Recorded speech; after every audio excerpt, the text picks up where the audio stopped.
Chapter 120 How Insidious and Vicious. 1W, no, impossible. The seriously injured leader of Takigakure village fell to the ground, blood gushing out of his mouth, but his eyes were still wide open, staring at the girl in front of him, and whispered, "Even the hero's water and the seven-tailed Shijiki have no effect. Who are you?" Uchiha. Hikaru looked down at the man on the ground, watching him desperately trying to protect the villagers behind him, and stayed there for a long time without moving. Until the end, he silently threw a kunao, pierced the opponent's neck, and sent him off. The girl walked over the corpse on the ground, looked at the ruined village around her, and couldn't help but sighed, "Ninja, now she is still the person who hates everything in the ninja world." It was the cruelty of the ninja world and ninjas that forced her to go through such a painful first half of her life. But the difference is that the previous killing was driven by compulsion. The motive for killing now came completely from her own heart. What? As if noticing her abnormality, White Zetsu, who had been lurking under the tree, swam to her side with a smile and asked casually, "You just killed a few people, and you can't bear to do it? Or are you planning to give up on executing Madara-sama's plan? In that case..." Uchiha Hikari glanced at him. The human figure floating underground was like an eye following closely behind her, constantly monitoring her every move. The smile and nonsense on the surface were actually just a false disguise. What kind of skin was hidden in it? Until today, Uchiha Hikari still didn't know. However, because of the previous incident, she still maintained an attitude that seemed to be somewhat close to this guy, as if she really didn't care, and said casually, "What do you mean by can't bear to do it? All ninjas should die. As long as all ninjas are killed, ordinary people's lives will definitely be much better than now. Just because I saw a child just now." They smile, and Baizetsu's voice became more and more obvious. "What does it matter? It's just a matter of time anyway. I've already said it." Uchiha Guang suddenly turned his head and looked at him sternly, "We are not here just to kill people. If you want to achieve that goal, it can't be solved by one or two people, right? Intelligence, logistics, resources, ninja tools, and the most important thing is money.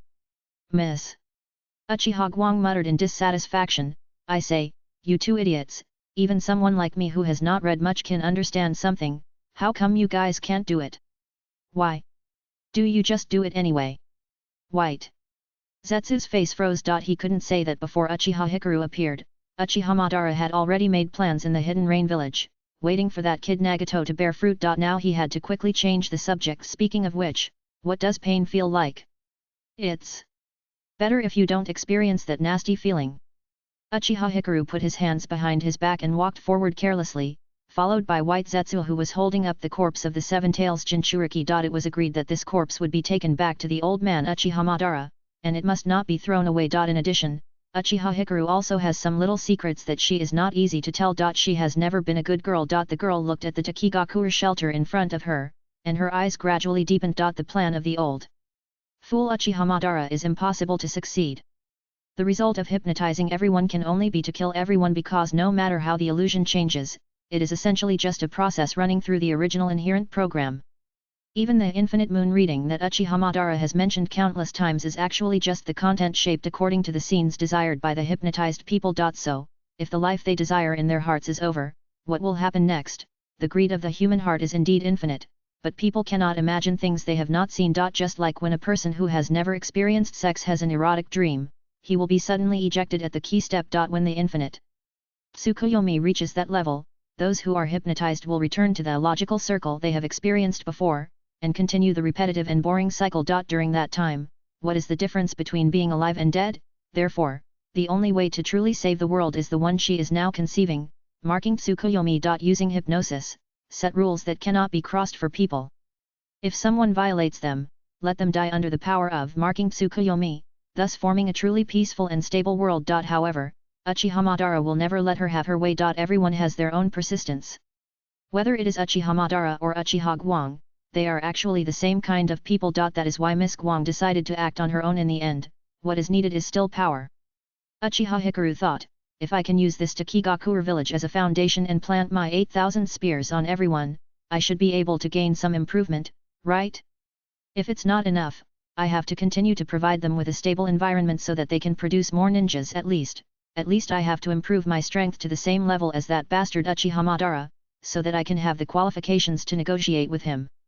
The girl's mood became calmer and she walked into the shelter in front. Konoha, the land of the Uchiha clan. Boom boom. The girl's tiny figure was hidden in the huge waterfall flow, turning into a vague black shadow, lingering on a huge rock under the waterfall, motionless, maintaining a deep state of meditation. On the shore, there was a thin old woman.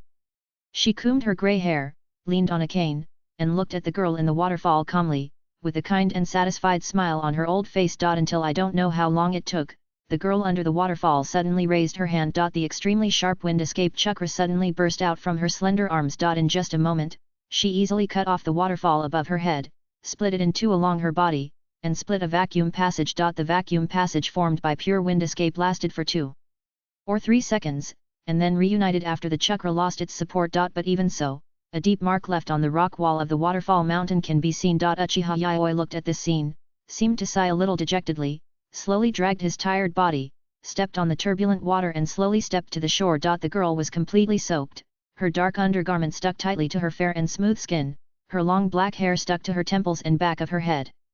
She looked a little embarrassed. Only the light in her eyes remained firm. It was not until then that she noticed the old woman standing on the shore. Her expression froze, and then she bowed and saluted. Masters Hilly, why are you here? Of course I came to see your situation. Uchiha. Hilly looked at her young and capable appearance, and almost subconsciously recalled her youth. She couldn't help but smile, but after a moment, she frowned a little and said dissatisfiedly, Little Yaoi, I heard from Yuanya that you have to go out of the clan to practice from early in the morning every day and don't go back until the evening. I gave you this practice method so that you can use it to adjust your heart, not for you to use it as a breakthrough point. After being said by Uchiha's Hilly, Uchiha Yaoi felt a little weak in her heart, but there was still no trace of change on her face. She was still calm and rational, and bowed and said sorry, Masters Hilly. Uchiha Yaoi didn't seem to intend to make any rebuttal to this. Or maybe she actually felt a little sorry for Uchiha Yuri deep down in her heart. Since she returned from the front line of the Wind Country in the days since she came here, she has turned down all the tasks and arrangements given by the clan, and devoted herself to the practice of fire escape and wind escape. Red blade technique, the ultimate chakra nature change of fire escape, the nature change of wind escape, yin escape practice, Sharingan pupil technique. However, no matter how she practices, she cannot break through the thin film-like talent limit. The line is just drawn there in a plain way, but she can't walk over it no matter what. This made her think of looking for a senior to guide her. So, under the guidance of her friends, she came to ask for advice from Lord Uchiha's Hilly, who has been the pillar of the clan since the Warring States period. But unfortunately, even Lord Hilly's teachings have not been able to improve her current strength to a great extent. This sense of powerlessness caused by a certain pursuit made Uchiha Yaoi feel more and more irritable. Almost every night, her mind would not stop thinking about the image of Saharakiri and that woman on the battlefield that day. They kissed each other on the forehead just after they met. If they stayed longer, she didn't dare to think about what they would do. At the same time, this picture made Miss Yaoi more certain of one thing. Saharakiri likes powerful women. This little thing is now both Uchiha Yaoi's knot and her biggest driving force. Although she can already feel that her current strength has improved by more than one level compared to before the war, if she adds the red sword technique that Kiri personally gave her, it can be said to be doubled. However, Miss Yaoi found that the distance between herself and Kiri was getting farther and farther. This feeling made her very uneasy. If one day that woman suddenly fell from the sky and took Kiri away, just imagining that kind of picture, Uchiha Yaoi felt that her eyes were getting hot uncontrollably. Only Uchiha's Hilly on the opposite side could see that the 3 megatama in the girl's eyes were spinning as fast as a windmill, as if they would be connected in the next moment. But the next moment, for some unknown reason, the speed of the Magatama's rotation suddenly slowed down and gradually stopped. Does it seem to have calmed down?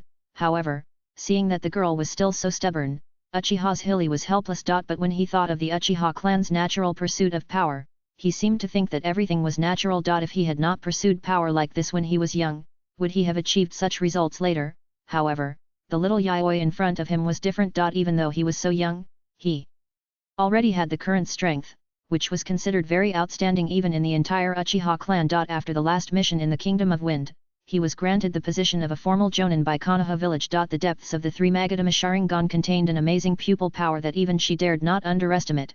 This was enough to show that there was some extremely strong obsession in the heart of this child. Uchiha's Hilly could feel this. Similarly, She knew very well that it was absolutely impossible to make little Yayoi give up her extreme pursuit of power just by talking. It is better to open than to block. Looking at Yayoi's appearance, Uchiha's Hilly suddenly asked little Yayoi, why do you pursue strength so much? 2. Steal a man. Uchiha Yayoi was very determined. However, because she was in front of Hilly, her voice brewed in her throat and became, to protect everyone in the village. So, you want to pursue the power of the Mangekyo because you have seen too many deaths on the battlefield. Uchiha Hilly's face gradually became serious, and he looked straight at the girl. What does that have to do with me? Miss Yayoi thought so in her heart, but she still said righteously, no, it's just because I failed to protect the people I should protect. Seeing her sighing with a low expression, Uchiha's Hilly became more certain. This is a child who can give everything for the village. So, she asked the last question, then, little Yayoi, do you care about someone very much? Uchiha Yayoi was stunned, thinking that what she was thinking just now was accidentally seen through by Hilly. However, when she noticed the other party's kind expression, she realized that it didn't seem to be the case. The girl hesitated for a few seconds, but still spoke in a low voice, yes. Then I will tell you how to open the Mangeki Sharingan. Uchiha's Hilly looked straight at her and paused for a few seconds. Almost all Uchiha have the same way to open the Mangeki Sharingan. That is, seeing the person you care about most die in front of you, or die in your hands. At that moment, extreme emotions will burst into the blood of the Uchiha clan, forming a special yin-style chakra pupil power, and finally forming the appearance of the Mangeki Sharingan. The old woman did not care about Uchiha Yayoi's gradually changing complexion and the rapidly rotating 3 megatama, slowly asked, can you afford this price? After hearing this, Miss Yayoi's face sank, then sank again, and sank again. Finally, all emotions turned into one sentence. If it really comes to that time, what's the use of this pair of Mangeki Sharingan? Is that so? Uchiha Yayoi suddenly understood something. Why almost all the seniors who have Mangeki Sharingan are so secretive about this pair of eyes, and they both like and hate it. Chicken ribs. The girl paused for a few seconds, suddenly picked up the clothes on the shore, twisted them hard, and then simply baked them with the nature change of fire escape chakra, and bowed slightly to Lord's Hilly. Uchiha's Hilly was stunned when she saw this, and she didn't see the complex emotional changes of entanglement and desire as imagined. Among so many Uchiha clan members who knew this method, it was the first time she saw such decisive action. However, this made her suddenly worried unconsciously. She gave up her beloved so decisively. Is the bond between them really enough for little Yayoi to open the Mangeki Sharingan? Little Yayoi, they. Next moment, Uchiha Yayoi said decisively, sorry, Lord Chiri. I don't want this pair of broken eyes. After the voice fell, Miss Yayoi turned and left. Sure enough, she should continue to ask Wu to find a solution for her. Hey! Uchiha Chiri looked at the girl in front of him in astonishment, and couldn't come back to his senses for a long time. Kyumgakuer, Raikage's office. The third generation Raikage sat behind his desk, looking at the information handed to him by Xi, his brows still furrowed. He turned his head and looked at the Raikage secretary beside him, asking puzzledly, still no change? Yes. Xi nodded calmly, according to our intelligence, Saharakiri is still recuperating in the Senju residence and has no intention of going out. What about the news of that old guy Saratobi Hiruzen? The third Raikage still frowned. Absolutely nothing. Xi's tone seemed a little puzzled. We once suspected that the third Hokage might have died after using that trick, but according to the performance of the 3 ninjas, it seems to be a cover. Therefore, we can't speculate for the time being.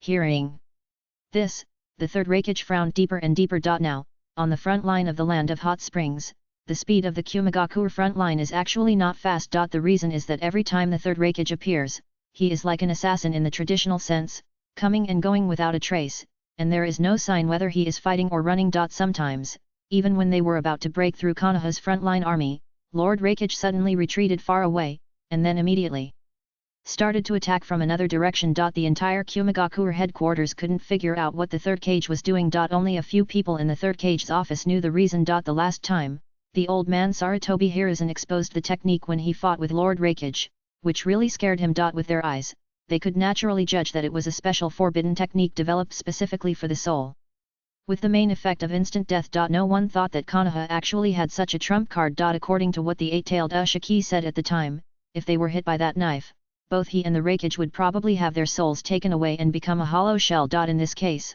wouldn't he, the third Hokage who lost the lives of both the Eight-Tailed and the Hokage, become the biggest sinner in the history of Kumigakure? Therefore, his recent attacks have often been very cautious. After all, he was just reckless, not stupid. However, the news coming from Konoha now makes people feel a little strange. From the perspective of the third Hokage, since Sarutobi Hiruzen has mastered such a technique, he only needs to cooperate with that brat's harakiri. At that time, he only needs to sacrifice the life of that old man Sarutobi Hiruzen to kill him, the biggest threat, in one go. For Konoha, isn't it the best of both worlds, now? The facts are just the opposite. There must be something wrong when things are abnormal. The third Hokage now thinks that what's a harakiri is recuperating and Sarutobi Hiruzen has no news or all false news. They must not know where they are squatting in a small corner. Yes, it must be like this. Last time, he was tricked by that brat's harakiri in this way. If he follows his previous thinking, he should continue to select smaller armies to complete the cycle of defeat, annihilation, and then defeat again, eventually leading to the large-scale collapse of the entire Konoha front. At this moment, Sarutobi Hiruzen and Sawarakiri must be quietly waiting for his biggest fruit to be delivered to their doorsteps at some stage. At this moment, the third Hokage felt that his smart brain had seen through all of Sarutobi Hiruzen's schemes. How sinister and vicious, Sarutobi Hiruzen! I will never let you succeed. Xi. Find me where the largest Konoha military formation is on the front line of the land of hot water. Yes. They. Second update. Chapter 121 Seal Technique, 5K, the stability and small happiness in the rear are just fantasies of this era. The battlefields on the front lines, the desperate struggles, the bloody and fiery fights, are the truth of the ninja world. When Minato Namikaze was in the village, he heard someone say something similar, but he never felt it too deeply. Until now, when he had just had time to experience a short one-day trip with Kushina in the village, and was urgently dragged to the battlefield, he suddenly understood what kind of mood those people who said this were in. Swish, swish, swish. They.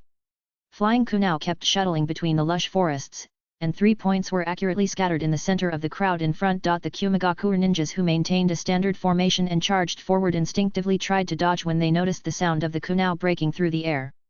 Only one of the most powerful ninjas accurately captured the different styles of the multiple kunao. Almost subconsciously, he suddenly squeezed out a faintly sharp shout from his throat. Be careful! It's yellow. Before the voice could be completely squeezed out of his throat, the faces of several Kumigakure ninjas following him were still observing the surroundings, revealing a vague look of doubt. A golden meteor-like figure suddenly flew out from a place in the forest. Flying Thunder God Technique. His figure flashed in just a flash, and it exceeded the range that everyone's blurred vision could capture.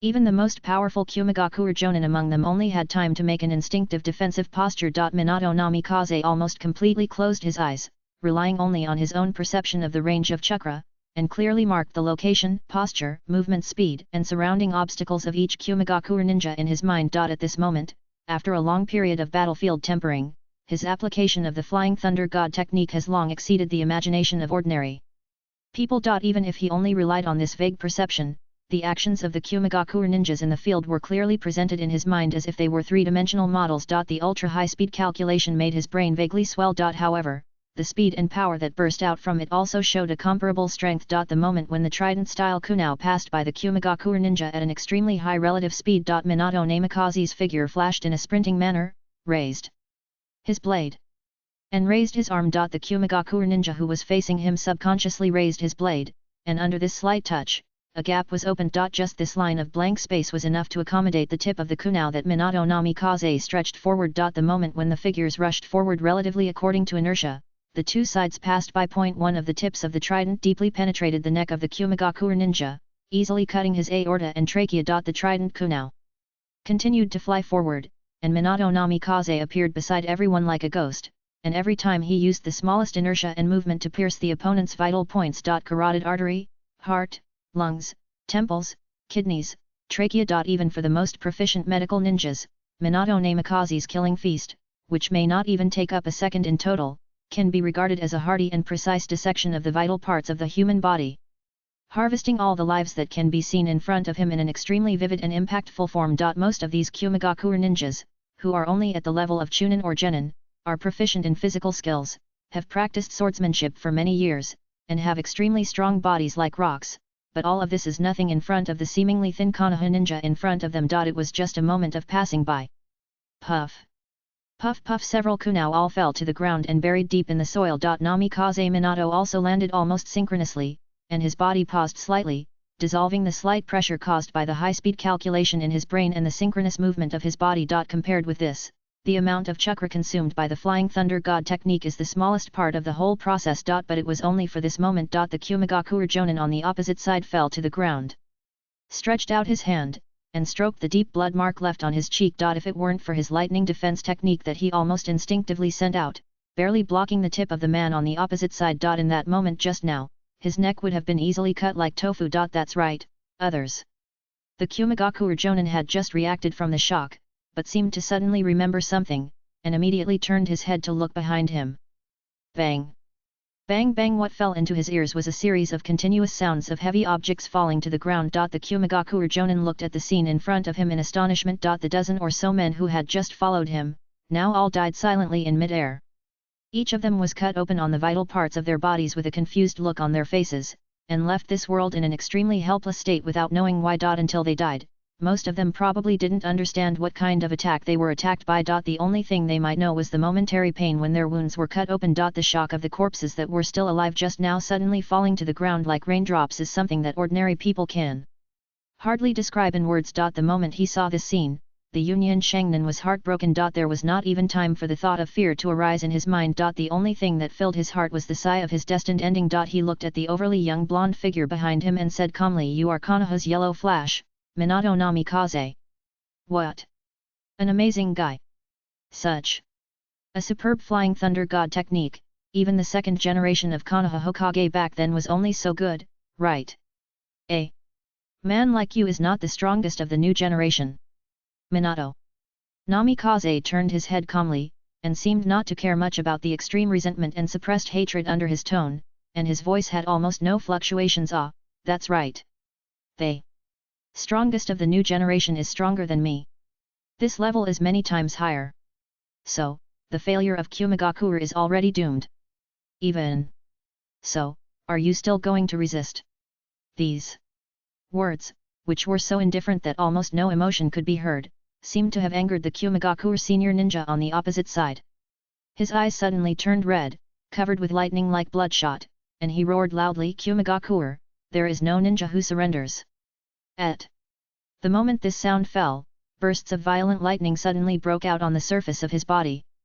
Speed, strength, and defense were all increased several times in a short period of time under the stimulation of this lightning. The blade in his hand glowed with a blazing light. Thunder release, lightning blade.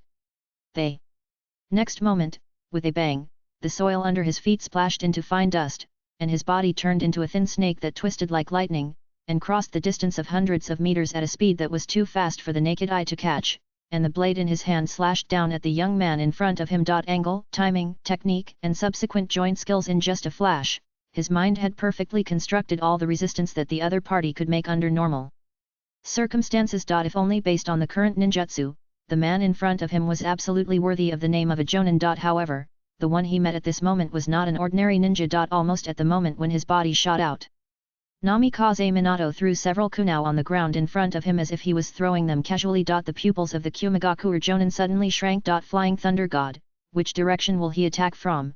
Just this moment of thinking made him hesitate for a moment. In this very short time, Minato Namikaze suddenly disappeared, standing upside down on a tree trunk behind the opponent, staring at the figure of the cloud-hidden ninja with his eyes, and completely locked it with chakra perception. Not only that, a constantly rotating chakra ball suddenly appeared in his hand. Indistinctly, one can still detect a trace of inconspicuous twisting movement in it. It's just extremely subtle. When he flashed again, he had already appeared behind the cloud-hidden ninja who was charging. The trident-style kunao even maintained a relatively static rotation posture. Minato Namikaze had already made a twisting posture. In his mind, he almost subconsciously recalled his first fight with Sawara Kiri, that exhibition match, and the scenes in the empty underground space. It was as if his shadow was covering his body. Just like at this moment. Raise Nan.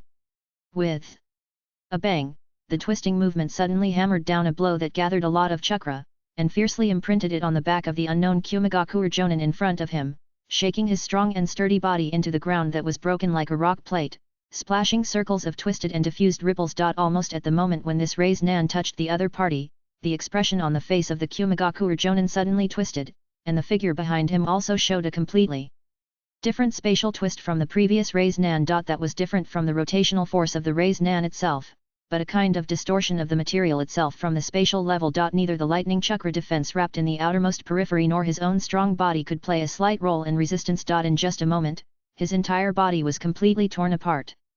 Boom! Boom!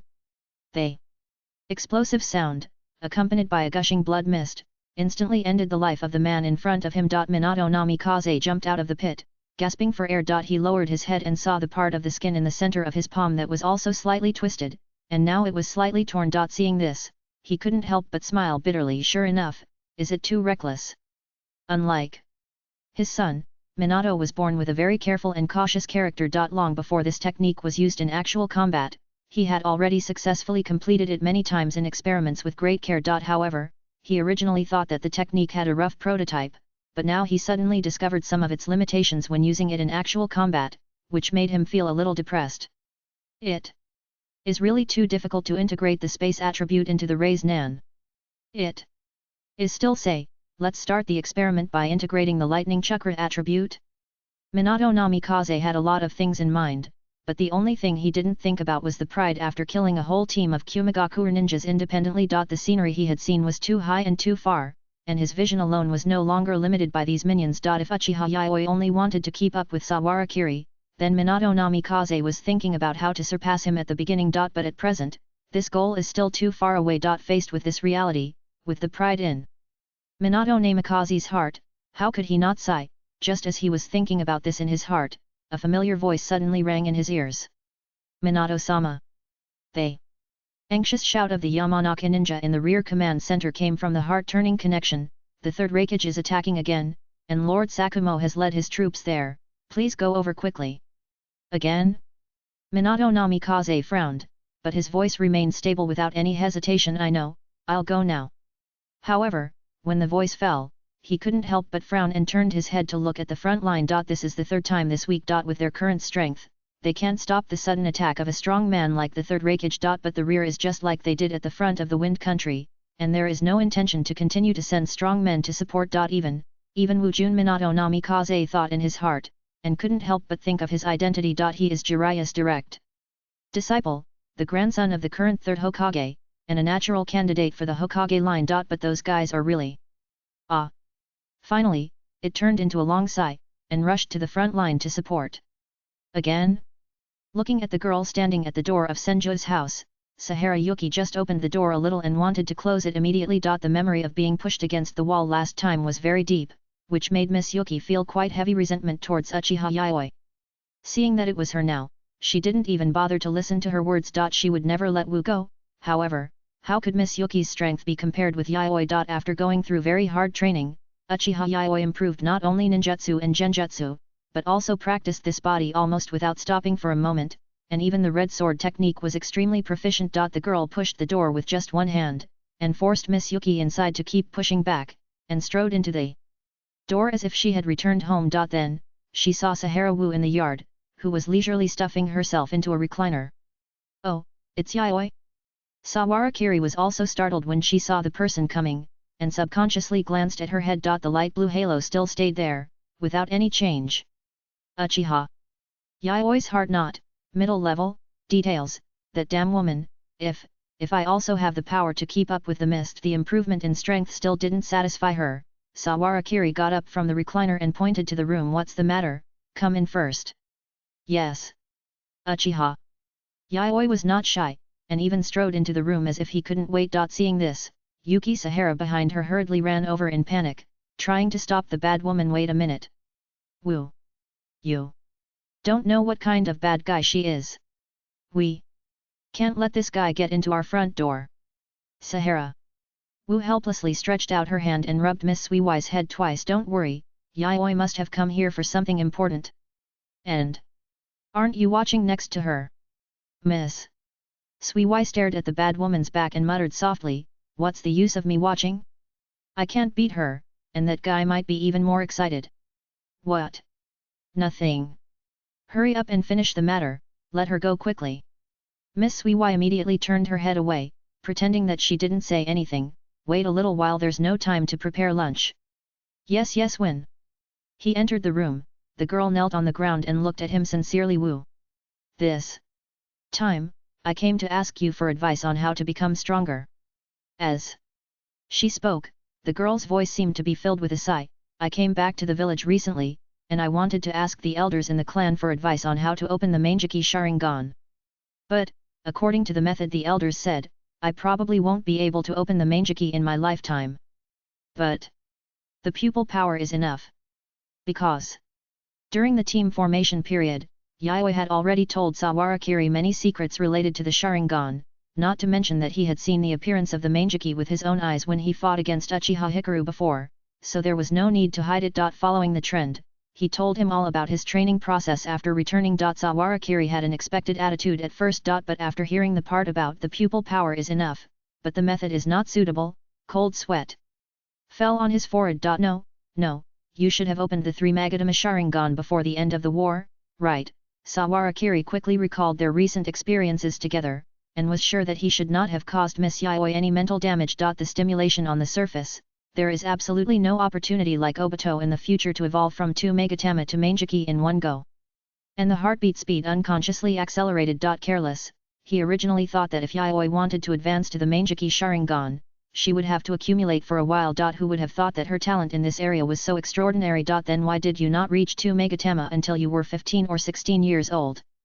No, this route is too dangerous for Yayoi. She must find a way to change the track. Sawarakiri discovered the loophole that she had appeared before, so she naturally had to find a way to make up for it. Miss Yayoi's future achievements are vivid in his mind, so he has to be careful. In the idealistic world of Naruto, you can never imagine what kind of monster an extreme Yandere can turn from a last place person. At this moment, his brain was spinning rapidly, staring at the girl in front of him. On the contrary, Miss Shuehui next to her looked at her with disapproval, and grumbled in dissatisfaction. Really? Is this the attitude of begging for help? Such an important matter, but you came here empty-handed. Hearing this, Miss Uchiha Yayoi, who was sitting opposite, seemed to suddenly understand something, and her always cold and indifferent face showed a little understanding, and nodded slightly. I understand. As long as Wu is willing to teach me how to become stronger, no matter what the price, I am willing. As the girl said, she was about to take off the top on her body. It is urgent. Miss Suiwai beside her quickly pounced on her and held the corner of her clothes tightly. Who made you pay this price? Put on your clothes quickly. However, Uchiha Yayoi's attitude was unusually firm. Only at this time. If it's Kiri, there's no problem at all. Miss Suiwai shouted, we have a problem here. Until the end, Saharakiri suddenly put his hands together, as if he had thought of something, and asked Yayoi, are you interested in learning the sealing technique? First update. Chapter 122 I'm fully prepared. 1W. After another day of government affairs, Tsunade dragged her tired body and bought a bowl of oden from a small stall on the street. She fed it with a bamboo stick and walked slowly towards home. She was still thinking about the battlefield. Although she had decided to find an opportunity to take Sawarakiri to stop the third Raikage, Tsunade slowed down the speed of recruiting the shadow guards because Mizuto Kato and his team suddenly took action for some reason. She planned to observe what they were doing first before continuing. However, Mizuto Kato and his team were also very secretive, so her people did not find any valuable information and could only wait for the results. If they acted rashly, it would be hard to say whether they would get support or backstab. After throwing away the messy thoughts in her mind, Tsunade raised her head. Today's weather seemed to be particularly good, with twinkling stars all over the night sky, and it seemed that you could see far away at a glance. However, Tsunade unexpectedly did not have the mood to appreciate the sky of Konoha like she did when she was a child. At that time, she had many people to help her bear all the pressure. But now, the barrier that could resist the pressure from many aspects has disappeared. Thus, she became one of the highest pillars of the village. This period of time is one of the few times in a day when she can relax and take her eyes away from the countless documents. However, when she thought of Orochimaru, who probably hadn't finished sorting out the military intelligence yet and was probably busy in the office with his shadow clone, she suddenly smiled again, looking a little gloating. This is indeed a woman with a very bad character. Bang! Tsunade kicked open the door, still holding a bamboo stick in her mouth, and said loudly with a bulging mouth, "I'm back." Sure. Enough, the house was dark. It's time for the children to go to bed. However, when Tsunade walked over, she suddenly stopped, turned around again, and stretched her neck to look at one of the houses that was still lit. She walked over and looked through the window for a few times, and saw Saharakiri buried her head in the desk, writing and drawing something. Let me see, what little secrets does this brat have?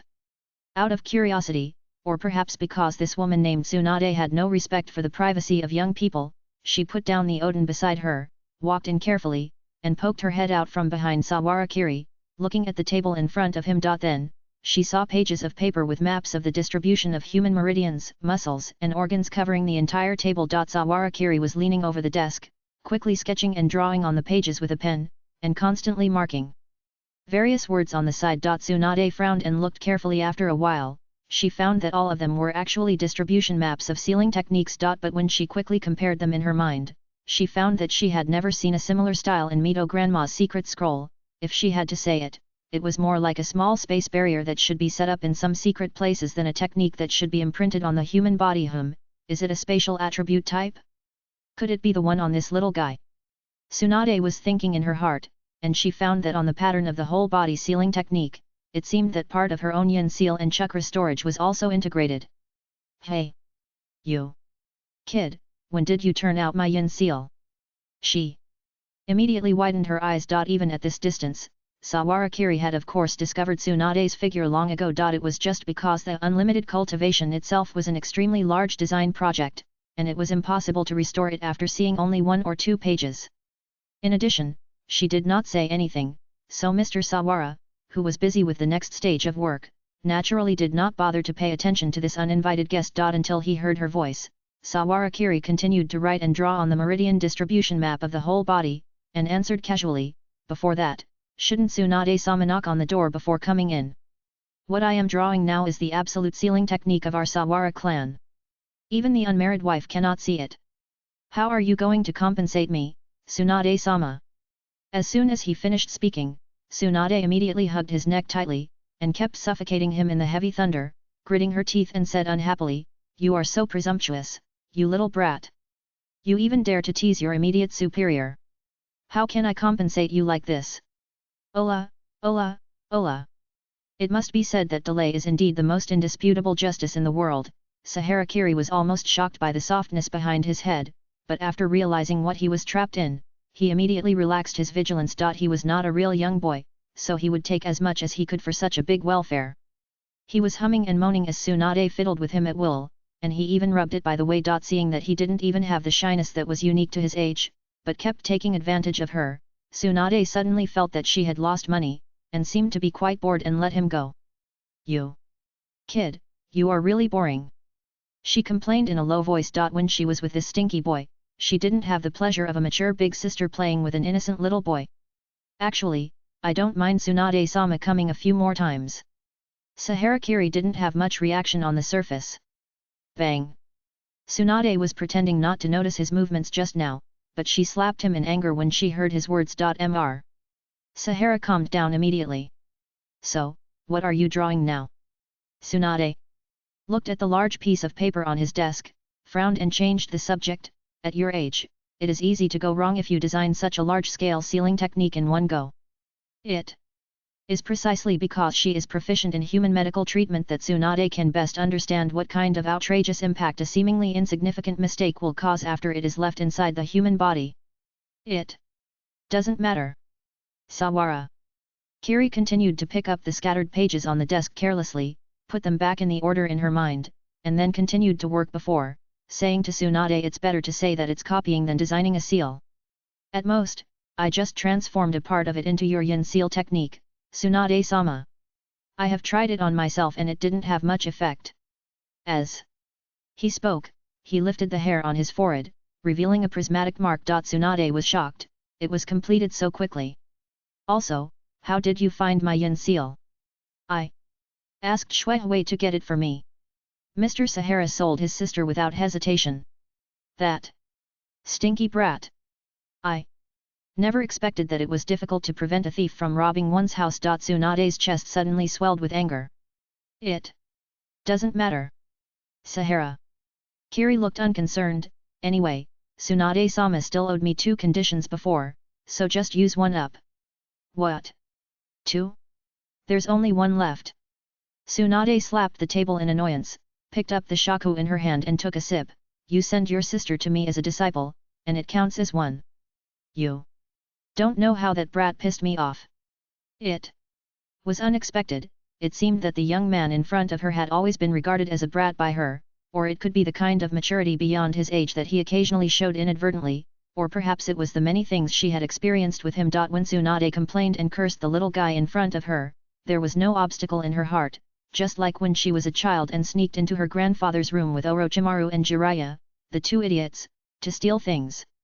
Everything was so natural. In addition, he was different from those 2 idiots, he was a good listener. Therefore, Tsunade accidentally went off the topic while talking, and started. Hajime kept scolding Vitamin N and the other guys who would only waste rice in his ear, talking about their crimes and sins. Before crossing over, Sahara Kiri was already a mature office animal, and was used to the feeling of scolding his superiors behind his back with his colleagues.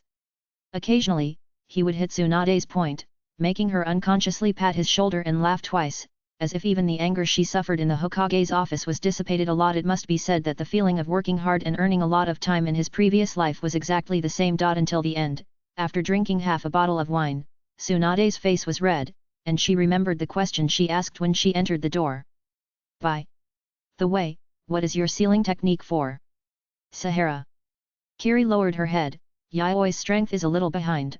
I plan to design a set of easy-to-use close combat sealing techniques for her. Oh.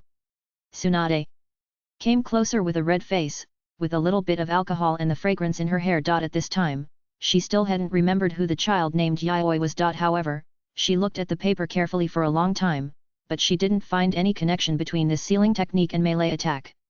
How to use it? Sawara. Kiri immediately became interested in talking, pointing at the picture and explaining to her, because the unlimited technique itself needs to cooperate with the high-precision chakra control of the 6 eyes in the body. Yaoi doesn't have this bloodline, so she definitely can't play it.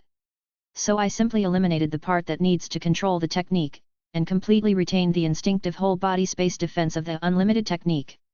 In this way, Yaoi only needs to keep inputting chakra, and she can activate a layer of space membrane floating on the surface of the body like me, which cannot be attacked by physical or ninjutsu.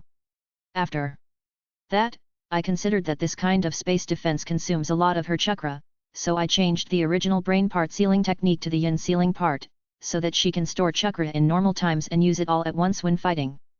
The only drawback is that the seal I designed for her can only be used for passive defense, and there is no way to actively call on the power of space. As for attack, it depends on her.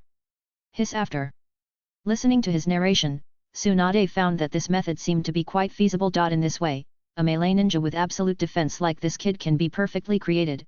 This kid personally created a strong man equivalent to the level of Kage. However, Sawahara Kiri still looked a little dissatisfied, and sighed helplessly. However, this method of use is too inflexible.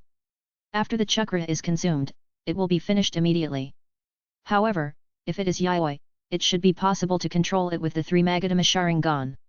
As for the deeper purpose, he had no intention of speaking it out. As long as Yaoi's attention is diverted to the melee direction as much as possible, then the emphasis on the Mangeki Sharingan or the illusion will not be so much. In addition, after completing Yaoi's middle-level heart knot, the last little bit can be completed and the last big move of the unlimited technique can be pointed out. The reason why Sahara Kiri has been so dedicated these days is also because of this. He is really afraid that one day when the 2 of them are lying in bed, Miss Yaoi will suddenly look at him with a pair of pinwheels and say something like basement, lifetime, only belongs to me. Even if he uses his dick to think, he knows that by then he will be exhausted and will definitely be controlled to death. Wait. However, Tsunade suddenly discovered some very critical information from what he just said. Sharingan. You want to pass my technique to an Uchiha? Sahara.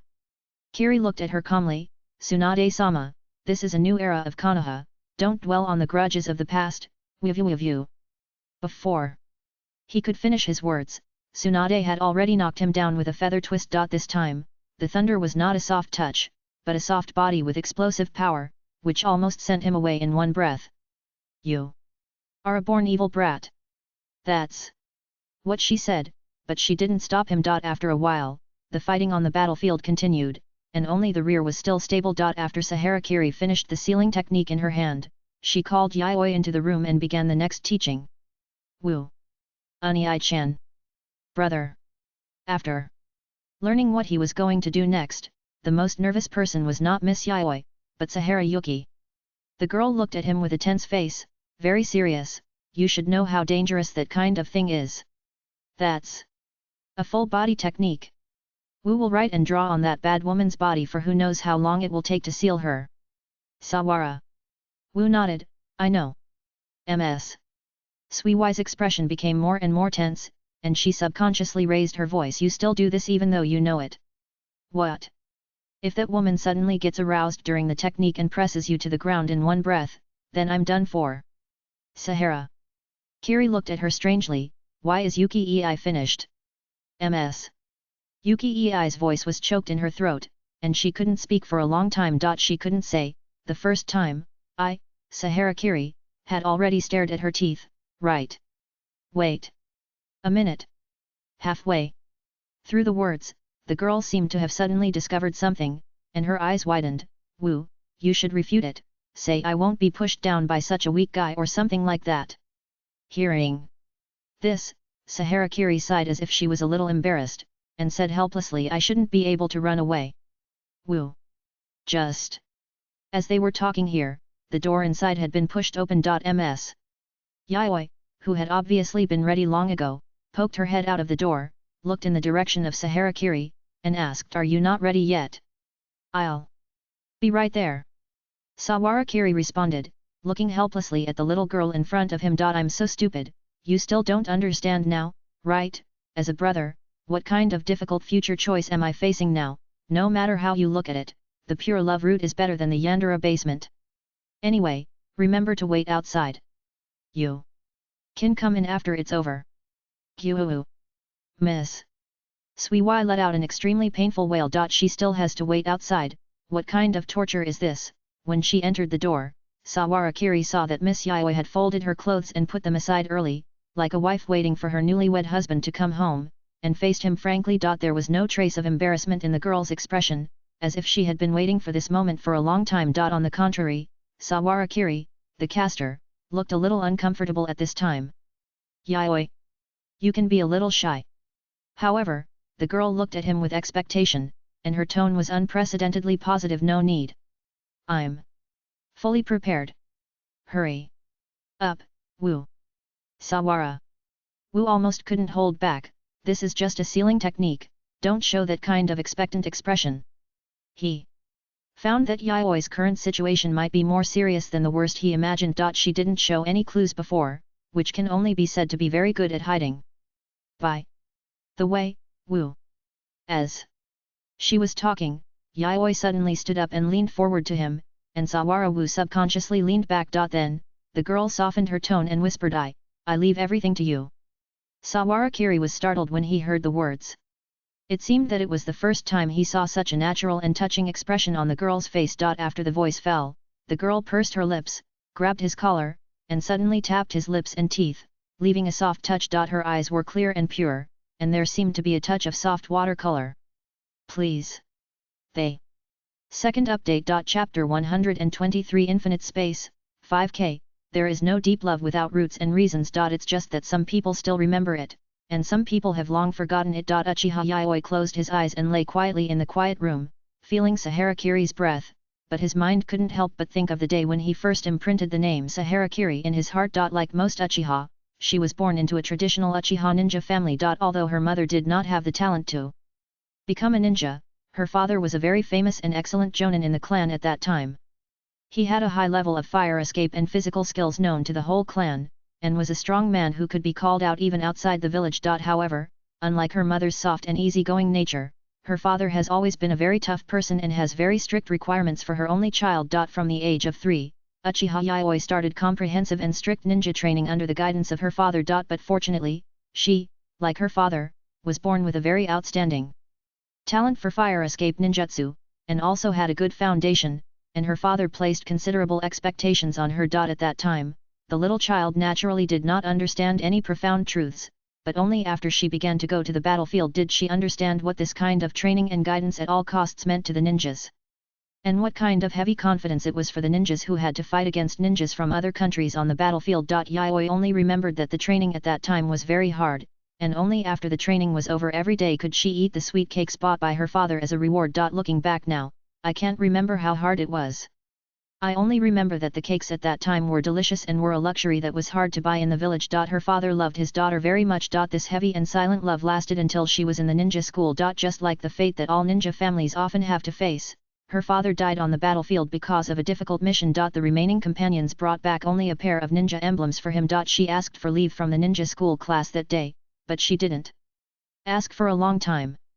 She returned to school a day later. Because the Second Ninja World War had not yet begun, and perhaps because most children at that age were carefree, despite her silence. It was unusual, but it seemed that no one noticed the confused and helpless emotions hidden deep in her heart at that time. For a 7-year-old child, it was very difficult for her to suddenly accept that a living person who usually accompanied her quietly, watched her climb and jump on trees and water, and kept learning various fire escape techniques, would never appear in front of her again from that day. People who face death for the first time have no real sense of the concept of death. She was just at a loss. However, even in such a crowd, the children who usually surrounded her because of the name of Uchiha and her own name of genius did not notice it. A young man suddenly appeared in front of her with the sunset behind him, looking at her who was still sitting alone on the swing after school, and held out a hand. From the boy's palm, a candy that was worthless from the poor quality paper packaging, but was well preserved by the other party, was revealed.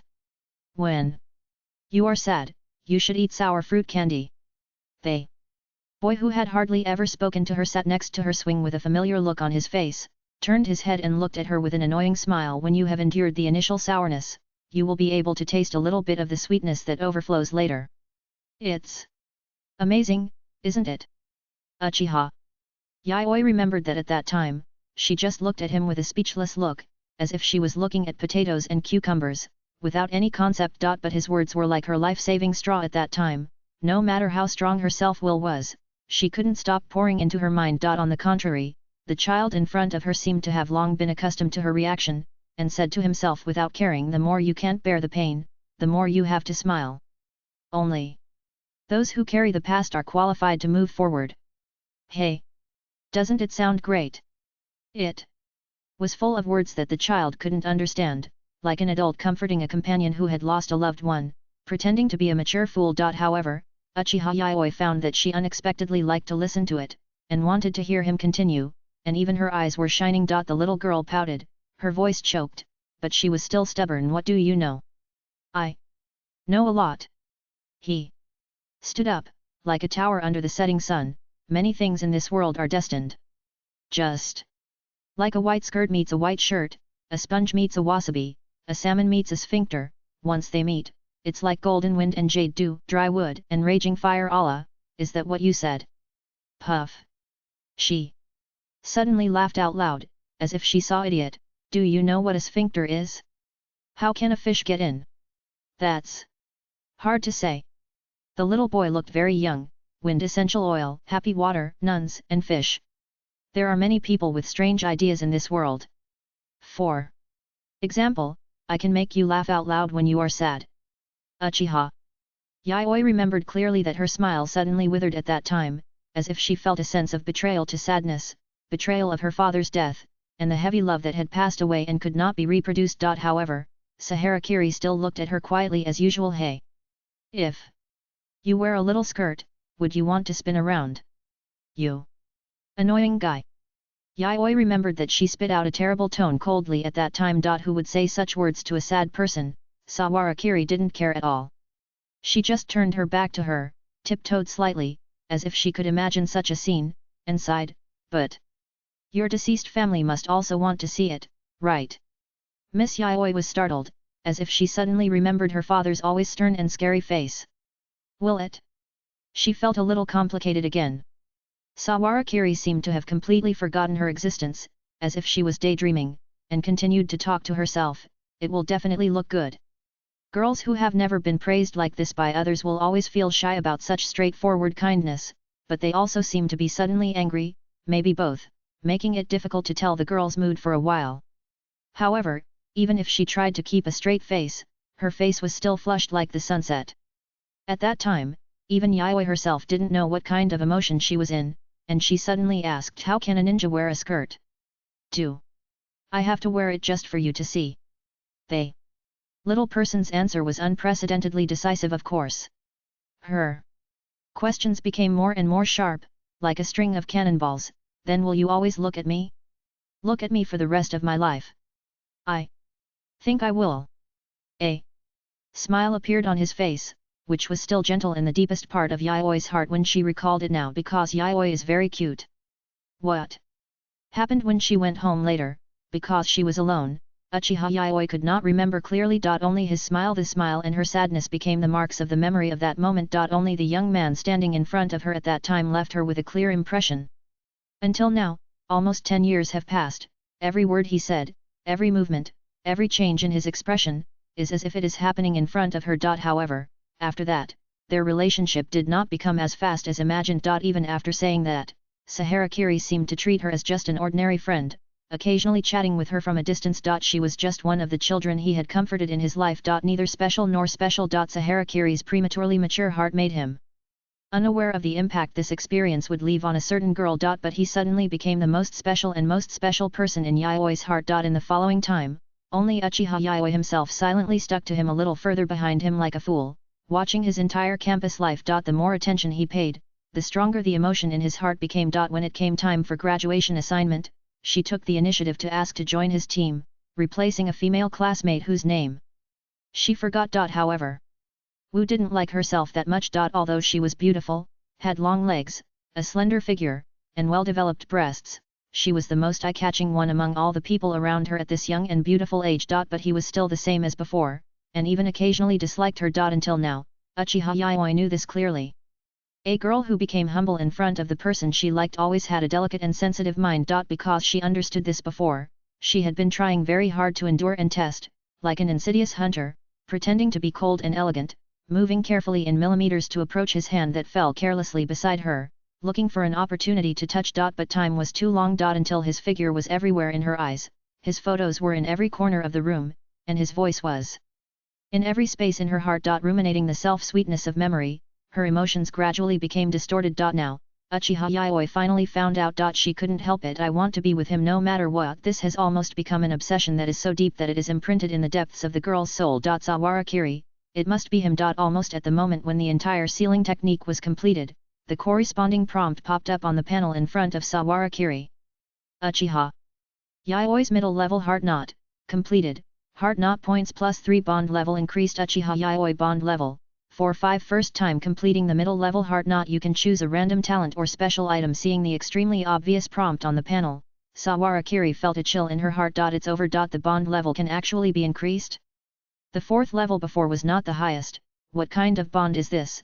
Sawarakiri still didn't know until now that the words he said casually in order to create a gentle personality in the ninja school had bound him for life. He had long forgotten this little thing. It was only natural to care about classmates whose parents died in battle. If he knew the reason, he would probably want to go back and tear his mouth. The only thing to be thankful for was that Miss Yayoi didn't seem to have any extreme reactions for the time being. Sawarakiri was thinking this in his heart, and saw Miss Yayoi, who slowly got up from the ceiling platform, suddenly grabbed his sleeve, and seemed a little puzzled. Where are you going?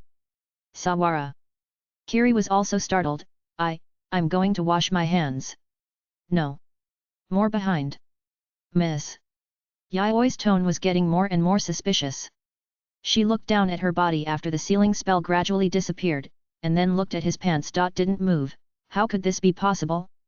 However, just when Sawarakiri was thinking about how to get out, she saw Miss Suiwai, who had been lying outside the door and listening for a long time, suddenly rushed in and shouted, "What else do you want from behind?"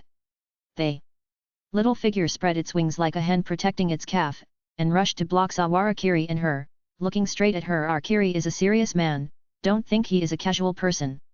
You, put on your clothes. Uchiha Yayoi looked at the girl in front of him, and then at Sawarakiri, who was laughing, and seemed to sigh helplessly, without saying anything, and began to put on his clothes. It seems that it is impossible to continue to pursue the chicken today. We need to find another opportunity without this little thing in the way. After all, Kiri values the gentle character of his family. There is really nothing he can do. Right. As if suddenly remembering something, Saharakiri changed the subject and said, Yayoi, do you want to go to the yard and try out a new technique? This kind of seal is the first time I have done it on someone else. If there is any problem, all right. Miss. Yayoi's eyes suddenly lit up. Is this Wu's first time? Miss. Sui Wai suddenly raised her voice, it's just the first sealing technique. That's it. The last syllable was bitten hard. Damn it, this bad woman who likes to make dirty jokes. Very angry. Uchiha Yayoi didn't care, but came to the yard outside under the leadership of Sawarakiri. She drew out the blade in her hand and pointed it at the blank space in front of her. The scarlet Sharingan opened inadvertently, and mobilized the flow of chakra in the body with extremely subtle control ability, and slowly flowed into the body according to the initial instructions. Deep in the mind, it seemed that some subtle light was ignited, turning into a ball that spread out to the surroundings. Untouchable and unpredictable. No matter how she moved, she always maintained a position about an inch above her body. The girl drew out the knife and tried to scratch the surface of her arm, with a faint fire. However, the blade that ignited the flame, and the moment it stopped at 1 inch of his body surface, it could not move any further. As if there was an invisible membrane between them.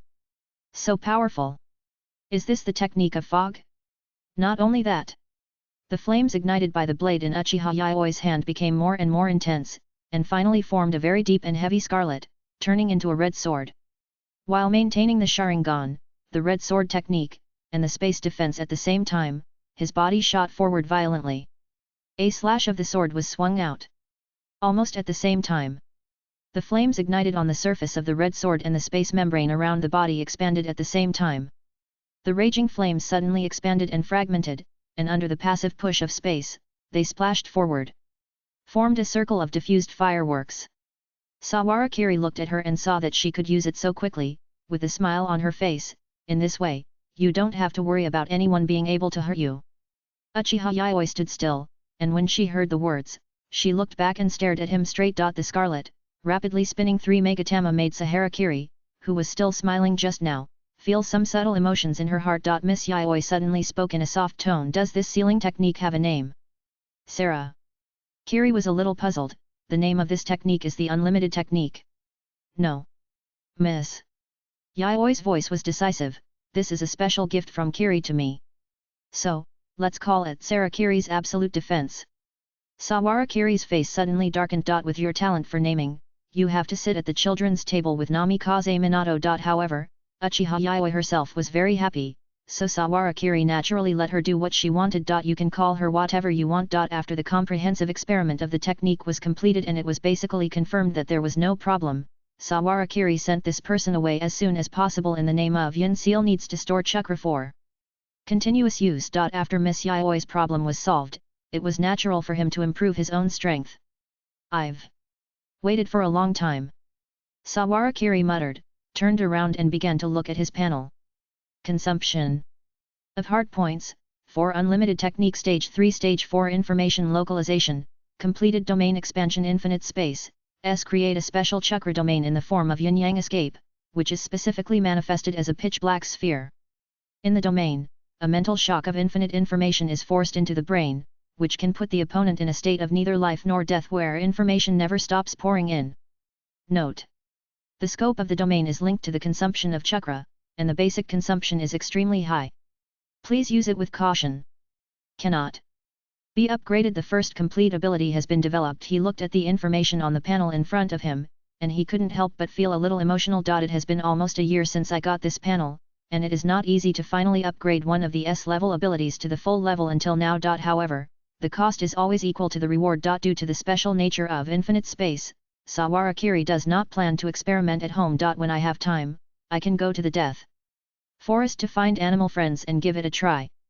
The main issue is consumption. In addition, there are randomly drawn talents or special items. Sawarakiri hesitated for a long time between the two. If you have to say, although talents like Energy Beast can indeed improve his current strength, there are more than just this type of talents. If there is an intelligence bonus, it will be basically useless for his current reckless panel. But special items sound unreliable. Even daily necessities like universal capsules are not so important to him now. Try it. Finally, Sawarakiri gritted his teeth and said, I have tried so many times, what if it explodes this time? Choose a talent. The moment the choice was made, a new line of prompts popped up on the panel. Gained. Talent Mind's Eye, false, A. Information localization, completed details, has resistance to correcting visual impairment. The sixth sense, also known as premonition, is a natural ability to foresee danger. This ability comes from FGOU's heart node points to increase seeing the line of himself appearing on the panel. Sawara Kiri's eyes suddenly flashed. Hey! First update. Chapter 124, Shimura Danzo's Confidence. 1W. Since that day, Sawara Kiri suddenly changed his lazy routine, as if he was trying to recover before the game. He started to go out early and come back late, which made Miss Suiwai complain. I always felt that he went on a date with that bad woman from the Uchiha family. However, Sawara Kiri was completely unaware of Miss Suiwai's unfounded worries and was busy alone. Obviously, new talents and abilities cannot be used skillfully immediately after they are obtained. Konoha, Death Forest. At this time, Sawara Kiri had covered his eyes, and even the habitually open 6 eyes were completely closed, in a completely defenseless state. He just seemed to be casually strolling quietly in this deep and dense forest, wandering aimlessly. Just as he was about to continue moving forward, his steps suddenly stopped. It just stopped in front of a thin steel wire blocking 2 giant trees, just 1 step away. The next moment, a burst of dense wind-breaking sounds suddenly sounded in his ears. Several shurikens suddenly shot out from the depths of the bushes and the treetops, like black wheels drawing a large angle arc in the air, aiming directly at his head and neck. Sawara Kiri's figure suddenly leaned forward, avoiding the shuriken that just swept past his head with a tiny distance of a millimeter. The wind from the rotation of the ninja tool moved his hair, but Sawara Kiri seemed to be unaffected. He suddenly raised the kunao in his hand and blocked it upwards. Zhang! Almost. At the moment he reacted, the figure holding the ninja sword suddenly appeared from the tree trunk and just chopped it down. If you look at it from the perspective of others, it seems as if this person deliberately chopped down on his kunao. The crisp sound of metal colliding was accompanied by sparks. The sword he swung down missed the first one, but the next one followed closely and hit him. The speed of the sword swinging was amazingly fast, and each sword went to Sawara Kiri's vitals. However, Sawara Kiri, who had his eyes covered, seemed to be completely unaware of the danger and continued to walk leisurely. Only the kunao in his hand was moving up and down at lightning speed, so fast that a thin layer of residual mist almost covered him. The principle of short-range fighting, which should be an inch longer, an inch stronger, seemed to be completely invisible in these two people. The ninja sword in the figure's hand was obviously equally amazingly fast, almost dancing into a silver ball that could not be splashed by water, but it could not get close to Sawara Kiri no matter what. On the contrary, the ninja sword in his own hand was repeatedly hit in the same place by a series of blows, and a huge gap was cut out by the continuous blows. Ding! Until the end, the upper part of the blade suddenly broke and fell to the ground in a rotation. The pause in the action was only a moment, and Sawara Kiri immediately caught it.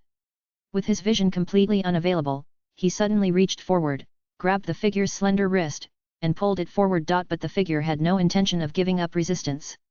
While releasing the handle of the knife, he immediately climbed onto Sawara Kiri's body with the Uchiha style of grappling. However, before her grappling technique was fully formed, a huge force suddenly burst out from Sawara Kiri's arm, like a turning windmill, pulling her up from the spot and throwing her to the direction where the sound of breaking wind came from behind.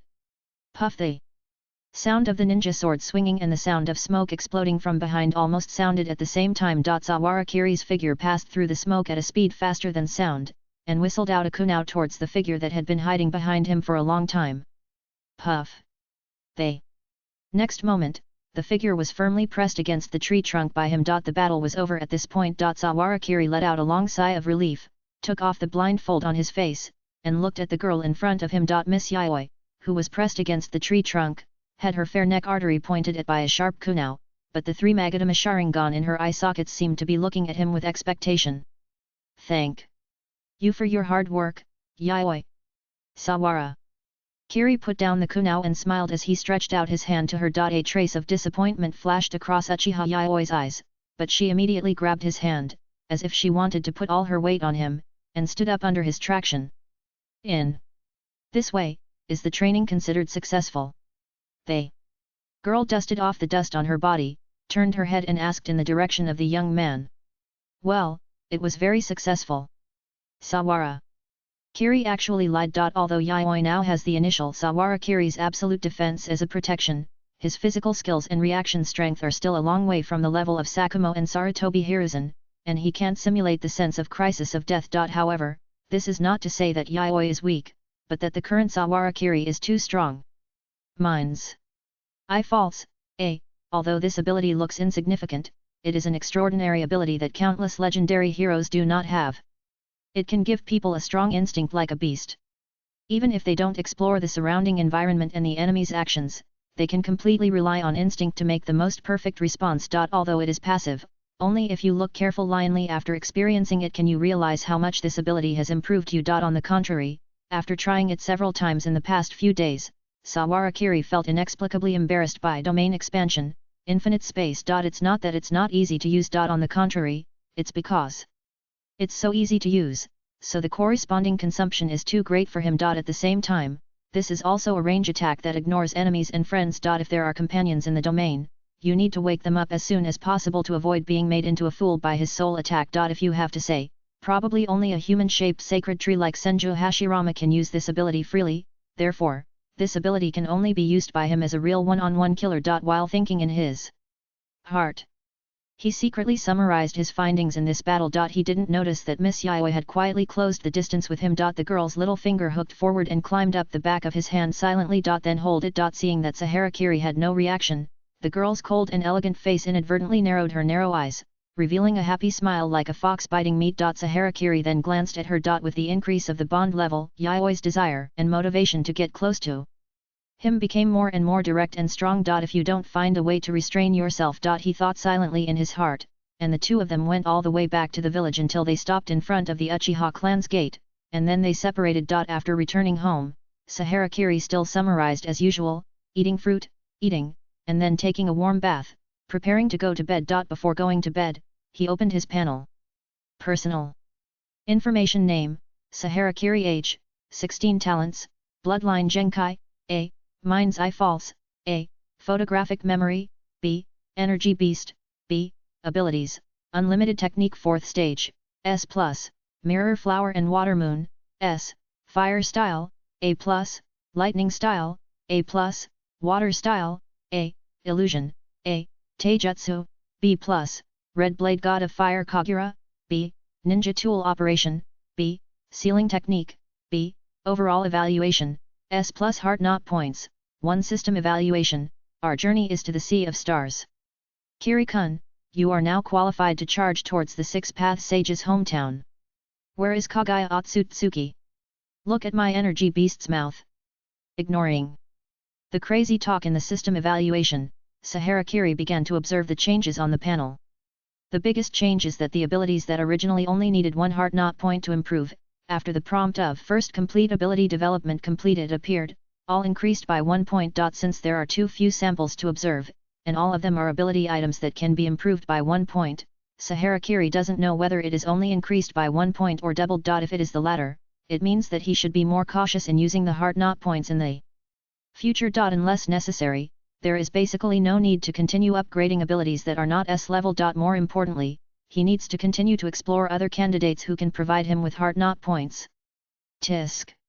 Sahara Kiri was lying on the bed, thinking about all kinds of things in his mind, frowning slightly, and muttering in dissatisfaction, "Isn't this forcing me to be a scumbag? I am a pure love party." Just as he was thinking about this in his heart, he heard a burst of "oh-oh-at-at" sound from outside the door. Sahara Kiri was shocked, and at the same time subconsciously felt that this picture inexplicably gave people a sense of déjà vu. However, before he could react, Tsunade rushed in from outside. Sawara Kiri was startled, and looked at the young woman in front of him with a very subtle look, who had eyebrows and eyes like a painting and mature charm. This kind of graceful figure will even continue to maintain for decades.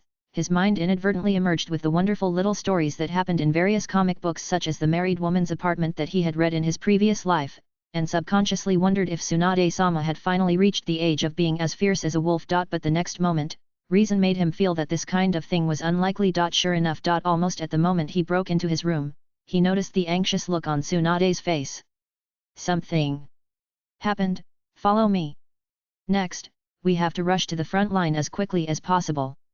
Sawara Kiri was startled when he heard the words, but noticed Tsunade's anxious movements and extremely hurried tone, and immediately realized the seriousness of the problem. "I'll get ready right away." Next moment, he suddenly realized something, looked up at Tsunade, and asked in confusion, "Wait, are you going too?" Tsunade nodded slightly with a gloomy face, "I'm going too." "Sawara." Kiri immediately raised her head and looked at the light blue halo above her head. "Sawara." Book of Friends. Tsunade's heart knot, middle level, details. When she wakes up from a dream, she can still recall the endless sea of corpses and blood, and her relatives and lovers lying in a pool of blood. Why is everything in her memory the color of blood? Obviously, her hemophobia has not been cured. So, if she goes to the battlefield with this body, if you don't take action, she will definitely be finished. "I told you to let me, hurry up and hang her. I want to see the table's teeth." "Sister." Tong's voice always appears very frequently when it shouldn't appear. Sawara Kiri completely ignored the voice that popped up in her mind. As if something sounded, she immediately jumped out of the quilt, turned into the study, and said to Tsunade, "Tsunade-sama, wait for me for a while."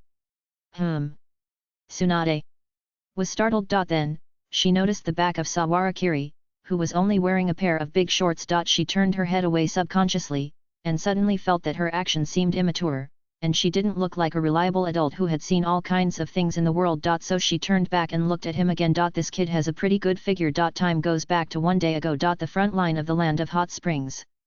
"What did you say?" "Maimura." Yejuan looked at the ninja dressed in anbu in front of him with a stunned face, and asked loudly in disbelief, with his eyes wide open. "Immediately withdraw the 3 teams at the C3 exit and open a gap for the frontline army of the Hidden Cloud Village."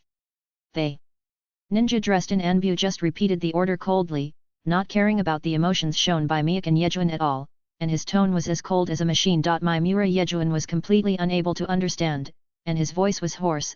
"This is what I mean. Do you know how many people have died in our army to defend this key passage from the land of hot water to the land of fire? Hidden Cloud Village has not broken through our defense line in 17 consecutive waves of charge. Now you want us to make a gap for them. Whose order? Whose order is this?" Ninja dressed in anbu put the order book in his hand on the soil block in front of him that served as a desk, and motioned for him to read it himself. On that order sheet, the name of Midaman N was signed. Maimura Yejuan stared at the signature on the order sheet, and felt that there was a fierce blood flow gushing out from his forehead after 4 nights of hard work, as if it was going to burst all the blood vessels, and his eyes could not help but blacken. In order to defend this pass, hundreds of them fought for 14 days. Because they knew that the people of the Land of Fire were behind them, almost everyone risked their lives to block any small traps and barriers that were broken by the Cloud Ninja, and tried their best to ensure the safety of the rear and transportation troops of the Land of Fire. As a result, now that an order has come down from above, all their efforts these days have been in vain.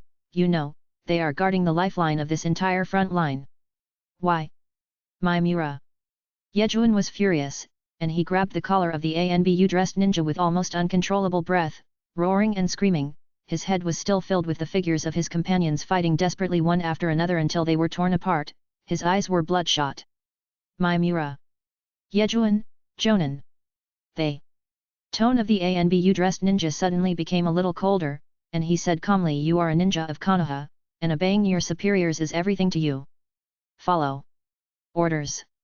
After a long pause, Maimura Yejuan's hand holding his collar slowly fell. At the same time, in the territory of the Land of Fire further behind, Shimura Denzo quietly looked at the root ninjas who were busy setting up temporary tents around him, with a faint expression. Among the other ninjas from the 3 families of Ino, Shikaku, and Kojiro who were transferred by Mito Kato and others, some old-fashioned jonin had already recognized the former Hokage advisor who was supposed to stay in Konoha prison, but for various considerations, no one said anything more. In this age of ninjas, to get involved, you need power and background. Can you fight? What's the point of being able to fight? Can you compare with Lord Senju Hashirama? On the contrary, the power and background behind Shimura Denzo are so great that even those at the top of Konoha are vouching for him. Naturally, even if these people saw it, most of them pretended not to see it. However, among the Konoha ninjas in this command center, there are still people who are responsible and careful enough. After seeing the overall plan for the anti-ambush war that is about to begin, a young Ninja suddenly showed a stunned expression on his face and looked at the people around him in disbelief. Until his eyes stopped on Shimura Denzo, he immediately realized the problem. He stood there for a long while, then suddenly made a decision, strode towards Shimura Denzo, and tried to remind him, acting commander, the approach in this anti-ambush plan is really inappropriate. In any case, the risk of attracting the third Hokage and hundreds of Kumigakure ninjas into the ambush circle in one go is too great. What's more, the position we use as bait not only leads directly to the land of fire, but also has a great possibility of threatening the main artery of the rear transport team of the entire front line. If there is an emergency, they Staff Ninja tried to explain the risks to the adult, who appeared inexplicably in a steady and fast tone. But his arm was gently pulled by a Nara ninja behind him. However, the voice of the Staff Ninja still did not stop. What is this plan that may endanger the safety of the entire front line? How did it get through the upper level? He didn't intend to know about such petty things. He just wanted to fulfill his duties. However, Denzo didn't have the patience to listen. He turned his head to look at the Staff Ninja, stared at him with a sharp gaze, and said calmly, "Ninja, your duty is to carry out the mission. Go down, please." "Wait a moment, acting commander." However, before he could continue to say anything, the Staff Ninja was dragged out by two root ninjas guarding Denzo. Shimura Denzo still looked at the plan in his hand expressionlessly. This action was his comeback battle on the stage of Konoha. Because of this battle must be fought cleanly and beautifully, and there must be enough significant results. The third generation Hokage is a suitable prey. After this period of adaptation, he has roughly mastered the limit of the wood escape ability of this thousand-handed arm. Because of this, the current Shimura Denzo has enough confidence in himself. Besides, he also prepared 500 Konoha ninjas as a siege net for the third Hokage. With his current strength and 500 ninjas, what else can he not do? Shimura Denzo, full of confidence. Second update. It's the last 2 days of this month. Please vote. Chapter 125. How strong is it? 5k. The ending of the entire Konoha army that fought hard at the pass and finally became bait is obvious. In just 3 hours, the entire garrison that had been bloody for 17 days was broken in one breath by the Kumigakure ninja, who noticed the weak point. Kill. Roaring, shouting, wailing. The muffled sound of heavy footsteps hitting the ground, the metallic clanging sound of ninja tools colliding, the burning sound of ninjutsu and blades piercing the flesh, and the sound of water bags bursting. All kinds of sounds filled the ears of Maimura Yejuan. The Konoha commander stared at the bloodshot eyes, watching the ninjas who were the rear guard screaming in pain under the blades of the Kumigakure ninjas, who were several times more than his own, and his heart was broken. All the ninjas behind him looked at him quietly with unwilling or sad eyes. Maimura Yejuan tightly grasped the blood-stained order sheet in his hand. Finally, he could only shout fiercely, "Retreat!" 4.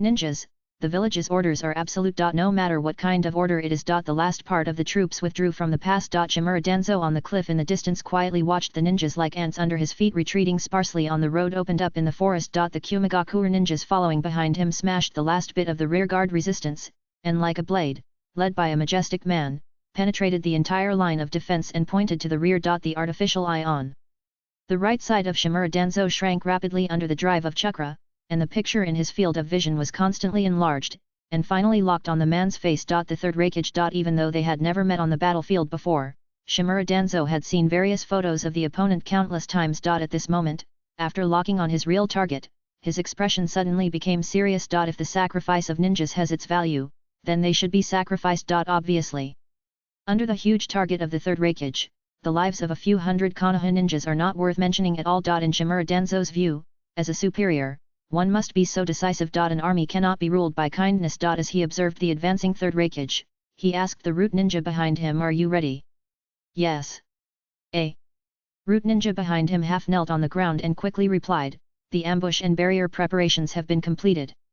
We are just waiting for the Mimura Jonin to guide the target to the designated location." "Very good." Shimura Denzo nodded slightly, his expression calm. He had made many plans long before the battle began. With the third Hokage's own strength, he has now become the Eight Tails Jinkriki. Although it is not known how he will cooperate with the tailed beast for the time being, with his caution, he will naturally estimate it higher. In order to complete this ambush, he not only led a large number of Konoha ninjas to ambush on both sides of the canyon behind, but also prepared a large number of sealing team personnel to set up a large barrier to limit the speed of the third Hokage. With his wind escape level, it is not difficult to break the third Hokage's lightning escape armor.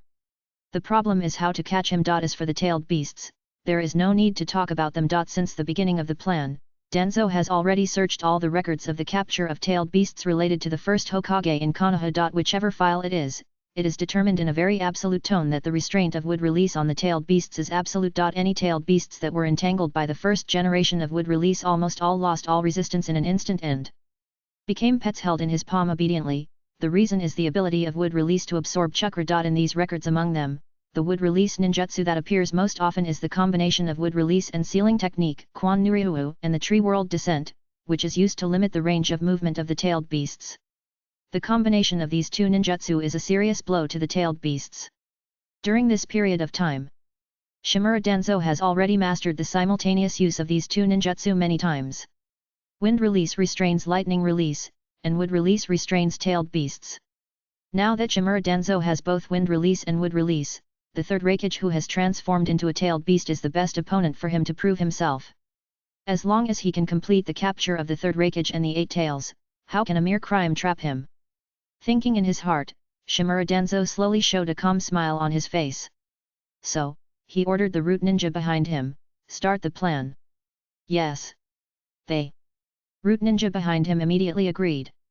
Lightning escape, ground walk. Spider web-like. Lightning spread forward from the ground at a very fast speed, covering the bodies of several Konoha ninjas in just a moment. Following that, the sturdy Kumagakure ninja who was good at swordsmanship immediately flew out from mid-air, and the blade in his hand, like a silver chain, easily tore into pieces the bodies of the Konoha ninjas who were still howling. Figures that flew up from the treetops like locusts kept passing through mid-air, rushing densely towards the direction of the Konoha ninjas, and the number was several times enough to offset the gap between the Jonin and the Genin. Even if there were occasionally 1 or 2 Konoha Jonins who firmly guarded at the end to cover their companions' retreat, they were torn into pieces by the swarming Kumagakure ninjas in a few seconds. Ninja is an extremely high attack and low imitation profession. Even a Jonin as powerful as Hitaki Sakumo would die very sloppily if he was stabbed in the vitals by a Genin's kunao. This speed of advancement, no matter how you look at it, seems to be justified. However, the third Raikage, who was walking at the front of the entire team, was keenly aware of the abnormality. Although this Konoha army, which had been defending the pass for so many days, should have reached its limit, it was defeated too easily during the shift. Then, as if he realized something at this moment, a hideous smile appeared on his face. Are you finally here? Sawara. Kiri. I have been waiting for you for a long time. While the third Raikage was mumbling, he asked a cloud-hidden ninja behind him, are they still following behind? Yes. They. Cloud-hidden ninja immediately replied, all according to your request, follow behind your troops in the order of the Shadow Guard. That's good. They. Third Raikage was immediately confident, and the smile on his face became more and more pleased. Want to ambush me? Then I will let these 2 sinister guys, Sarutobi Hiruzen and Sawara Kiri, have a taste of being ambushed. Following him were the special Black Thunder troops trained by the third Raikage with dozens of Kumagakure Jonin during this period, as well as a group of elite SEAL class ninjas, specially used to target Sarutobi Hiruzen and Sawara Kiri. With confidence in his heart, the third Raikage seemed to be much tougher when he launched the charge, and continued to charge at the retreating Konoha ninja troops in front without hesitation. The pursuit between the 2 sides continued along the entire road, and the Konoha side also went from resistance at the beginning to heavy casualties, and then gradually evolved into a large-scale rout that could not take care of anything. Until the 2 sides, one chasing and one fleeing, broke into a large canyon. It should be here. The third Raikage immediately had a clue in his heart. The smile on his face became more and more intense, as if he couldn't wait to see the stunned expressions on the faces of the 2 sinister guys, Sarutobi Hiruzen and Sawara Kiri. Wow, as expected. Almost immediately after the third Raikage led his troops deep into the middle of the canyon. The Konoha ninjas who had been lying in ambush on both sides of the canyon immediately emerged from both sides. As their chakras were quickly injected into the corresponding barrier fulcrums, a large hemispherical barrier that almost covered half of the canyon suddenly covered the entire sky. The Kumagakure ninjas who knew nothing about it were shocked when they saw this scene, and even the pace of chasing the Konoha troops slowed down a lot. Countless Konoha ninjas on both sides of the canyon emerged from the jungle in a dense crowd, and the terrifying scene made their hearts tighten. The troops in front immediately sent a warning to the back ambush. There are ambushes on both sides of the canyon. However, just before the voice came out, the Konoha ninjas, who had been patient for a long time, had already shot down from the canyon and pounced on the scattered Kumigakure ninjas in front. Even many Konoha ninjas running in front immediately realized the opportunity and launched a desperate counterattack against the Kumigakure ninjas behind in 2s and 3s. Suddenly, the troops of both sides suddenly squeezed into a ball like a tide, making all kinds of noises. Just at this moment, a violent roar like a beast suddenly pierced everyone's eardrums. Hell! Thrust, four-handed. Almost. At the same time as the voice sounded, a majestic figure like a stream of light, at a speed that was difficult to capture with the naked eye, crashed into the group of Konoha ninjas on the opposite side, making crisp fractures and muscle-tearing sounds. A large amount of blood rose up like fog among the crowd. The Konoha ninjas standing in front of him were all enemies. After penetrating the entire group of Konoha ninjas that were counterattacking and flying down, the blood-soaked third Hokage stood still and roared towards the canyon. Since you are here, come out quickly. Don't let me look down on you, the villains of Konoha.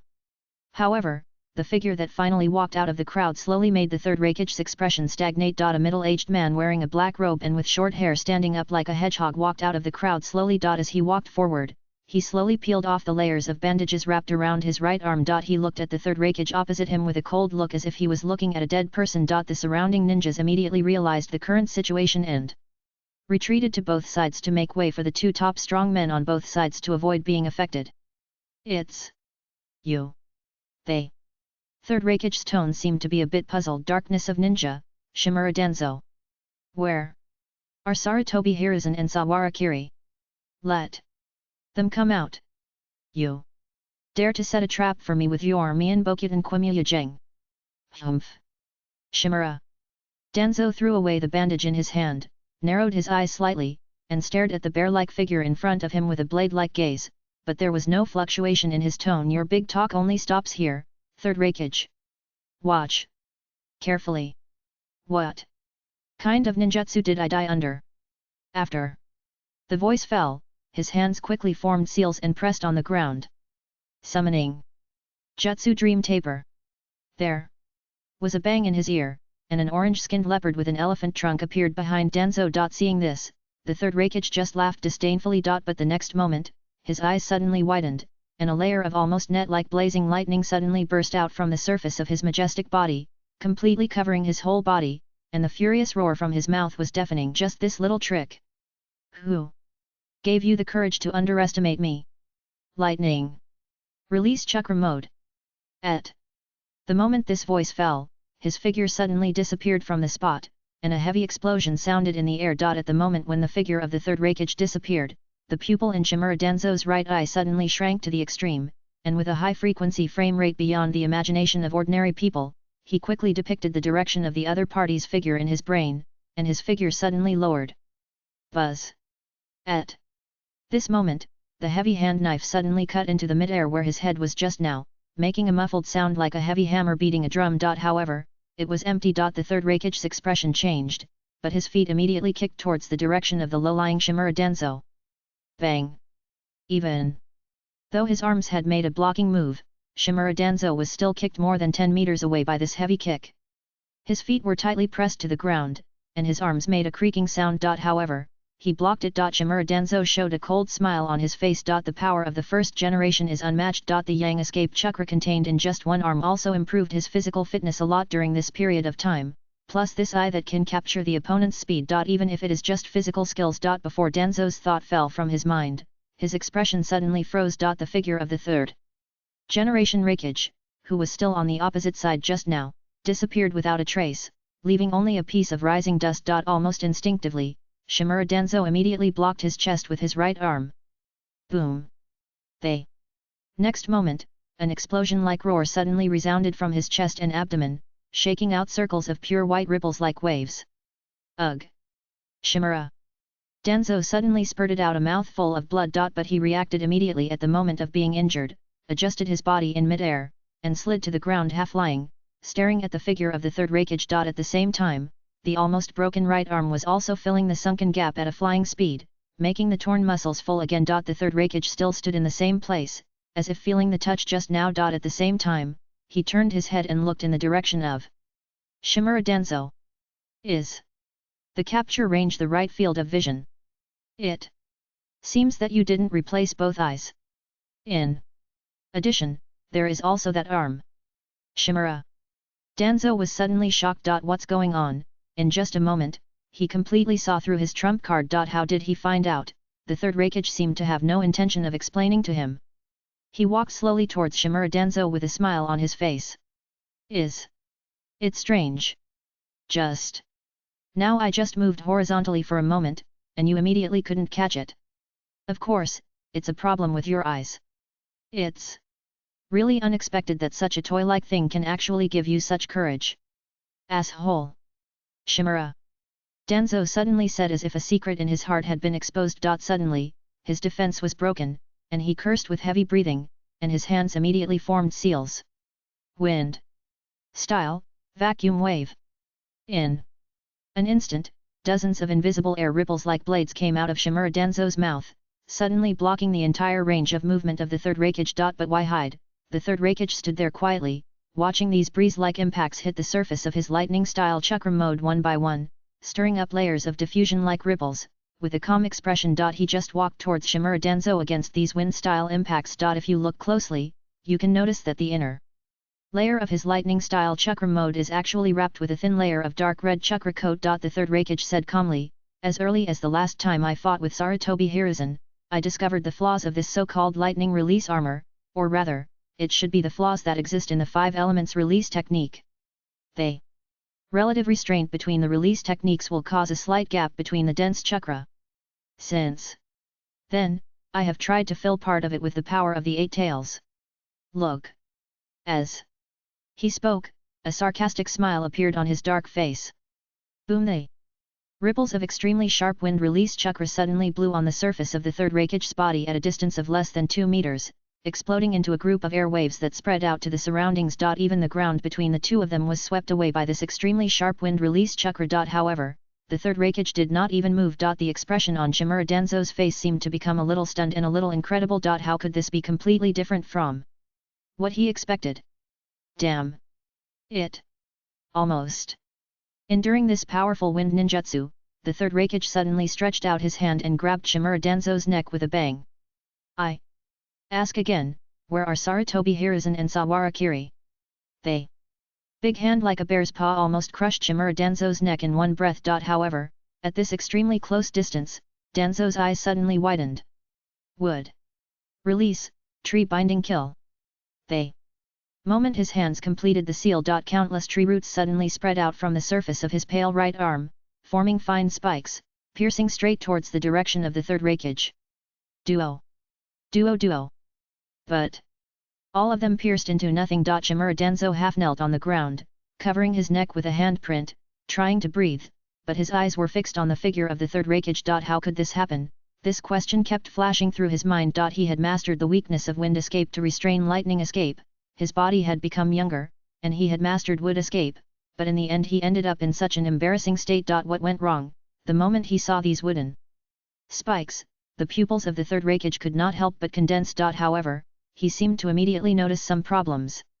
Looking at the tree root-like spikes that covered a few meters, a calm smile slowly appeared on his face. Wood release? You actually have this kind of thing? You really scared me. But accompanied by the voice of the third Reikage, the light of the lightning release armor on his body began to become more and more intense. With just your own ability, how much strength can you exert as the first Hokage? The disdainful voice was like a heavy hammer, hammering at the dark side of Shimura Danzo's heart that he was most reluctant to face, making him suddenly become a little hysterical, with his eyes wide open, looking straight at him. How strong is he, the first generation?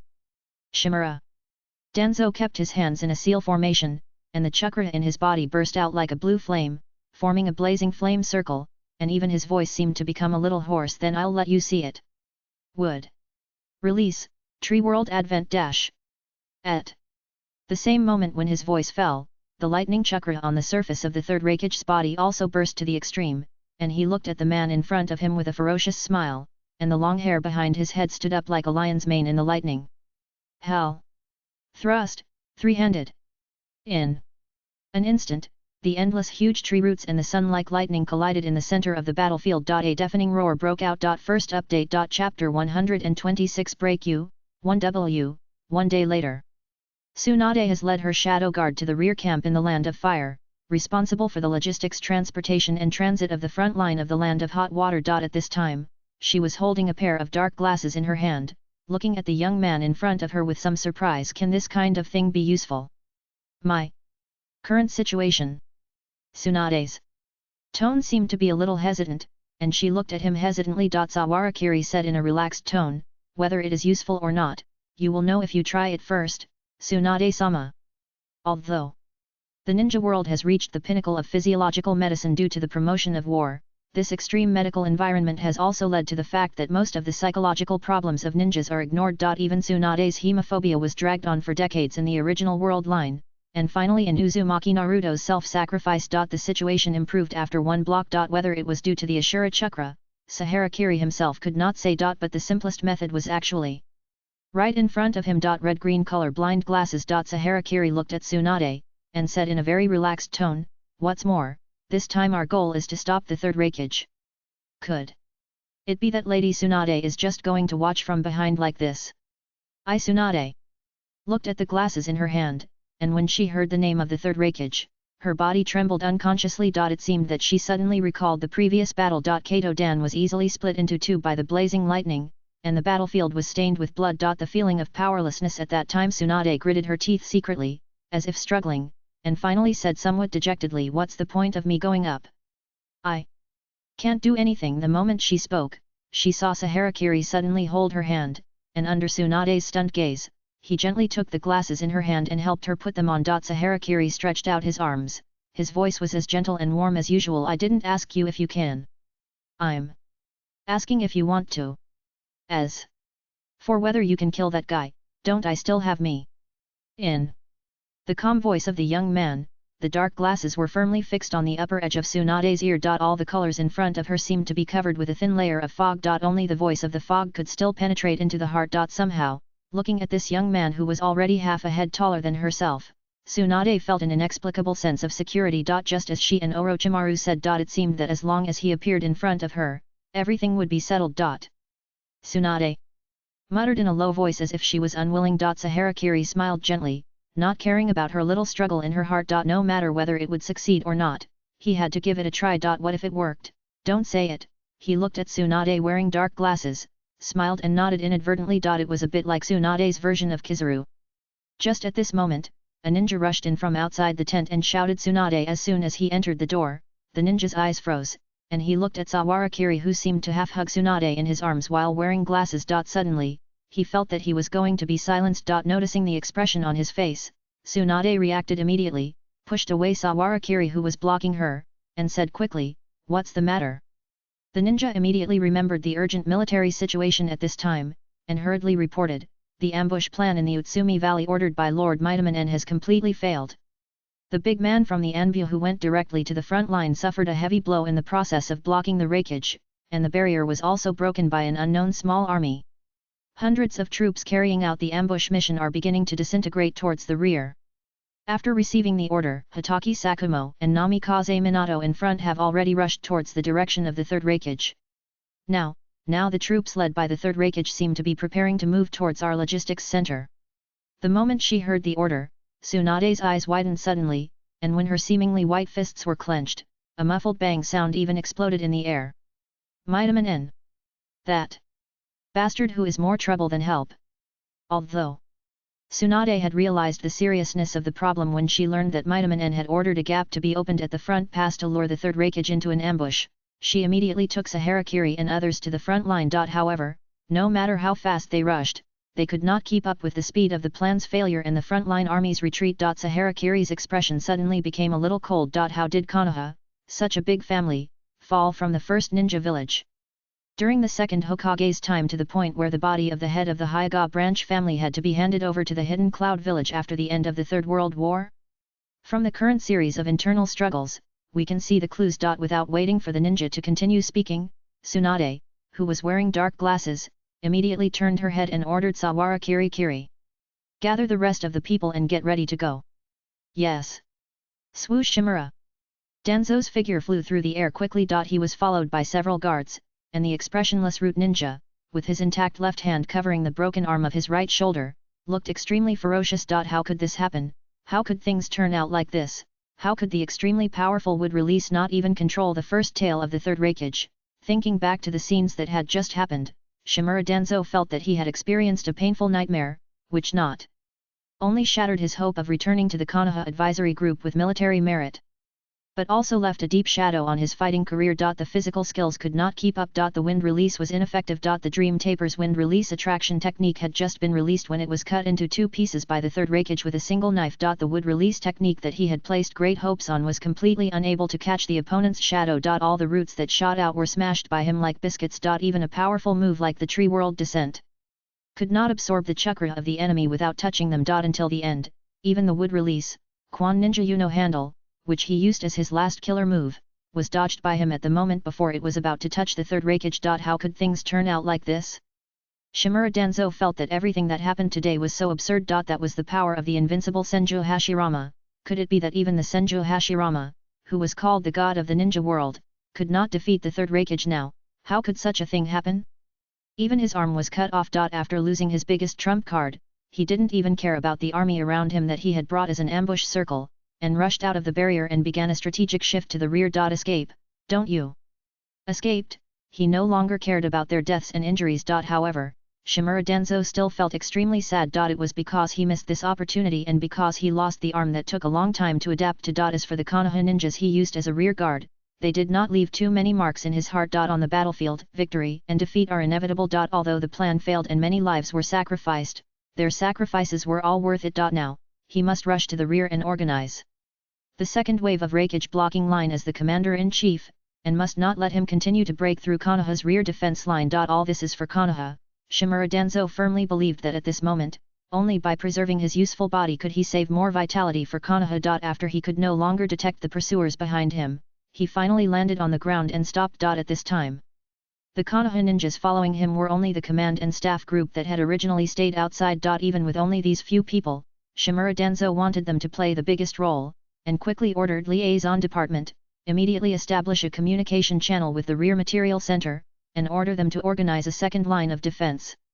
Now, the troops led by the third Hokage are moving towards this side. We must, you bastard. However, he was interrupted by a staff ninja who was so angry that he could not control himself before he said half of his words. Shimura Danzo swept his sharp eyes over and found that it was still a familiar figure. It was the civilian staff who mustered up the courage to dissuade him before the plan started. At this moment, the other party no longer cared about the difference in status, and roared loudly with red eyes. Didn't you lead them to this direction when they were fleeing? And that unreliable ambush plan was actually forced through. Have you ever thought about what kind of losses the rear will suffer if it fails? Do you know how many people the garrison troops at the pass have sacrificed to defend until today? Don't pull me. This is all your responsibility. He suddenly broke free from the pull of several staff officers behind him, stretched out his arms and looked at Shimura Danzo. Although he was just a chunin, he did many things that Jonin dared not do. When Shimura Danzo heard the last part, his face suddenly twisted a bit. His only remaining left arm whistled half a circle, hit the Konoha ninja's face hard, and threw him several meters away, roaring like thunder. Idiot! You are just a small staff officer, do you know what sacrifice is? All this is for Konoha's great plan. How dare a mere chunin yell at me? Shimura Danzo stared with eyes wide open, veins bulged on his forehead, and his left hand clenched tightly, scolding loudly, as if he wanted to vent all the anger ignited by all this incredible on the staff officer opposite. His plan was obviously perfect. Why did this idiot dare to blame him, just when he was so angry that he wanted to order several routes to kill this ignorant idiot? He heard a Yamanaka ninja from the liaison department suddenly make a seal gesture, as if he received something. The originally grey face suddenly shook. Reinforcements are coming. In the lush forest, the broken bodies of Konoha ninjas were everywhere. The third Hokage led the Kumigakure behind him and walked through the dense corpses, officially setting foot on the land of fire. Thinking of the funny scene just now, even he couldn't help but laugh. Originally, he was ready to deal with two powerful enemies, Sarutobi Hiruzen and Sawara Kiri, at the same time, but Konoha gave him a little surprise. Even the legendary wood release can be used like this by that idiot. It's like he hasn't been on the battlefield for many years. If Just one or two powerful ninjutsu can change the situation on the battlefield, then Onoki, who has mastered the all-destructible dust release, should be the strongest in the ninja world. Ha! That idiot! They. Third Raikage weighed the pale arm in his hand, handed it to a Kumigakure ninja behind him, and ordered, take it back and let the research department experiment with it. It's the power of wood release after all. Yes. They. Cloud Hidden Ninja immediately agreed. The third Raikage was still looking forward. At this moment, he suddenly understood something. Has he been imagining with the air all this time, that guy Sarutobi Hiruzen, after using that technique, it is entirely possible that he has died suddenly. As for Sawarakiri, for some reason he never showed up, anyway, he always stayed in the village. It may be because of internal struggles, or there may be something wrong with the technique, or he may have contracted a terminal illness. Guys with such strength at a young age usually either overdevelop their bloodline limits or overuse their bodies, and premature aging is completely predictable. So much so that Konoha even had to throw guys like Shimura Danzo, who had almost completely forgotten their fighting instincts, onto the battlefield as a trump card. Thinking of this, the third Raikage didn't even feel a little funny. If that's the case, let's give it a try. Directly. Break through Konoha's frontline logistics center in one go. If no one comes out in this way, it means that there must be a big problem inside Konoha. Hey! They. Third Raikage thought to himself, and the bloody smile on his face became more and more intense. However, while he was thinking in his heart, the body seemed to sense something instinctively, and suddenly took a step back. Wind. Style, White Fang. They. Next moment, a blazing gale swept through from a very far distance, carrying a silver chain that drew an arc of light in the air. Almost sticking to the step that the third Raikage took back, a gully that penetrated more than 10 meters in one breath was left in front of him. Buzz.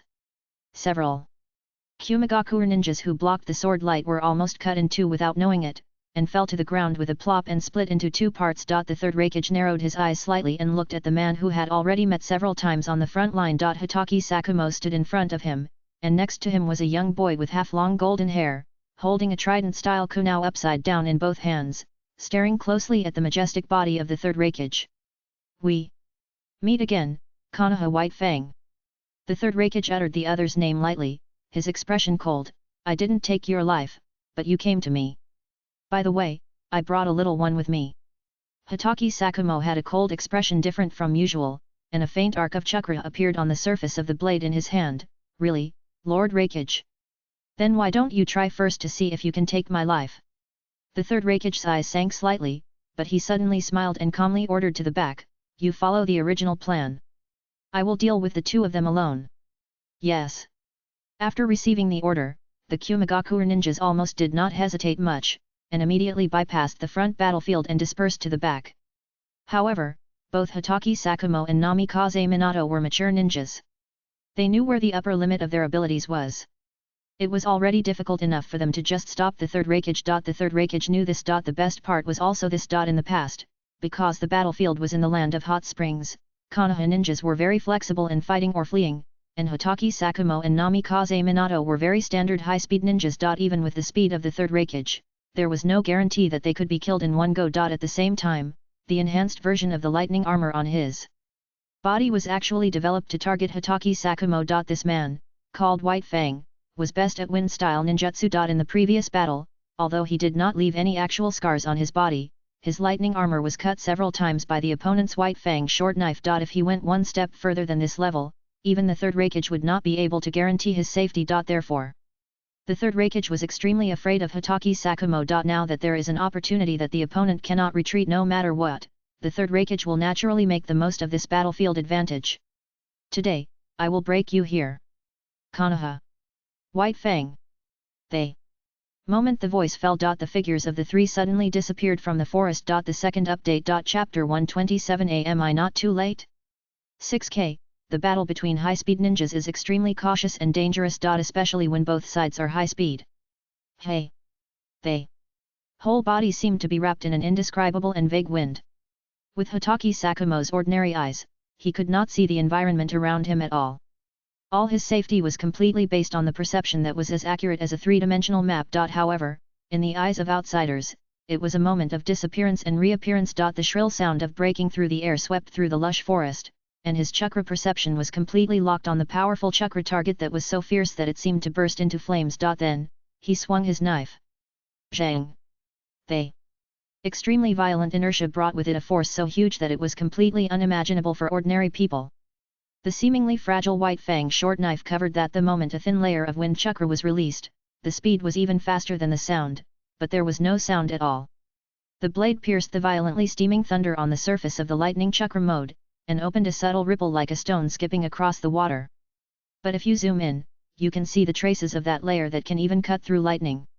If it were placed on an ordinary ninja, this knife would be able to split the figure behind him in two even if it was separated by a stone several meters thick.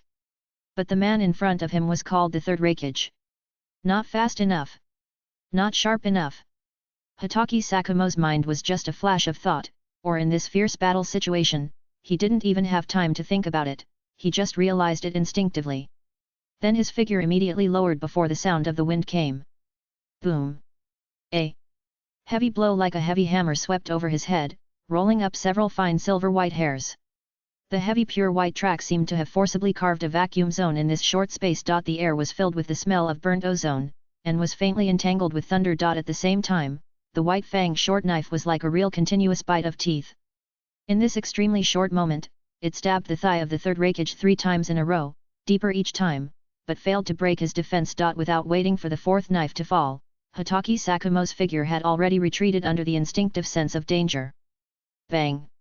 The giant foot like a pillar of heaven stomped down suddenly, and the third Hokage's body seemed to be completely unaffected by Hokage Sakumo's continuous knives just now. He stepped on the ground where he had just stood, and stepped out a huge diffuse rock plate on the solid ground under his feet, stirring up a layer of thin waves. The direction of strengthening the lightning chakra mode of the third Hokage is completely different from that of his son, the fourth Hokage, who tends to add points in an absolute attack and defense style. Although he surpasses most ninjas in terms of absolute speed, he is indeed slower than the current Hokage Sakumo. However, in contrast, a fragile type like Hokage Sakumo would never dare to be hit by any of his moves. During the short gap between the two of them, several trident kunai had been scattered in all directions without them noticing. The young man, who flashed like a meteor, suddenly threw a kunai forward, just in the gap between Hokage Sakumo's retreat and the third Hokage step forward. A blue light suddenly flashed in the palm of the young man's hand. Raise Nan. Then Flying Thunder God technique. The kunai, which was still in the process of flying, could not be regarded as any damage in front of the third Hokage and Hokage Sakumo. However, the third Hokage, who had fought with the two many times, was keenly aware of the attack intention of the Konoha kid, and immediately stretched out his arms upwards in the direction of the flying kunai, as if to pierce him in one breath. Buzz! Unfortunately, the blonde boy who appeared in front of him lowered his body, rubbed the thick arm without hesitation, and fiercely imprinted the glowing chakra ball in his hand between the chest and abdomen of the third Hokage. Boom! The fierce rotating light and the lightning chakra mode collided with each other, bursting out two balls of light as blazing as fireworks. However, Namikaze Minato himself fixed his eyes during the inch-by-inch advancement. Swoosh! The figure suddenly disappeared. The next moment, the third Hokage's outstretched arms suddenly closed towards the center, making a muffled bang. If Namikaze Minato had stayed in that position just now, he would have been strangled directly by this fierce blow. Obviously, Minato Namikaze himself also realized this. After teleporting away with the Flying Thunder God technique, he looked in the direction of the third Hokage and gasped heavily. What's wrong? The third Hokage shook his hand, cleared the dust in front of him, and looked at the two people around him with a grim smile, saying sarcastically, I waited so long, and in the end, you still have these few tricks. If you die by accident, don't say that I didn't give you a chance. While the third Hokage was talking, Hokage Sakumo and Minato Namikaze, who had retreated more than 10 meters, immediately exchanged glances. Noticing Minato's gaze, Hokage Sakumo immediately looked in the direction between the third Hokage's chest and abdomen. I saw that the previously complete lightning chakra armor seemed to have a fleeting hole under Minato's raised nan. Is it already completed, that technique? Hokage Sakumo thought in his heart, but immediately understood Minato's intention. Their biggest problem now is actually only 1 point. The attack is not enough, and it can't cause damage. However, if they can grasp the opportunity created by Minato now, even if they can leave a knife, then the third Hokage may consider the issue of retreat. Yes. From the beginning, Hotake Sakumo never thought about the possibility that their combination could kill the third Hokage. In fact, all he thought about was how to force this monster back and then support the logistics center in the rear as soon as possible. As a commander, Hotake Sakumo always needs to consider the safety of the frontline ninjas first. Therefore, almost the moment he noticed Minato Namikaze's intention, Hotake Sakumo's spirit was immediately lifted up, staring straight at the direction of the third Hokage. Then, please let Lord Hokage see it. They. Ability of Konoha Ninja. They.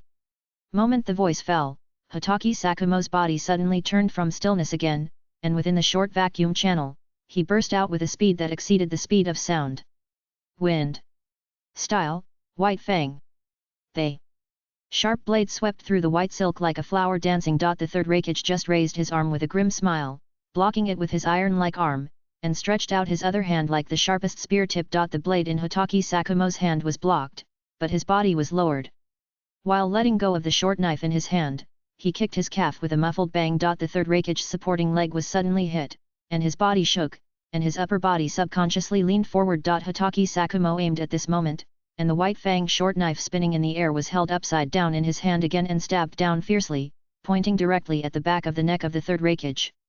Zilla! The torrent of lightning escape tried its best to block the blade stabbed by the wind escape, so that Hotake Sakumo was completely wrapped in the wind escape and even felt a slight strong numbness in his hand, and there was also a burning feeling of the tailed beast chakra wrapped around it. Has the tailed beast chakra been integrated into his lightning escape armor?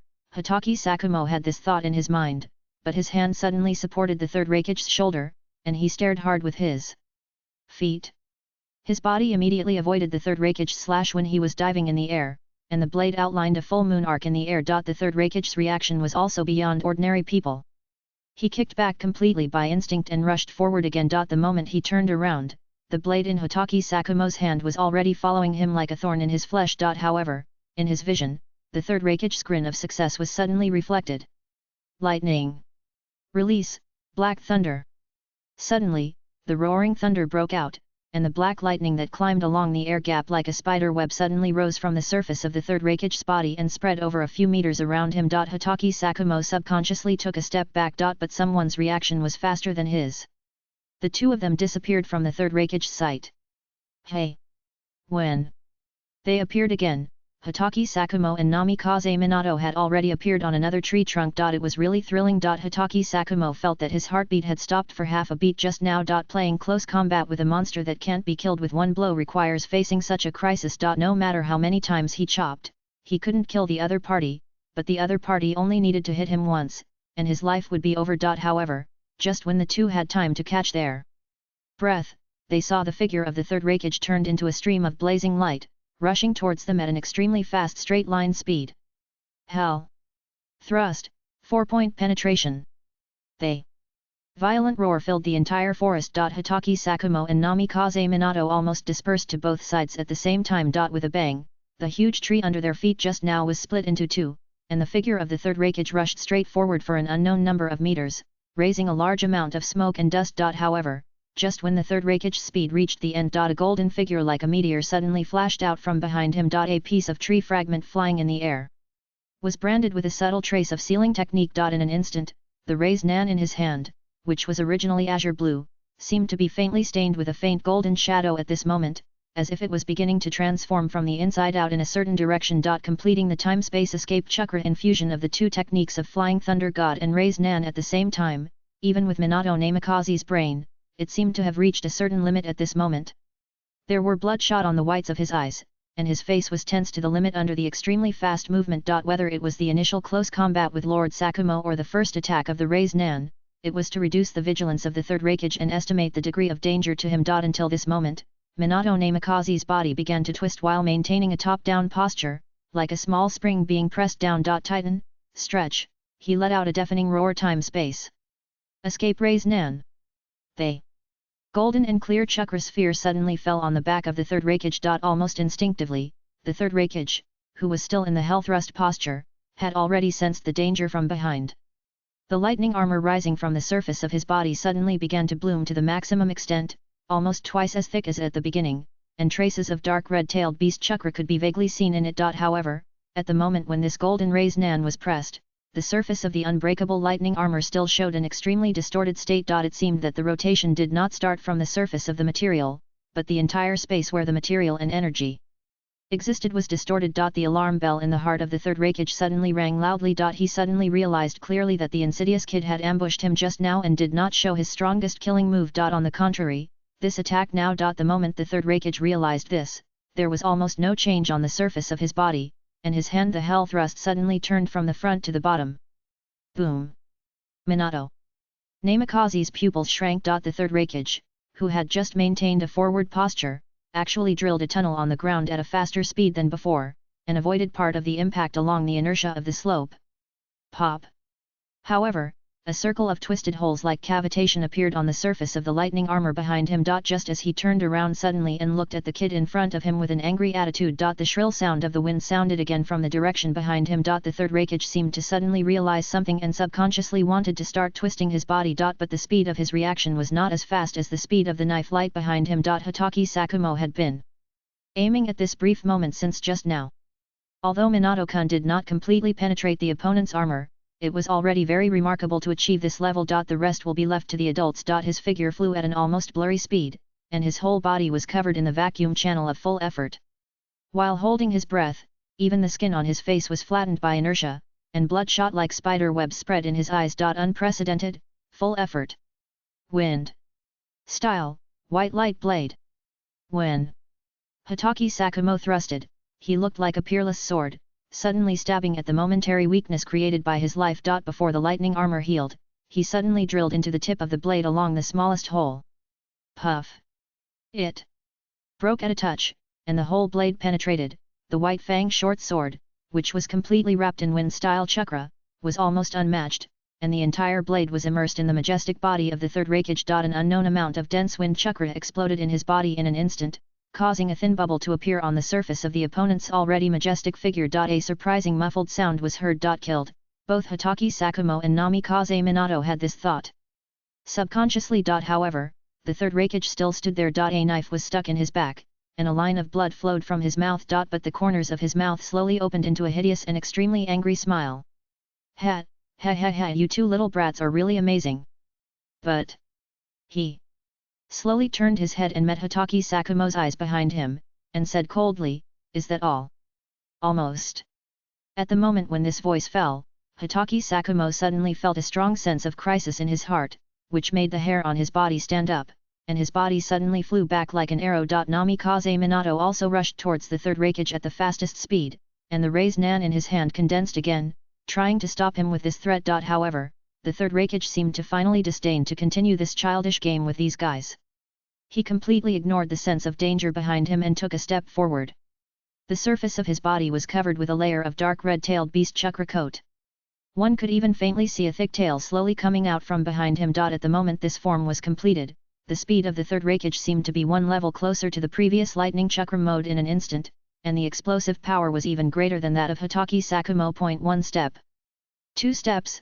His big foot forward and the chakra kinetic energy behind him made his figure suddenly turn into a straight stream of light like an arrow.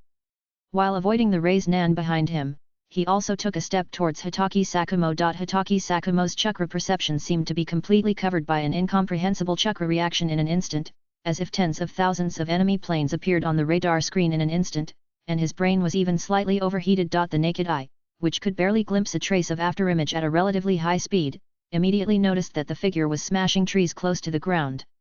And it rushed towards him with a violent and completely irresistible posture. Faster than that, a dark red giant claw suddenly stretched out like a whip. The extremely sharp claw tip seemed to only take a moment to tear his entire head apart.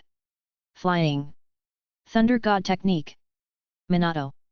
Namikaze's figure disappeared and reappeared, and then disappeared again. The two figures kept moving between the punctuation marks left by several trident kunai, and suddenly opened up a huge distance with the third-generation Raikage, who was beginning to transform into a tailed beast on the opposite side. It was not until this moment that they finally understood what kind of monster Lord Sarutobi Hiruzen faced when he first fought against him. What was even more shocking was that it was different from what they had learned from the previous intelligence. The current third Raikage's control over the tailed beast's chakra was so sophisticated that it was beyond their imagination. Just in the one-tail state, he could freely control the tailed beast's chakra to materialize, at the same time. Namikaze Minato clearly observed that the huge wound on the back of the third Raikage that had just been pierced by the white fang dagger was now being repaired at a speed visible to the naked eye. It took only 1 or 2 seconds for it to heal completely. Namikaze Minato was dead. Stared at him. Is this the real power of Jinchuriki? If that's the case, then he doesn't have to worry about Kushina dying from injuries. This thought popped up in his mind inexplicably. Minato. Just. When he was in a daze for some reason, Hotaki Sakumo's roar suddenly woke him up. The next moment, the third Raikage, wrapped in electricity and the tailed beast chakra code at the same time, suddenly drilled through the giant tree in front of them at a speed that was too fast to catch. Bang! It landed at the same place where they had just landed. The two jumped again. However, their expressions at the moment were not very good. Because, under the feet of the third Raikage, a trident kunai inserted into the surface of the giant tree was suddenly crushed by him. Like to run.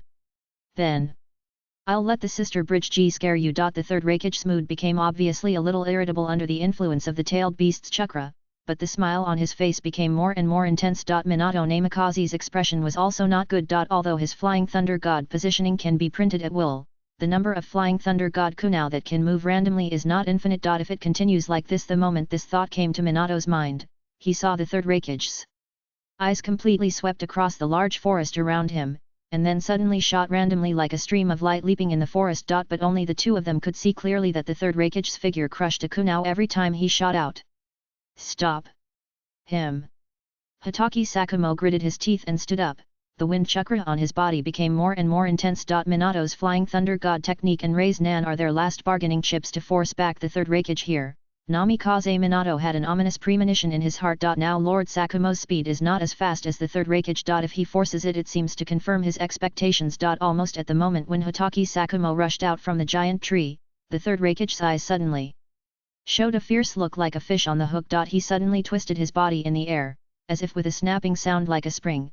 It flew towards Hotaki Sakumo. The chakra on the already thick right wrist suddenly expanded and turned into a giant claw. Hotaki Sakumo instinctively used wind escape to dodge to the side. However, the moment he appeared at the other end, the third Raikage appeared in front of him at a faster speed. At that moment, the world in Hotaki Sakumo's eyes seemed to be still. The claw tip was sharper than a blade, and the strong tearing feeling it brought when it approached his body seemed to penetrate his skin into his flesh. Minato Namikaze launched the Flying Thunder God at the moment of the technique. The ripples of time and space were so clear. But what was clearer than that was the deep sense of death brought by his body being torn apart. However, until the last moment, Hotaki Sakumo still maintained his desperate posture of stretching out the white fang short knife in his hand without hesitation. The wind chakra on his body was like an invisible curtain that enveloped him, breaking through the air. When it comes to death, go forward without hesitation. At this moment, as if piercing through space, carrying the explosive inertia brought by crossing a distance of more than 10 kilometers, with an unstoppable the figure of the moment of death was crushed by the speed of sound at many times the speed of sound. And it was like a real light, kicking directly at the dark face of the third Raikage in front of it. In an instant, the face of the third Raikage, which was wrapped in the chakra of the tailed beast, tilted to one side in an almost distorted shape, and the whole neck seemed to be stretched a little under this huge force. One could even hear the sound of the cervical vertebra breaking and rotating faintly, and even the air was wrapped up in large pieces, showing white lines like ripples of tides, and the whole body was shot towards the distance. Boom!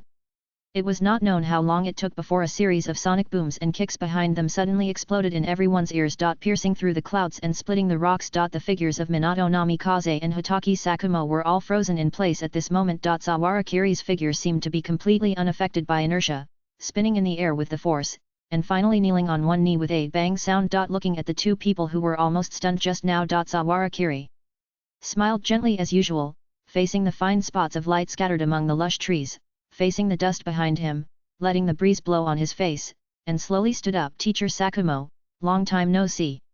Am I not late? First update. Chapter 128 Swinging a Fist, 1W, Woo. The moment they saw him, both Minato Namikaze and Sakumo Hotaki could not help but exclaimed, their eyes filled with surprise. After the battle with the third Raikage just now, they thought they would have to die here. What they were most worried about was not even their own lives, but what kind of tragic and catastrophic consequences would be caused if the third Raikage with such strength suddenly rushed to the rear. But now, Sawara Kiri, who had been confined to the village for a long time for some unknown reason, appeared here. This immediately gave them a hope. As long as the Kiri was there, the third Raikage would be forced back. After experiencing the Battle of Sand Village together, both Minato Namikaze and Sakumo Hatake had such confidence in this guy. I'm sorry. Sawara. Kiri clasped his hands together as if he felt a little sorry. I could have arrived earlier, but I ran into a small group of Kumagakure troops on the road and dealt with them before coming here. Teacher. Sakumo, are you okay with your injuries? It was not until he heard what he said that Hatake Sakumo suddenly reacted. When he lowered his head, he saw that the Konoha Jounin vest on the surface of his chest and abdomen and the steel armor inside were torn apart by the third Raikage's claw at some point, leaving a huge wound like a giant claw mark, which continued to ooze blood. He could even faintly sense the slight burning sensation coming from the wound. It was obvious that if Sawahara Kiri had been half a second later, his entire body would have been torn apart by that claw. However, Hatake Sakumo didn't care about the tiny marks on his body at this time. He turned to look in the direction where the third Raikage flew out and said solemnly, my little injury doesn't matter. Let's get rid of the third Raikage quickly. Don't underestimate him. After transforming into a tailed beast, his body has been able to regenerate at super speed. Even if his bones are broken, they will probably recover quickly. Sawara Kiri was not too worried about this. He turned his head to look at the figure that flew away for who knows how many meters under his kick, and waved his hand casually. Leave that guy to me. Tsunade-sama. We'll be here soon, Mr. Sakumo, stop the bleeding first, it will be easier for her to treat you. Hearing this, Hatake Sakumo was startled, as if he had sensed the meaning of the young man's words, and said in astonishment, you can deal with that guy alone. Don't worry. Sawara. Kiri's blue eyes narrowed slightly, outlining a reassuring smile. At this moment, he already had enough confidence in himself. I am the strongest. At least it should be now. Hearing his arrogant tone, Hatake Sakumo looked at him in a daze. At some point, the young man who needed him and Tsunade's protection before seemed to have grown to a state that they could not even touch the edge of at a speed that they could not imagine. So much so that when he said this, although Hatake Sakumo was a little dazed, he had no reason to find fault with him. Instead, Namikaze Minato was looking at him with a very solemn look. Although it was only a little, he was still keenly aware of it. The fog seemed to be much stronger than before in the Sand Village. At this moment the spatial ripples on his body were completely different from before, and even seemed extremely natural. At this moment, the fully armed Tsunade had already rushed from the distant woods and appeared in front of the group. When she saw the wound on Hatake Sakumo's body, even with the dark glasses, Tsunade's facial expression was visibly stiff for a moment. However, it must be said that after she could not see the color clearly, her reaction was slightly better than the previous situation where her hands and feet suddenly became weak. At this time, she came to Hatake Sakumo and said quickly, sit down, I'll treat you first. Hatake Sakumo was startled when he heard this, and he naturally knew the kind of disease Tsunade had. However, after hearing her words, he still sat down. Okay. Tsunade looked at the wounds, and beads of sweat secreted on her forehead, but she still suppressed the soreness of her hands and feet, and tried to control the chakra in her body, and the bright yang escape chakra luster bloomed from her palms. Sawara Kiri looked behind her and seemed to smile with some relief. Just at this moment, in the pit in the distance, there were suddenly crisp tearing sounds, as if some giant beast was pushing away the broken giant trees from the depths of the forest and walking towards them. Sawara Kiri's eyes gradually became focused, and the six eyes quietly watched the direction where the sound came from. Minato Namikaze immediately took a fighting stance under highly tense nerves. The sound arrived before the person arrived. Almost at the moment when he felt Sawara Kiri's chakra, deafening laughter came from the dense forest. Ha ha ha ha ha ha ha ha. Sawara Kiri. They. Third Raikage's chest burst out with roars like beasts. I finally waited for you. They. Dark and strong body walked out of the dense forest slowly, staring at the figure of the young man with a sharp axe-like gaze. As he walked, he twisted his neck, which had just healed, with a crackling sound. Under the intense surging emotions, the surface of his body fluctuated with traces of lightning. Every step forward seemed to be a heavy step on his heart. The third-generation Raikage had a hideous smile on his distorted face, but his eyes carefully swept over the figures present, and his expression became more and more disdainful. It seems that the old man Sarutobi Hiruzen is really dead. They. Minions that keep coming to me like fuel are really making me so irritated. Crack. They. Sound of the last dislocated neck bone sounded. His neck was finally completely healed. Tsunade, who had just finished the treatment, softened her hands and feet unconsciously when she saw the other party, even though she didn't see any blood. The deep shadow left by the third Reikage at that time had long been deeply imprinted in her heart. The death of Kato Dan and Ando Daishin were both so tragic and bloody. Even just making a fist was so difficult. However, Sawara Kiri stood there quietly, without any hesitation, and even had the leisure to tease him. What? You can't wait to die at this age, Lord Reikage. If that's the case, I don't mind sending you there as soon as possible. Humph. The chakra floating on the surface of the third Reikage's body became more and more intense, gradually turning from the previous lightning into a complete, thin coat of tailed beast chakra. With a fierce look, it seems that you haven't realized it yet, Sawara Kiri. What kind of power do I have now? Almost. At the moment when the voice fell, his figure suddenly penetrated a distance of dozens of meters at an extremely fast speed that was unknown how much faster than the lightning escape chakra mode, and his target was directly aimed at Sawara Kiri. Buzz. As the heavy punch was thrown, the air around him seemed to tremble faintly. However, Sawara Kiri still stood there, motionless. The violent airflow that spread out around him suddenly cut a large area of spreading wind to both sides behind him with his body as the intersection, tearing apart all the gravel and weeds on the surface. Only the fist in front of Sawara Kiri stopped an inch in front of him. No matter how hard he tried, he couldn't move forward. Sawara Kiri's expression remained calm, and he said, Lord Reikage, you should have collected a lot of information about me. You should know it very well, right? As he spoke, he slowly stretched out his hand forward, and his palm clasped with the fist that stopped in front of him. The distance between us, it's infinite. Looking at his extremely contemptuous attitude, the veins on the forehead of the third Reikage suddenly popped up, and the grim smile at the corner of his mouth became more and more twisted, and he shouted, so what? Almost at the moment the sound fell, the tailed beast chakra wrapped on the surface of the third Reikage's fist suddenly evaporated several points more than the previous moment, expanding like a balloon. Under this blazing rage, the heavy punches fell as fast as raindrops. Boom.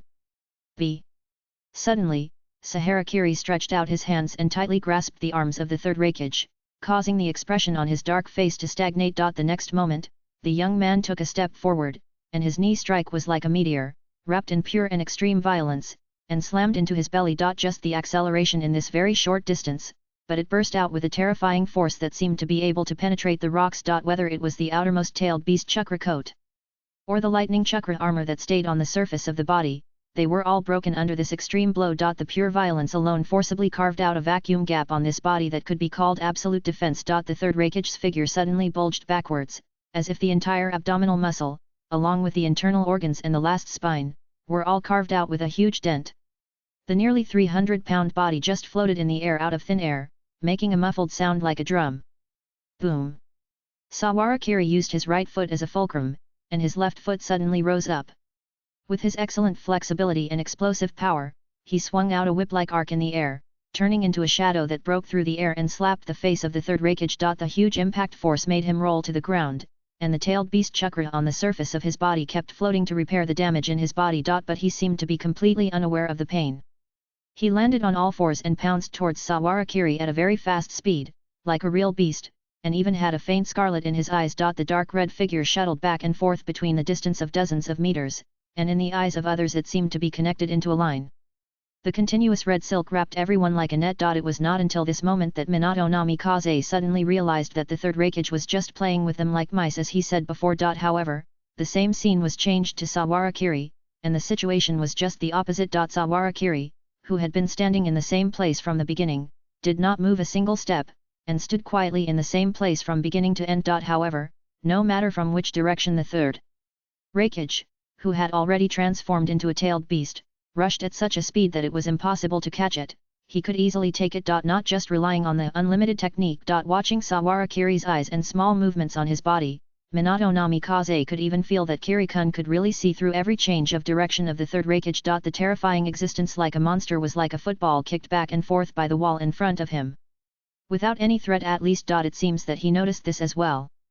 The third Reikage suddenly added another tail behind him, and his speed and strength seemed to be even higher. At the same time, when he was about to rush in front of Sawara Kiri, his body suddenly bent along the ground. He suddenly pounced in the direction of Hitaki Sakumo and Tsunade on the side. Get rid of the weeds first. Who?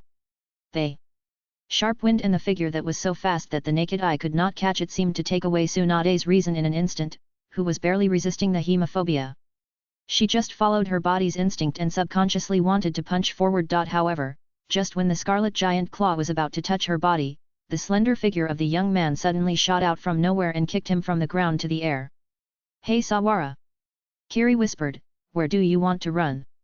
Tsunade's trembling body suddenly paused, her eyes staring straight ahead. Sawara Kiri's name was like a shield blocking her fragile spirit. It was like she suddenly returned to the day before. She was also protected by him. But immediately afterwards, Tsunade seemed to suddenly wake up from that peaceful and protective dream, and her heart was filled with a strong sense of anger and humiliation. Again. Blood, death, fighting, what is she afraid of? Almost at the moment of thinking of this, completely out of instinct, or without time to think about it, she took a step supported by her already violent and tough character, as if she had forgotten the fear of blood that seemed to be rooted in her spirit. Suddenly, she flew out from under the protection of Sawara Kiri and punched the dark red target floating in the air in front of her. The Senjua family's own huge amount of Yang-style chakra, the extremely delicate and fine strange punch, burst out from the surface of her fist at this moment. Directly pointed at the dark red figure. Bang!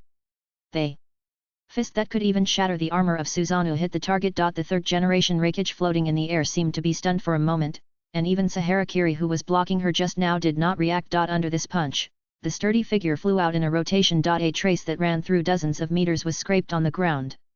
"You bastard!" As always, the violent and straightforward curse sounded from the ear. Even Sahara Kiri was a little unexpected. Tsunade stood there, the golden hair behind her head fluttering in the air, but the corners of her eyes were a little wet. I don't know what she remembered at this moment, and there was even a faint tremor in her furious voice. "I've wanted to punch you a long time ago." The second update. Chapter 129 Second Battle. 5K, it was a pity that no matter how intense the emotions were, there was no way to change the gap in strength. After flying out for a moment, the third Reikage slowly climbed up from the pit. He stood there quietly, staring at the line of Konoha ninjas in front of him with extremely violent and angry eyes, as if he finally understood something. "What? A bunch of ignorant guys." The third Reikage's voice was obviously indifferent and calm to the extreme, but the other three people present all felt a sense of threat that made their hair stand on end, and their eyes were fixed on his direction. Even Sawahara Kiri gradually let go of his initial contempt and turned to look at him. Somehow, the punch just now seemed to make the third Reikage suddenly a little furious, or it might be the influence of the tailed beast's chakra, which made him feel like he was severely humiliated by the weeds that he never took seriously, so that the chakra in his body kept rising at an extremely terrifying speed. Faintly, everyone seemed to be able to hear the joyful roar coming from the body of the third Reikage, which sounded like the eight-tailed Jihoki. The surging chakra pressure made the surrounding air seem to condense and become heavier at this moment, and everyone present felt as if a heavy stone was pressing down on their hearts. The corners of the third Reikage's mouth gradually opened, and his already dark skin was constantly corroded and torn by the extreme tailed beast chakra, turning into the color of molten lava. The face also turned into a triangular shape like a beast, with two arcs protruding from the top of his head like horns. The tails behind him began to increase. 2, 3, 4. The whole person immediately entered the half-tailed beast transformation. However, even in this state, the third Reikage seemed to still rely on his terrifying body and strong willpower to maintain his own sobriety. All his four limbs were lying on the ground, and a violent chakra storm swept around him, spreading outward. And even the four tails were pulled straight by the wind and waves. The words coming out of his mouth seemed to be superimposed twice. "Just you bugs. Are you worthy of hitting me?"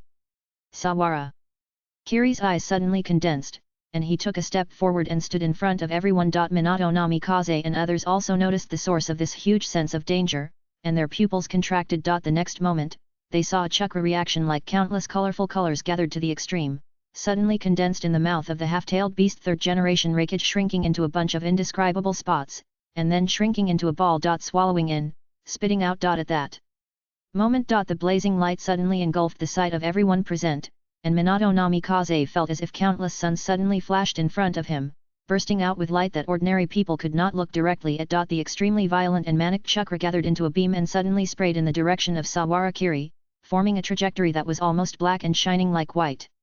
The temperature was so terrifying that it was impossible to look directly at that. The entire land through the trajectory evaporated into fine particles. The huge recoil was so strong that even the third Hokage himself could not bear it and retreated several meters, and his claw-like limbs sank deeply into the ground. At the last moment he could see in his blurred vision, Sawara Kiri suddenly opened his hands.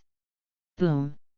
Deafening. Sawara Kiri still stood firmly in place, and the infinity that spread out around him turned into an invisible giant wall that stood like a city wall. It was blocked between them and the jet-like tailed beast ball. The unimaginably hot air hit Minato Namikaze's face. Although he was still shielding himself, he still felt as if his facial skin had been burned. The violent wind and waves made his golden hair flutter, and his feet shook unconsciously with the tremors. Wait until the aftermath dissipated. Minato Namikaze slowly opened his eyes. Then, except for the trajectory that was centered on them, the ground on both sides of the surroundings turned into huge gullies that sank down to an unknown number of meters. At the bottom of the gully, there was still a slight steaming and scorching airflow. This level of attack. Minato Namikaze watched this scene with his eyes wide open, and felt that they had won the lottery for being able to survive in front of the third Hokage. Even Sawara Kiri's expression gradually became a little serious. He looked at the third Hokage in front of him seriously and said without hesitation, Minato, take Sakumo-sensei and Tsunade-sama and leave here first. I will deal with this guy alone. Minato Namikaze was startled when he heard this. At this moment, he seemed to finally understand the feeling of Uchiha Yayoi watching Sawara Kiri fighting quietly from a distance. The strong sense of weakness, humbleness, and powerlessness. Minato Namikaze hesitated for a moment. However, Hatake Sakumo beside him was much more mature than him. Hatake Sakumo looked deeply at the students who stood in front of him, his teacher, and had deeply realized the gap in strength between him and them. Stay here, it will only cause trouble for Kiri's battle. Minato, he called in a low voice. It was not until then that Minato Namikaze reacted immediately. He looked at the third Hokage and Sawara Kiri in the distance with some reluctance, and nodded vigorously. On the contrary, Tsunade, who was standing behind, seemed to be full of confidence in Sawara Kiri. You kid, don't die. Even though she said so, looking at the smile on her face that had become somewhat happy at some point, and her glasses that were blown away by the wind and waves just now, and her eyes that did not waver at all, it did not seem like she was talking about life and death at all. I made a bet with that bastard Orochimaru. As long as Sawara Kiri appears, everything can be settled. Tsunade has almost never won a bet. When she rarely wins, there will always be some bad things that make people feel heavy. But today, she suddenly wanted to win once. Then I'll treat you. I'll treat you to a big meal. Tsunade grinned brightly. Sawara Kiri tilted her head and smiled confidently at her. The next moment, Namikaze Minato grabbed the two and disappeared from the spot. On this charred battlefield, he and the third Hokage were the only ones left. Sawara Kiri turned his head, and the smile on his face had turned cold. Yes. You heard me. Someone is waiting for me to go back for a big meal. Let's finish it quickly. Hearing his words that seemed to completely ignore him, the third Hokage's laughter became more and more intense, until it was deafening. Then, why not, I'll treat you to a meal first. Almost at the moment when the voice fell, the half-tailed beast suddenly shot out, sticking to the ground and turning into a long red stream of light, and the huge claws in his hands suddenly expanded. Bang! With the power of the whole body, it smashed into the unlimited technique barrier in front of Sawara Kiri. Sawara Kiri frowned. Through the consumption of chakra, he could clearly feel how heavy the attack of the third Hokage was. But it was not enough. Using this almost infinite distance, the third Hokage, who had transformed into a half-tailed beast, pressed and twisted his claws. His entire body immediately stretched several meters in the air and drew a whip-shaped arc. With a sharp sound of breaking through the air, it penetrated the ground and went straight under his feet. The extended claws tried to drill out from under Sawara Kiri's feet again. However, just halfway through, it was suddenly stepped on by a big foot. The giant claws, as flexible as rubber, were stepped on the wrist. Sawara Kiri, the foot of the original Kiri, suddenly exerted force, and his body rushed out, and the fist with heavy air faintly wrapped around it swung out, exploding a sonic boom that broke the wind and pushed away the layers of waves. The body of the third Hokage seemed to have no fixed plan at all. The moment before the punch fell, it suddenly sank inward half a circle, just avoiding the heavy punch of Sahara Kiri.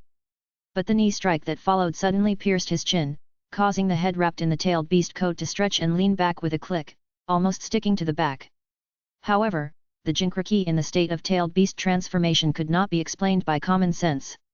Although his head was about to break, his waist could still twist along the impact in an extremely strong form.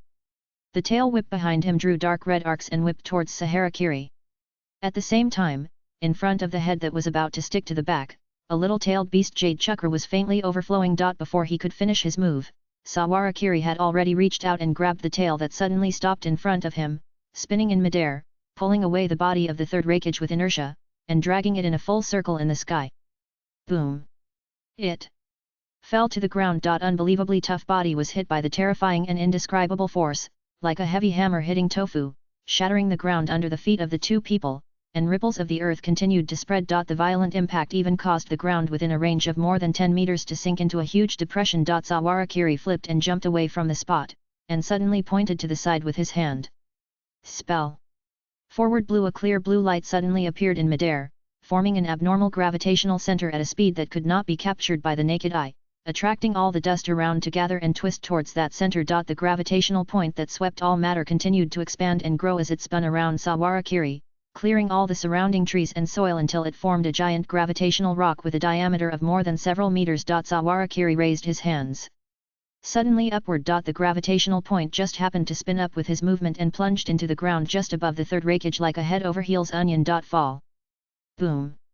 They violent vibration sounded at the moment of spreading, and it shattered the surrounding air. If you stand a little closer, you can find that the space where the two people are located is a blurry shape of ripples. Then, the rising storm spreads to the surroundings, tearing apart all the trees within 100 meters. However, Saharakiri's 6 eyes seemed to suddenly notice something from it, and suddenly turned his head to the side. A pair of dark red giant claws suddenly stretched out from the ground on his side. Probably because he knew that he couldn't touch the other person's body at all, the third Hokage simply dug out the ground under Saharakiri's feet, dug up the young man standing on the ground, and used his giant claws, which were more than several meters in length, to throw the soil and Saharakiri into the air like a baseball. The ground under his feet formed a dark yellow trace like a fountain in the air, and Saharakiri's figure broke through layers of sonic booms and waves driven by inertia, shooting directly into the sky. The third Hokage, who had been suffering heavy damage since just now, suddenly drilled out from the ground, used his giant claws as support to press his body, and suddenly opened his huge mouth to the extent of tearing. At this time, his tail had extended from 4 to 5. The next moment, tailed beast balls like flying arrows shot straight at Saharakiri in midair, like a thin line connecting the earth and the young man's figure, spewing like a machine gun under the scorching trajectory, and the ears were filled with a rumbling sound, as if to break the eardrums. Saharakiri's figure rotated in midair to maintain the core, and opened the barrier to the front with a calm expression. The chakra balls with the power to destroy the world continued to explode into a group of shattered light spots in the space in front of him, but until the end, none of them could touch his body.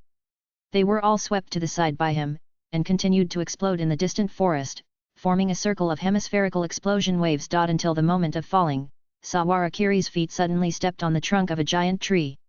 As his figure flew, the tree under his feet also broke with a sound. Immediately afterwards, the figure of the young man appeared in front of the third Hokage, who was still looking around. Before his huge mouth could continue to spew out the small-tailed beast ball that could destroy the earth, Saharakiri had already kicked him on the chin with a bang, forcing him to close his jaw. While the small-tailed beast ball exploded in his mouth, Saharakiri pressed its broad face with one hand in one breath, pressed it to the ground, and dragged it forward fiercely, tearing a straight gully on the ground, bursting out a series of roars and vibrations that seemed to shatter the entire ground. Until the end, it was thrown forward suddenly. The other hand suddenly made a pistol shape. A tiny red dot ignited from the fingertips.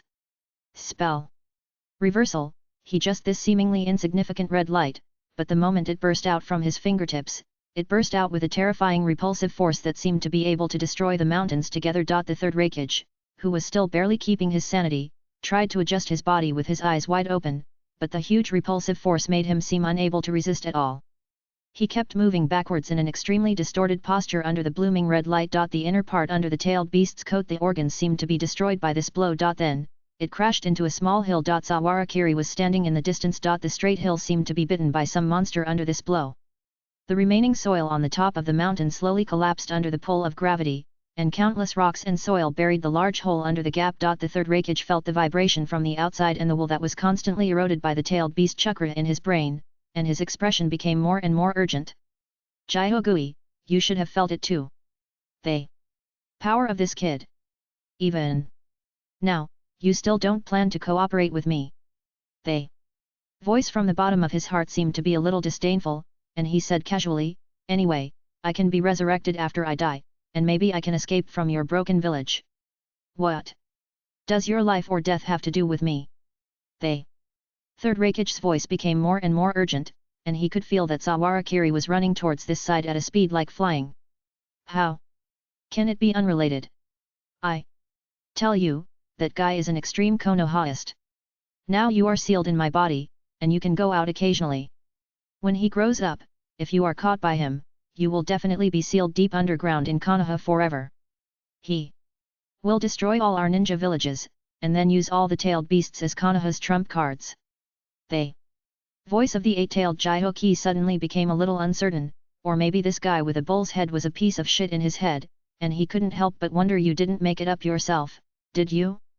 The third Raikage was a man of great talent, but he knew that he was a little shaken when he heard this, and he immediately said, have you forgotten the Senju Hashirama of the past? Think about it, if a new Senju Hashirama grows up, and the village where he grew up has fought with other villages for so many years, will he continue to let the tailed beasts exist in other villages, or seal you all? The eight-tailed Ushiki obviously had some shadows on the name of Senju Hashirama.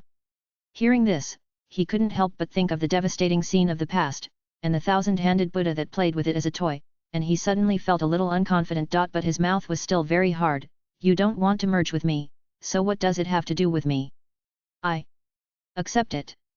The third Raikage gritted his teeth, as long as you can help me kill the little brats a Harakiri, I will accept anything.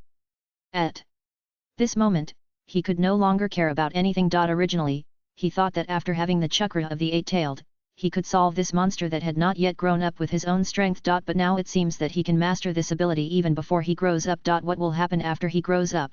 The third Raikage has clearly felt the survival crisis of the hidden cloud village. Just this once. Okay. In the mental space, two pairs of fists, one large and one small, collided. The next moment, the third Raikage felt that the strong and extreme erosion that had been oppressing his heart suddenly relaxed. And his reason and control over chakra all returned. If this is the case, we can win. In addition, he raised his head with difficulty towards the distance. The preparations he had left in advance should be coming soon. At this time, the third Raikage suddenly felt fortunate that he had made sufficient preparations to deal with Sarutobi Hiruzen and Sawarakiri at the same time. Bang! A large amount of rocks under the mountain flew away and turned into grey mist in the air. His whole body was covered with a dense coat that had a stronger chakra reaction than before, and it even had an abnormal bright red color. Sawarakiri's footsteps could not help but pause, and he frowned slightly. The opponent's chakra reaction seemed to be a little different from the almost crazy chakra reaction before. At this time, the tails behind the third generation Raikage had reached a full 7. The body also maintained the state of half-tailed beast. However, the face could still vaguely see the human form, as if he had regained his sanity. The third generation Raikage waved in the direction of Sawarakiri and said confidently, come on. Second round of battle. First update. Chapter 130 The Last Trump Card, 1W, quick. Quick. Don't waste time. It's right in front. Ceiling. Squad, how much is left to form the barrier? Special forces, move forward immediately. In the lush forest, several teams of Kumigakure ninjas leaped over giant trees at the fastest speed. There were chaotic shouts and orders everywhere, and the earth was shaking faintly. A Kumigakure ninja at the front looked at the violent explosion wave that was constantly vibrating in the distance, and the fire that was entangled in the center, and his mind couldn't help but tremble faintly. Boom! Boom boom! Another explosion sounded, and the ground within a range of nearly 5 kilometers seemed to be shaken violently. The trees shook violently, and large pieces of fallen leaves were scattered. More and more people noticed the movement over there. Even ordinary Kumigakure ninjas who didn't have the ability to sense ninjutsu could clearly feel the strong chakra coming from the violent explosion. The wave swept through the body like a scorching storm, making the hair on the body stand up. Several of the younger Kumigakure ninjas even showed expressions of fear. What kind of battle is that? It's just like a tailed beast. The vanguard and captain of the Black Thunder Force, is the commander-in-chief of the current joint formation.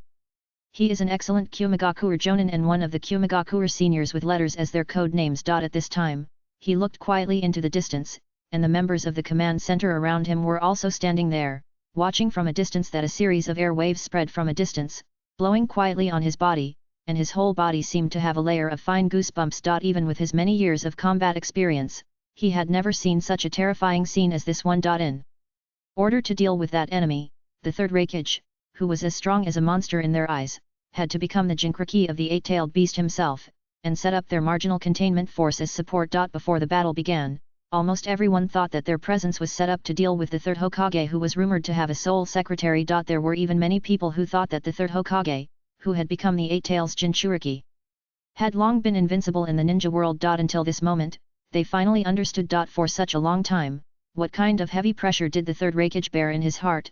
Even the rumored god of ninjas, Hashirama Senju, who founded the ninja village system, was probably only at this level, right? The monster of Konoha. Thinking of this, he seemed to suddenly wake up and found that the people around him were unconsciously like him, watching the battle from afar in a daze. He immediately shouted, "What are you still standing there for? Hurry up and support the third cage." "Yes, yes." The shrill thunder mixed with the violent-tailed beast chakra coat, bursting out a shining light in the air, straight through a distance of dozens of meters, leaving a deep gully on the ground, and finally hammering heavily on the surface of the air barrier, shattering large pieces of dust like mist along the edge of the invisible defense. Sawarakiri stretched out his hand to hold down the blow, and his feet suddenly swept out a cone-shaped ripple, carrying the violent inertia after the space compression, and suddenly pierced the opponent's calf, making a puff sound of bone cracking, but quickly repaired like burning under the vigorous vitality of the tailed beast chakra, but also lost the center of gravity for a moment. The third Hokage, who was more than 2 meters tall, leaned forward, and was immediately greeted by an upward palm strike, which hit his chin hard, causing his body to float in the air and lean back. Sawarakiri stared at him with his azure eyes, and suddenly rushed forward, smashing into his opponent's arms with a powerful self-sacrifice. The third Hokage, with blood spurting out of his mouth, grinned. The giant tail behind him suddenly closed like a flower, firmly fixing himself on him, and at the same time, his knees pushed forward. Boom! The explosive force burst out in all directions under the influence of space and the chakra of the tailed beast, forming a circle of dense air waves. The violent impact that was visible to the naked eye also caused the last layer of dense vegetation on the sunken surface to be shattered, and the two seemed to sink a layer under their feet. Following the impact of this force, the third Hokage's figure rotated and crossed several circles in the air. The wounds on his body caused by multiple heavy blows seemed to be completely unable to stop his fighting spirit.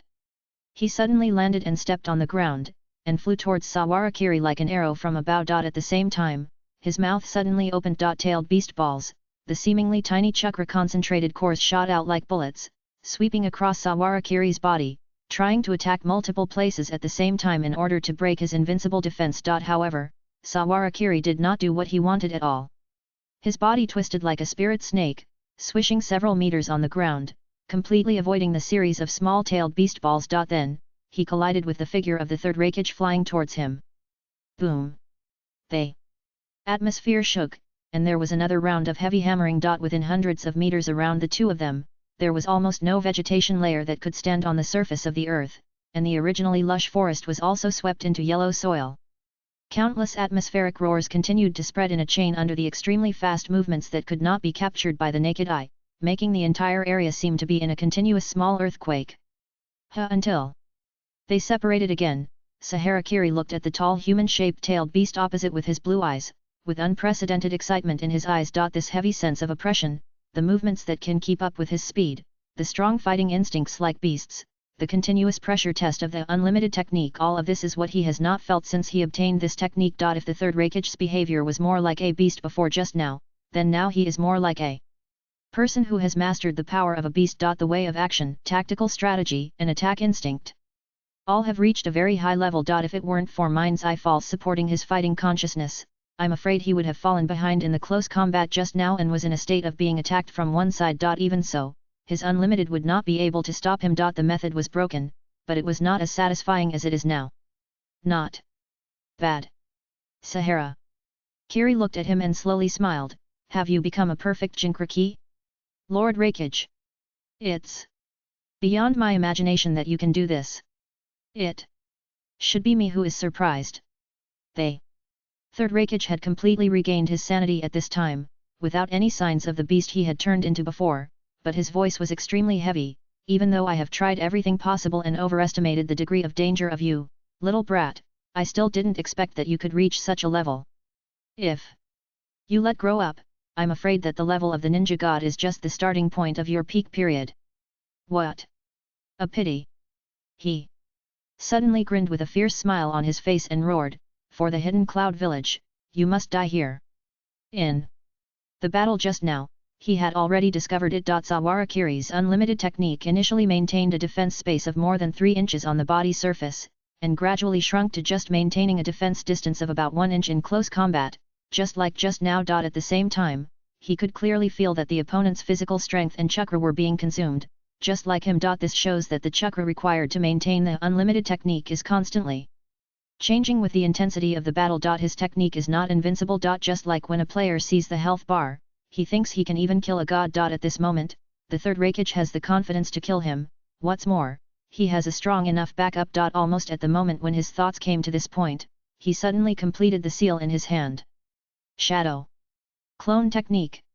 Following that, several figures suddenly appeared beside him, and a large amount of tailed beast chakra was also wrapped around their bodies. Sawarakiri's eyes paused slightly. The next moment, the 3 figures rushed towards him at a speed so fast that it was blurred, streaking dark red meteors. The 3 figures ran around him in a circle with him as the center. The blue 6 eyes completely captured the other party's movements with a perspective that ordinary people could not imagine, but they could not help but feel a little confused. The sound of the booming sound surrounded the 3 figures, and the lightning escape and tailed beast chakra had already increased his speed to the extreme. Until a certain moment, one of the figures suddenly flew up from behind Sawarakiri, and the blazing claws in his hand fell towards his head. Sawarakiri's figure was nailed to the spot, and his figure turned to the side. His whole body drew an arc in the spot due to the huge inertia. His fingers formed a knife and he went straight to the chest and abdomen of the figure, and he was about to split him in half. But the next moment, the figure that had just pounced at a speed faster than the sound suddenly opened its tail in midair, and its entire body turned into a winding snake in midair, immediately wrapping around his arm, and the tailed beast chakra on the surface of its body turned into a series of large hands, trying to tear apart the defense circle on the surface of his body. Sawarakiri's movements seemed to be a moment slower, and another figure immediately seized this momentary opportunity, pounced on his body, and turned into a solid lock together with the other side. Finally, the figure with a chest and abdomen bulging like a frog rushed in front of Sawarakiri. He suddenly opened his mouth to him under the gaze of those wide-open blue eyes. Tailed beast jade, the roar of the sudden explosion seemed to engulf Sawarakiri's figure in an instant, completely covering him under this boundless stream of light, and turning him into ash with the most essential high temperature and impact. It's a pity that the third Hokage didn't notice the smile he showed in the moment before he was engulfed. Bang! The figure standing on the spot turned into a tree stump, and was completely swallowed by the tailed beast ball sprayed at close range. The next moment, before the third Hokage could land on the ground, one foot was suddenly grabbed by an arm stretched out from the ground, and slammed into the ground, exploding a circle of ring-shaped sinkholes. The third Hokage vomited a large mouthful of blood. Sawarakiri, who turned over from the ground, immediately grabbed his ankle and pounced on him, with a crimson-purple glow on his fingertips, aiming directly at the opponent. However, before he could complete his technique, a huge tentacle suddenly pushed out from his back and knocked the third Hokage's body off the spot, rolling and throwing it far away from the spot. Thanks, Ushio. The third Hokage, who narrowly escaped a disaster, was still beating wildly, and whispered to the monster hidden in his body in his heart. That little brat is indeed a monster that we have to deal with together. Helping you is helping me. The Ushiki, who was a bit of a fool, didn't take this little thing to heart at all. Compared to this, it now completely believed what the third Hokage had said before, that this little brat would definitely become a monster that surpassed Hashirama Senju. In this battle that lasted for more than half an hour, they didn't even encounter him once. Until now, Sawarakiri's body was still spotless, as clean as if he had just come out of the restaurant, and only the faint traces of sweat on his forehead could prove that his physical strength was also being consumed. Just after noticing this, the psychological pressure on Ushiki was so great that it was almost terrifying. If he was allowed to grow, how far would this human kid grow? Senju Hashirama, Uchiha Madara, or the one who created them? 6 Path Sage, This outrageous reality made Ushiki feel absurd that he had lived in vain for the past 1,000 years. Humans can actually reach this point. Huff. They. Third Raikage was also breathing heavily. Under such extreme circumstances, the two sides, who had fought countless battles and carried the blood feuds of countless experimental Jinchuriki, actually reached a perfect cooperation. If Sawaharakiri knew about it, he should not care at all, right? During the short time when the third Raikage was talking to the Ushiki, Sawaharakiri suddenly stopped and looked at the forest further away with his blue six eyes. It seemed that he saw something. Oh! No, he was discovered. The third Raikage's heart tightened. What kind of terrifying perception is this? And those he arranged on the periphery are his trump cards for victory, and they must not be destroyed by Sawaharakiri at this time. Almost at the moment when this thought came up, the third Raikage rushed towards Sawaharakiri again. Sawaharakiri suddenly turned around and showed him a tyrannical smile. His figure suddenly flew out in a farther direction. At this time, the third Raikage had no time to think about it, and immediately formed seals with both hands. Heavens! Scent technique! They. Next moment, the space fluctuations wrapped in extremely strong airflow were suddenly applied to his strong body like a bear. Boom! At a speed faster than that of Sawaharakiri, it hit the front of the Black Thunder Force. When they noticed that the battle in the distance suddenly stopped and the space ripples appeared around them, the entire Black Thunder Force, including D, tensed up and were ready to attack at any time. However, after seeing the familiar back, they suddenly felt relieved. Only the third Raikage was more solemn than before. Looking at the figure in the distance that seemed to have surpassed several kilometers in an instant, his heartbeat was so fast that even the people around him could hear the dong dong dong sound like a drum. De had never seen the third Raikage look so solemn, and even the heavy wounds under his tailed beast chakra coat could not heal. Just by looking at this look, he could imagine what kind of tragic battle this sir had just experienced. Third. Sir, what on earth is that guy? D. Hesitated for a moment, but still subconsciously opened his mouth, wanting to ask for more information to calm his mind. Unfortunately, before he could finish his words, the third Raikage said, "Be careful. He's coming." Almost. At the same moment as the voice fell, everyone present heard the rumbling explosion. It was like a heavy hammer hitting everyone's heart. Extraordinary. Huge chakra reaction. Without the reminder of the ninjas from the distant sensing unit, everyone had already caught a glimpse of the huge wave of smoke and dust that broke the air from the depths of the dense forest and rushed towards this side at several times the speed of sound. Gudong. Someone swallowed a mouthful of saliva. D stared blankly at the dust rising in the distance. The pressure brought by watching that scene from a distance and facing the impact from the opposite side directly was completely different. The perception ninja beside him was still shouting loudly, "Countdown for the barrier. 5. 4. 3. They. Black Thunder Force is ready. Combined ninjutsu." With almost the last bit of courage, Dish shouted to the ninjas behind him with a nearly broken voice. No matter what, they must hold on to this trump card that leads them to victory. However, even such a roar could not stop the heavy sound of the hearts of the people around them. The figure that shuttled from a very far distance ignored all the obstacles in front of them. The aftermath of the sprint alone caused countless centuries-old trees to collapse one after another. Unprecedented pressure weighed heavily on everyone's heart. The third generation of Raikage tried to open his hands and stimulated the tailed beast chakra in his body to the maximum. Even the tentacles and tails of the cow ghost appeared from his body and materialized. It was like a tiny human trying to use all means to stop the collapsing mountain in front of him. The third generation of Raikage looked at the figure. At this moment, he seemed to be able to feel it inexplicably. What kind of heavy pressure did those ordinary ninjas bear when facing his hell thrust? Joint. Lightning release. 1. Almost. At the moment when the voice of the sensing ninja fell. Barrier. Completed. Black. Spot difference. Boom. Boom. Almost. At the same moment when the voice sounded, the vacuum cone lightning that could not capture its figure at all, with the tyrannical posture of a tiger entering a flock of sheep, drilled into the giant Black Thunder Leopard jointly performed by dozens of the most elite Kumigakure ninjas, and tore the entire Black Thunder ninjutsu into pieces as easily as a hot knife cutting butter. Immediately afterwards, under the terrified and trembling eyes of everyone, he tried his best. The third Raikage who was blocking him kicked and turned into an invisible meteor, carrying an absolute violence of countless times the speed of sound, and blew the dozens of Kumigakure ninjas blocking him into scarlet fragments that were difficult to see their complete shapes. D, who was still in the posture of casting the spell, still stood quietly in the same place with the posture of making a seal. The companion standing beside him suddenly disappeared. The sky was dripping with blood, sticking to his hair, cheeks and shoulders as if it had substance. The warm touch seemed to make him unable to maintain consciousness for a while, and he just witnessed this scene blankly. The mind was blank. Only the third Hokage, whose body was deeply trapped in the deepest part of the rock, kept bleeding from his mouth, but he couldn't stop smiling on his dark face. Laughing, until he couldn't hold back his laughter. Ha ha ha ha ha. They. Rough voice moved his chest and abdomen, exposing his internal organs. His ribs were open, and the wounds that were healing under the blessing of the tailed beast's chakra made him feel no pain at all. The third Hokage suddenly opened his eyes. It's done. The space interference and chakra absorption combined barrier, the special barrier that the Kinkaku and Ginkaku brothers used to kill the second Hokage, this is the last trump card of the hidden cloud village. Sawarakiri. You're dead. The second update. Chapter 131. It's over.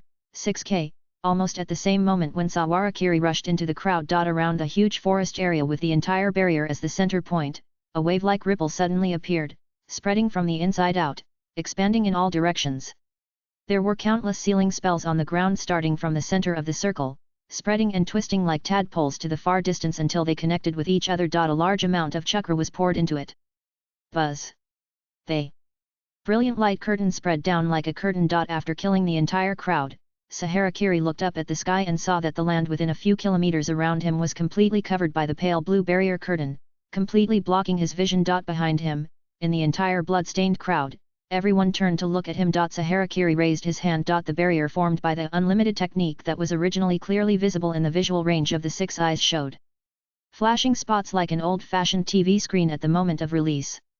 It only lasted for a moment, and then suddenly formed a hole under the violent spatial interference. If you don't pay attention, you may even hurt yourself. At the same time, the chakra in his body seemed to be constantly absorbed and sealed under this barrier, but the process continued very slowly, so slowly that if you don't pay attention, it would be difficult to even notice. However, if the speed is fast enough, the forward and reverse rotation of the technique will not have much effect. After all, in this extreme rotation state when performing the technique, the spatial influence they are subject to is already very small. S.A. Hara. Kiri. Just. When he noticed the changes in his body, the wounds on the chest and abdomen of the third Hokage had completely healed, only a broken gap was pierced through the fabric of his clothes, which also confirmed the tragic injuries he had just suffered, and the surrounding area was faintly stained with dark red blood stains. The third Hokage looked at the monster in front of him with a ferocious face and growled, "Now, you can no longer release the invincible unlimited technique. This is the sure kill trap I set for you. I said that you will definitely die here today." Accompanying his words, the third Hokage's body surface gradually emerged with blazing and violent lightning flashes, and a layer of tailed beast chakra coat continued to float on the outer layer. There are 8 tails behind him, whether it is spatial interference or chakra absorption, for a tailed beast Jinkriki like him, it cannot be said that there is no effect at all, but it can also be said that there is no effect at all. Not only that, even all the Kumagakure ninjas behind him are all murderous at this moment. Sawarakiri's invincible technique has been sealed. That means that even ordinary ninjas like them have the qualifications to hurt him. In this case many Kumagakure ninjas had this idea almost at the same time, and their eyes looking at Sawarakiri were like jackals seeing the smell of blood, fierce and violent. Puff. However, when he saw their fighting spirit and solemn attitude, Saharakiri suddenly laughed out loud, and seemed to shake his head helplessly. It's rare for me to see someone treat me sincerely and be willing to fight with others head-on. I was ambushed. I thought the third Hokage was an honest man with big eyes and big eyebrows. He put one hand in his pocket, and his body was as spotless as at the beginning, and walked towards the direction of many Kumagakure ninjas. The blue six eyes were shining with a clear sky-like brilliance, but when they swept across, they made people feel an inexplicably strong and dazzling feeling, as if some kind of mark was deeply imprinted in his eyes. Saharakiri took a step forward, and came to the third Hokage only a few meters away, and waved at him like a stray dog on the roadside. He waved his hand in a sly way, but his voice was pure mockery without any other meaning. But, to be honest, I am shocked. The face of the third Hokage was gradually covered by the tailed beast chakra coat that spread upwards, but his smile was unprecedentedly cheerful. What? Are you ready to start saying your last words? Sawara. Kiri's smile gradually calmed down, turning into a trace of coldness that seemed to freeze people. What shocked me is that you are stupid enough to think that you can defeat me like this. Lord Hokage. They. Third Hokage looked at his face, but he didn't know why a chill suddenly rose in his heart. However, the other Kumigakure ninjas didn't have this kind of vision at all. Kill him. Almost. Immediately after noticing that the space chakra on the surface of the other party's body had completely disappeared, all the Kumigakure ninjas suddenly stimulated extremely fierce black thunder on their body surfaces, and they roared and charged towards the direction of Saharakiri at the fastest speed. The physical ninja rushed to the front, roaring furiously and waving the blade in his hand. The ninjutsu type formed seals with both hands and launched ninjutsu from all directions without mercy. The assassination type had already drilled into the ground, trying to pierce his legs and feet with the blade. For a moment, the sky and the earth were full of people who wanted to kill him. Only the third Hokage himself and Disyang standing in the middle of the crowd clearly felt a strong sense of danger, and involuntarily shouted to the surrounding Kumigakure ninjas disperse. However, their reminder was too late. Shatter, Mirror Flower and Water Moon almost at the same time, all the Kumigakure ninjas present seemed to have some dazzling and clear light in their eyes.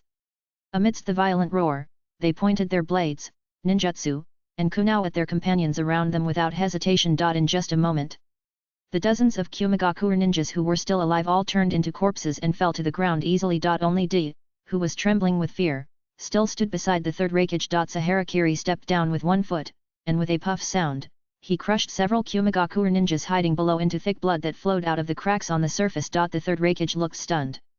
Is this an illusion? Impossible. Even the Mangeki Sharingan can't have an illusion of this level. How can you have an illusion of this level? All the previous intelligence did not mention similar information. Saharakiri's tone was calm. Hey, isn't it back to the original situation now? Oh, there's one left. He turned his eyes to the Kumigakure ninja who didn't have time to attack behind the third Hokage, and seemed to be about to raise his hand to him. The third Hokage suddenly shouted, "Don't try to succeed!"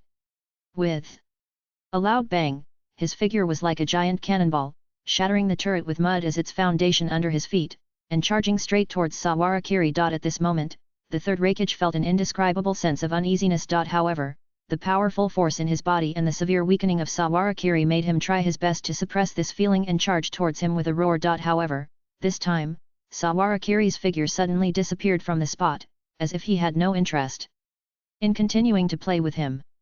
Boom!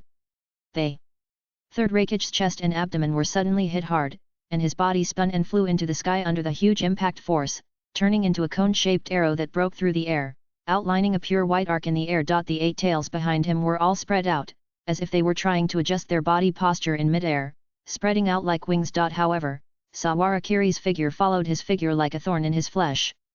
But it's also thanks to your help. Before today, I was still a little uncomfortable with the feeling of mind's eye. Now, let me try it on you. Before Saharakiri's voice even fell, the third Hokage in mid-air suddenly twisted his body, and the enlarged heavy fist passed by the direction where he was just now with a piercing whistle. However, the figure of the young man supported his swung arms and turned over and jumped into the air. While the blue six eyes looked at the third Hokage, they grinned at him violently. Boom! It was like a loud bell, and it was like a heavy hammer hitting a drum. The dull sound made Dilien's heart on the ground seem to slow down for half a beat, and then the originally solid ground under his feet floated and slapped like waves, causing him to stagger back a few steps. The next moment, the diffusing violent shock wave swept across the entire range of the barrier like a storm. Ugh! The third-generation Hokage spurted out a mouthful of blood, but he had no time to feel the pain from his body, and suddenly turned over and dodged. Almost at the moment when he avoided the landing point, Saharakiri's attack had already arrived like a shadow. Although under the influence of space interference, his no limit can only maintain a short moment on the surface of his body. If it is for defense, it is naturally a little insufficient, but for attack and movement, it is more than enough. You monster! The third-generation Hokage roared hoarsely while blood gushed out of his mouth to attract his attention. When his eyes swept over, several giant-tailed beast balls were immediately ejected from his mouth. Before the tailed beast ball exploded on the ground, the third-generation Hokage, who was on all fours, had already turned into a blurry shadow along the floating surface, and circled around the impending explosion point. waiting for the moment when Sawarakiri rushed out of the explosion range. However, before his figure had time to reach the predicted evasion range, a figure with almost complete body shrouded in a cone-shaped airflow formed by several times the sound barrier, like a dark flash, suddenly appeared beside him. Although they were also in the process of ultra-high-speed movement that ordinary people could hardly catch, there was a difference between high speed and high speed. The third-generation Hokage only had time to turn his head when he sensed the danger. And then his eyes reflected the pair of blue eyes of Sawarakiri that were about to stick to his side. "Where are you going?" They. Voice didn't have time to spread, so the third Hokage could only detect the mockery from his mouth shape. He was kicked into the air, and the heavy punches hit him like bullets at such a high speed that he couldn't react. The surface of the tailed beast's chakra coat suddenly burst into a series of hundreds of diffused points, like a lotus flower bursting, and the sound of fine bone and muscle breaking was so fast that people couldn't react at all. Finally, another fierce kick kicked him from mid-air to deep underground, blasting a long gully that went straight through nearly 1 kilometer. Dust rose, and the earth trembled. Dis stood quietly in place, staring at this scene in a daze. Unconsciously, his dark face had twisted into the shape of a shriveled orange peel. This is simply the power of God. At the same time, the third Hokage finally realized it. Just now, Sawarakiri was simply playing with him like a child, or, as he said, he was using him as a target to adapt to some special abilities. At this moment, when he began to burst out with all his strength, his speed, strength, and reaction were all more than one level higher than the previous battle. That's right. The third Hokage suddenly seemed to think of something, and a flash of light seemed to flash through his mind. During the battle just now, Sawarakiri not only tried his best to stand in the same place, but also used basically the same strength as him. Testing. You bastard. They. Third Hokage jumped out of the deep pit again, but the confidence that he would definitely kill Sawarakiri at the beginning was constantly dissipating as the distance passed. The moment he witnessed the strange illusion with his own eyes, he realized that something was wrong. Ninjutsu, taijutsu, genjutsu, sealing technique, reaction, chakra, just the most basic combination of no limits and taijutsu can achieve this. Sawarakiri. What else can't you do? They. Whispering voice was like a tide of despair, but it made the chakra reaction on the surface of the third Hokage's body several points stronger than before. He let out an uncontrollable roar in despair, roaring like thunder. Sawarakiri. They. Wind was whistling. The third Hokage's feet rubbed against the ground. Even though they were protected by chakra, the ninja shoes on his feet also rubbed out tiny black sparks at this extreme speed. The extremely fast and violent punches fell down, pointing directly at the handsome face of the young man. That's right. Sawarakiri lowered his body, stretched out his hand to slap away the swung arm, and the raised palm was suddenly held by the third Hokage, who lowered his head and raised his strong thigh, and then hit the short boy with his knee. With a dull bang, Sawarakiri held his knee with one hand, and his figure passed by his side like a shadow, and he turned around and kicked the supporting leg of the third Hokage. But before he could follow up with the next continuous uppercut, he saw the third Hokage's 8 tails puff inserted into the ground. He forced his strong body to support himself, and even used it as a support to make a full circle in the air, kicking at Sawarakiri's head with a sharp kick. However, he kicked in vain. This series of close combat was so fast that the two people were blurred and unrecognizable in the eyes of others. Even the surrounding air was shaken out by this rapid movement, and the limbs that were hit hard, even the shortest one, seemed to resonate with the internal organs of the people around. Tailed beast. Thunder. The violent and piercing thunder mixed with the burning sound of the tiny bubbles of the tailed beast's chakra, streaked across the air, and swept straight towards Sawarakiri's waist and abdomen. The slender figure was suddenly pulled several meters away by this blow. The touch that seemed to be real made the third Hokage happy. With a sudden force, his entire arm moved forward, as if to cut his entire body in half. It hit, however, almost at the moment when he swept the body in half, the body turned into 2 rough tree trunks with a bang. The third Hokage's nerves stagnated, and his entire upper body leaned forward several points. In this super at the extreme speed, the diffuse cone-shaped airflow was like a rope wrapped around him, so that he had no time to control his body. At the moment when the swing was in the air, his heart suddenly jumped. It's bad. He almost instinctively lowered his head and swept downwards. Then, he saw Sawarakiri with both hands on the ground, and the whole person turned over. The slender calves followed the inertia of turning over, and the violent force brought by the moment of space compression, just like the last moment of the tip of the whip. Bang! It pierced into the elbow joint of the third Reikage fiercely. The crackling sound of fractures sounded like firecrackers in the ears of the two. In this relatively still moment, the third Reikage could only watch his upper arm sinking and shrunken like a tightened piece of clothing, and the muscles and bones broke at the same time. He didn't have time to cry out in pain, and the next blow had already fallen with him. Saharakiri's figure suddenly accelerated a bit. He stepped on the broad chest of the third Reikage with both feet, holding the broken arm with both hands, and fixed his whole body on him in a cross-arm-like posture, staring at him with his straight blue eyes. It was really dangerous. It's this arm, right? It seemed that the third Reikage had a premonition of something, and his heart was half a beat slower, and Saharakiri's curled body suddenly exerted force. Under the confrontation of the two's violent power, the fragile arm only lasted for a moment, and was torn off abruptly under the painful roar of the third Reikage. Bang! Sawara Kiri turned over and stood on the ground. Half of his body was stained with blood. He threw away the broken arm and looked at the tall figure opposite. The vitality of the tailed beast is really useful. But it can't be possible to regenerate even the broken limbs, right? Lord Reikage. They. Third Reikage half knelt on the ground, covering the bleeding end of his right arm, gasping for air. Ha, is this all your strength? Sawara Kiri. At this point, his voice has become calmer than ever before. Like a patient who has learned of his death date, he is so calm that he is almost dead. The third Reikage's eyes could not help but droop. Although before the illusion began, no, to be precise, it should be during the first battle, he had already felt the power of this monster. However, he did not expect that it would come to this point. He looked at Sawarakiri's blood-stained but still intact clothes and body, and his eyes seemed to slowly ignite a fire that was gradually emitting light. Sawarakiri looked at him and said honestly, no. Not all yet. Really? They. Third Reikage covered his broken arm and slowly stood up from where he was. The loss of an arm and the shifting of the center of gravity caused by the loss of blood made his steps seem a little unstable, but he still stood up firmly. At the same time, he also said to the eight-tailed Jihoki with some apology in his heart, I'm sorry, Jihoki. It's inevitable to face such a monster. They. Jihoki seemed to have a premonition of something, and looked at the two humans outside in the spiritual space. Even if its lifespan exceeds 1,000 years, it has only seen a few humans with such strength. Originally, it thought that the third Reikage who could defeat it head-on was the best of this era, but such an outrageous monster appeared among humans.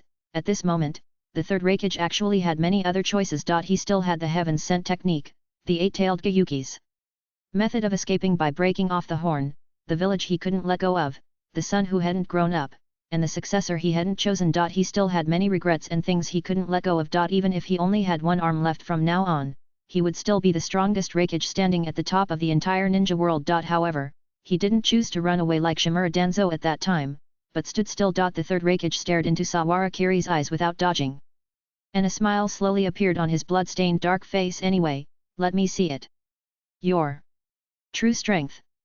In contrast, as he spoke, giant tentacles like an octopus continuously surged out of his body, and his body rapidly expanded and deformed, and finally completely transformed into the appearance of the eight-tailed Jihoki. His body was completely submerged in the head of the Jihoki, and the vigorous chakra spread in all directions, presenting a strong pressure that was enough to make ordinary people unable to breathe. At the same time, a deep black giant-tailed beast jade condensed in his mouth. I will also give you the last blow. Really? Sawara Kiri looked at him quietly, exhaled a long breath, and then raised his head and stretched out a hand forward. The middle finger twisted behind the index finger, forming a strange seal. Then. You better watch carefully. It'll only take a moment. At that moment, the third Reikage, who had completely merged with the eight-tailed Jihoki, didn't care about injuries, chakra, or even his life. He concentrated all the chakra he and the Jihoki could mobilize into the tailed beast ball in front of him, forming a dark sphere that was even larger than the Jihoki itself. Compression. Compression. Compression. Finally, it turned into a point that was almost glowing. This was the last blow between him and the eight tails. Super. Tailed beast ball. However, before he could spit out this blow from his mouth, Sawarakiri's voice had already sounded softly. The field is unfolding. Infinite space. Almost. At the moment the voice fell, the dark curtain that seemed to be real had already covered everything that the Ushiki and the third Reikage could see, as if it penetrated the sky.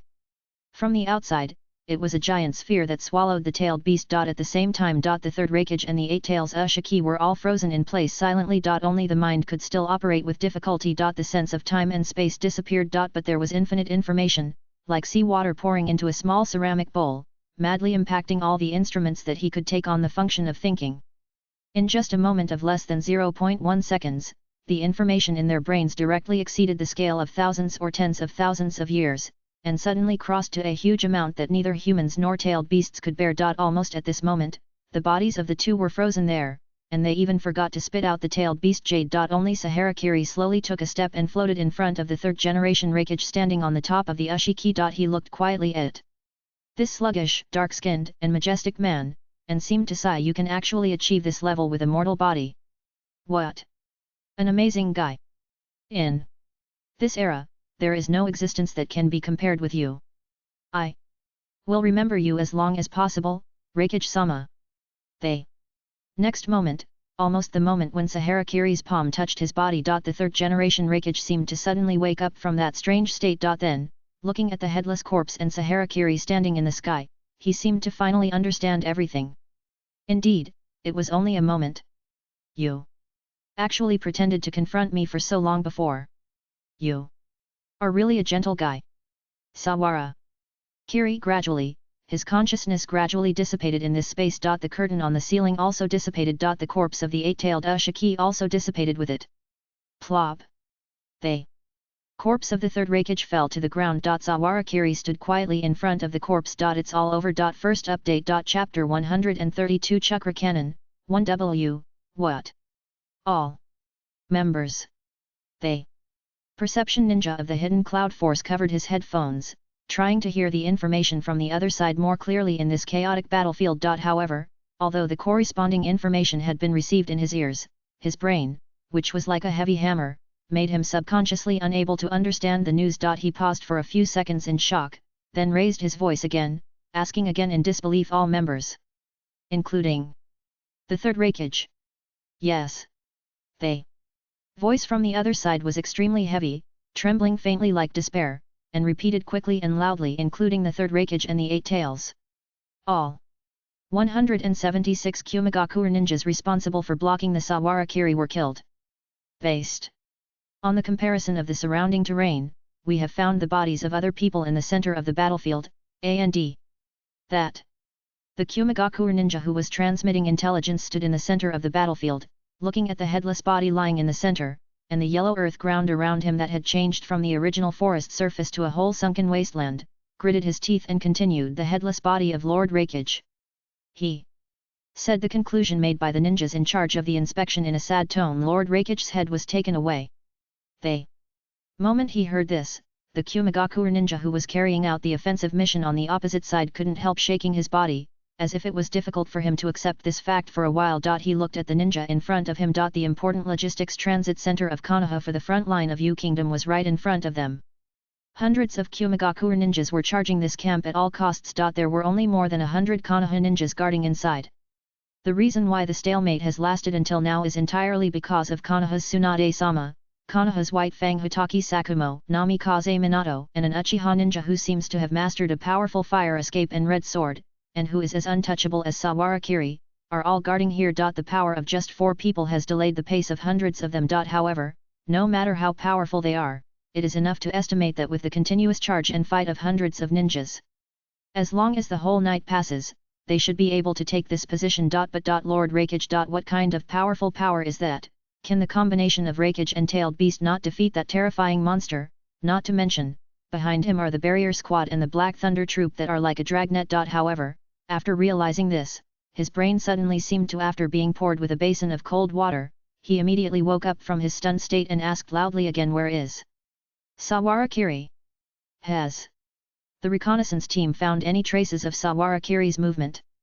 Not yet.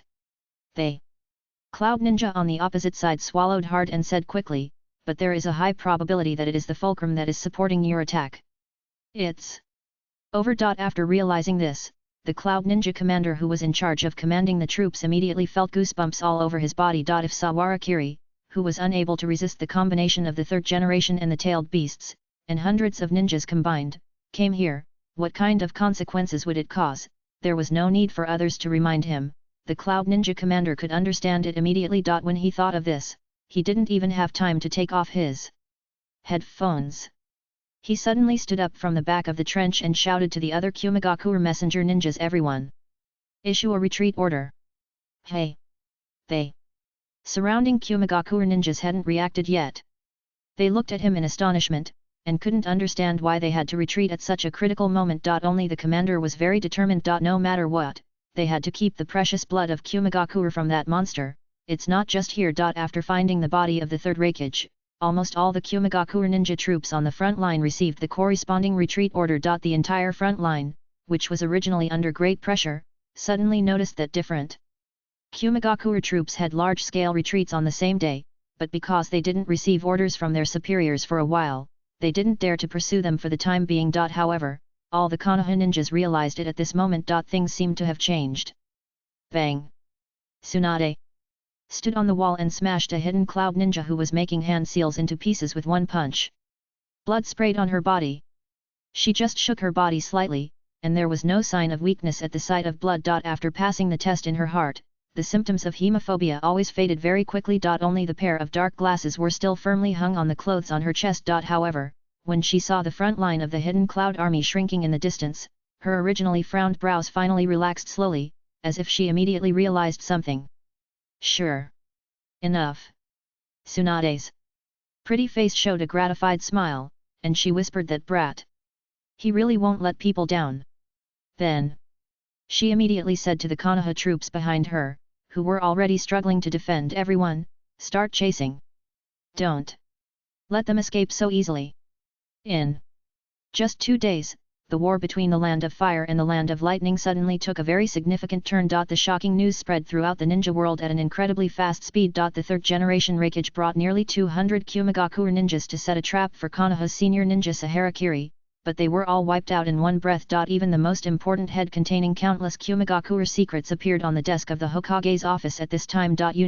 After the third generation Hokage took the initiative to seal the eight-tailed beast into his body, he had the title of the strongest in the ninja world, and even the Konoha ninjas themselves had this idea. Because of this, in the recent period, especially when the third Hokage disappeared after being defeated, and the third Hokage still had the strength to charge into the Konoha army, many Konoha ninjas thought that they had lost the battle. In this extraordinary worldview, the strength of the top individual has such incredible power. However, this situation has now been reversed by Sawarakiri alone. At the same time, all countries, including Konoha itself, began to study the relevant information about Sawarakiri, a 16-year-old boy, and a large amount of information and assassination bounties were continuously transmitted from all over. Among them, the most nervous was the Hidden Cloud Village, which was still at war with Konoha. After the headless body was sent back to the Hidden Cloud Village, the momentum of the entire Hidden Cloud Village fell from the high before the war. The Hidden Cloud Village, the Hokage's office. Ai, the son of the third Hokage, is only 23 years old this year, but he has become a strong man who is qualified to face the strength of the shadow. But he knows very well that the gap between him and his father is as huge as the sky. At this moment, he is standing quietly in this office, looking at the tall corpse with a smooth cut on the neck, which is still highly active even though it is dead. It is not just him. Almost half of the senior officials of the Hidden Cloud Village are all gathered in this office at this time, watching the corpse being pushed in by the medical ninja, and in the shortest possible words, they orally describe the sources of the 23 fractures, right arm lacerations, neck cuts, and other injuries that are still left on the body, and use this to reverse the entire battle process between the third Hokage and Sawarakiri. Judging from the fracture and healing of the wound, the third Hokage during the battle, Dai-sama had already used the recovery ability brought by the tailed beast's vitality to perfection, and constantly squeezed the chakra in his body, but he was still no match for Sawarakiri. During the entire battle, the number of injuries and the severity of them are rare in our entire medical department. According to common sense, under normal circumstances, an ordinary ninja would be dead if he suffered about 1/3 of the injuries. Enough. Listening to the rational judgment of the medical ninja, Ai suddenly roared hoarsely, shaking the entire office. When he raised his head, he saw that Ai's face was full of tears, and his dark face was wrinkled like an ugly crumpled cardboard. The gritting of his teeth made the muscles on the edge of his cheeks bulge high, and his whole body even flashed with a fiery electric current. He raised his feet angrily and was about to walk out the door immediately. I'm going to kill that bastard. AI. Dode and Xi beside him immediately grabbed him, but were still dragged forward by his terrifying strength. Until the end. Stop! A tall, thin, white-skinned man in the crowd looked at him coldly, his expression was also tense, and said hatefully, "The situation is complicated enough now. Your father just died, we are all very sad, but we have to face more than just this one thing. Or do you not care about what kind of difficult situation the Hidden Cloud village will face next, but rush to the Konoha village like a fool to die?" AI. The moment he finished speaking, AI suddenly stopped, his whole body glowing with light, and he stood there trembling faintly. Everyone around him looked at him worriedly. For the current Kyumigakuer, every remaining strong man at the level of shadow is extremely valuable. If AI suddenly disappeared from them now, they would even find it difficult to find the next strong man who is suitable to take on the title of Raikage. Faced with this kind of situation, only the two-tailed master of this generation can speak to him, and there is a chance to calm the situation. AI stood there breathing deeply for a long time, as if he had finally suppressed all his impulses, and with the last bit of reason, he took a step back and stood in the center of the crowd again, but remained silent. Different from the original world line.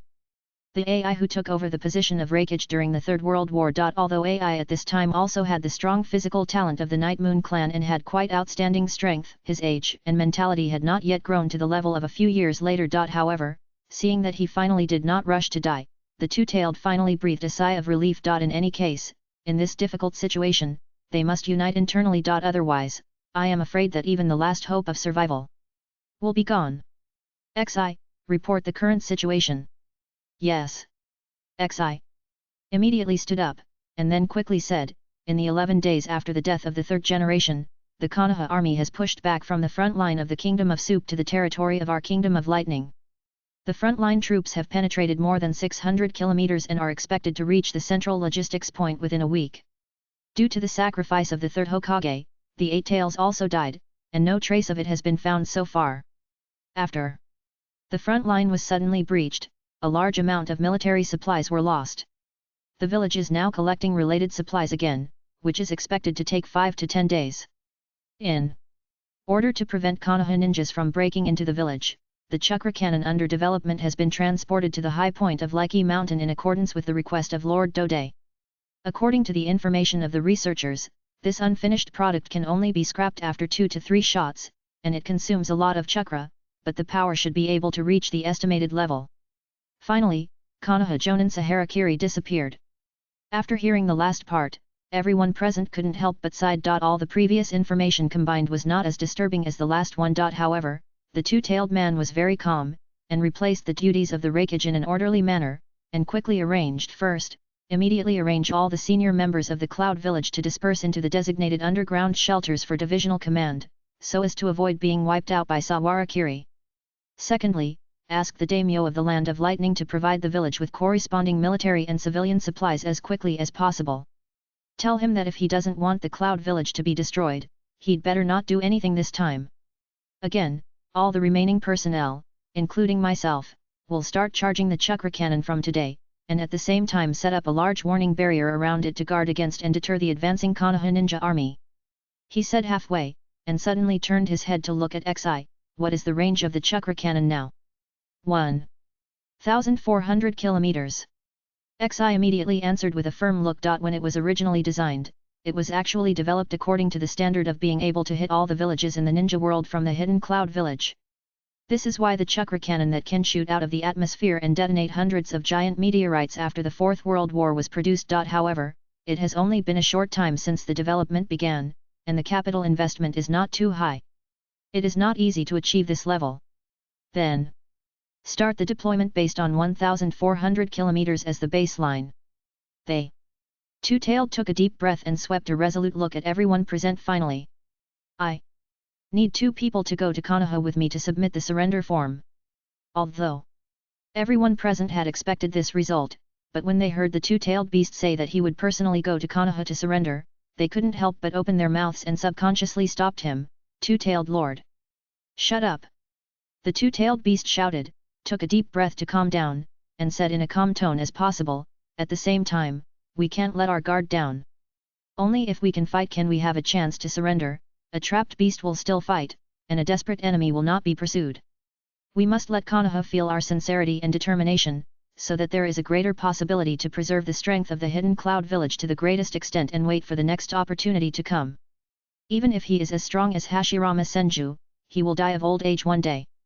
What's more, even if Sawarakiri can still fight, aren't ordinary people in Konoha village afraid of the hidden cloud ninja's sneak attack with Zero? He just looked at everyone quietly, his tone was so heavy that it seemed to make everyone present unable to breathe. Everything is for the hidden cloud village. The second update.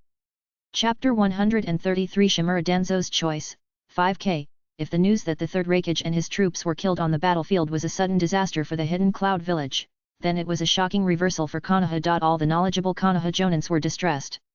Almost everyone thought that Konoha would fight a replica of the tragic defense of Kikyo Castle on the border of the Land of Thunder like the Land of Wind.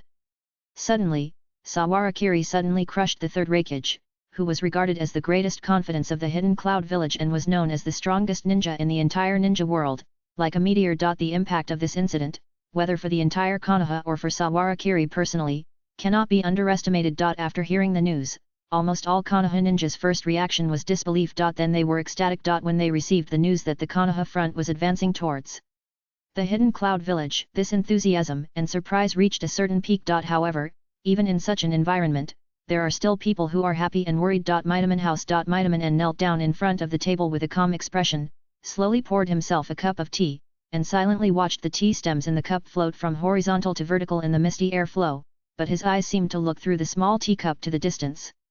And he pondered for a long time without speaking. He was still waiting for someone. After a while the teacup was still warm, many figures had entered the private house one after another. The first person to arrive was Yuditen Koharu, followed by Sarutobi, Inoshikacha, and the leaders of the other organizations he founded. Don't underestimate the position of Hokage advisor. As close comrades in arms of the third Hokage Sarutobi Hiruzen, both Midaman and Yuditen Koharu have considerable power in the village, and are involved in both economics, politics, and the military. If you want to control such a large force, you will naturally need a lot of manpower. However, when Midaman Yan looked around, he saw that the figures that usually filled the entire study room were now less than half. Obviously, many people have keenly noticed the unspeakable contradiction between them and the three people from the all-bank group. At this time, they have changed from standing firmly on one side to sitting on the fence, waiting for the outcome of the two sides. As for the people sitting here now, they are actually not very loyal. Even among them, some may have already surrendered to the all-bank group. The reason why they are still here now is nothing more than because the outcome has not yet been determined, or they think that with the status of Midaman and others, even if they really lose, they will not lose so badly, at least they can still keep a certain degree of power. In short, it's just speculation and luck. It's a pity that his close comrade in arms Yutane Koharu didn't see it as clearly as he did. After noticing the missing seats in the room, the already hot-tempered Koharu Yuditen couldn't help cursing these ungrateful bastards. Okay. Noticing the subtle emotions of the people around him when they heard the words, Midamonin immediately interrupted, "It's not too late for those people to talk about it after the matter is over. Let's talk about the current problem first." He first set the tone for the meeting, and then turned to look at the people around him. The outcome of the Second Ninja World War has been determined, it's just a matter of more wins and fewer wins in the future. The all-bank group will definitely start a new round of expansion after the war, not only a few old guys like me, I'm afraid many of you will not be able to escape this disaster. The more lucky you are, the harder you will fall in the end. As Midaman N spoke, he swept his sharp eyes across the crowd. It was unclear who he was referring to, but it seemed as if he had said it to everyone. The only way to protect everyone's interests is to unite all of us and become a rock that even the whole group can't chew. Among the crowd, the current acting head of the Sarutobi clan was the first to speak, and his tone was very firm. "Lord Midaman, we just need to ask for your instructions on what we need to do. We, the Sarutobi clan, will definitely remember your kindness. In fact, he himself will remember his kindness. Because after Sarutobi Hiruzen got into trouble and there was a vacancy in the Sarutobi clan, this Sarutobi clan leader relied on Mito Kato Yan's political power to jump to the top. Now, his status can be said to be completely tied to the other party. Seeing this, the other people also took this opportunity to express their sincerity, and their tone was higher than the other. Only the clan leaders of the Inoshikacho clan waited quietly. They looked at each other and saw that the Nara clan leader had no intention of speaking, so they also shut up. In this group, although there are various forms of internal separations and reunions, in the end, it is actually completely dominated by the Nara clan. Mito Kato Yan glanced at their reactions and was not surprised. He took a sip of tea and slowly said, "Now, the all-line group has returned with a great victory. It is not a good idea to confront it head-on. The strength of Sawarakiri is definitely not something we can underestimate. In this case, the best choice is to make friends with one of the all-line group and divide them. The all-in-one group is not a monolithic entity, and Jiraiya may not have ambitions yet, but Orochimaru's desire to become Hokage has always been open, and that's why they have to fight each other internally. In this case, supporting Tsunade, who has both reputation and strength but a weak character, is the right answer." Everyone nodded slightly when they heard this, but the Nara clan leader still listened indifferently. "In addition, we must jointly promote the three aspects of human relations, politics, and economy." Mito Kato-en's voice became calmer, but there was an inexplicable ruthlessness in the silence. "If we can't make the all-in-one group realize our capabilities, then they will definitely treat us as soft persimmons to establish their authority and squeeze us hard. The faction headed by the Sarutobi clan leader needs to wait to control the market at a critical moment to ensure that the prices of food and ninja tools can be controlled. The president of the Disabled Ninja Association should pay attention to contacting and organizing the meritorious ninjas of the First World War, and be ready to act at any time to protect the interests of the older generation of meritorious ninjas. At the same time, we should also express to Tsunade's side that we are willing to support her and support her to take the position." At this point, Mizuta Manyan seemed to sigh helplessly and said calmly, "In fact, if we have a choice, then we don't need to make things so stiff. If the oppression of the all-line group is not so severe, it is not unacceptable to shed some blood and cut some flesh. After all, we are also Konoha ninjas, we also love the will of fire, and we have also contributed a lot of ninjas to the village." As soon as he finished speaking, the compliments from the crowd were endless. Until he felt a little corny, Mizuta Manyan waved his hands helplessly to the crowd and concluded, "Okay, this is the way it is. In short, the more we are at this moment, the more we must know the severity of the matter, and not destroy the peace in the village because of a small matter. However, if the all-line group really can't recognize it, then we can only take action." "Yes." Amidst the applause, the meeting continued for a while, and everyone discussed the specific details of the next action with each other. When they almost understood all the contents, it finally ended. When everyone left, Yudatan Kohara was still sitting at the table, with wrinkles on her eyebrows, and seemed to be dissatisfied. "Yan, isn't this a bit too soft? Do you think I don't want to be tougher?" Mitamin Yan had just picked up the teacup, and when he mentioned this matter, he was glaring and dissatisfied. "Danzo, before he went, he confidently assured me that he would definitely take down the third Hokage. If he succeeded, what would happen to us now? Now, I have to bear the pressure for him, and the responsibility for the defeat has also fallen on me. On the contrary, that kid Sawarakiri has taken the credit for the victory. This is really, at the end, Mito Kato-en couldn't help but sighed. Their original plan was not like this. At least they wanted to compete with the all-line group. Why did they have to lie dormant like now? But the situation is like this. By the way, Waitain. Kohara seemed to suddenly remember something. Where is Danzo? Now, he should be in the underground laboratory of the root. Mito Kato-en put down the teacup and thought, although Hiruzen had taken his root before, he didn't touch the things inside much. Hiruzen, sigh. Waitain. Kohara sighed again. If Sarutobi Hiruzen was still there, why would they suffer such grievances now?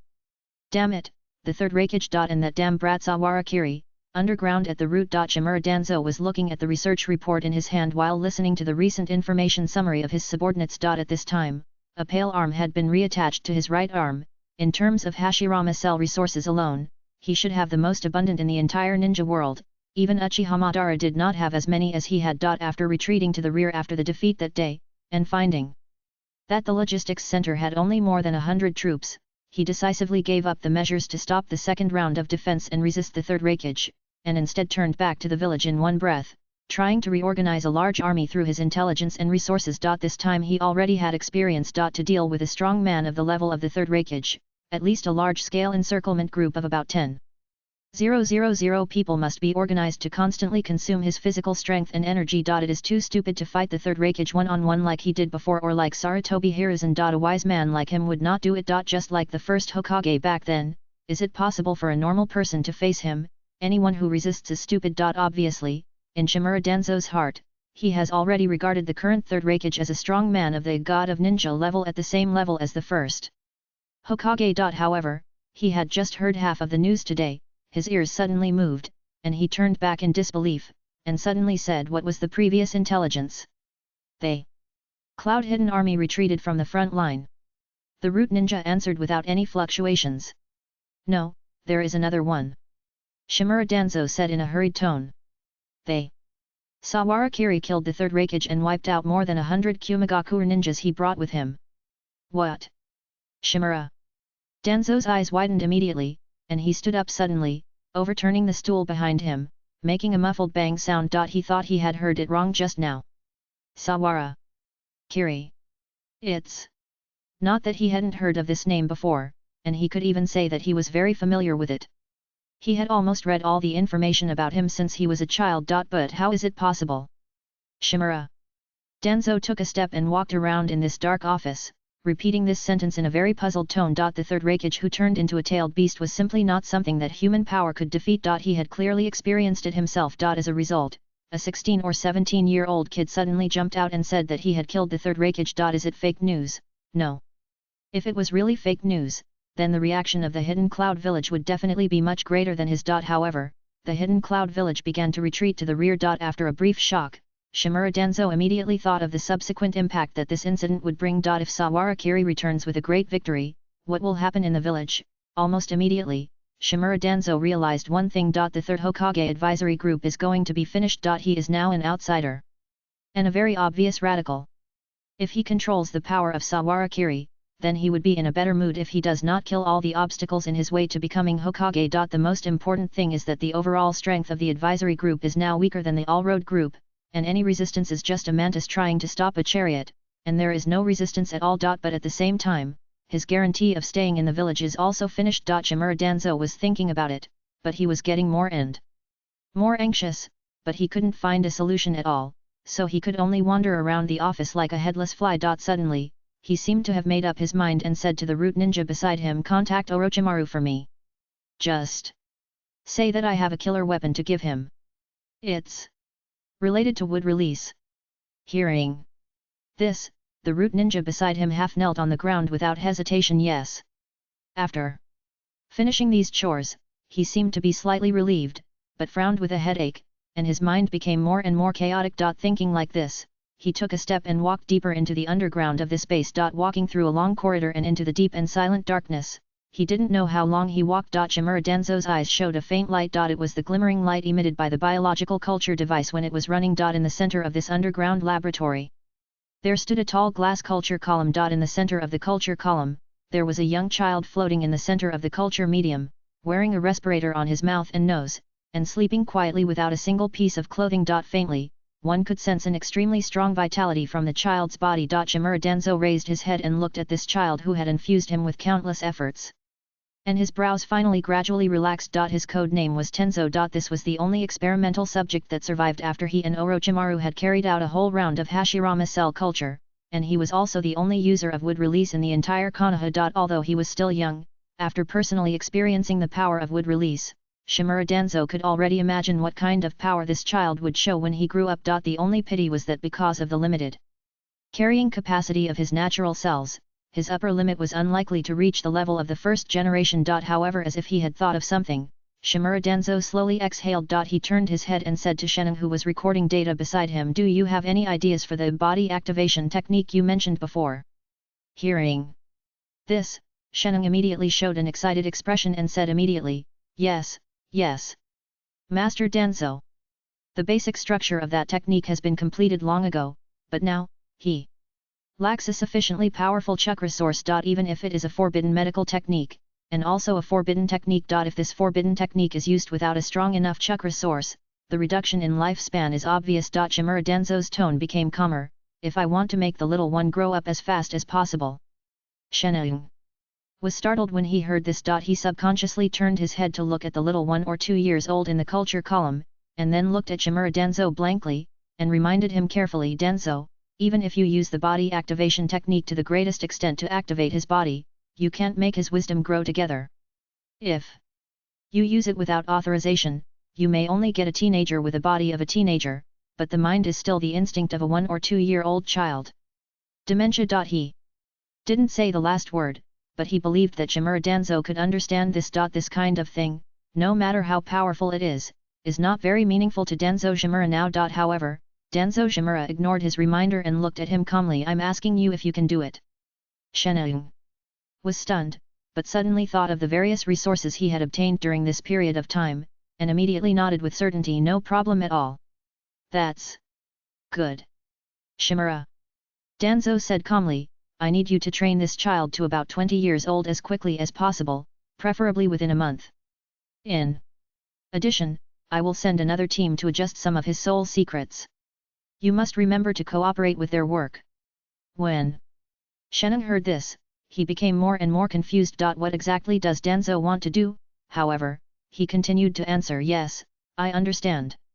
Hearing this answer, Danzo Shimura seemed to have finally put down some worries and turned to walk out the door. Shimura Danzo has always been a cautious person. Before thinking about victory, think about defeat first. For him, this is common sense. If not, he would not have been able to escape from the hands of the third Hokage a few days ago. At the same time, because of this, while trying to connect with the all-line group, he was also thinking about the final path if he was rejected. According to Sheneng, the body activation technique can allow people to exchange more powerful cell activity, that is, the amount of chakra, at the cost of reducing lifespan and cell division times. Then, with Tenzo's physique, if his body grows to about 20 years old in one breath, the power he can get will be very amazing. Shimura Danzo doesn't care about a lifespan of just a dozen years. In addition, he has already copied his entire life cognition and consciousness through sealing techniques and soul secret techniques. Once all this soul information is engraved into Tenzo's young soul, his will can be quickly accelerated to develop into another Shimura Danzo in this world. Powerful strength, young body, rich experience. All of this will make him the most powerful and cunning ninja in the world. This idea actually came from Shimura Danzo's mind a long time ago. The reason why it was delayed until today is that he knew very well that even so, it was just a copy of Shimura Danzo, not himself. For his extremely selfish personality, this is essentially a kind of death. If he had no choice, he really didn't want to take this step. But now, at least everything must be prepared.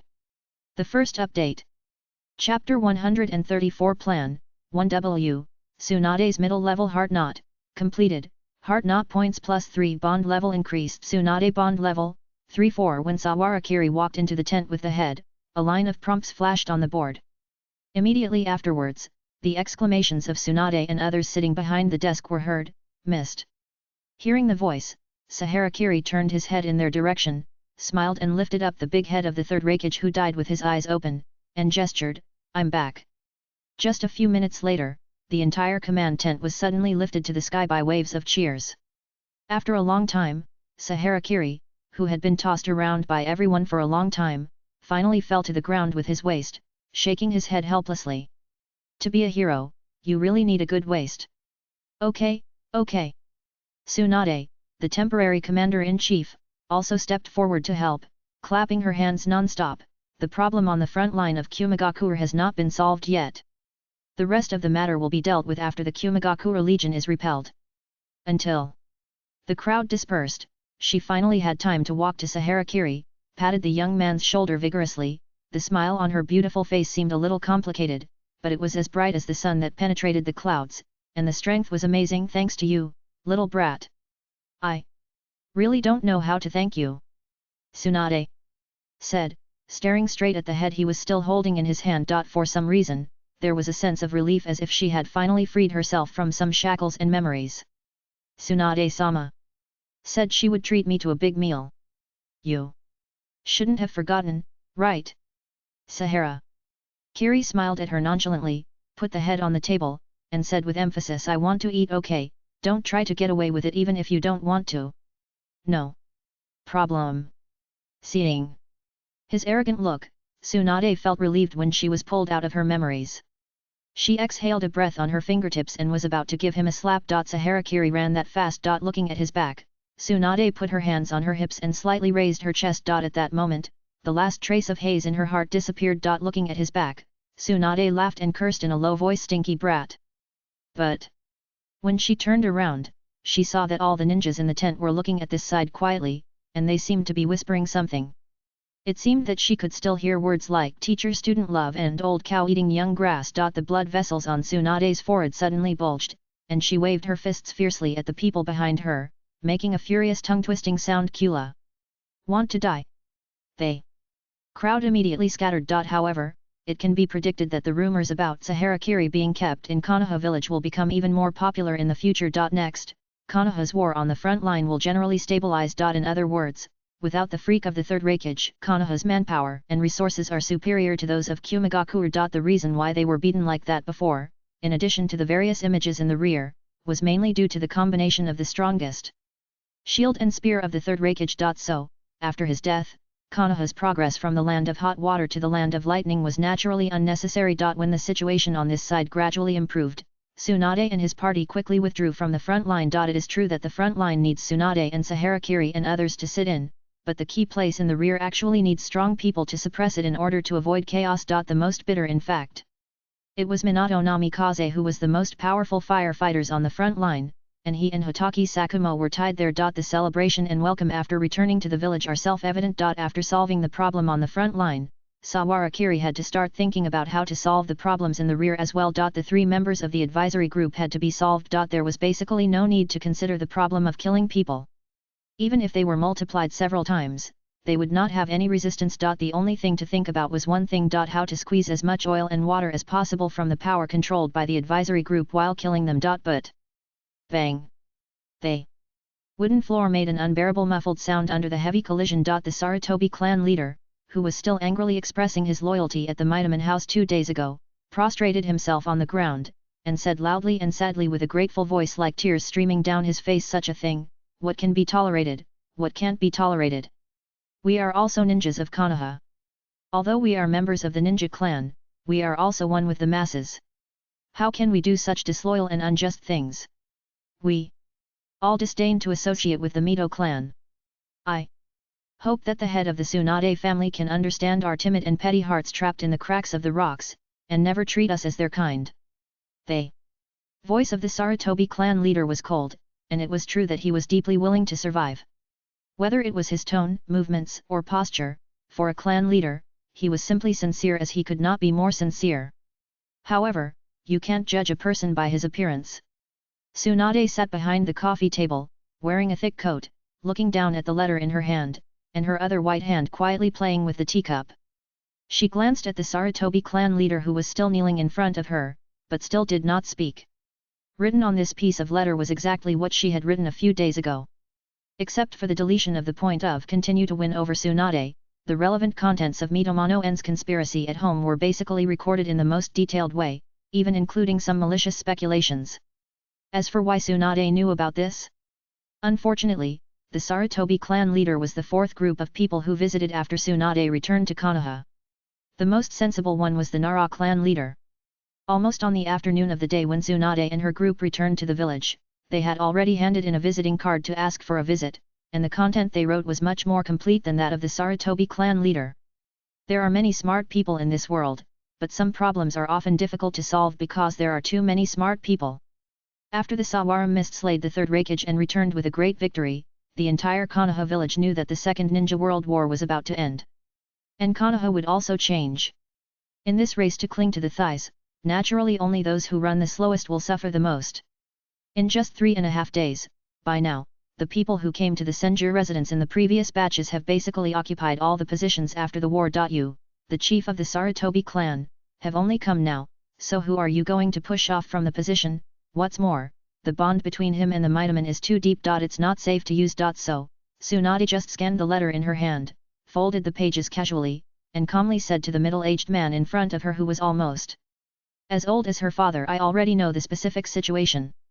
After dealing with all the scoundrels, natural life result will be told to all the loyal retainers of Konoha. Please go back today." Just after hearing this, the Sarutobi clan leader immediately realized that things had changed and he might be too late. The voice suddenly became extremely sad. Tsunade-sama. Tsunade-sama. The old clan leader Sarutobi Hiruzen is your teacher, and we, the Sarutobi clan, are also, hearing that he was going to continue to pester, Tsunade, who was already irritated by these trivial matters, suddenly became impatient and immediately rolled up her sleeves. Are you going to leave or not? Tsunade-sama. However, seeing the fierce look of the other party, the middle-aged man's momentum suddenly withered, and he left the mansion in disgrace. Tsunade didn't bother to know how the other party gnashed his teeth after leaving the door. But after taking a sip of tea, her brows were still twisted involuntarily. Why are there more troubles after the war than during the war? She thought to herself, and stood up and went to the outer courtyard. Then, she saw Saharakiri lazily lying on the recliner that belonged to her. Outside on the top, there was a kid sitting on him feeding him grapes. Tsunade's forehead suddenly bulged again. She was so worried, but this kid fell asleep right away, just in time. Almost as she was muttering about how to deal with the remaining guys, a communication charm suddenly burned in the ninja tool bag, making a sizzling sound. It was news from the Hokage building. Tsunade's mouth suddenly twisted, turned her head to look at Sawarakiri outside, and suddenly raised her voice. Kiri. Gone. Hey?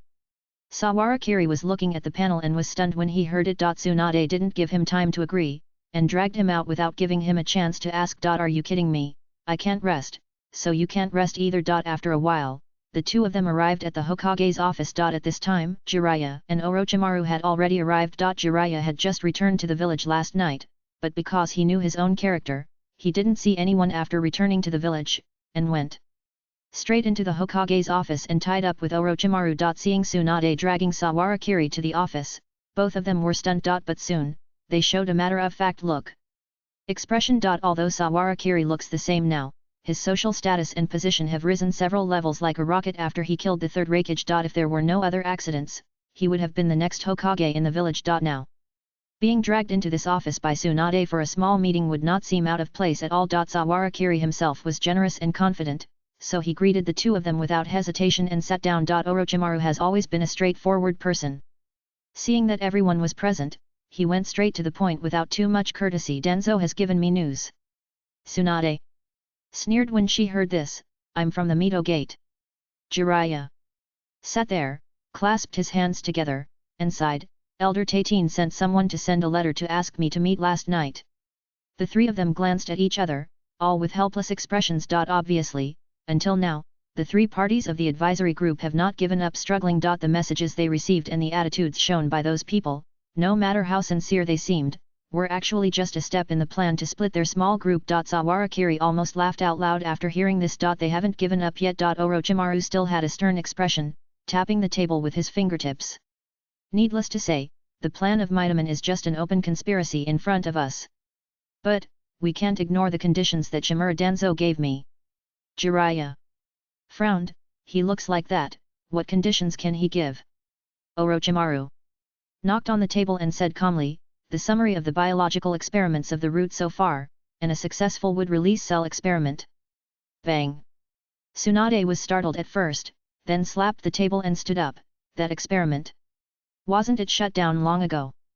Tsunade was naturally aware of Hashirama's cell experiment because a large number of Senju clan members participated. It's just that those people failed. Orochimaru shook his head. According to Denzo, it was a defective product that survived the last batch of experimental subjects by chance. Compared with the real first generation, there is a big gap. Asterisk Konoha. Swear asterisk. Tsunade cursed fiercely and almost kicked the table over in anger. Orochimaru remained unmoved. He had long been accustomed to Tsunade's irritable temper and continued, Denzo's request is that he also joins the all-line group and becomes one of them. Obviously, as time goes by, during this period without the Hokage, more and more people have seen the benefits of this department acting on behalf of the Hokage's authority. I don't agree. Tsunade was the first to express her opinion. Jiraiya was obviously dissatisfied, but he did not express his opinion immediately. Instead, he looked at Orochimaru and waited for his follow-up statement. Sure enough, Orochimaru said calmly, I plan to rob the thieves, at least I have to rob a part of them first, otherwise it would be a waste.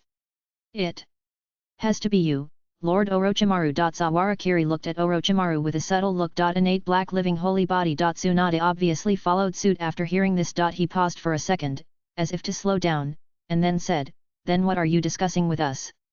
Danzo is hiding too deeply." Speaking of this, even Orochimaru had to sigh. Recently, apart from the last communication, I have spent a long time and have not found where he is. When it comes to the management methods of the root and the underground intelligence network, I learned from him. I need you to help me create an opportunity. Tsunade and Jiraiya both looked at each other. I didn't expect that Orochimaru would still have this day, however, when thinking about this serious matter, I suddenly felt that this matter was indeed a bit tricky. Who is Shimura Danzo, Shinobi Noan?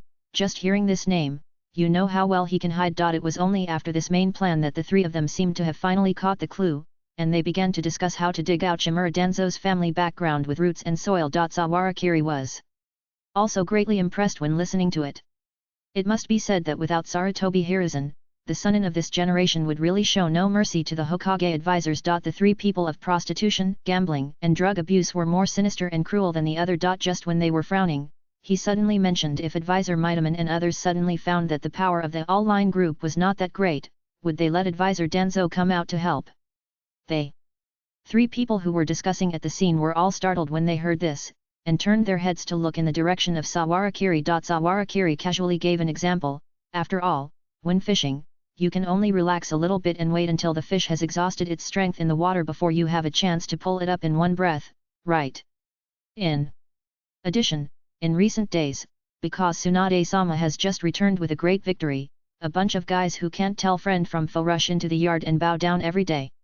With so many people, it's hard to tell the true colors. Halfway through his words, he suddenly revealed a smile as pure as a young man. I think there must be a chance to filter out all the impurities inside. Orochimaru and Tsunade nodded in understanding after hearing this. Only Jiraiya, who had little contact with Sawarakiri, suddenly widened his eyes and looked at the young man who was about the same age as Minato in disbelief. This little guy. How could he be so insidious and vicious at such a young age? What's even more shocking is that the suggestions he put forward are quite feasible. If we can lure out Shimura Danzo and those traitors hiding in the shadows in one go, how many people will be there? Orochimaru narrowed his eyes slightly. His work will definitely be much easier in the future, right? When it comes to insidiousness and cunningness, it has to be you. Sawarakun. Second update. Chapter 135 Rice Commotion, 5K, the surrender failed. We were a step too late. The dark and silent underground secret room was only lit by candlelight. In the deep darkness, the current Sarutobi clan leader, Sarutobi Seizo, sighed deeply. Almost immediately after the voice fell, the entire secret room was filled with low curses that were about to become one. Damn! It must be those bastards from the Nara clan. One clan against three clans. I said at the time that we should go earlier after Tsunade came back, but now there's no room. What should we do now? Are we still waiting to die behind that idiot Mito Kado-en? Oh, our clan has so many industries. They voices in the secret room were all elders of the Sarutobi clan, and there were few young people. However, the meaning was almost exactly the same. The Sarutobi clan was about to lose to them. Always follow the strong. It was the ancestral precept set by the previous clan leader of the Sarutobi clan, Sarutobi Sasuke, who was also the father of Sarutobi Hiruzen. He was an old and mature clan leader who had experienced the hardships of the Warring States period. He led the entire Sarutobi clan and successfully dealt with the powerful Senju Hashirama and Uchiha Madara. He preserved the precious assets accumulated by the Sarutobi clan for thousands of years in a very complete manner. With extremely keen sense of smell and ability to judge the general situation, he followed the Senju and Uchiha clans and integrated into the Konoha village group at the fastest speed, so that Sarutobi Hiruzen successfully entered the Hokage system and became a disciple of Senju Tobirama. It can be said that the reason why Sarutobi Hiruzen could become the third-generation Hokage is inseparable from the solid family foundation laid by his father. As the third largest ninja clan after Senju and Uchiha, it is not a coincidence that the Sarutobi clan can have such power in later generations. It is precisely because of such achievements that they seized the greatest political interests after Senju and Uchiha as a weak person. Therefore, many of the ancestral precepts left by Sasuke Sarutobi are firmly remembered by this generation of Sarutobi clan members, especially the part proposed after the establishment of Konoha village. In addition, it is also because the strong strength shown by Sawahara Kiri now makes them, the Hokage clan members who once felt a little proud because Sarutobi Hiruzen became the third-generation Hokage, have a subtle illusion of returning to the era of Senju Hashirama. Unlike Mito Kato and others who sit high and mighty in the advisory office, the elders of the Sarutobi clan, whether they work as frontline ninjas or provide assistance in the rear, all know very well the importance of strength in this ninja era. Perhaps, it is precisely because of their relatively weak strength, unlike Mito Kato and Enuditan Koharu, who once had a fierce record of dominating the ninja world, that they can better understand how to adjust their attitude when facing the strong, and how to identify who is the strongest person. In the past, Sarutobi Hiruzen was the strongest in Konoha, so they all followed Sarutobi Hiruzen closely. Now that Hiruzen has been paralyzed, they naturally think that the former Hokage advisory group is the strongest group of people in Konoha now, so they will follow them closely. But who would have thought that the world would change so quickly, when the all-line group first appeared, although they felt some threats.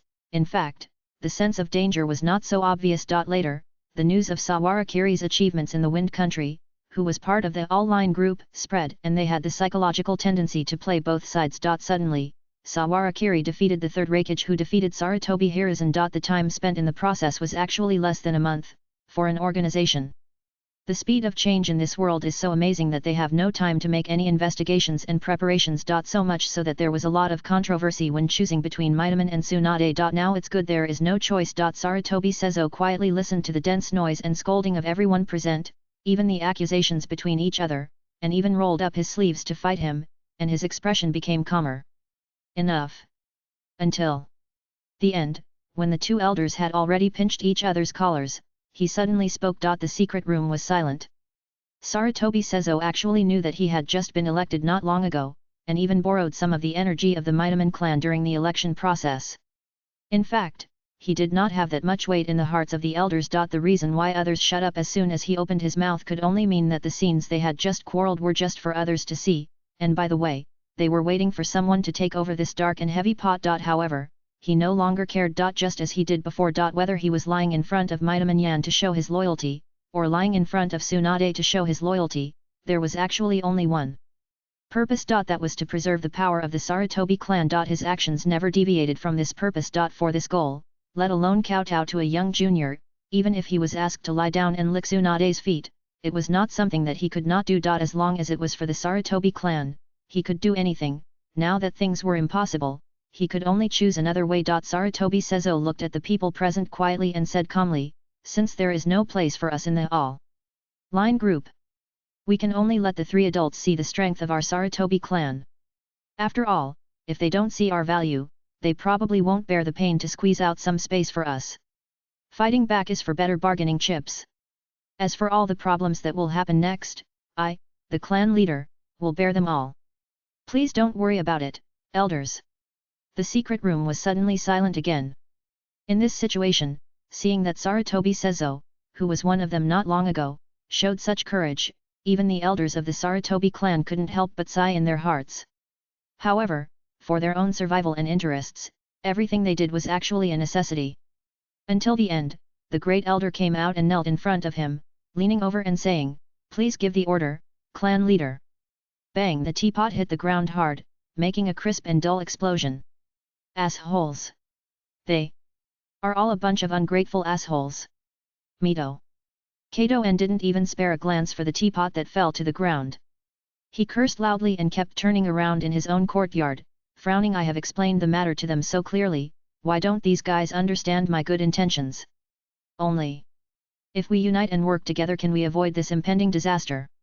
It's just this little truth, is it so difficult to understand? What are they afraid of? In this huge Konoha village, do Tsunade and Orochimaru dare to slaughter your entire clan? His anger was not without reason. After noticing that the three ninjas unanimously rejected all contacts related to them, Mitaman Yan keenly realized that this time the whole group was going to get to the bottom of it and dig out all of their consultants. Under such circumstances, if they could not take the initiative, then with their already not so superior military strength, they would inevitably end up with a unilateral crushing result. Under such circumstances, they had no choice but to take action. But now, the dozens of contact letters he sent out have not been replied to until now. There were only a few letters, even in these few letters, the wording was all about difficulties, support, needs, and help. Even so, he accepted it. At the moment of life and death, there must be no hesitation or stinginess. However, even after responding in this way, there was almost no movement in the village. It was as quiet as a pool of stagnant water. It was not very related to the scene of one man shouting, 10,000 men responding that he had imagined at the beginning, but it could be said that it had nothing to do with it at all. Damn it, why did they all betray?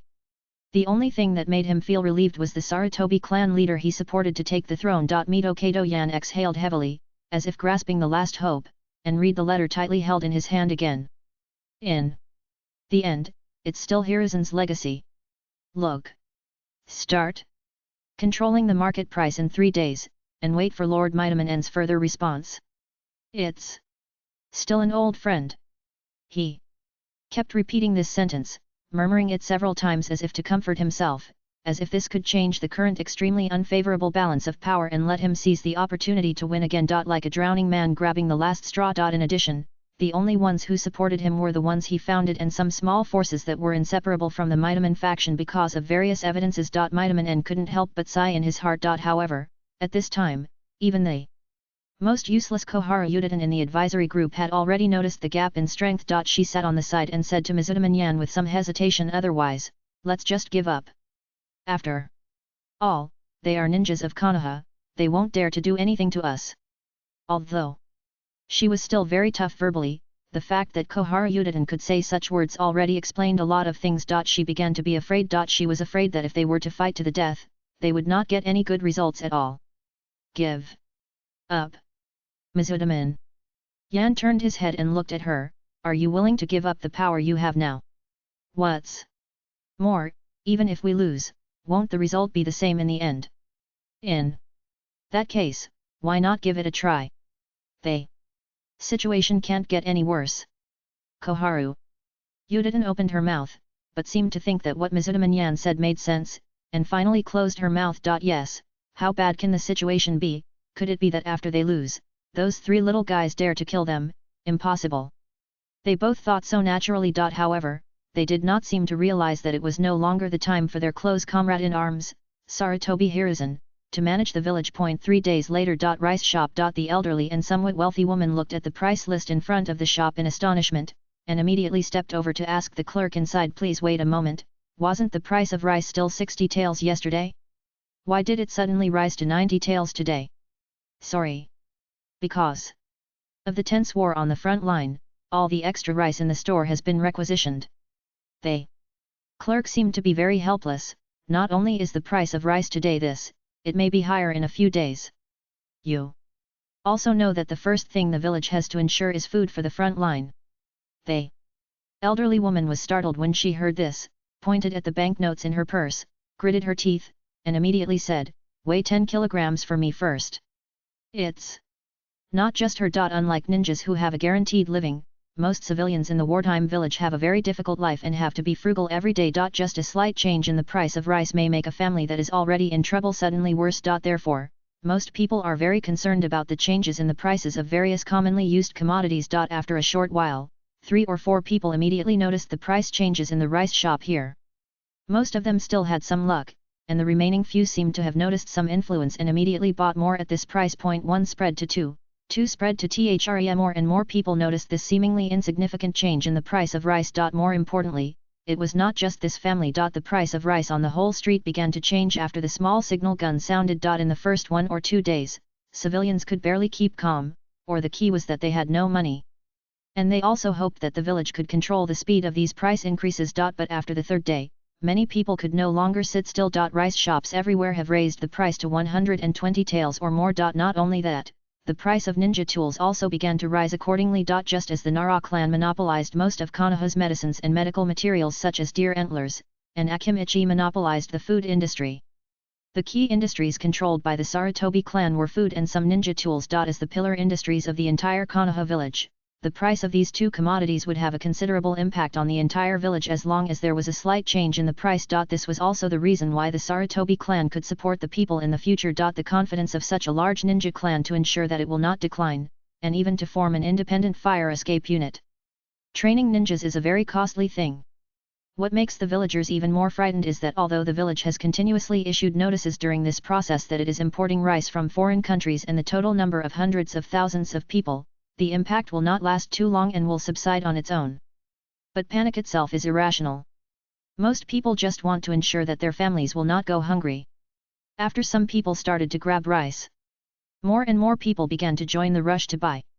As for the batch of rice that the village initially shipped back from foreign countries, it was eaten up by some people at the original price, and ordinary people who really needed it could not grab much at all. Konoha, with a population of only hundreds of thousands, ate enough food for millions of people in just 1 week, but many people still couldn't buy rice, and even some civilian ninjas were affected. However, the Hokage building remained silent.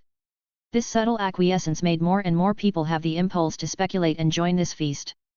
At first, only some rice prices rose, and then it spread to flour, potatoes, and even some meat. The market, which was already deserted due to the wartime state, seemed to be hit hard by this series of problems, and some shops also closed down. However, people with a keen sense of smell can detect it. The Uchiha, Hyuga, Inyazuka, Abarame, and other ninja clans, which are truly monopolistic groups at the top of the village, seem to have no intention of joining this feast. They are just quietly waiting for something. A few days later, people whose lives are becoming more and more difficult because of this rice riot seem to suddenly remember the parade and speech organized by Tsunade some time ago. More and more people began to reorganize from isolated atoms, and took to the streets under the leadership of meritorious ninjas during the First World War, shouting slogans demanding that the Hokage building calm down the incident, while leading a group of people to parade aimlessly around the village, with the only goal of maximizing the influence of this public opinion storm. The people of justice began to make noises, and the voices pleading for the people became louder and louder. Until the end,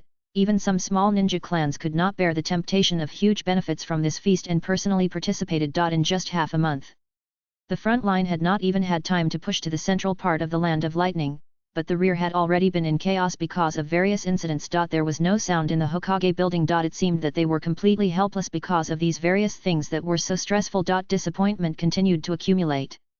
Look, I'll tell you.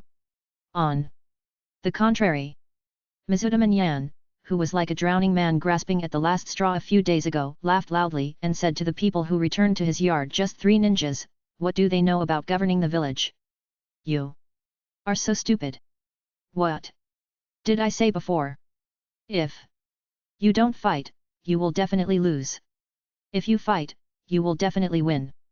Just take a look." Mizudaman Yan pointed at the people in front of him with high spirits, especially Sarutobi Seizo, who had already sat in the front row with dignity, and said with great joy, "It's just 1 round of action by the Sarutobi clan leader. What else can those guys in the Hokage building do? Can they make rice out of thin air to make all the money of the Sarutobi clan? Impossible, we don't have the financial resources." As the top leader of the financial department in the Hokage building, Mizudaman Yan knew very well how much money Konoha village had lost after being tossed around by them. This was also the reason why he believed he would win. The Hokage building, without the support of a few ninja clans, what can you do to fight them? We are in the village now, not on the front line. When Mizudaman Yan thought of this, he immediately raised his head and chest, feeling very proud. Look, it was the methods of these old people. Without him, the Hokage building would have collapsed long ago. The ninja clans and the leaders of the forces looked at his arrogant appearance, and they were all stammering. Seeing that all the people were frightened by him, Mizudaman Yan continued to arrange the follow-up matters. "I think those little guys in the Hokage building, if they don't suffer a little, they won't understand what the name of Konoha village is. Next action will continue, from food to daily necessities, and then to various consumable materials. I don't think those little guys will admit defeat unless their little assets are used up." Mizudaman Yan put his hands on his hips. "Can fight? What's the use of being able to fight? In this ninja world, background and capital are important. The era when fists alone could win was called the Warring States period. Now they are civilized people who have established the ninja village system. And that guy, Mizudaman." Yan seemed to suddenly remember something and immediately told his confidant it's about time for Danzo to appear. He must still have a lot of propaganda in the village. Let him get those people activate, and publicize the great achievements of the Hokage building in the village. If you don't give them a good show, do you really think we are a bunch of soft persimmons? First, Update. Chapter 136 I'm too lazy to listen, 1W, oh. Shimura. Danzo looked at the information in his hand, and a thoughtful look appeared on his face. I didn't expect that Yan had this ability. He actually subdued those little guys in the Hokage building. For various reasons, whether it was under Tobirama or after Hiruzen became Hokage, Yan, who was good at strategy, had always been responsible for various chores. So much so that even he did not realize that Yan actually had the talent to defeat the enemy. While Shimura Danzo was watching the impact of the recent rice riots on the village, he was thinking about the reasons why Tsunade and others did not take action. After a while, he understood a little. It seems that whether it is Tsunade or Orochimaru, they are still as weak as they were in the past. It is the will of Hiruzen that they inherited.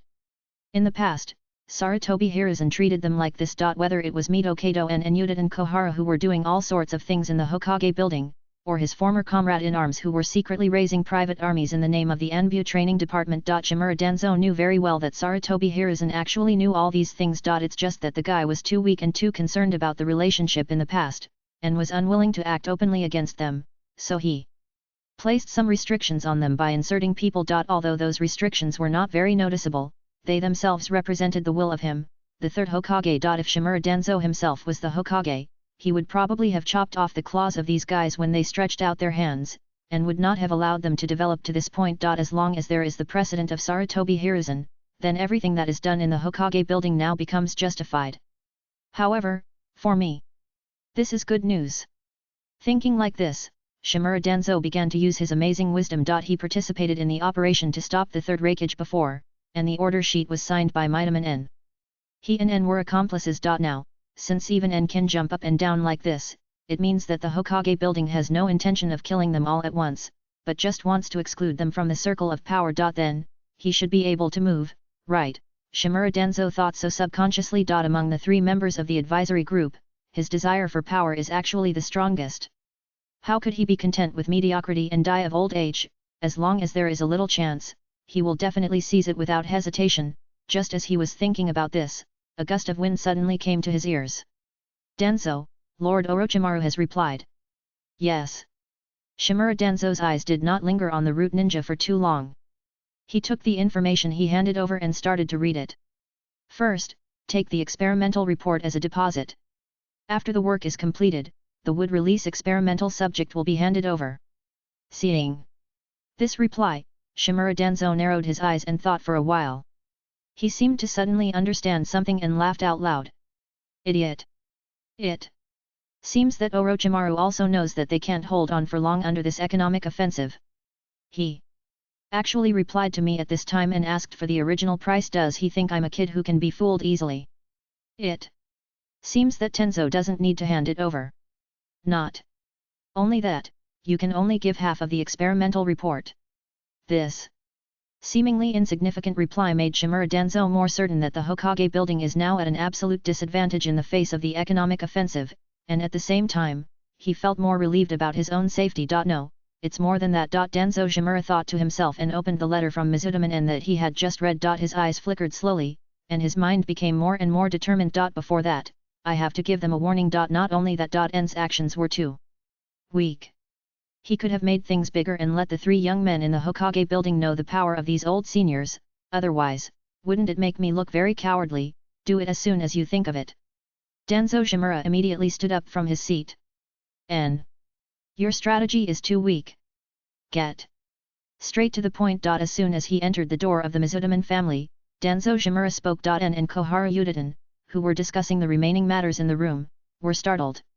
They turned their heads and saw Danzo Shimura striding into the room. Konoha F3 gathered again.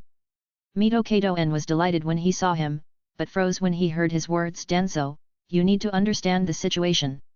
If it weren't for the failure of the thing you promised last time, why would we be in this situation now? We would have dealt with those three little guys long ago. Shimura. Danzo's expression didn't change at all, showing considerable resilience, and he said calmly, the past is the past, and the present is now. Even at that time, I didn't expect that the third Raikage would have such strength. However, now that things have passed, we have to move on. Mizudaman Yan suddenly complained in his heart, and he realized that he was quite fast. However, after hearing that Danzo had other bad ideas in his mind, his eyes lit up again. What other plans do you have, Shimura? Danzo said calmly, economic means can only be used temporarily. If we want to be on par with the all-bank group, we still need to attract more ninjas and tailed beasts. Now, whether it is Uchiha or Hyuga, none of them have expressed their opinions for the time being, so we have to find a way to come up with more chips and let them turn to our side as quickly as possible. In addition, we also need a trump card that can confront Sawarakiri. Hearing this, Mizuta Minyan frowned. The ninjas are easy to deal with. As long as they can promise enough benefits, I think they can understand who will be the master of Konoha in the future.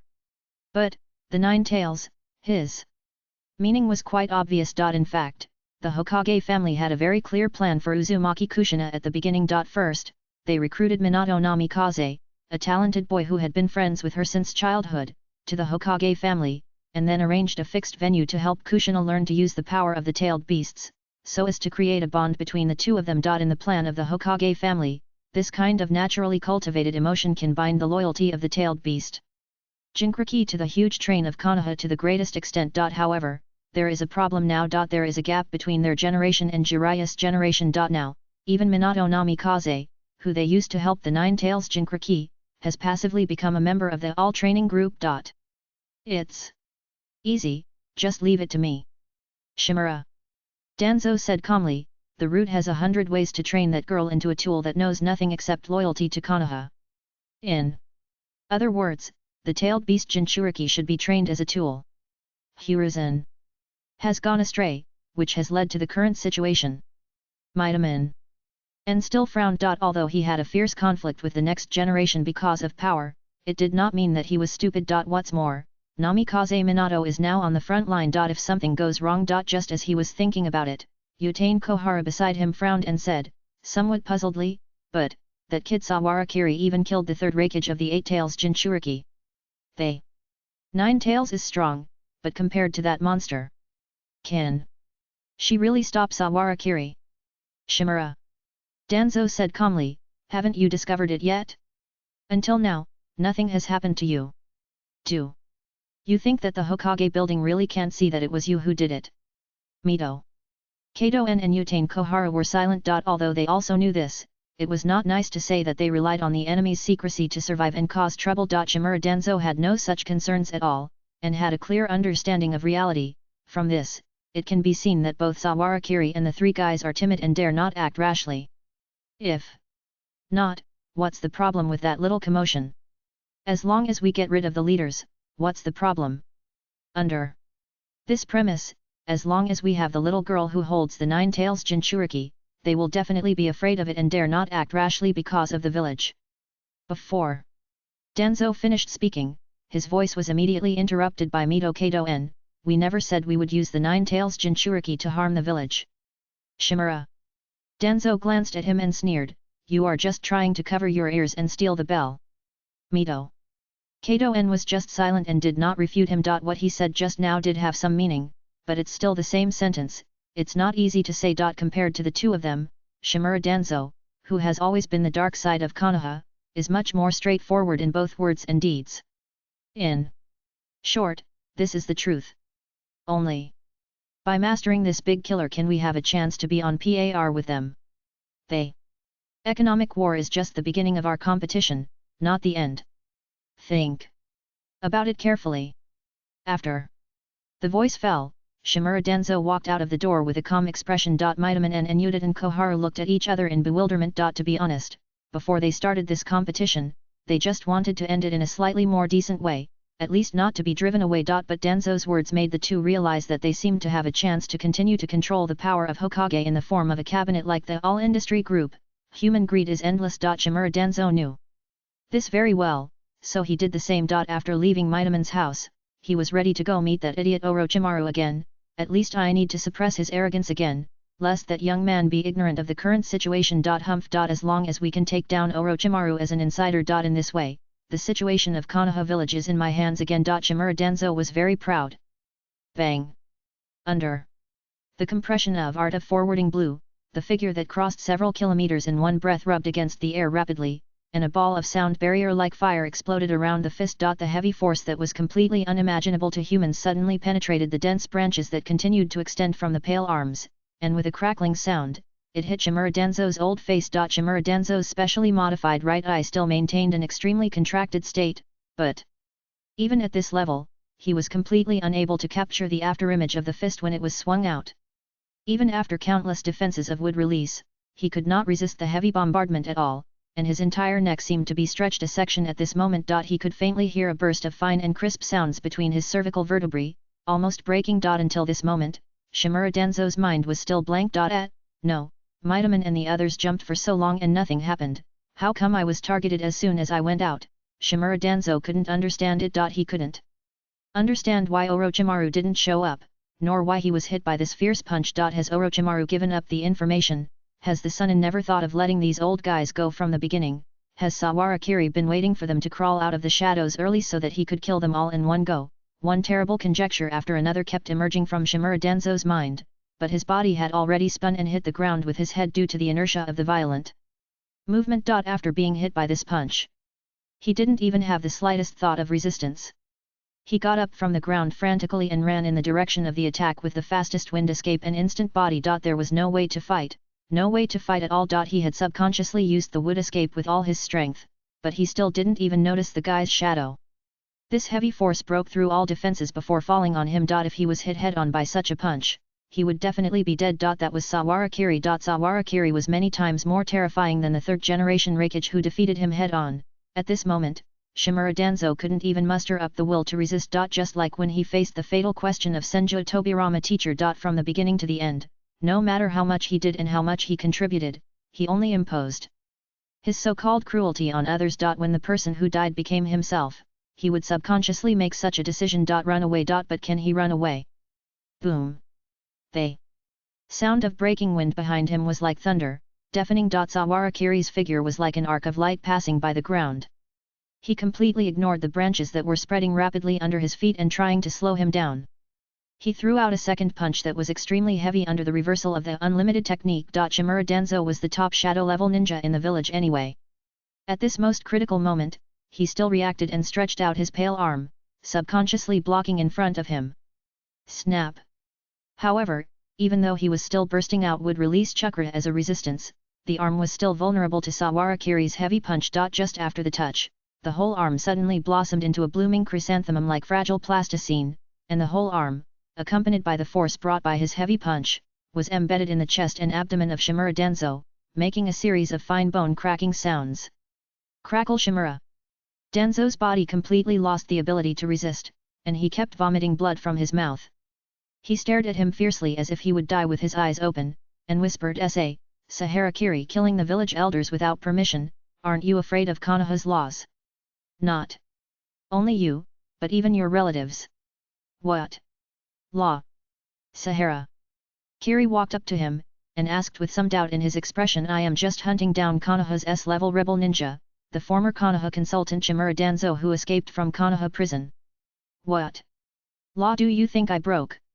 Shimura Danzo was startled when he heard the words, and the whole person seemed to freeze suddenly. Since he mastered the power of wood release and escaped from underground, he almost forgot that he was imprisoned in Konoha prison. Until Sawarakiri mentioned it, he suddenly remembered it. Wait a minute, I still have, unfortunately. Before he could continue to say other conditions, Sawarakiri had already kicked him hard. Pop! Shimura Danzo's head suddenly exploded like a watermelon, exploding into a bloody blur. You don't have to say it, I'm too lazy to listen.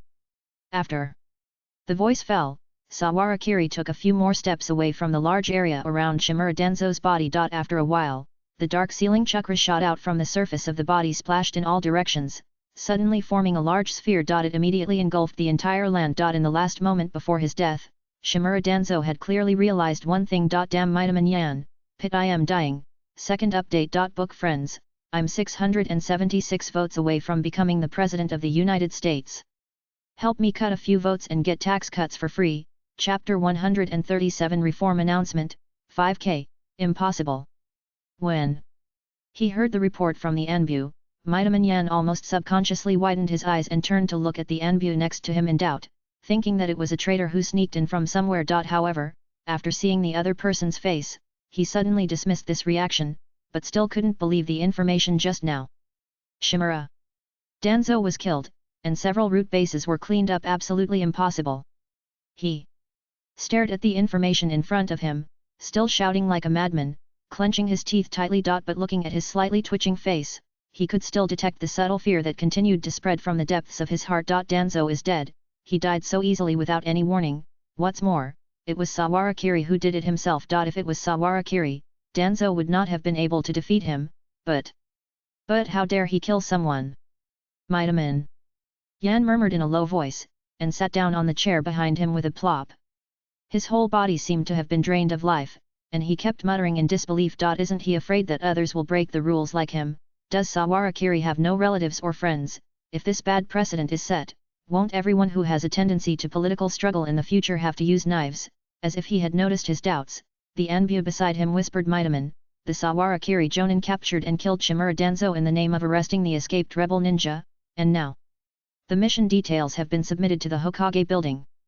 In response, Midaman Yan just sneered and said nothing. For people of their status, is it still difficult to find a few handles, if it will be like this in the future? As if he suddenly understood something, Midaman Yan suddenly stood up from his seat and said hurriedly, quick! Go and take the seal scrolls in my inner room, and notify Utaira Koharu immediately. We are leaving the village. The Anbu ninja beside him was stunned when he heard this, and seemed unable to understand why he suddenly reacted so strongly. Midaman Yan had no time to explain, and could only simply say, the three idiots of the all-line group have gone crazy, and actually let out a tiger like Saharakiri. Now that Danzo is being killed, our situation will inevitably be the same. The moment he realized that the original unspoken rules were broken, Midaman Yan immediately realized his own safety. But it was a pity. Bang! Before he could finish his words, the door in front of him was kicked open by several ninjas, and the ninjas outside, led by several senior ninjas, swarmed in and surrounded Midaman Yan and others. Midaman Yan was startled at first, but immediately reacted, trying to scold with the power he had accumulated in the past. Who are you? Breaking into the private residence of the Hokage's advisor, do you know what this crime is? Although he still said this, he was a former teammate of the Hokage after all. The moment he realized that it was impossible, he grabbed the scroll on his waist and prepared to escape from the village. However, the Konoha ninjas in front of him did not mean to be frightened by him at all. They all looked at him with full vigilance, their eyes as sharp as a knife. Midaman Yan, who had not been on the battlefield for a long time, saw the heavy murderous intent in the eyes of these frontline ninjas who had just come down from the battlefield, and his heart couldn't help trembling. At the same time, he suddenly realized his old age. Suddenly, he regretted it inexplicably. The time between him and the concept of the battlefield was too long, so that he began to feel a little unconfident when facing these juniors. If he had practiced more diligently. Unfortunately, before he could continue to think deeply, the capable senior ninja in the front had already raised the Hokage order in his hand and said, former Hokage advisor Midaman Yan. Now, the Hokage office has filed a lawsuit against you for 27 crimes including disrupting the market, financial corruption, accounting fraud, and obstructing frontline operations. Please come with me. Midaman Yan only heard half of the charges, and knew that Tsunade and the other bastards were going to kill him. For a moment, his eyes under the lenses suddenly shot out a fierce light, and he was about to run away. However, the scroll behind him had just been pulled out halfway. Snap! A pale hand suddenly pressed down. Midaman Yan was startled, and then turned his head suddenly. Then, he saw a slender man with long hair appeared behind him at some point, and the pair of golden snake eyes were quietly watching him. Midaman-sama. When a man is about to die, he should at least leave some dignity for himself. Midaman Yan's eyes suddenly widened. Orochimaru! You bastard! I don't know what you are doing now, and how much trouble will you bring to Konoha in the future. I tell you, now you still have time to stop, otherwise what? Orochimaru's voice didn't even change a bit, he just looked at him indifferently. At this moment, Mito Kadokawa's heart suddenly turned cold. He realized it. They are serious this time. Damn it. You are Sarutobi Hiruzen's disciples, our nephews.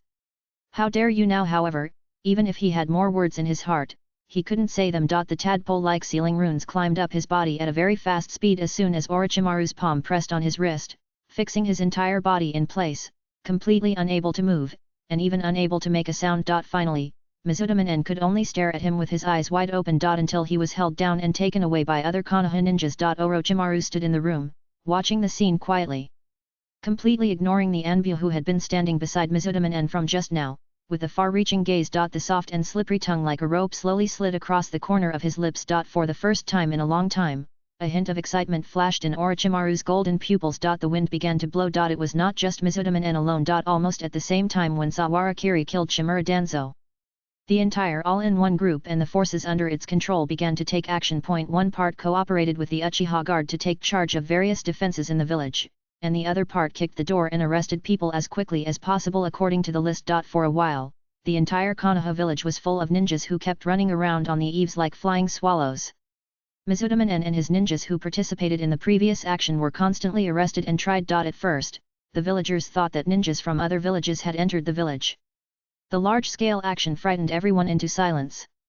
Even the civilians who were supposed to go out to work could tell the difference between the important and the unimportant, and hid in their homes and refused to come out. It was not until the initial arrest operation was completed that teams of ninjas went out to post notices and organized the Genin team to publicize everywhere that the criminals arrested in this operation were led by the two Hokage advisors, Mito Kato and Enyutain Koharu, who had cooperated with foreign ninja villages to stir up rice riots in the village, causing the villagers to be unable to eat affordable food. At the same time, grain shops were controlled as quickly as possible. In just 2 days, the price of various grains, which had soared to nearly 200 taels per kati, fell back to the original price of 50 to 60 taels per kati. This series of actions and attacks, coupled with the most important publicity action, immediately made this riot well received by the civilians. And they even followed to watch the ninjas and high-ranking officials who were arrested in various places in the village. However, fighting between ninjas is still inevitable. Even if the all-line group has now gained a complete upper hand, there will always be people who refuse to give up and resist to the death. But this can only be regarded as a small episode in this arrest operation. In these short 2 days, not only the village, but also the personnel inside the Hokage building have been emptied of more than half. Legitimate names and real charges are the best support for arresting these termites who rely on their past merits to do whatever they want. Under Orochimaru's tough measures, even if many people try to change their camp after observing that the situation is not good, they have no place at all and are purged in large numbers. The number of people in the entire Hokage building has been reduced by more than 1/3, but the efficiency of various affairs is several times higher than before. And even the materials that are always in short supply are very sufficient. It must be said that the Great Purge is indeed a very effective magic. But it is obvious. Not everyone likes this type of magic. In just 2 or 3 days, Sarutobi Tsuzo's face looked much older than the last time, even a little shriveled, with dry and yellow skin, and even his hair had a lot of grey. However, facing such a life and death moment, as the clan leader, he had to continue to cheer up and preside over this clan meeting. Have the messengers we sent to the Senju residence received any reply? He looked down at an elder. The elder also had a dejected look on his face. I couldn't even get in the door. They other clan elders were shocked when they heard this. Disrespecting the teacher and destroying the ancestors. This is really disrespecting the teacher and destroying the ancestors. They 3 ninjas are also ninjas who have received favors from our Sarutobi clan. Even if they don't consider themselves, won't they consider the future generations? Have they ever thought about what kind of chaos will be caused if everyone does this in the future? Although Mitaminen and others are wrong, they only committed some minor offenses. Why is it so serious? I heard that Danzo was killed by the fierce tiger Sawarakiri, and now it's Mitaminen and Enyutain Koharu's turn. If they continue, won't it affect us too? Someone must take this responsibility. Who would have thought that they would make such a big fuss with such a small matter? They elders below were in a mess, and they all condemned the all-line group for being too much. It was just a few civilians who suffered a short period of hardship, and not many people starved to death. Moreover, the whole process lasted only more than half a month, but the 3 Hokage advisors were killed. This was a big violation of the rules. Obviously, the Sarutobi clan finally felt the pain when the stick was about to hit them. For those civilians, buying some food at a slightly higher price, what's the big deal? What a big deal! Their clan fought for their lives on the battlefield, and several generations of hard work, and they just cheated them of some money, so why should they call for war and killing? However, no matter how much they complain, it can't change the status quo. Someone has to shoulder this extremely heavy responsibility. Thinking of this, all the elders present gradually quieted down and looked at Sarutobi Seizo, who was sitting at the top. Alas! To be honest, Sarutobi Seizo realized that he might face such a situation as early as when he tried to oppose the all-line group. After all, he was a clan leader who was temporarily elected. Let's not talk about the issue of how much responsibility there is for now. Now, what we need to consider first is survival. Sarutobi Seizo raised his head with his tired body and looked at everyone. Do you think that the appetite of the all-line group is only this little? Will swallowing one Sarutobi clan be enough for them to eat? A younger clan elder said, could they kill all of us? After hearing this, there was a moment of silence in the room. As soon as the young clan elder spoke, he saw the reactions of the people around him, and his heart was suddenly horrified. Not really, right? Sarutobi Seizo didn't continue talking, and changed the subject. In short, in order to ensure that our Sarutobi clan doesn't fall too hard in this round, we should think about what will happen next. Who else in the village is likely to fight against the all-line group? After hearing this question, everyone present was silent at first. Then, one person tried to ask, Ninja Clan Alliance. To be precise, it should be the Uchiha clan. Another elder said in a deep voice, but why do they accept us? Now we are already helpless, without Hiruzen's political status, and have to fight against the all-road group. Can the Uchiha clan afford this risk? What's more, the girl in their clan is good friends with Sawarakiri. Why take the risk if you can climb up the ladder safely? Everyone was talking, and the content of the discussion was quite practical. Many times, people make some seemingly outrageous choices not because they are stupid, but because they have no choice. As long as you have the intention to struggle, you have to try. Waiting to die is definitely a death, but if you struggle, what if you succeed, until the end? Sarutobi Kazang said fiercely. You can climb up the ladder safely, but it's just a high branch, you can directly grasp power, why do you want to scratch the itch? He, the Uchiha clan, doesn't want to be Hokage? The Uchiha clan is not strong enough now, but what if the entire Sarutobi clan is put on the line? Financial resources, manpower, ninjutsu, political status. What they can't do, we may not be unable to do. In the past, the old clan leader Sarutobi Suzuki was willing to go all out and bet on the Senju clan, so why shouldn't we dare to bet? Everyone was silent. The reason was that the new clan leader played too big.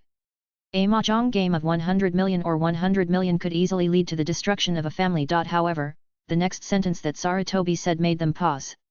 In addition, I learned a secret a few days ago. He looked at everyone present calmly. The current Uchiha clan leader has that pair of Mangeki Sharingan. Instantly, the entire secret room suddenly became quiet. Just when they were faintly aroused by a little indeterminate fire, there was a slight knock on the heavy door outside. Master. Clan leader. The Hokage building has sent a message, asking clan leaders of all clans and a group of high-ranking officials to go to the Hokage building to participate in the general meeting of all Jonin.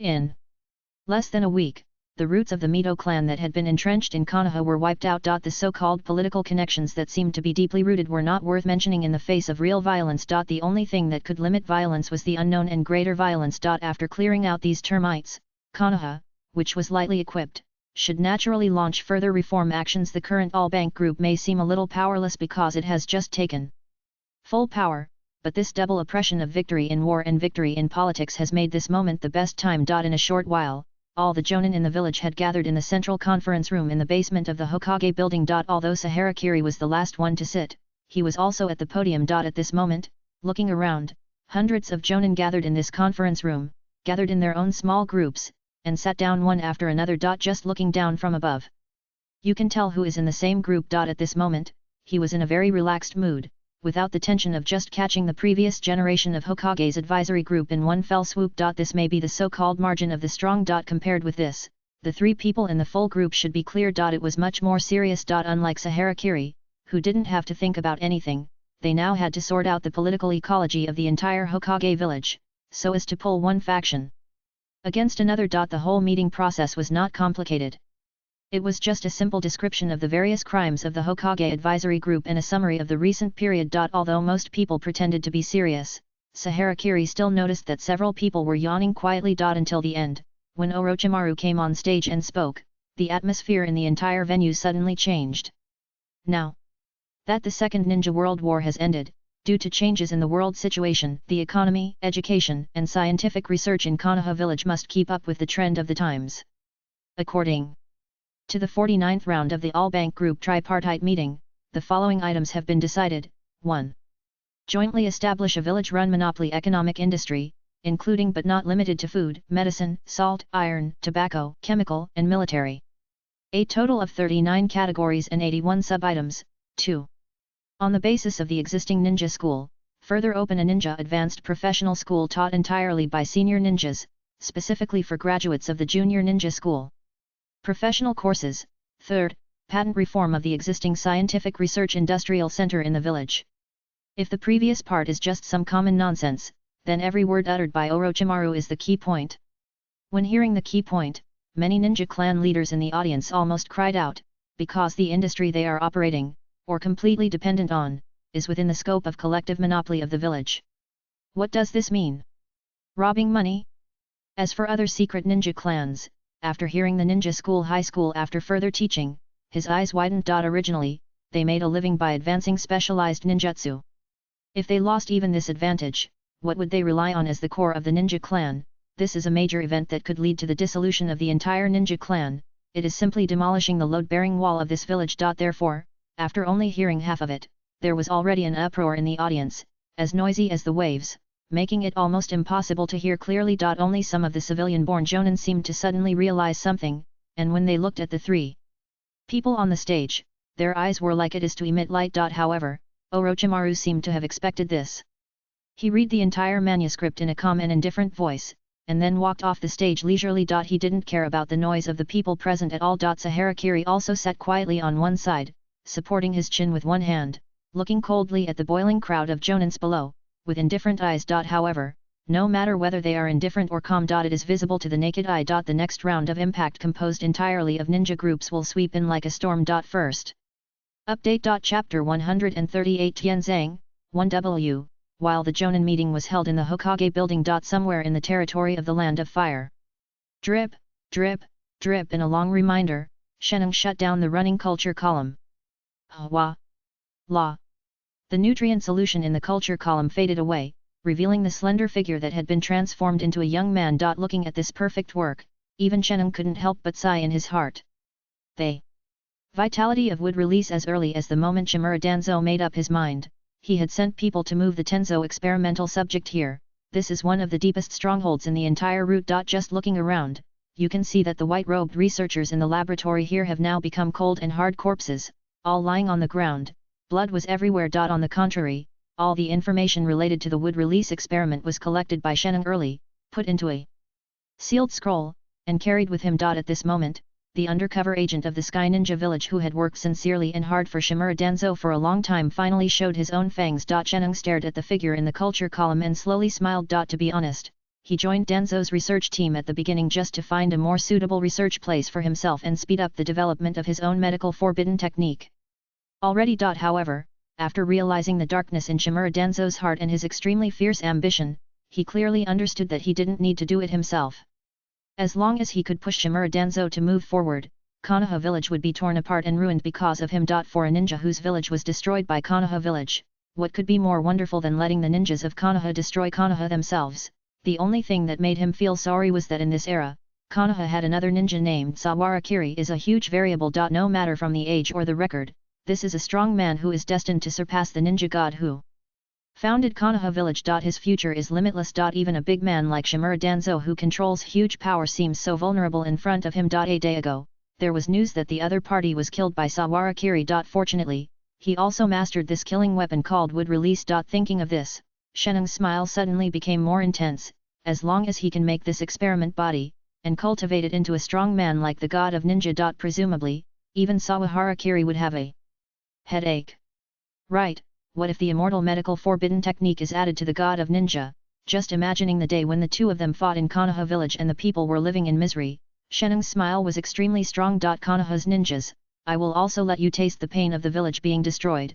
Just as he was thinking so enthusiastically in his heart, a light click sound came from the cultivation column in front of him. Shenung raised his head and saw that the experimental subject, who was still confused just now, had pushed open the glass door, adjusted a little, and his feet fell to the ground with water droplets, and slowly walked out. The experimental subject's face flashed a little confusion for a while, and then showed an inexplicable struggle.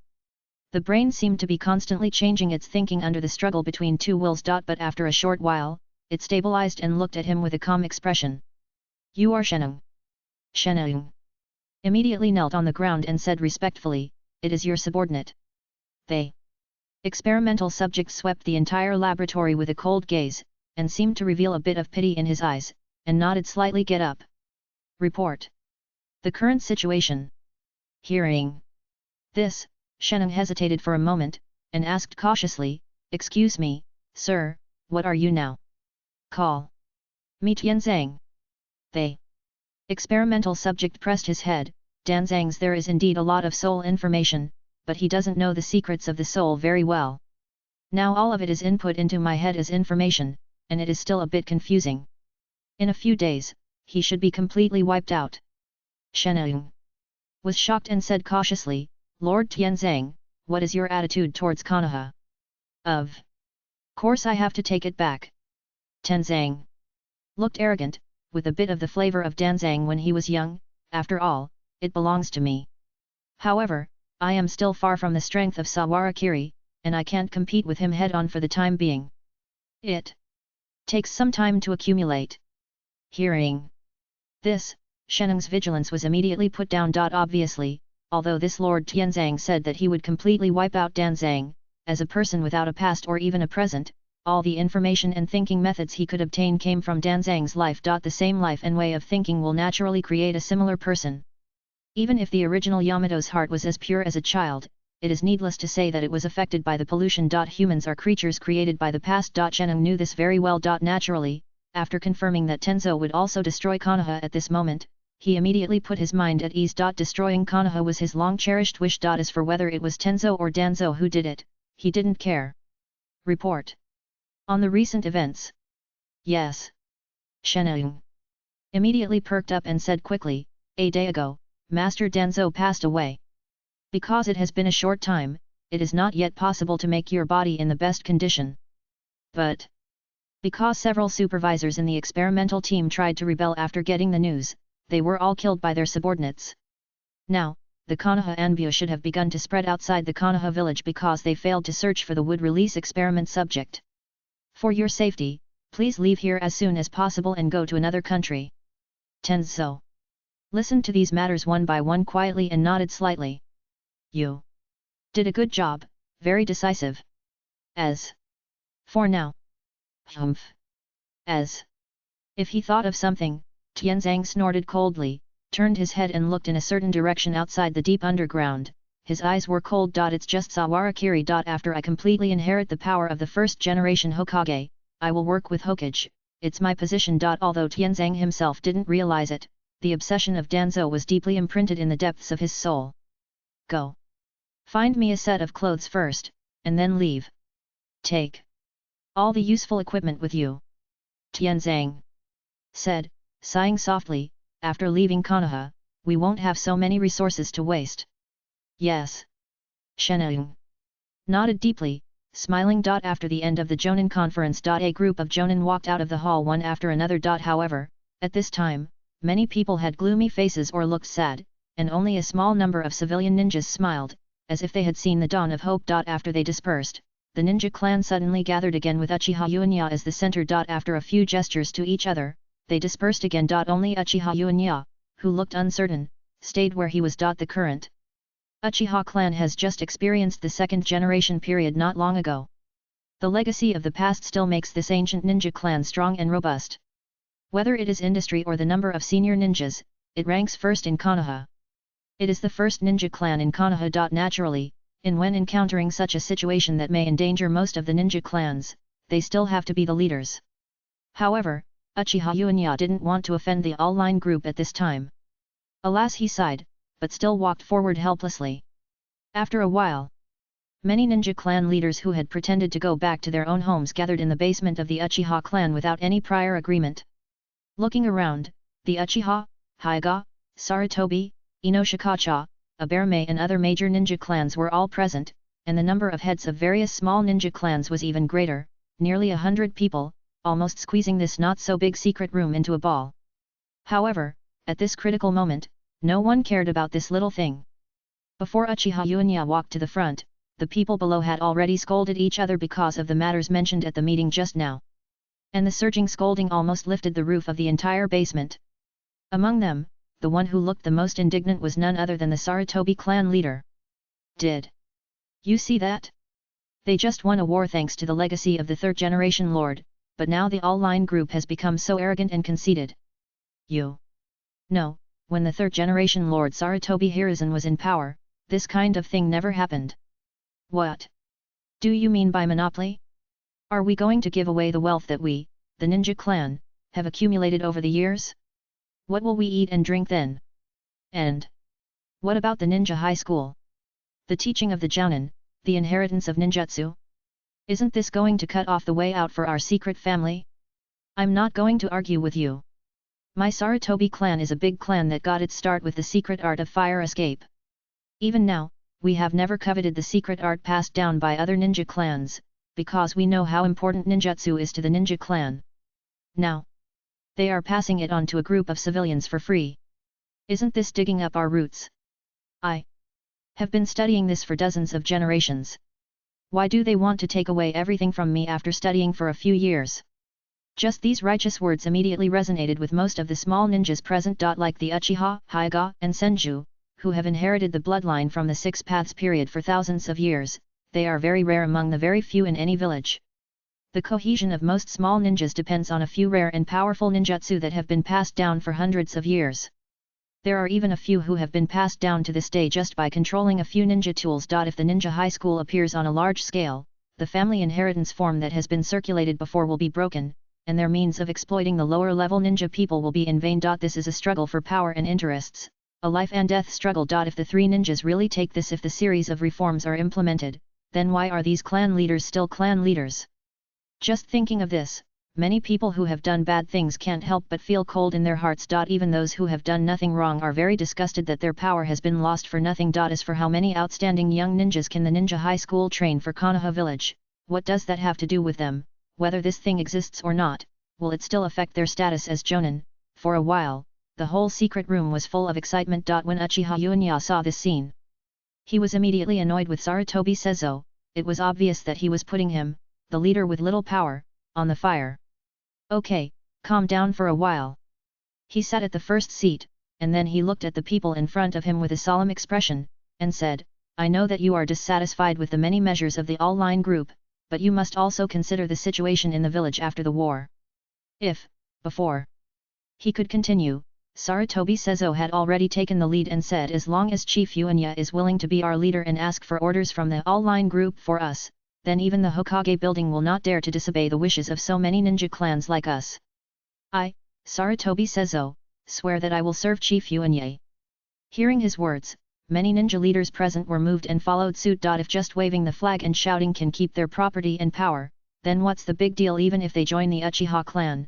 Looking at this grand scene, Uchiha Fugaku, who has been following Uchiha Motoya from the beginning, was suddenly moved. Like most of the young people in Konoha now, his dream is to become a Hokage. In other words, if he can sit on the highest position of the world's strongest ninja village. Who would not want to? However, Uchiha Motoya's expression became more and more solemn. Please don't talk nonsense, Chief Sarutobi. My Uchiha clan is the Uchiha of Konoha, and we have never thought of confronting the Hokage building. If you all have this idea, then I think this meeting will not continue. After hearing this, the place suddenly fell silent. Many people looked at Uchiha Motoya with a little dissatisfaction. However, Uchiha Motoya seemed to be completely unaware of their gazes and continued to talk about the method he proposed to the Hokage building. Compared to Sarutobi Seizo's proposal just now, his method was obviously much softer, and it was highly likely that there would be no impact. When did the Uchiha clan leader become as good a guy as Hyuga? The whole meeting was tossed around by arguments in different directions. Sarutobi Seizo, who proposed it, was unwilling to lead, Uchiha Motoya was unwilling to lead, and Hyagamune was even less willing to say more. After more than 2 hours of talking and talking, the crowd didn't even make it clear what they were arguing about, because no matter what, someone's interests would be damaged. In the end, the association broke up unhappily. But after the meeting ended, Uchiha Motoya breathed a sigh of relief, as if a big stone had been removed. After everyone left, Uchiha Fugaku asked his father in confusion, "Father, it was such a good opportunity just now, what happened to you?" Uchiha Motoya looked at him with a cold face and scolded, "Good opportunity? Who gave you this pig brain? If it was a good opportunity, why didn't Sarutobi Seizo, who was talking so lively just now, go up himself?" Uchiha Fugaku was also a young man in his 20s, being scolded by his father in such a tone was a bit unbearable, and he retorted, "The Sarutobi clan is so small that it can't even compare to the Hyuga clan. How dare they fight for this position? This only shows that they know themselves." Uchiha Yuanya was completely heartbroken and sighed, "You said they know themselves, then do you know yourself? What can our Uchiha clan compare with the Hokage building? We Fugaku's voice dragged halfway before he whispered, "Father, you have those eyes, even the Hokage building will not dare to offend. Get lost." Yuanya pointed at his head and cursed loudly. "This stinky boy wants to push your father to die so that you can get the position earlier, right? Who did he take after?" Uchiha Yuanya couldn't figure it out. Fugaku was still holding on. Uchiha Madara-sama back then was a strong man who could rival Senju Hashirama. Didn't he rely on the Mangeki Sharingan? You only remember Uchiha Madara, not Uchiha Izuna, right? Uchiha Motoya was disappointed. Uchiha Madara is strong because he is Uchiha Madara, not because he has a pair of Mangeki Sharingan. Does Uchiha Izuna have a Mangeki? How could he die under Senju Tobirama's sword? Your father only fought with Senju Tobirama, but what about his Saharakiri? He finally figured it out. When he dies, he must not let this kid be the clan leader. I'm afraid it will lead to the extinction of the clan. Until he was scolded and left, Fugaku had a confused expression on his face, still stubbornly muttering, "Senju Tobirama used Flying Thunder God to sneak attack, how can it be the same?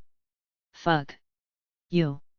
Seeing his old father about to pull out the kunao, Fugaku ran so fast. Uchiha Motoya looked at him hatefully from behind, and the kunao shot fiercely on the wall. "I should have shot you on the wall back then." However, after the meeting. In the Uchiha clan territory, there was another figure, who quickly followed the figure of Sarutobi Seizo. Second update. Chapter 139, The Night of Clan Extermination, Part 1, Chapter 139, The Night of Clan Extermination, Fake, Part 1. After walking out of the gate of the Uchiha clan, Sarutobi Seizo always had a calm expression, as if he was always thinking about something. According to his estimation, the Uchiha clan, who were already dissatisfied with the Hokage clan and had been against the Hokage clan since the second generation, would at least show some hostility towards them even if they were slightly shaken because of the relationship with Sawarakiri. However, Uchiha Motoya was also clear-headed. At this time, if he still had some reason, he would understand what the consequences of opposing Sawarakiri would be. But others could continue to wait, but the Sarutobi clan could not. Although the guys in the All Bank group did not take action immediately because of their ninja status some time ago, all the shops related to the rice riots have been blocked and forcibly requisitioned at this time. The Sarutobi clan, which originally controlled the grain and oil assets of Konoha, was seriously injured in this incident. If there is still no turnaround in this incident, their Sarutobi clan will decline at a speed visible to the naked eye. As mentioned before, training ninjas, especially training a large number of ninja clan ninjas, requires a lot of resources and economic benefits. It seems that we have to find a way to break through from the inside of the Uchiha or Hyuga clan first. Just like the Sarutobi clan itself, each ninja clan is not monolithic, and is divided into radical, conservative and neutral-like political groups. According to previous understanding, the 4th and 6th elders of the Uchiha clan should belong to the anti-Hokage faction. Just as he was thinking deeply in his heart, a guard behind him suddenly approached and said, "Clan leader, there are 2 followers behind Sarutobi." Seizo's expression was serious. At this time, with his status, he naturally had to beware of the decapitation tactics of the all-line group, so he carried 2 perception types with him. However, after looking around for a while and confirming that there was no sound of a meteor falling to the ground as rumored, he secretly breathed a sigh of relief. He asked in a low voice what direction. I came from the Uchiha clan. Immediately afterwards, Sarutobi Seizo's expression suddenly brightened. Sure enough, there seemed to be many like-minded people in the Uchiha clan. However, he didn't know who was on the other side. When they moved to a secluded place, the figure following behind them immediately quickened their pace. Sarutobi Seizo looked over and his eyes suddenly stagnated. You are, soon, the two people following them also appeared from the shadows of the woods. It was a tall middle-aged man with severe burn marks on the right half of his face, and half of the iron sheet covered it. His voice was dull. You are really forgetful, Seizo. Uchiha. Setsuna. Sarutobi. Seizo narrowed his eyes slightly, and there was a hint of surprise in his eyes. This is a powerful Uchiha who has been active on the battlefield since the second Hokage period. In his early years, he was the leader of the radical faction of the Uchiha clan and tried his best to take back the highest position from the Hokage line. However, due to various political conflicts, he was finally imprisoned in the Konoha prison by the second Hokage. Since then, there has been no news about him. In his early years, as a trusted subordinate of Lord Sarutobi Hiruzen, Sarutobi Seizo had fought with him many times and knew his strength. How could you, just? When Sarutobi Seizo wanted to ask him how he escaped from the Konoha prison, his mind suddenly flashed back to the rumor that a while ago, a Kirigakure ninja broke into the Konoha prison and assassinated Shimura Danzo. At that time, the commotion in the village was not small. As a senior member of the Sarutobi clan, he naturally knew how long the various arrest operations lasted. So, you escaped at that time. It seems you are not old and confused yet. Uchiha. Setsuna just smiled when he heard it, looking nonchalant, not caring at all about the exposure of his fugitive identity. Of course, this is also because what the Sarutobi clan leader wants to do now is much bigger than the problem of him being a fugitive. Sarutobi Seizo looked at him calmly. Why, you don't just want to reminisce with me, do you? Why did I come here? You should know much more than me. You want the power of the Uchiha clan, right, Seizo? Uchiha. Setsuna's eyes showed a pair of scarlet three-magatama Sharingan, looking straight at him with an invisible sense of oppression. And I need to take back the Uchiha clan. This is a win-win deal. Sarutobi Seizo frowned. What can you do alone? As a fugitive, what level of appeal can you have in the Uchiha clan? With the power of Uchiha Yuanya now, if you make a little noise, I'm afraid he will take you down. What's more, he still has those eyes. Uchiha. Setsuna didn't mind at all. After all, what he said was true. That's why I came to you, or the Sarutobi clan. As long as you can defeat the all-bank group and control the economic lifeline of Konoha, then it will be easy to help me become the head of the Uchiha clan. Sarutobi Seizo looked at him more and more dangerously, and said coldly, if you are here to joke with me, then go back earlier. Nonsense. If he had the ability to defeat the all-in-one group and Sawarakiri, would the Sarutobi clan have waited until now? Isn't it because they didn't have the ability to win over the Uchiha clan and other ninja clans? Moreover, if they could really defeat the all-in-one group, why would they need to help you, their ally, to take the top position?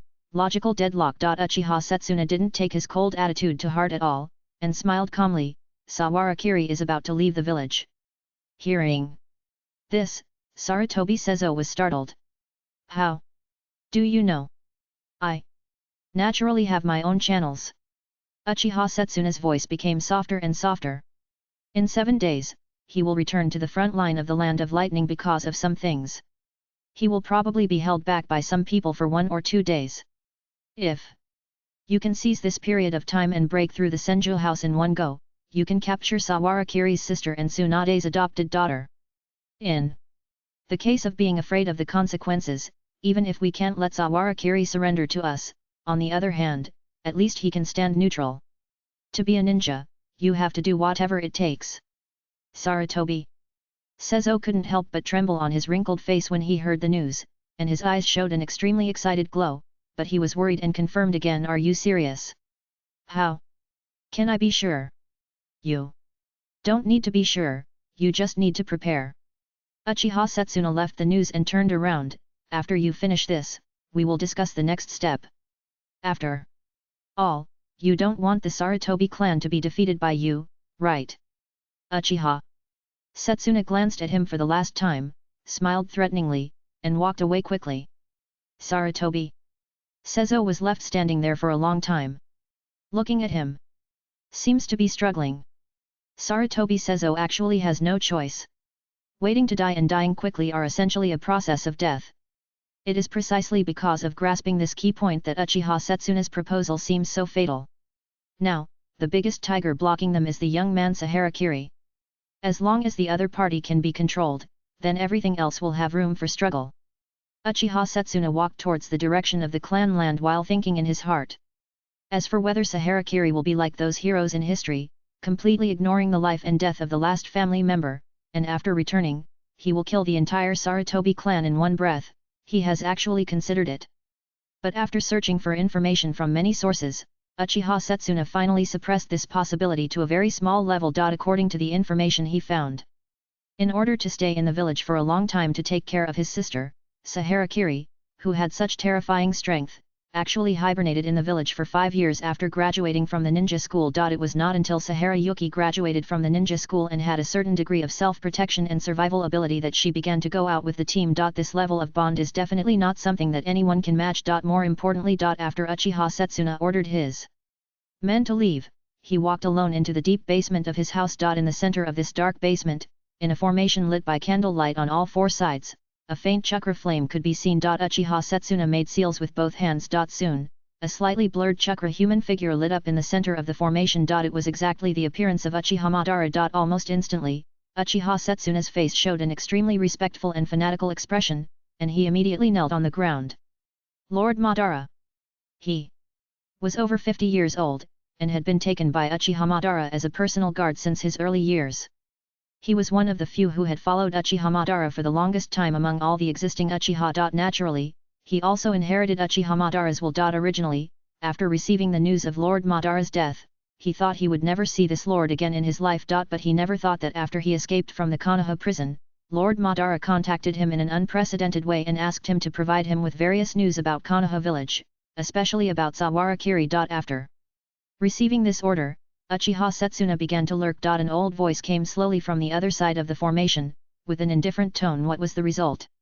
It went very smoothly, Master Madara. Uchiha Setsuna knelt on the ground and responded quickly, thanks to your information. Sarutobi was immediately tempted after hearing the news that Sawarakiri was about to move.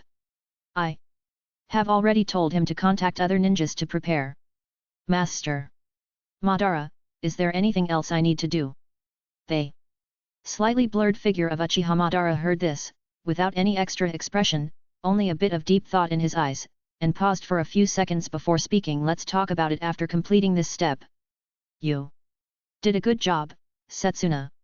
Just this plain praise, but it immediately made the man in his 50s burst into tears, and he bowed his head and said, I am willing to die for Master Madara. After a brief exchange, the figure disappeared from the center of the ceiling formation.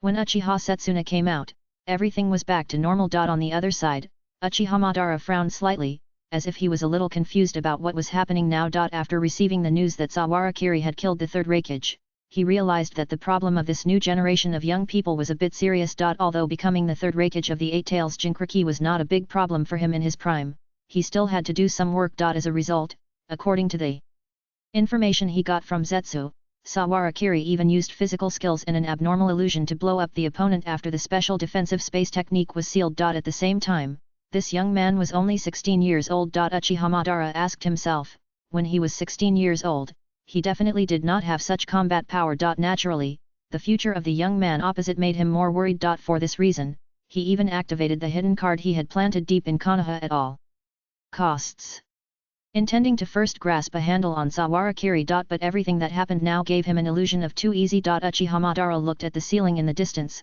frowned and murmured, Sawarakiri, a young man who can endure for 5 years without revealing, would he put his most important trump card so blatantly under the eyes of others?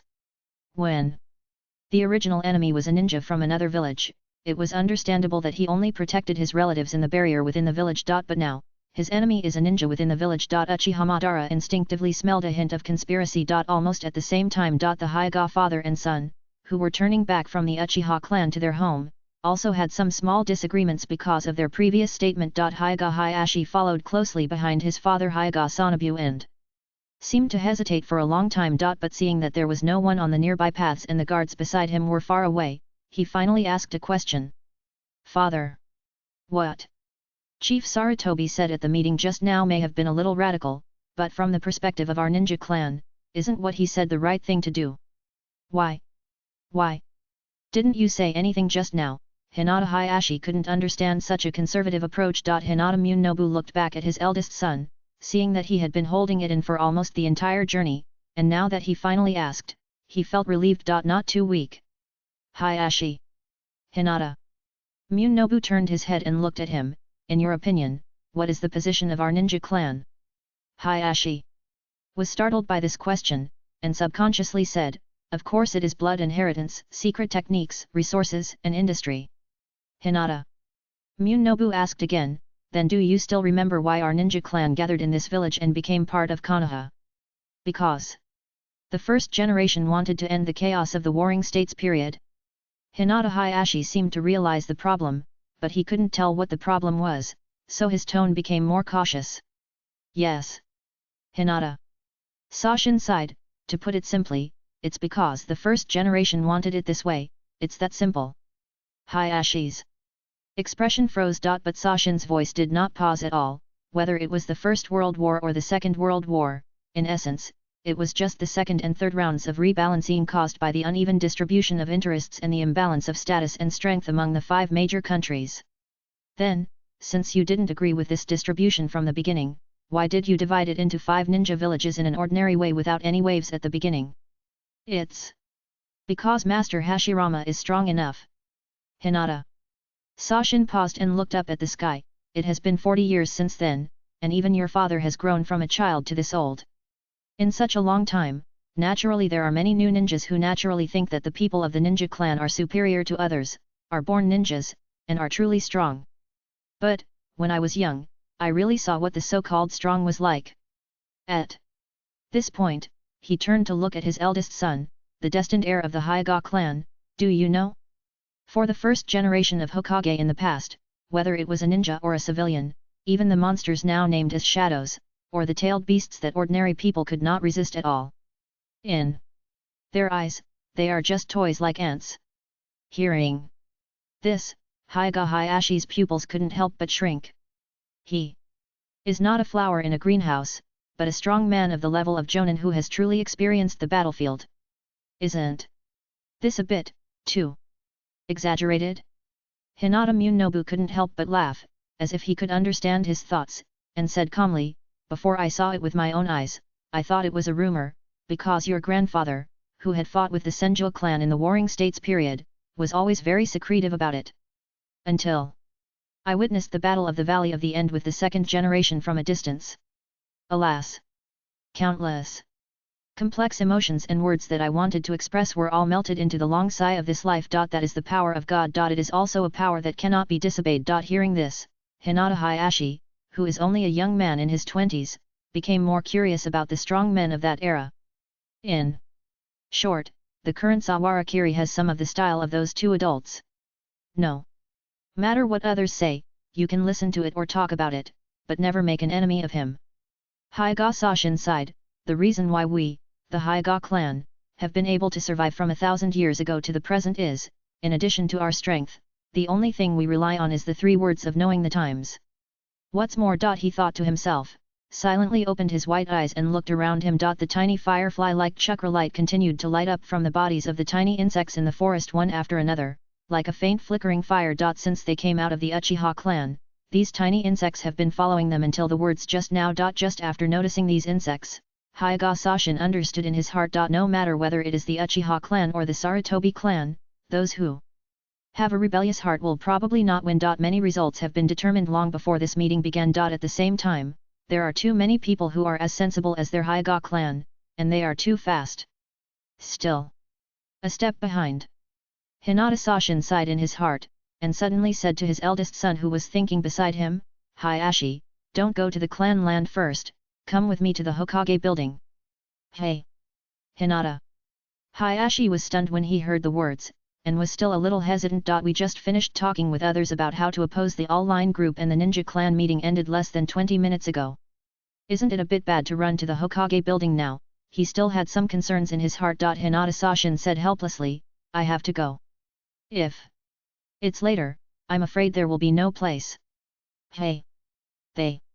First update. Chapter 140 The Night of Clan Extermination, Part 2, Chapter 140 The Night of Clan Extermination, Fake, Part 2. When the Hyoga father and son arrived at the Hokage building, they saw that the Hokage's office was still brightly lit, and several figures could be vaguely seen inside. As one of the highest levels of Konoha, the head of the Hyoga clan naturally had the qualifications to meet the Hokage at any time. However, when he strode in, he happened to see the heads of the three clans of Ino, Shika, and Joe leaving the Hokage's office together. The eyes of the five people were fixed for a moment. They had just met in the Uchiha secret room not long ago, and now they met again. The head of the Nara clan smiled awkwardly. What a coincidence, Lord Munobu must have something important to report. Hyoga. Munobu also responded with a slightly stiff smile. Lord Shikama has been busy until now, and he is really working hard. They two sides briefly exchanged a few words and passed by. On the contrary, Hyoga Hayashi next to him looked like he had never seen the world. When the chiefs of the Ino, Deer, and Joe tribes walked away, he looked in their direction with astonishment. Father, they are also? Hurry up. On the contrary, Hyoga Munobu suddenly became anxious. He missed the first wave. Unfortunately, when he knocked on the door of the Hokage's office, he saw other people inside. The chief of the Aberame tribe and several tribesmen stood by the desk, sorting out some information around Orochimaru. At this moment, seeing Hyoga Munobu coming with his son, his face covered by sunglasses and windbreaker, could not see any expression. He just paused for a while and nodded to them in agreement. He who knows the times is a hero. Obviously, the ninjas of Konoha are very clear about this. Lord Munobu. Tsunade, who was sitting behind the Hokage's desk, didn't care about their little embarrassment at all, and said as if she didn't know anything, I don't know why you come here so late. Are you? I have something important to report. Then, Hyoga Hayashi followed his father and briefly explained the little disagreement in the secret room of the Uchiha clan. Tsunade responded with a serious expression, but in the end she didn't give a result. She just said that she understood it and easily sent the father and son away. After they left, Tsunade let out a long breath with a smile on her face. Obviously, people's hearts are on fire. No, to be more precise, everyone should be on the side of the strong. This is thanks to the kid Saharakiri. Tsunade thought so in her heart, and glanced at the young man on the sofa next to her. He was lying on the sofa with nothing to do, flipping through a pornographic novel he bought from somewhere, reading it with great interest, and occasionally with illustrations. Then he looked at the various official duties that his subordinates were busy with. He was a little angry again. This kid? Hey, Kiri. Go. Get me a cup of tea. Sahara. Kiri lay on the sofa and turned over lazily. Go by yourself, it's just a few steps.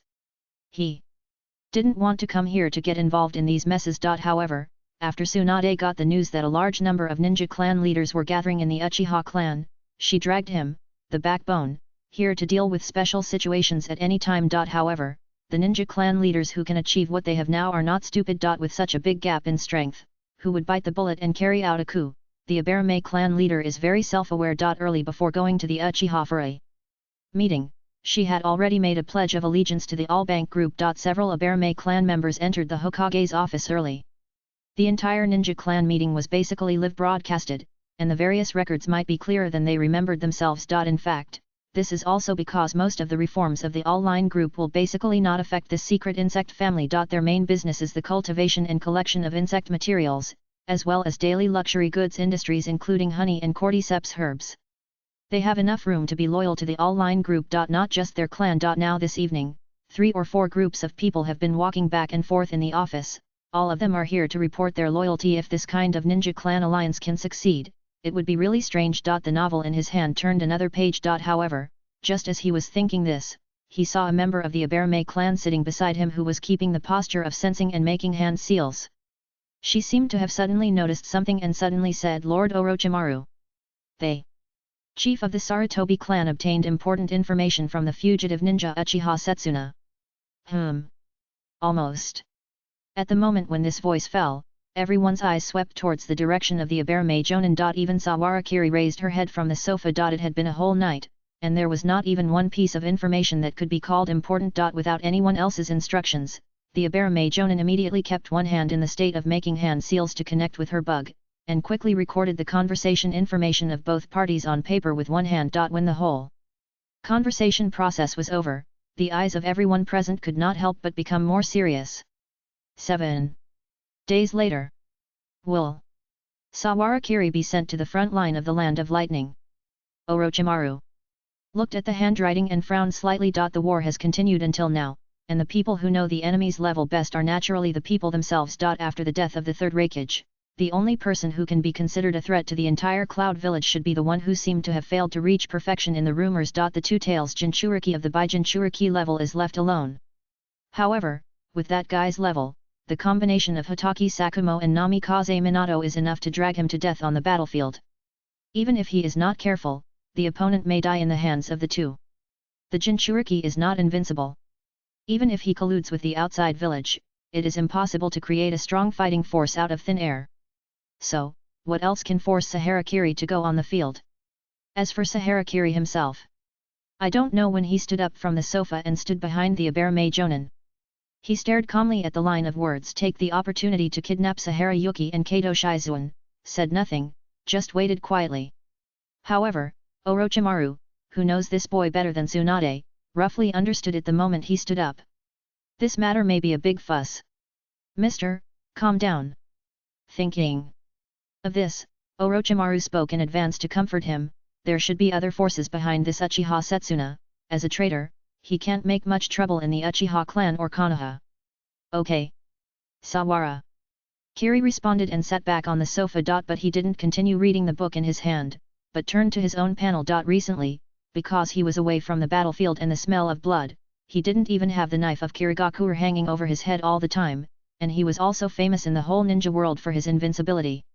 He found that he was indeed a little slack from a psychological level. Whether it was Uchiha Madara, Kagaya, or Otsutsuki, they were all very far away from him now. In terms of strength alone, it was enough. However, there was still a lack of other means to quickly transfer and protect others. He had originally wanted to use the unlimited technique to strengthen Shui Hui, but unlike Yayoi, she not only did not have a huge amount of chakra, but she was also not very good at the fine control of chakra itself, so she has not yet mastered the yin sealing technique and the palm immortal technique, and it will take a long time to grow. So now he can only rely on the 4 hard knots he saved to try to extract something useful from the system.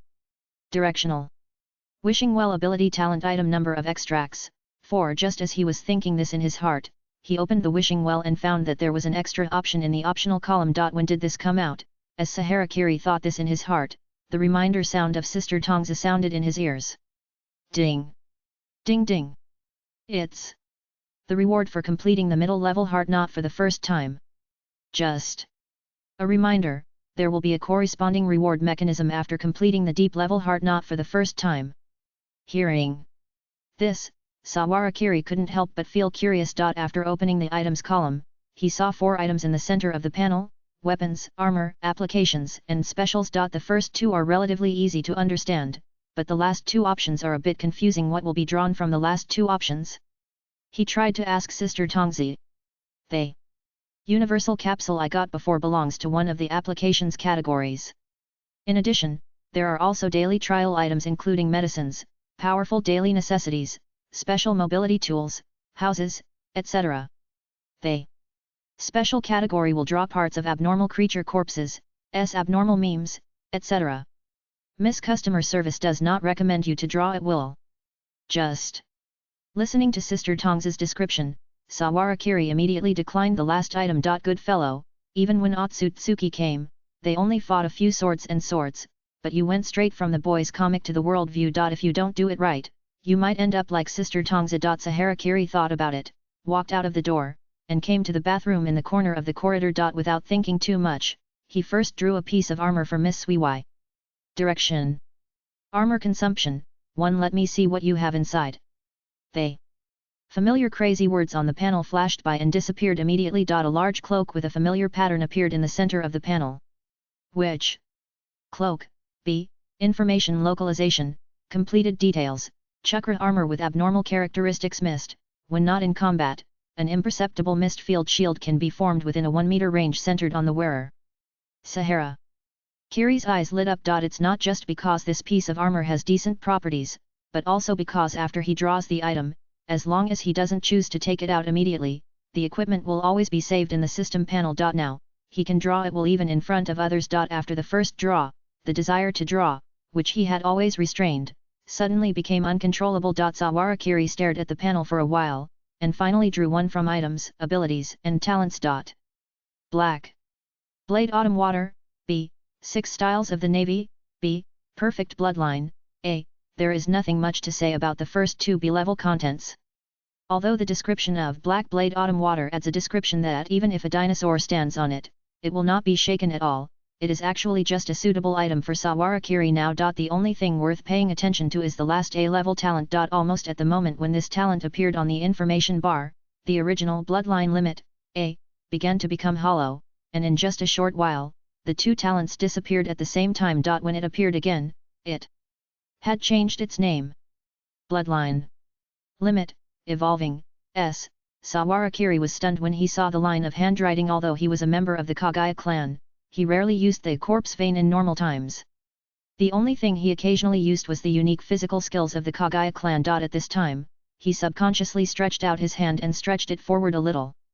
Then he saw that the skin-breaking process, which was originally painful during the growth, was relieved a lot, and he could hardly feel any pain. At the same time, the condensed bone blade was much sharper than before. Even when he used the unlimited technique to cut his own body, he felt a sense of inexplicable consumption of chakra. When he looked at the end of the bone blade with the 6 eyes, he saw that the surface of the white bone was vaguely covered with a very light grey matter. He could feel that his space was being annihilated under this grey matter. Sawara Kiri frowned. Obviously, this was a sign that his corpse bone vein was reverting to the joint-killing grey bones of Kagaya Otsutsuki. However, he did not rely on the power of the corpse bone vein.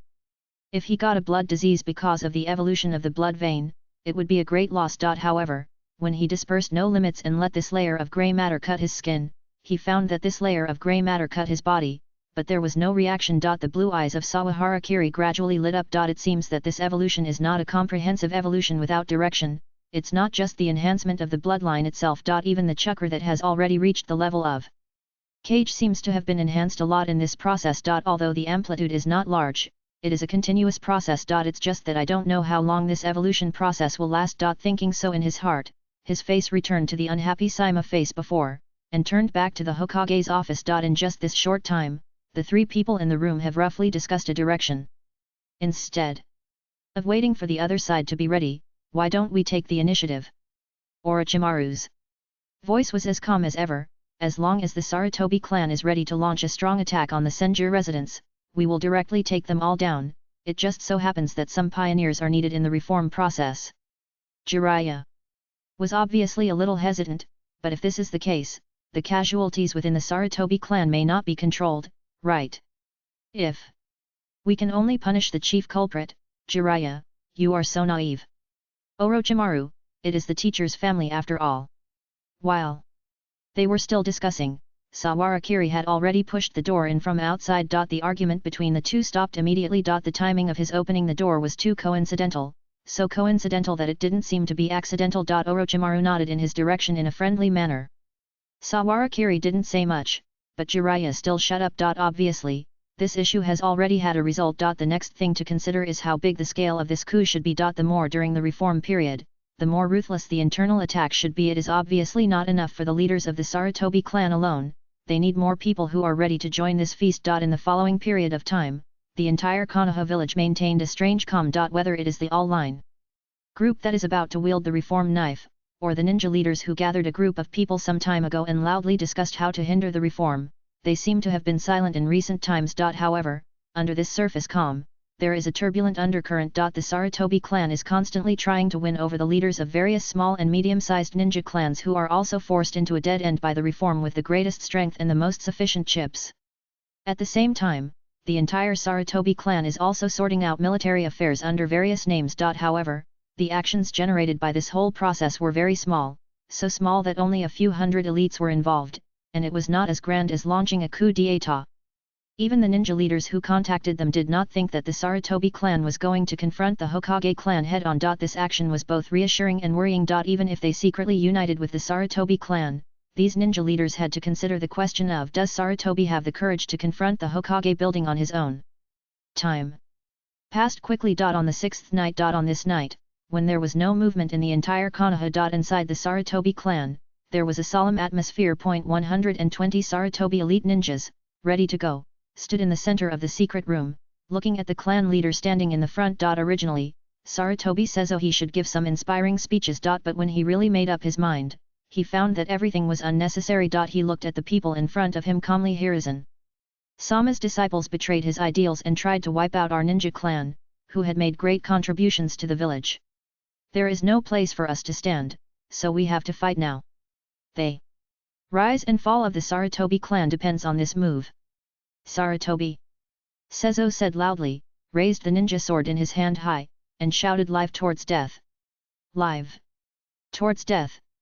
The people following behind all raised their ninja swords high. As the elite of the Sarutobi clan, the ninjas who enjoyed most of the resources of the entire clan, they are not only members of the ninja clan, but also the most staunch supporters of this special class. Sarutobi Seizo saw that the morale was good, and he immediately felt relieved. Now, just waiting for the news that Sawarakiri was transferred. However, the Sarutobi clan leader had just turned his head with a smile on his face. Bang! The whole head suddenly exploded like a watermelon. The second update. Chapter 141, The Night of Genocide, Part 2, Chapter 141, The Night of Genocide, Part 2. Almost at the moment when the big head exploded, everyone present was stunned. The splashing blood and fragments hit the heads and faces of the people around like a fountain, soaking everyone's clothes with a bright red color, with a sticky and fishy smell. Until the next moment, everyone on the scene raised their heads and looked at the slender figure standing on the side wall. The ninja instinct made them come back to their senses, and they shouted heartbreakingly to the people around them in unison, Sawarakiri! Enemy! Attack! However, Sawarakiri just stood there, his blue eyes blooming with a different brilliance under the dim moonlight, looking at all the fully armed Sarutobi ninjas present with solemn indifference. At the same time as the voice sounded. On the wall at the edge of the Sarutobi clan's territory, one after another human figures jumped up. The ninjas in Anbu uniforms had already received the order. Without any sound, they all drew their ninja swords silently, and swarmed into the former Hokage family's territory without hesitation. The sharp blades bloomed with a solid cold light in the night. However, most of the Sarutobi elites present were also strong men who had been trained on the battlefield, and they reacted immediately when they were attacked. On the contrary, all the Sarutobi high-level officials present had a blank mind. Saharakiri? How could it be, at this time, could it be that Uchiha Setsuna's reminder was a trap? The continuous bad news and thoughts made them panic and uncontrollably furious. This bastard has been waiting for us for a long time. However, no matter what these Sarutobi high-level officials thought in their hearts, Saharakiri, who was standing at the highest point, had already picked up a Hokage order in his hand and announced loudly to the people around him. Joint handwritten letter from the three people in the all-bank group office. Sarutobi Seizo, the head of the Sarutobi clan, led the people in rebellion and intended a coup. Those who stubbornly resist will be killed, and those who surrender will not be killed. Just this one announcement caused confusion in the hearts of everyone present. Many of the surrounded Sarutobi ninjas looked at their own elders involuntarily, trying to get corresponding answers from these leaders. However, before they could get a response, they saw more and more ninjas gathering towards them outside the side wall. Ordinary civilians and ninjas in the Sarutobi clan also noticed the movement here and stuck their heads out of the window following the shouts and killing. But when they saw that they were all Konoha ninjas, they were even more confused. It's a pity that no matter what they think at the moment, bloodshed is inevitable tonight. The God of Fire Kagura Uno. The blazing fire circled around the crowd, easily sweeping across the crowd, cutting off several Sarutobi ninjas who tried to resist. The air was filled with the pungent smell of sulfur, iron, and blood. The girl's figure did not pause at all, and she swept across the crowd, aiming directly at a Sarutobi elder who was still resisting in the middle of the crowd. The Sarutobi ninja in the center of the scene was at least a Chunin level, and the several elders who were the leaders had the foundation of powerful Jonin. Although they were no longer in their prime, their eyesight was still full. Almost at the moment when Uchiha Yayoi rushed to the front, the seals in his hands were completed. Fire. Style, Great Flame Technique. The roaring flames burst out from the elder's mouth in an endless stream, and the powerful chakra wrapped in the highly variable flames erupted, engulfing the huge area of more than 10 meters in front of him in one breath. This fire escape alone was enough to make him rank among the top jonin in the entire Konoha. However, the blazing flames had just had time to engulf the girl's figure, and a straight crack suddenly appeared in the center. The red sword wrapped in a hotter and more aggressive scarlet flame cut through the violent flames around it without any pause, and moved straight forward. The Sarutobi elder had just had time to raise the kunao in his hand, and the red sword had already then, he suddenly slashed, cutting off the kunao blocking the way and the figure of the Sarutobi elder. The mark from the shoulder to the waist cut him in two, without any blood. The moment the blade passed, the blood and organs in the body of the Sarutobi elder were completely scorched. And a tiny black mark appeared on the edge of the cut. He stuttered and wanted to say something, but he couldn't even make a sound. A faint shadow could be vaguely seen on the surface of Uchiha Yayoi, who passed by him, blocking all the dust and fireworks that were about to stick to her. No trace was left. When Uchiha Yayoi's figure flashed by, the Uchiha ninjas following behind her did not hide their identities. They all stared at each other with a pair of bright scarlet Sharingan in the night, with a bloody smile on their faces, and strangled these Sarutobi ninjas. It was obvious. The reason why the Uchiha clan did not submit a letter of surrender like the Hyuga clan leader was because they had already reported to the all-line group through Uchiha Yayoi before the start of the ninja clan meeting. The Uchiha clan is a Konoha ninja who firmly stands on the side of the Hokage. Loyalty is written all over their hearts. It's not just them. Soft fist technique, 8 diagrams 64 palms. A cold low shout sounded from the crowd, and Hyuga Hayashi's figure shuttled through the crowd like a white shadow, and the chakra flames in his fingers like knives swept across several people, and there were bursts of dull sounds behind him. The Sarutobi ninja, who seemed to have no injuries on the surface, had his organs crushed into a ball of chaos by chakra in a short moment. The white eyes with hideous blood vessels on the edges swept across, and even in the night, the center of the field of vision was clearly visible. It was just a momentary pause, and then he immediately rushed to another crowd. In addition, there are Inoshikacho, Aberame, and Inyazuka. Almost all the largest ninja clans in Konoha village sent ninja troops to participate in the coup. The thin flames of the Sarutobi clan could not stop such a large-scale and several times larger army from strangling them. Various shadows, ninja dogs, and insect groups flew around in the battlefield of the clan. Occasionally, you can see the giant Akimichi ninja, who slapped several people with a palm, making a very dull sound. Sawarakiri did not take action this time, but just stood quietly on the side wall, watching the strangulation of the Sarutobi clan launched by various ninja clans. The blue eyes were like eagle eyes, quietly watching everyone's performance. Like the most stringent supervisor. The reason for this is naturally not because he thinks that not enough of his own ninjas died, but because it is really necessary. It goes without saying that the Ino, Shika, and Jo clans have been the most staunch supporters of the Sarutobi clan since the day the village was established, and they are also fans of the Senjo clan. With 3 different types of auxiliary abilities, they have become an indispensable part of Konoha. In order to prove their loyalty and availability, launching a bloody massacre against the original main family is naturally the most direct method. Although Inyazuka and Aberame sent a small number of people, they also wanted to show their identity as followers. Everyone must practice their own position. Prove that they are indeed on the side of Konoha. At the same time, this can also cut off the hope of those small ninja clans trying to jump left and right and become fence-sitters. Even if the Sarutobi clan wants to take action, the all-line group will kill them if they say so. What are you guys, however, even though I understand the truth. Jiraiya, who was standing next to him, couldn't help but sigh when he saw the scene of his own village slaughtering each other. After all, Sarutobi Hiruzen was their teacher, and there were actually many people in the Sarutobi clan who had taught them. But now they have ended up like this, which is something that a soft-hearted person like him does not want to see. This is also one of the reasons why Saharakiri must have him come to supervise the battle together. Mr. Kiri. Jiraiya looked for a long time before he said, as long as we kill them all, the rest of the Sarutobi clan should be able to let go, right? Master. Jiraiya. Sawarakiri stood there quietly, his tone without any fluctuation. That depends on them. The rebellion of the Sarutobi clan was not due to simple hatred and opposition, but to pure interests. So, we will fight with them as long as they fight. This is not a choice for you and me. Although Sawarakiri did not say much, the fact that the Sarutobi clan tried to attack his family really touched his minefield.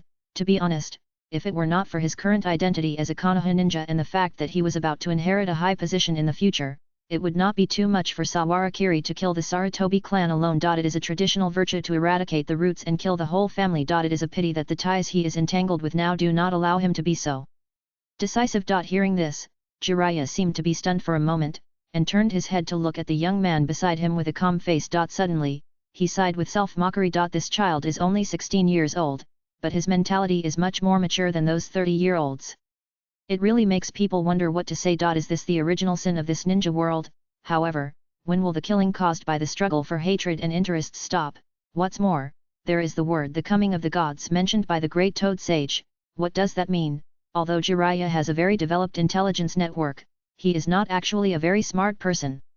Only simplicity and kindness are his purest shining points. All kinds of thoughts are pent up in his heart, and irritability is inevitable. Until half an hour later. The various shouts and sounds of fighting throughout the Sarutobi clan finally stopped gradually. Whether those who tried to resist or those who tried to escape were all killed by the Konoha Anbu and a group of ninjas.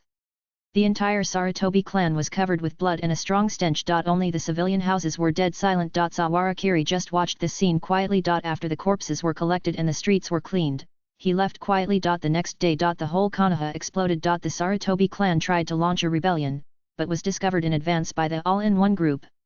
All the high-ranking officials were executed, and the 165 rebellious ninjas and more than 300 subsequent resistance ninjas were either captured or killed, and all were imprisoned. This explosive news immediately ignited the news powder keg. In just a short morning, the Konoha Daily printed more than 6 rounds in a row. The newspaper clearly described the entire process of the Sarutobi clan inciting rebellion and trying to hold the all-in-one group clan members hostage. The streets, which are usually quiet and cold, are full of people talking about this matter. No one expected that the former Hokage family could do such a thing. Even Sarutobi Hiruzen, who was still sleeping, was scolded a lot. However, those are things that civilians need to care about. The ninja clan leaders who are really facing life and death decisions now do not need anyone to summon them. They all gathered in the central meeting room in the basement of the Hokage building in silence, trembling with fear and waiting for the verdict. The whole auditorium was silent. No one expected that the seemingly peaceful all-line group would be so ruthless. How many people are there in the Sarutobi clan? More than 500 ninjas were either captured or killed, which is basically equivalent to destroying most of the power of this ninja clan. Everyone understood it in their hearts. From today onwards, the Sarutobi clan may return to the ranks of small ninja clans with secret techniques. It is even uncertain whether it will be disbanded. What is more frightening is that even the Sarutobi clan, which ranks among the top 3 ninja clans in Konoha, can't withstand a small attack from the Hokage building. So what are these people? The arrogance that comes from the ninja clan identity and the qualifications of the senior ninja counselor suddenly became much weaker this time, as if a basin of cold water was suddenly poured on the originally heated head. It was not until a long time later that the 3 elders of the all-line group seemed to have finally had a good sleep, and then they arrived late. However, the most unbearable person was the handsome young man who followed behind them and always had a gentle smile on his face. They had all heard about it. Last night, it was this adult who watched the various ninja clans wipe out the entire Sarutobi clan. That feeling of being on edge is still fresh in the memory of many people. So, even the whispers in the meeting hall suddenly disappeared, and they quietly waited for the 3 adults to speak. Tsunade stood in front of the stage, her tone calm. I'm sure you've all heard what happened last night. After a whole night of trial and torture, we have now obtained a list of internal rebellions in the Sarutobi clan, and will now announce it to the whole village. In order to prevent similar incidents from happening again, the Hokage building will supervise the internal organization of the Sarutobi clan and send corresponding Anbu members to supervise it. As for the new clan leader, the eldest son of the 3rd generation, Sarutobi Shinnishuk, will temporarily serve as the chief. Hearing this, there was an uproar in the audience. If they remembered correctly, Sarutobi Shinnishuk should be only 10 years old, right? Letting a 10-year-old child serve as the clan leader is a bit too much. What's more, what is Anbu supervision? The Hokage building is finally going to reach out to the inside of the ninja clan. This series of news shocked everyone present, but they dared not raise any objection. The Sarutobi clan's affairs were still fresh in their minds. Who would dare to jump out it? This time, however, what they did not expect was that the Uchiha clan leader stood up very bravely. Hinata Munobu looked stunned, turned his head and looked at this old rival and old friend, a little confused. Then, Uchiha Uenya said very seriously, the Sarutobi clan, as the main clan of the 3rd Hokage, has now committed such a rebellion. This shows the independence and instability of the internal structure of the ninja clan. How can an isolated individual that is out of the control of the village be called the ninja clan of Konoha? I think that your actions are very appropriate, and please implement this ninja clan supervision and discretion method within the Uchiha clan to prevent the previous incident from happening again. Many ninja clan leaders were stunned when they heard the righteous words of the Uchiha clan leader. They all looked at his thick skin and could not imagine that this was something an Uchiha could say. Not only the small ninja clans, but even Hyuga Sanabu were stunned and looked at him in a daze. There was only one thought in his mind. It's over, they got ahead of me again. When did this old guy get in touch with the all-line group? Did they pass the resolution in their tribe? Almost at the moment when he wanted to stand up, he saw the Nara clan leader not far away also stood up very tactfully. I second the motion. Hyuga Munobu's speed immediately increased a bit, second the motion. After these three people expressed their attitudes, several other ninjas with very good eyesight stood up and answered one after another. But soon, the scene became quiet again. Not everyone is willing to hand over power so easily and be supervised. If the ninjas are supervised by the village, can they still be called ninjas? However, Tsunade and others were mentally prepared for this scene. There are many people who don't cry until they see the coffin, but smart people who can make decisions immediately. Like the Hyuga clan leader are very few among the few. Seeing that everyone who should speak had almost finished speaking, Tsunade ticked a few boxes on the list in her hand and pushed the topic to the next item. Since everyone has no objection to this judgment, let's start the next discussion. Regarding the draft of Ninja Village and Ninja Clan cooperation to divide shares and jointly manage village-run monopoly enterprise allocation qualifications. The moment they heard this, the Ninja Clan leaders who did not shout second just now suddenly felt a jolt in their hearts. An ominous premonition arose. Sure enough. In the following distribution discussions, the ninja clans that stood on the side of the all-bank group all received considerable concessions in the industries they now controlled. Although Tsunade said draft, everyone knew that this matter was basically settled. Naturally, there were many ninja clan leaders who wanted to resist, but the current all-bank group had almost entered a period of full expansion after winning the external war and purging political opponents internally. Even if they wanted to resist, they simply did not have the ability. In fact, if anyone dared to show any signs of opposition to them, he might be directly accused of being an accomplice of Sarutobi. Who could bear this? Therefore, compared to the noisy and chaotic meeting last time, no one dared to show any strangeness at this formal distribution meeting. In just one morning, the entire draft's industrial distribution issues were explained. In the following month, Konoha officially entered a period of comprehensive transformation. The originally deserted village suddenly became a large construction site. The previously vacant sites were all flattened, and buildings and factories were built one after another. The villagers of Konoha, who had a hard time during the war, also benefited a lot from the dividends of work for relief. Konoha Capsule Transport Group, Konoha Steel, Konoha Chemical, Konoha Ninjutsu Research Center. This series of unprecedented buildings were erected one after another, expanding a new city with complete urban construction planning in the east. The caravans and missions that had been gradually sparse due to the war suddenly increased during this period. Although the war on the front line is still going on. However, the internal transformation of Konoha has already begun. First update. Chapter 142 I Want to See Him, 1W, The Land of Thunder, Battlefield. In the quiet forest, a few subtle noises can be heard, as if some small animals are moving quickly in the dense grass. In the distance, long eagle cries can be heard, and the breeze blows the leaves. Suddenly, the sound of the small animals moving suddenly stopped, as if they had found their prey and were waiting quietly. Until a certain moment. Swoosh! The dense shuriken suddenly flew out from between an inconspicuous bush, as if a dark iron rain had fallen. At the same time, several figures suddenly rushed out from the ambush site, and the kunao and ninja swords in their hands pointed fiercely at the figures hiding behind the tree trunks. The leader was a ninja with a pair of white eyes wide open. Hyuga! The Kumagakuer ninja hiding behind the tree trunk suddenly shouted, and then the figures hiding behind the tree trunk just now rushed out from everywhere without hesitation. Hiding in front of the Hyuga clan is meaningless. In almost a short moment, the leading Hyuga Jonin killed a Kumagakuer ninja rushing out with a set of fierce and smooth soft fists, and then a Kumagakuer Jonin followed him. The group of Chunins and Genins behind him also started to fight quickly, and the sound of metal clashing rang out in the forest that was still silent a second ago. Sparks kept flying on the ground, between trees and on branches, and the green and white vests intertwined into a turbid sea. The leader of the Hyuga ninja had no time to pay attention to the roars and wails behind him. He used the soft fist technique with heavy chakra to hit the direction of the Kumagakuer Jonin in front of him. He could faintly hear the sharp sound of his fingertips passing through the air. However, no jonin is a jonin for nothing. The Kumigakuer jonin, who was surrounded by fine lightning, danced with the blade in his hand tightly, sweeping and slashing at the arm of the Hyoga in front of him, but was narrowly avoided. The two of them shuttled through the crowd at a very fast speed, and their ears were filled with the rumbling sound of giant trees being split by the lightning ninja sword. Suddenly, the Hyoga ninja caught the moment when the opponent stumbled, and stepped forward suddenly. The soft fist in his hand, which was originally in a slapping state, suddenly raised up, and the whole person rushed into the opponent's arms with the blade, and hit the cloud-hidden ninja in front of him with a very decisive palm. At the same time, the other hand was pointed sideways, and it was about to press the A-cup ointment. Bang!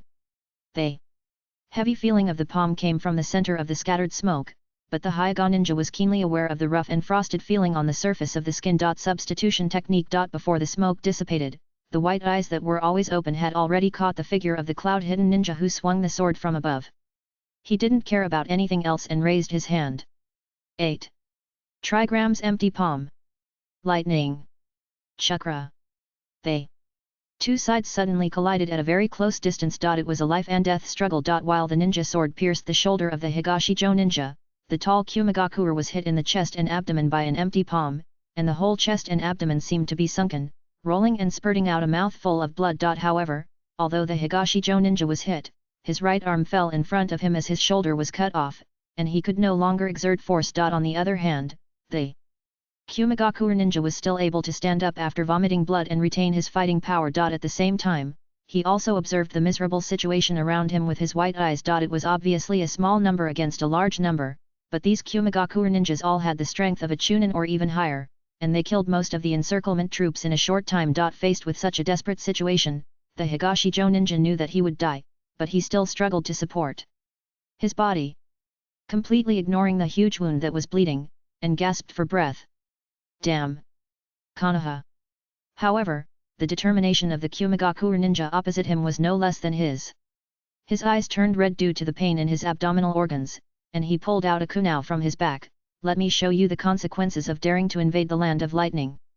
The defeat on the front battlefield, the resistance within the country, and the pain brought by the destruction of villages and towns have all made the Kumigakuer ninjas a miserable army. As for how this war turned from an invasion war to a defensive counterattack, they were too lazy to care. On the battlefield, between life and death, there is no reason, only position. However, just as he roared and pounced on the Hyoga, whose combat power had been mostly wasted. Puff!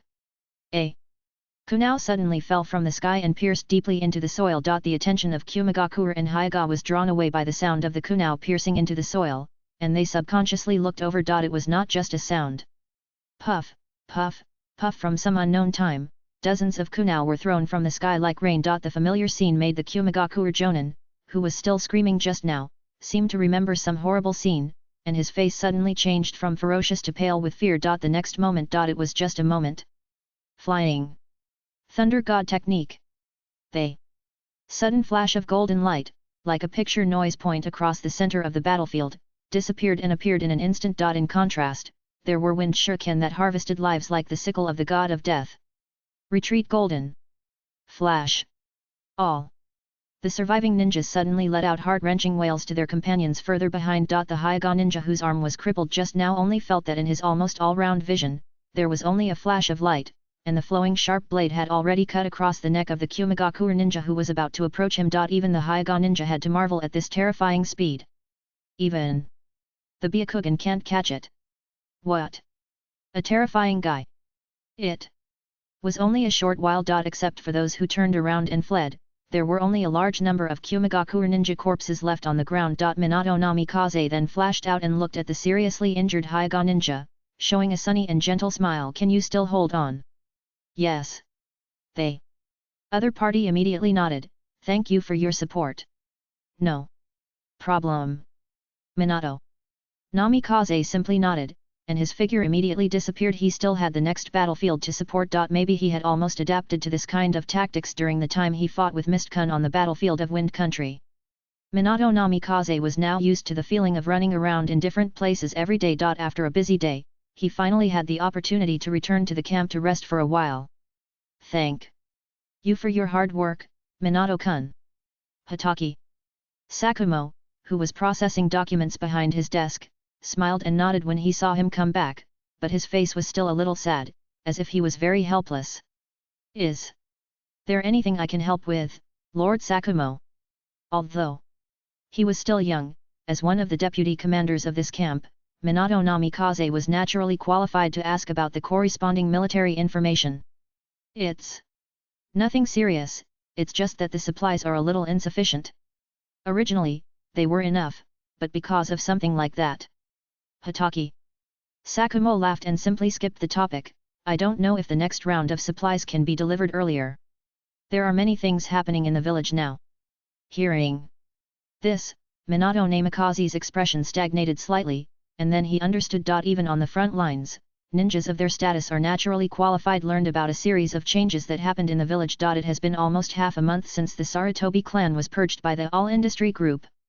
Even if they are on the front line, many people have learned about the relevant news. Civilian ninjas are naturally not interested in such trivial matters between superiors, and there is no ripple, but the ninjas of the ninja clan are completely different. A considerable number of them even relied on their merits on the front line to ask the village to explain the situation. For this reason, Sawara Kiri also made a special trip to the front line. The biggest response was naturally the Sarutobi ninjas who were still on the front line. They were still fighting hard in the front, and their hometown in the rear was raided. Who could bear this? Therefore, some extreme Sarutobi ninjas secretly organized themselves, took advantage of the guards' unpreparedness to attack and kill several warehouse teams, burned the frontline logistics department, and lost a lot of supplies. Although most of them were arrested, a few are still on the run. For this reason, Hotaki Sakumo was severely criticized by the Hokage building for his poor defense. The young Minato Namikaze was helpless about this kind of thing. He thought for a moment and changed the subject, saying, I heard that the reform in the village is going smoothly. When he wrote to me before, Mr. Kiri told me that the next batch of materials would be transported in other ways. Ah, I heard that too. Kiri is so mysterious. Hotaki. Sakumo also smiled. This brat always brings a lot of surprises to everyone. Just as they were talking, they heard a soft sound outside the door. Is someone meowing? They too were startled at first, and then they saw the ninja guarding outside had helped to open the curtain. At first glance, they didn't notice the figure. Then, they lowered their sight and saw a chubby cow cat sitting on the ground, with a small bag on his back and a Konoha forehead protector tied around his waist like a belt. At this time, he was shaking his tail and waving his claws in the air. They Uchiha clan's ninja cat. Minato and Sakumo looked at each other, as if they had thought of something. The ninja cat meowed and reminded, Konoha Meow Meow Express, please come to the warehouse to sign for it. Meow. Sure. Enough. Is this another way of transportation that Sawara Kiri mentioned? Both of them were stunned, looking at each other in surprise, curious. It is understandable that ninja cats were used to send messages and guard in the past, but how can they complete such a big job as transporting materials with their small bodies? Could it be that the ninja cat clan has also cultivated super large ninja cats? They thought so in their hearts, and followed the ninja cat to the location of the rebuilt warehouse. After entering the warehouse, they saw that there were already 4 or 5 ninja cats of the same size waiting there, all carrying small school bags on their bodies, sitting quietly on the ground eating dried fish. Here is the receipt, please sign it first. The leading cow cat was very professional, holding a receipt and a pen in his hand and handing it over. When Hotaki Sakumo signed with a puzzled look on his face, they all took out button-type capsules about the thickness of a thumb and the length of a palm from their small school bags. They first separated themselves according to different standards, and then pressed the button on the top of the capsule with their paws at the same time. Bang! There was only a burst of smoke and dust. In the originally empty warehouse, there were rows of large boxes filled with various materials. Let's go, meow. Completely ignoring the stunned expressions of Hotaki Sakumo and Namikaze Minato, the leading cow cat led a group of younger brothers behind him and walked out of the warehouse door. They have a lot of tasks, and many large goods are waiting to be delivered. This is really... Hotaki Sakumo looked at this scene and was stunned for a long time. He didn't know how to describe the scene in front of him. Suddenly, he felt that the transport escort missions he had done in the first half of his life would probably never happen again. The situation in the transportation industry will inevitably change dramatically because of the small capsule just now. On the other hand, Namikaze Minato was keenly aware of another thing. Not only will the transportation industry undergo tremendous changes, but military supplies and large-scale transport forces that had to be transported by carriages will also undergo changes, they may even be completely abolished. In the future, the various manpower needed in the rear will definitely be greatly reduced because of this invention. In contrast, it is equivalent to adding a large number of frontline personnel. The fire country, which already has a human advantage, will also have a greater advantage because of this. It's amazing. Thinking of this, Namikaze Minato couldn't help but shook his head helplessly. Wu Jun always comes up with something beyond his imagination. But now, they don't have to worry about the supply problem. By the way, meow. Just as they were thinking about it, the cow cat who had just gone out seemed to remember something, ran over from behind, and handed them a letter. It's a high-level urgent letter from the village. I almost forgot about it, meow. Let's go, meow. Hotaki. Sakumo was startled, squatted down and took the letter. After opening it, his expression gradually became serious, frowned slightly. Failed. To capture Uchiha Setsuna, please keep alert at the front line. Long before the Hokage building attacked the Sarutobi clan, the front line had received news that they might encounter various emergencies, so that during that whole week, Sakumo and Minato kept moving together to avoid being beheaded.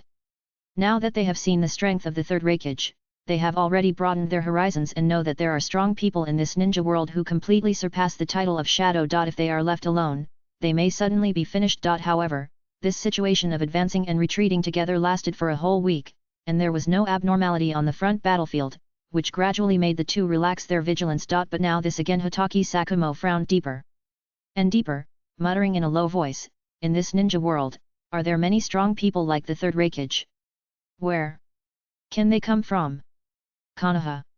White Fang, who has been in the ninja world for many years, can't figure it out at all. Namikaze Minato suddenly remembered the girl from the Uchiha clan who broke the seal before, and even Saharakiri had to go all out. It's better to be careful.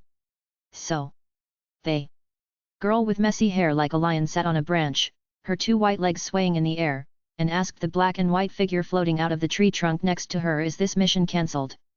Z still had the same stiff smile on his face, and said casually, well, it was originally to support the action launched by the borers inside Konoha. Since they have failed, there is naturally no need for us to waste our efforts. They voices of the two were a little blurred in the rumbling sound of the waterfall falling from a high place behind them. In the lush forest, the subtle afterimages left by the figures can be vaguely noticed. Really? I'm looking forward to it. Uchiha. Guang's tone seemed to carry some boredom when hope was dashed, and he was quite helpless. Maybe after meeting once, that guy will join us. He must be a person who is very eager for love. It's unlikely. Shu's tone was very sure. After all, in that village, there are his sister, teacher, and people he likes. Hey! Uchiha! Guang made a long tone in her mouth, and with her hands, she spun and jumped to the ground more than 10 meters below her. Almost at the moment when she was about to land. The shadowy figures suddenly swarmed out from everywhere. Some raised umbrellas in their hands, or formed seals. All kinds of attacks rushed towards her. However, Uchiha Guang just stood there quietly. The body like a giant suddenly turned from virtual to real. All the seemingly fierce attacks, hitting the giant-like figure, did not leave any trace. The giant suddenly raised his palm, and a giant blade with a length enough to penetrate dozens of meters condensed in the center of his palm, and flew towards the attackers in front of him mercilessly. Just a seemingly ordinary sword, it immediately flattened the trees within a radius of hundreds of meters, clearing a cone-shaped blank surface. All the attackers hiding in it died without a burial place. The girl's face, on the contrary, showed a bright smile, and she said as a matter of course, then grab him. Ninja. Or something, that kind of thing can be done by me alone.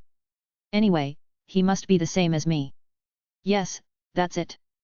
Z still stood sideways on the tree, looking at the smile on the girl's face and the large area of ground that was flattened behind her, and subconsciously lowered his voice. Are you the only one who thinks so? That's right. While muttering to himself, Zetsu seemed to suddenly remember something, and swam to the girl's side again, reminding her Lord Madara said before that he seemed to want to meet that guy. Hey! Second update. Chapter 143 Surrender, 5K, in the Hidden Cloud Village, the Raikage's office. At this time, in the entire office, including the two-tailed Jinchuriki, the two-tailed Tsuji who was temporarily acting as the Raikage, everyone was busy with their work attentively. In other words, at this moment when the ninjas on the front line were fighting desperately, they, as rear personnel, could only do this. But even so, under the pressure of the Konoha army, bad news from the front line was still transmitted to this office one after another. My lords, the F3 defense line where the 3rd Corps is located has been breached, and Lord Anu is leading his troops to collect the defeated troops. My lords, the Konoha vanguard led by Hokage Sakumo has approached Hairyu town, and is only 1,500 kilometers away from the village. My lords, Namikaze Minato's unit. My lords. These pieces of information poured into the ears of the two generals like a tide in just a few days, and they watched the front-line troops retreat along the 2nd and 3rd defense lines that were originally built. The chain reaction brought about by this is not just the loss of personnel, materials, and food, but the greatest damage to the invisible human heart. At present, the entire Cloud Village is in a state of panic. Everywhere one can hear civilians discussing the possible consequences of losing the war, and expressing their dissatisfaction with the 3rd Raikage for launching this complaints about war, and the ongoing preparations for the dispersal of the rich businessmen and ninja families, since the last time the two generals made a harsh statement to several high-level officials, saying that even if the village was broken up, they would continue to resist. It is still unknown whether they will resist. But some high-level officials have indeed been preparing for the possibility of the village being broken up. In fact, there is no way. Sawarakiri's record is really too fierce. First killed Raza, then killed Shikaku, and then killed the 3rd generation Raikage. In just a short war, all the hard battles were fought by him. In less than a year, the reputation of the 2nd generation of the ninja god has even spread faintly throughout the ninja world. What kind of deterrence is this? The two generals can understand their approach, but the survival of the village depends on him.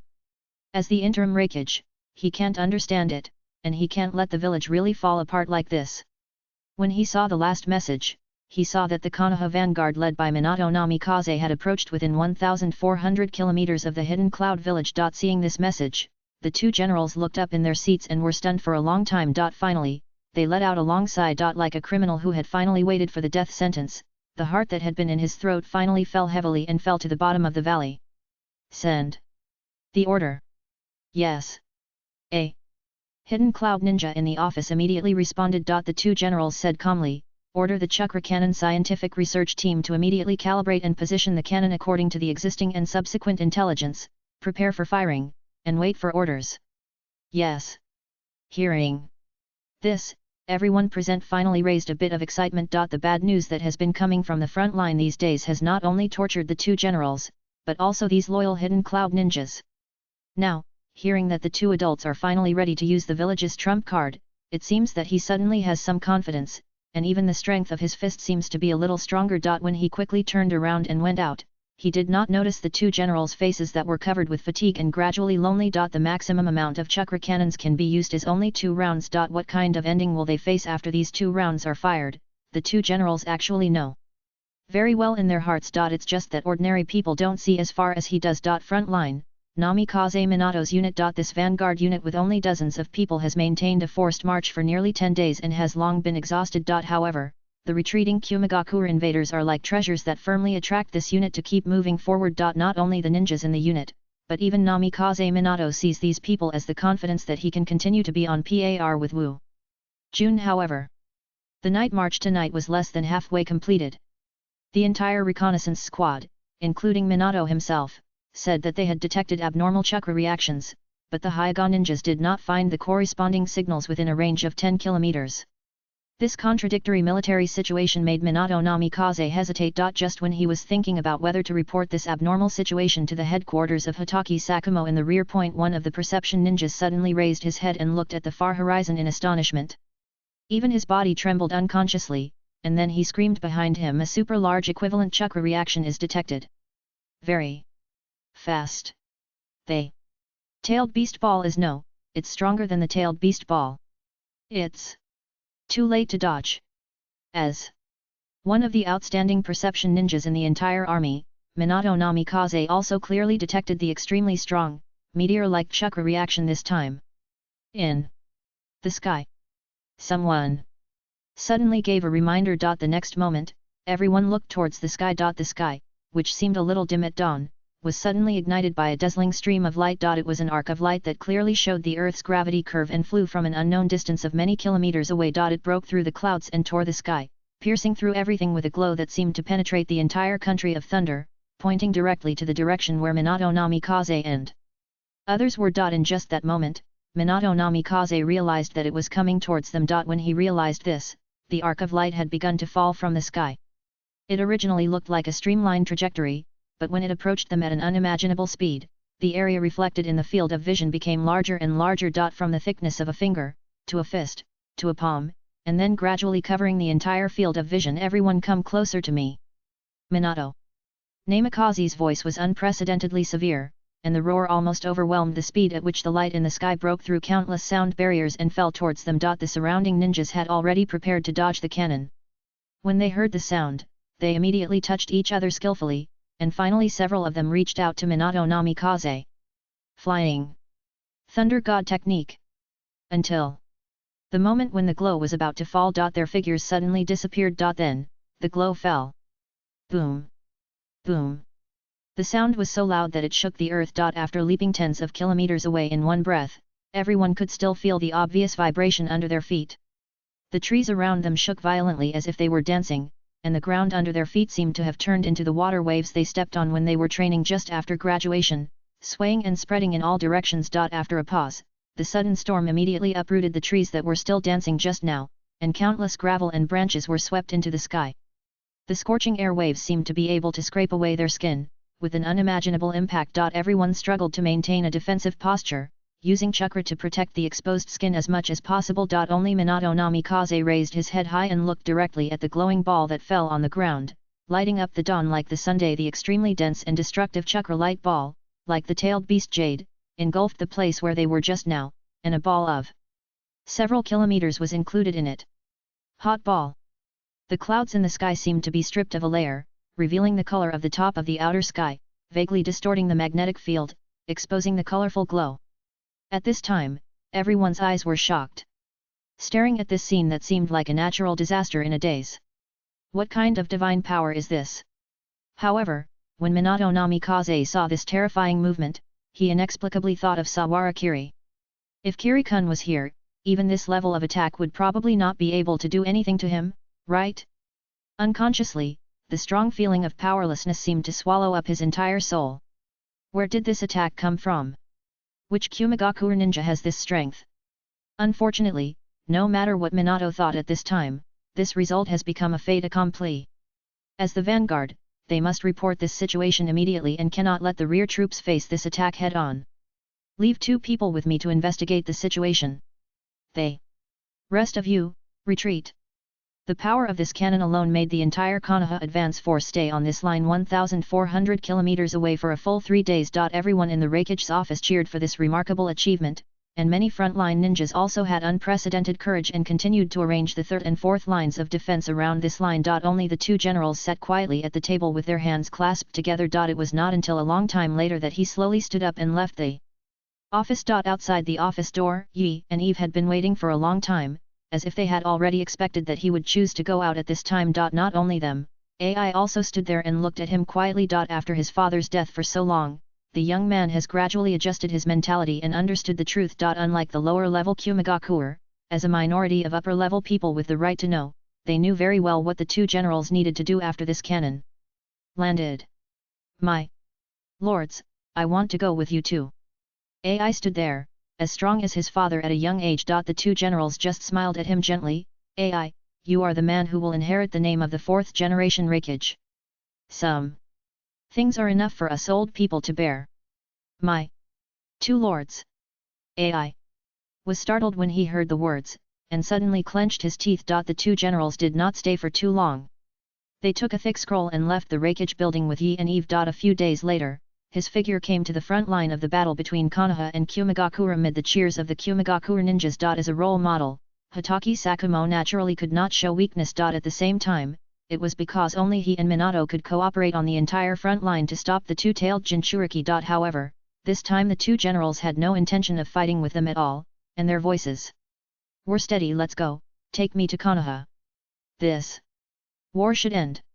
When he heard this voice, the cheers of the Kumigakure ninjas behind him and the hostility of the Konoha ninjas in front of him seemed to be delayed for a moment, and they all looked at him. The two Susaras still had a resolute look on their faces. For the village, he was willing to give everything. This was not an empty statement. Bang! They dark forehead hit the floor of the Hokage's office with a very loud sound, almost smashing the marble tiles that had just been laid. The voice with a hint of crying was so shrill that it was almost sharp. Please let us, the Kumigakure, go. The people who were on high alert and gathered the three ninjas and Sawarakiri to sit in the Hokage's office looked at him in such a miserable and wailing state. Jiraiya, who was relatively thin-skinned, scratched his cheek unnaturally. This is crying too miserably. Before, when they heard that the two-tailed Jinchuriki personally led two high-level members of Kumigakure to Konoha to submit a surrender letter, they thought they were about to face a difficult tug-of-war. After all, some time ago, Kumigakure had just exposed a large chakra weapon that could carry out ultra-large-scale strikes across more than 1,000 kilometers. If it weren't for Minato Namikaze, who was on the front line at the time, there would be heavy losses. Even the high-level members of Konoha thought that Kumigakure had developed some biochemical monsters that surpassed the tailed beasts. In addition, although Kumigakure suffered a disastrous defeat on the front line, its overall strength was still intact, and it even had spare strength to deploy defenses on the sea in the direction of Uegakure, which shows that it was not short of manpower. At this time, Kumigakure submitted a surrender to Konoha. And the one who made this statement was the perfect Jinchuriki, who was rumored to be able to control the two-tail. This action itself carries a conservative truce. If the front line continues to fight, even if the victory is still doomed, the losses suffered by Konoha will never be small. Who knows how far that special large weapon can hit? And can it move? For this reason, Jiraiya has sent 3 or 4 rounds of spies to infiltrate Kumigakure village in succession. Until now, there has been no news. As a result, the other party actually lowered their posture so low as soon as they entered the door. Crying counts. Only. Orochimaru still had a cold face, and played the good guy without hesitation. The Kumigakure invaded Konoha first, and now you don't want to fight. Do you really think that Konoha ninjas like me are made of mud? Hatake, Sakumo and Namikaze Minato behind him were also embarrassed when they heard this, and stood a little further away. In order to ensure that the two-tailed Jinchuriki would not cause chaos in the land of fire, they followed all the way back, and they all had a good impression of the two-tailed Jinchuriki, who was resolute and decisive. I didn't expect to see this scene as soon as I entered the door. All the faults are due to that bastard third Raikage. Two-tailed General said in a sad voice, I hope you all know that there are many people among us cloud-hidden ninjas who do not want to continue the war, but the third Raikage is in power and insists on his own way. Several persuasions have failed, and this is why they have ended up like this. Now that the third Raikage has been beheaded, cloud-hidden ninja has naturally returned to the hands of the public. People of Kumigakure are also human beings. Why would they want to start a war without any reason? Let the dead Konoha ninja say these words. Orochimaru's voice was calm, but he was cold as soon as he opened his mouth. Until Kumigakure is completely destroyed and this village is destroyed, Konoha's army will not stop. If the 4 major countries are like the Thunder Country, who can fight and stop whenever they want, then will Konoha have a moment of peace? Jiraiya's eyes widened when he heard this, and he looked at him in astonishment. Is our war goal so big? But soon, noticing the calm expressions of Tsunade and Sawarakiri, he understood. Raising the price and paying it back. This is to put pressure on Kumigakure's family background. I know that these words cannot shake your determination, nor can they save the countless lives of Konoha ninjas. That is why I bring you the sincerity of Kumigakure. They 2 generals said, taking out the thick scroll from behind. This is all the ninjutsu and secret research hidden in Kumigakure. Hearing this, everyone's eyes froze and stared at the scroll in his hand. For ninjas, inheritance is more precious than life. If Konoha ninjas can do what Kumigakure can do, then what threat do they pose to Konoha? At this moment, even Sawarakiri, who was standing far away, could clearly sense Jiraiya's faint heavy breathing. Sure enough, Jiraiya, a professional at playing the bad cop, quickly spoke up, Orochimaru, forgive others when you can. Didn't the 2 adults say that? There are many people in Kumigakure who don't want to fight. If you add this scroll, the land and ports 600 miles south of the Land of Lightning, and the protection of the Land of Hot Water, then it's not impossible to consider it. Good. Fellow. Sawarakiri thought Jiraiya was playing the bad cop a second ago. I didn't expect that he asked for more than Orochimaru. Orochimaru's eyes twitched, and his golden snake pupils glanced at Jiraiya, as if indicating something. Jiraiya then realized that he might have accidentally asked for too much, and smiled awkwardly. The two Tsuji knelt there, glanced at a few people, and finally fixed their eyes on the expressionless Sawarakiri, and didn't speak for a long time. You might as well disband. Kumigakure. At this time, Tsunade had to smooth things over. Well, the battle on the battlefield is nothing more than life and death. If this is all the sincerity you two have, please go back. Even if we can make up our minds, we can't suppress the rage of the Konoha ninjas. When the war breaks out again, don't say I didn't warn you. Although this still sounds very tough, it actually gave the two of them a way out, but the conditions have to be added. The two generals took a deep breath and said as calmly as possible, you may not know. Over the years, the reason why powerful and perfect Jinchuriki have appeared in Kumigakure is because there is a secret place in the country of thunder, called the Real Falls. This secret place can make the Jinchuriki and the tailed beast face each other with their true hearts, so that both sides can reach an agreement and achieve perfect mastery. In addition to these secret techniques, Kumigakure is also willing to offer this location. Several people were stunned when they heard this. They are still young and have only been in the ninja world for a short time, so it is natural that they have not heard many secrets. When the truth was revealed, they didn't know what others thought. Anyway, Namikaze Minato's eyes suddenly flashed with extremely bright brilliance. Kushina can stop suffering? Ports, land, and that special weapon, you never mention them. What's the use of talking about the ability to subdue the tailed beast?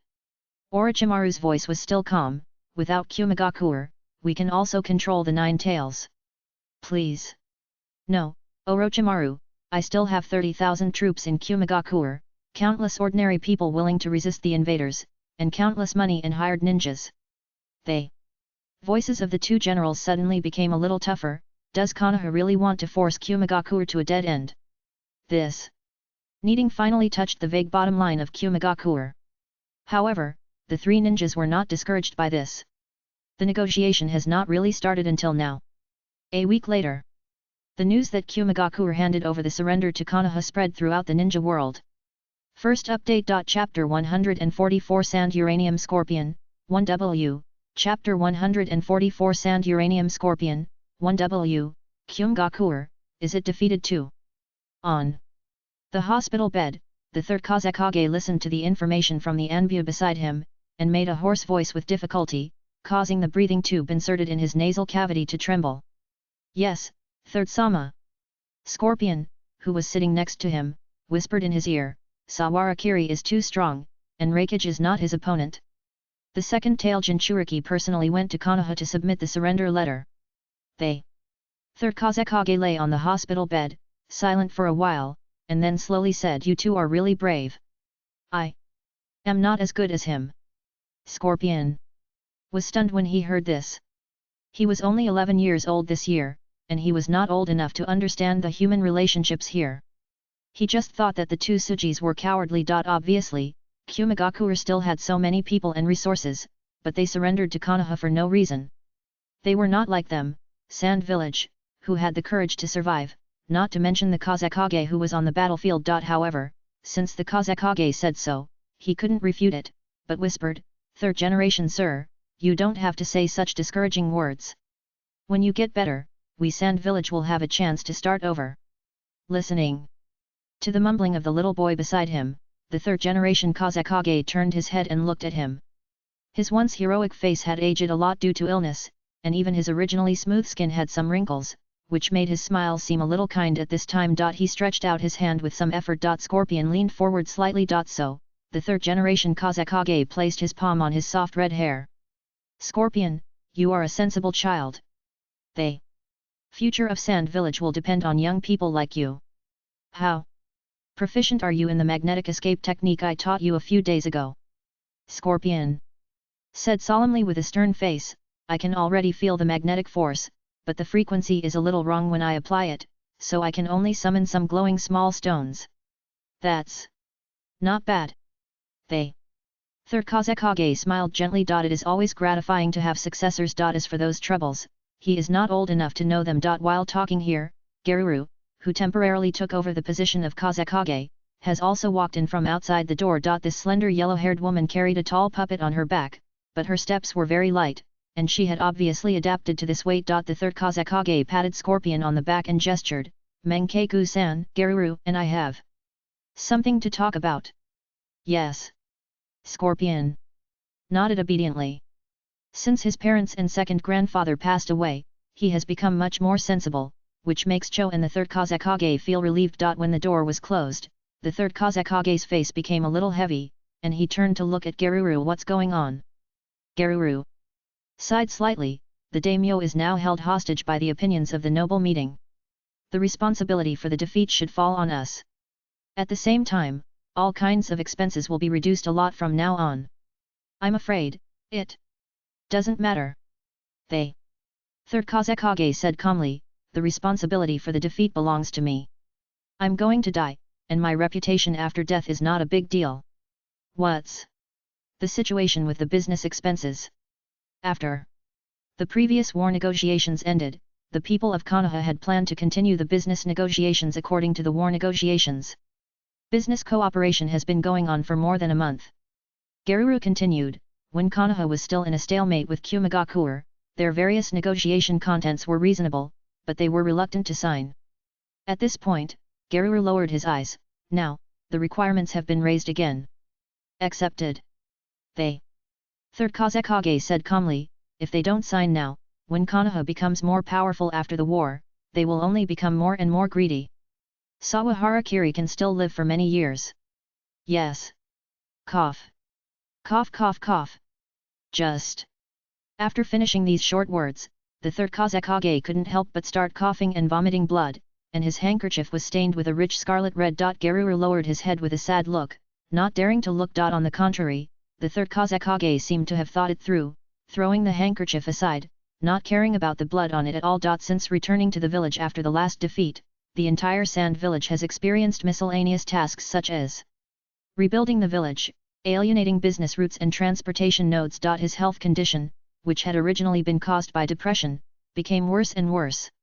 Now he couldn't even get out of bed and became a complete invalid. At the same time, there were many voices in the Sand Village. The spearhead pointed at him, and everyone used this strongest Kazekage as a scapegoat, trying to save the last bit of face for the Sand Village, which had already begun to decline. The daimyo of the Wind Country, who had fully supported him before, was completely sidelined by the noble council and became a puppet.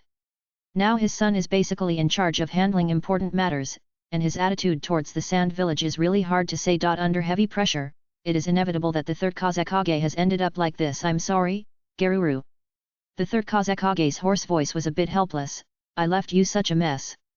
Teacher Garuru's face was tense, and his eyes were a little red. The third Kazekage did not care about his own life, but felt a little guilty. Decades of hard work, all lost in one day. He is indeed the sinner of the Sand Village.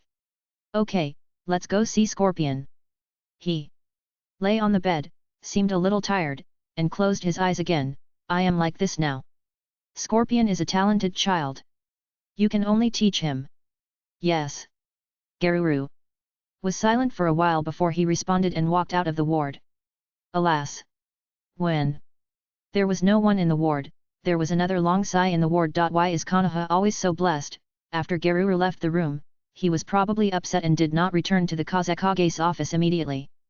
Instead, he went to the training ground where Scorpion usually practiced magnetic escape ninjutsu. From a distance, she saw a lonely young figure standing alone in the sand, trying to control the tiny stones that kept rising from the depths of the desert. Magnetic escape itself is not a bloodline, but a kind of secret technique, but it incorporates the two attributes of earth and thunder, which is not much different from Onoki's dust escape. However, it is extremely difficult to practice. It was already a remarkable achievement for Scorpion to be able to attract small stones after just 1 or 2 months of practice. However, when he saw the glowing gravel attracted by Scorpion's palm, Jiaoyuo's eyes lit up, and he frowned slightly, with a slightly conflicted emotion. Scorpion! Didn't I teach you to try to attract the simplest gravel first? Jiaoyuo's voice was a little cold. Hearing this, Scorpion suddenly turned his head and saw that it was Jiaoyuo. His expression suddenly became a little stiff, and he stuttered, Senior Sister Jiaoyuo, I just think it's easier to use this kind of thing, so. Jiaoyuo didn't say much, stretched out his hand to pick up the glowing little stone floating in the air, turned his head and asked, "Have you asked the Mineral Scholars Association? What kind of stone is this?" Scorpion stopped, scratched his head, and whispered, "The Mineral Scholars Association said that this is a kind of stone called uranium. I don't know what it is used for. It seems to have some radiation. You still use it blindly knowing that it has radiation. Practice the basic skills first." Jiaoluo frowned, with the serious attitude of an elder sister like a mother. Yes, Scorpion seemed a little helpless, pursed his lips and muttered, "I think this kind of thing can be used to deal with the enemy, maybe it's quite useful. That's going to have to wait until you are proficient. I know." Seeing that this kid was so worrying, Jiaoluo sighed in his heart and threw the stone aside. Recently, the teacher's health has been getting worse, and all kinds of affairs are on her alone, which makes people feel very stressed. But there is no choice. After completing the previous war negotiations, the Wind Country has almost become a vassal of the Fire Country, and is fully controlled from the economic and military aspects. If this continues for another 10 years, the entire Sand Village may not even be able to keep 10,000 ninjas, right? The more he thought about it, the more anxious Garuru became. We must unite with other countries. The Sand Village must not sink like this. Garuru made up his mind. This is not only her wish, but also Luosh's wish, right? She thought in her heart, and gently stroked the bandaged puppet behind her, slowly revealing a comforting smile. It's amazing. In the Tsuchikage's office, Onoki looked at the intelligence from the front line, and although he murmured this, his brows were getting higher and higher. In just 1 year, this kid who appeared out of nowhere in Konoha has forcibly subdued the 2 villages of Sand Village and Cloud Village. Only Uegakure is lucky. The last war was fought with Konoha in the Land of Rain, and there was no real fighting. The armistice negotiations had already ended before. If not, even he might not be able to withstand a punch from that kid. However, the current situation in the ninja world is increasingly unfavorable to Uegakure. The original period when the 5 major countries were in balance was the most suitable time for their development. Whether it was fighting or peace, it would not affect too much in the end. Each family was trying to expand and constantly breaking the situation originally set by the first generation Hokage and that man. However, now, the situation is gradually returning to the original period when the first generation Hokage was in charge. As the leader of Uegakure village, how could Onoki be willing? Dad. Although Huang Tu, who was standing next to him, had grown up, his mind was not fully grown. Seeing the sad look of his old man, he didn't understand at all. The problem: will the war end soon?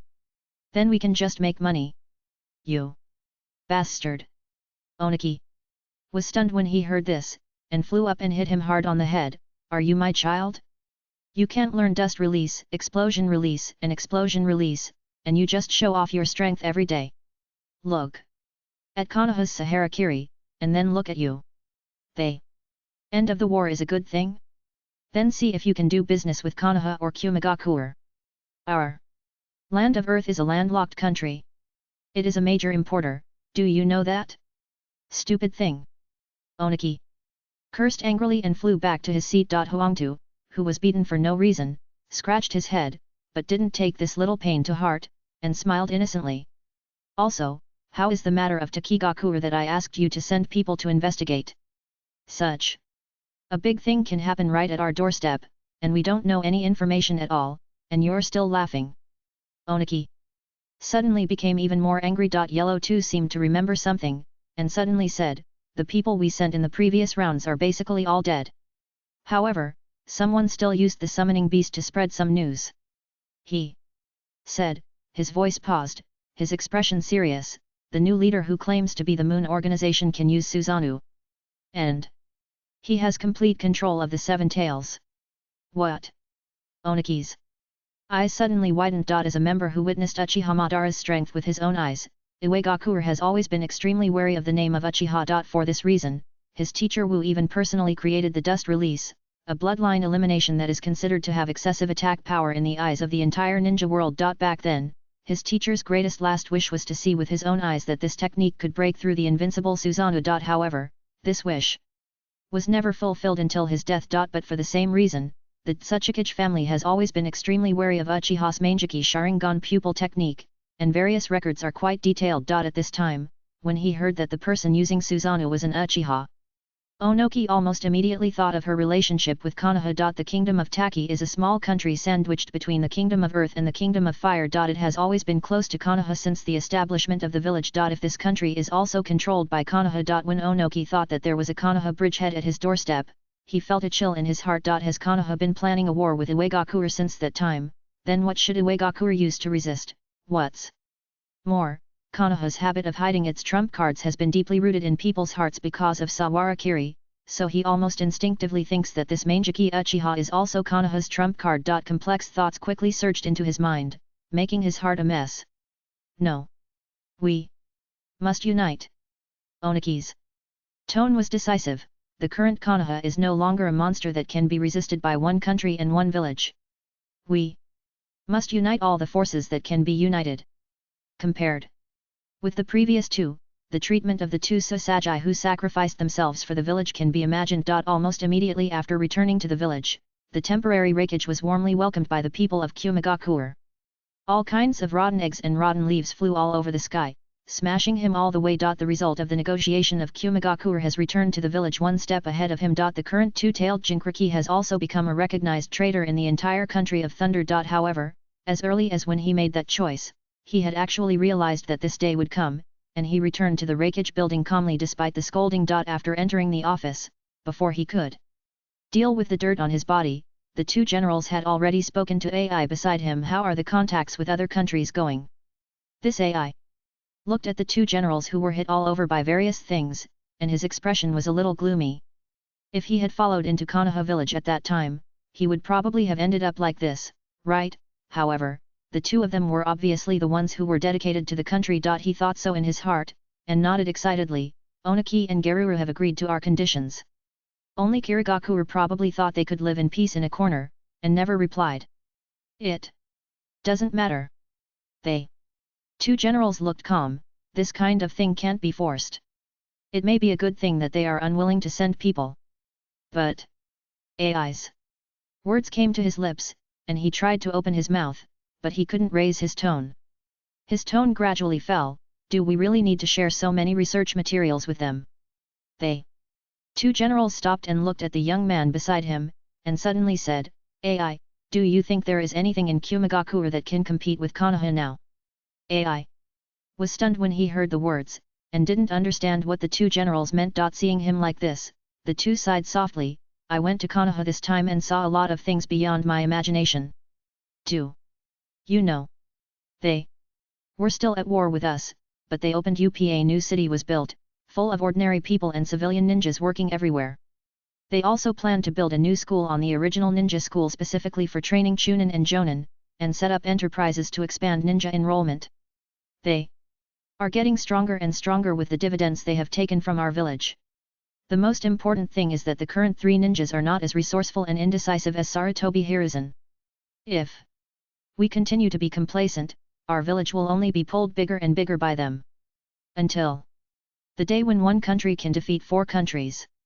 They two generals patted AI's shoulders and said earnestly, at that time, Konoha will have Saharakiri and Nine Tails on top, and countless Chung and Jonin below. What do you think will happen to this ninja world? AI was silent. He realized how far the two generals were thinking. How long will it take for these things to happen? 10 years? 20 years? AI felt that he couldn't say for sure. The two generals said calmly, therefore, we must show the greatest sincerity and cooperate with other countries. If not, we will only be annexed by Konoha. They second update. Because there is a recommended position for an app tomorrow, I will update 20,000 words tomorrow. Chapter 145 The Way of Cooperation, 5K, at the same time, Kirigakure. The third Mizukage and the master and other high-level officials rarely appeared in the prison on the bottom floor of the Mizukage building today. They watched the jailers in front of them peel off the seals on the iron fence, gradually revealing the figure in the center. Kuro Tachibana Yagura sat cross-legged on the ground quietly. His figure was still as small and slender as before, but his hair had grown a little longer. His expression was always calm, without any ripples. It seemed that only by being locked up in this prison could he calm down. Since the last mission to control Sawarakiri and re-establish the intelligence network in Konoha failed, he returned to the village.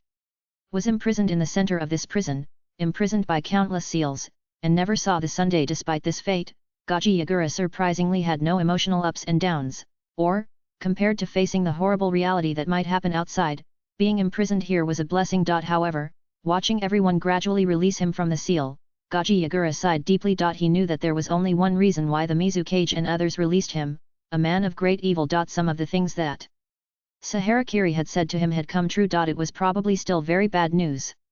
Gaji Yagura, have you repented?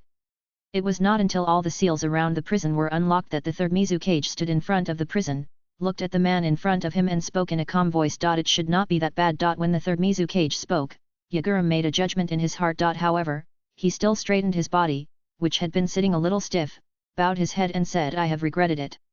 It is Yagura's fault for failing to complete the task and betraying the trust of the village. Yes. Looking at his respectful attitude, the third Mizukage secretly breathed a sigh of relief, nodded slightly, and signaled the jailer beside him to open the cell door. Soon, several medical staff walked into the cell and began to check Yagura's body. Looking at the busy appearance of the medical ninjas and Yagura's thin body, the third Mizukage was actually very fortunate that he had not sentenced Yagura to death because of his momentary mistake. Now, this man who once escaped from Sawarakiri is their only reliance. Like the land of water and the hidden mist village, it is so isolated from the world. How isolated a country is on the sea it is hard for ordinary people today to imagine. As long as they close the gate of the village and isolate themselves, they can break away from the entire ninja world and be self-sufficient. In the world line of the original work, the Kirigakuer, which is called the Blood Mist, still has ninjas on missions outside, but it can prevent spies from all countries from finding out the news of the internal high-level officials, so that even Kakashi in the original work can only say that he doesn't know about this village. Naturally, while enjoying the benefit of being isolated from the whole world, the various information inside the Kirigakuer is also the same as that of the outside world. It is quite isolated. The long sea route makes many of their news 2 or 3 days later than that of major countries. As for unimportant news, it is not surprising that it takes 10 days or half a month. Just like this time, it was more than 2 days late before they finally received the news that Kumigakuer surrendered and Konoha won the Second Ninja World War. At this moment, even the Mizukage building, which was in deep internal strife and fighting with the ninja clan, began to sit still. The name of Sawarakiri officially spread throughout the entire Kirigakuer. Even the third Mizukage had to start thinking about what to do if the situation in the ninja world is completely controlled by Konoha. How should they, as an island country, deal with it in the future? Destroyed the third Raikage in battle and subdued the hidden cloud village. What kind of reputation is this? As a result, the status of Yagura Kyujira, who had only escaped from him and had the seal on him but could not defeat him, suddenly rose in the hearts of the people in Kirigakuer. Can escape, that's good. Look at the third Raikage, what level of person is he? But he was still suppressed by Sawarakiri. More importantly, he escaped from Konoha some time ago. News came from the Leaf Village that the Sarutobi clan, who tried to gather all the ninjas of Konoha to rebel against the Hokage building, was killed in the bud by Sawarakiri alone. Originally, the people of Kirigakuer had no clear concept of Sawarakiri's specific strength, but now that he said so, they immediately understood. It is impossible to fight. Have you seen the various conflicts in Kirigakuer village caused by the ninjas uniting, and what is going on now? After many considerations, the third Mizukage cooperated with the master and temporarily gave in to the Kirigakuer ninjas, and then set out to release Yagura Kyuji. After a series of inspections, Yagura Kyuji walked out of the cell slowly. Third generation sir, I wonder what happened in the ninja world. Hearing this, the third Mizukage nodded slightly. Yagura was still loyal to the village. Unlike Sawarakiri, the rebel ninja, he knew to care about the situation in the village as soon as he went out, and he had no complaints about the punishment of being imprisoned. This is a good ninja from Kirigakuer. He patted Yagura's shoulder and said calmly, don't worry now. Go and recuperate for a few days, and then we will go to the pavilion with the allies and others. Yes. Hearing this, Yagura's heart was immediately relieved. It seems that Kirigakuer is not in danger of being breached for the time being. However, at that time, Sawarakiri and the ability of being able to see the future that he mentioned were always on his mind. In addition, there is also the matter of preserving the fire of Kirigakuer. Thinking so in his heart, Yagura Kyuji lowered his head slightly, and his eyes gradually became deep. The Kirigakuer village cannot be saved. For the village and for the hope of Kirigakuer, he must take action as soon as possible. After that, he recuperated for another 2 or 3 days.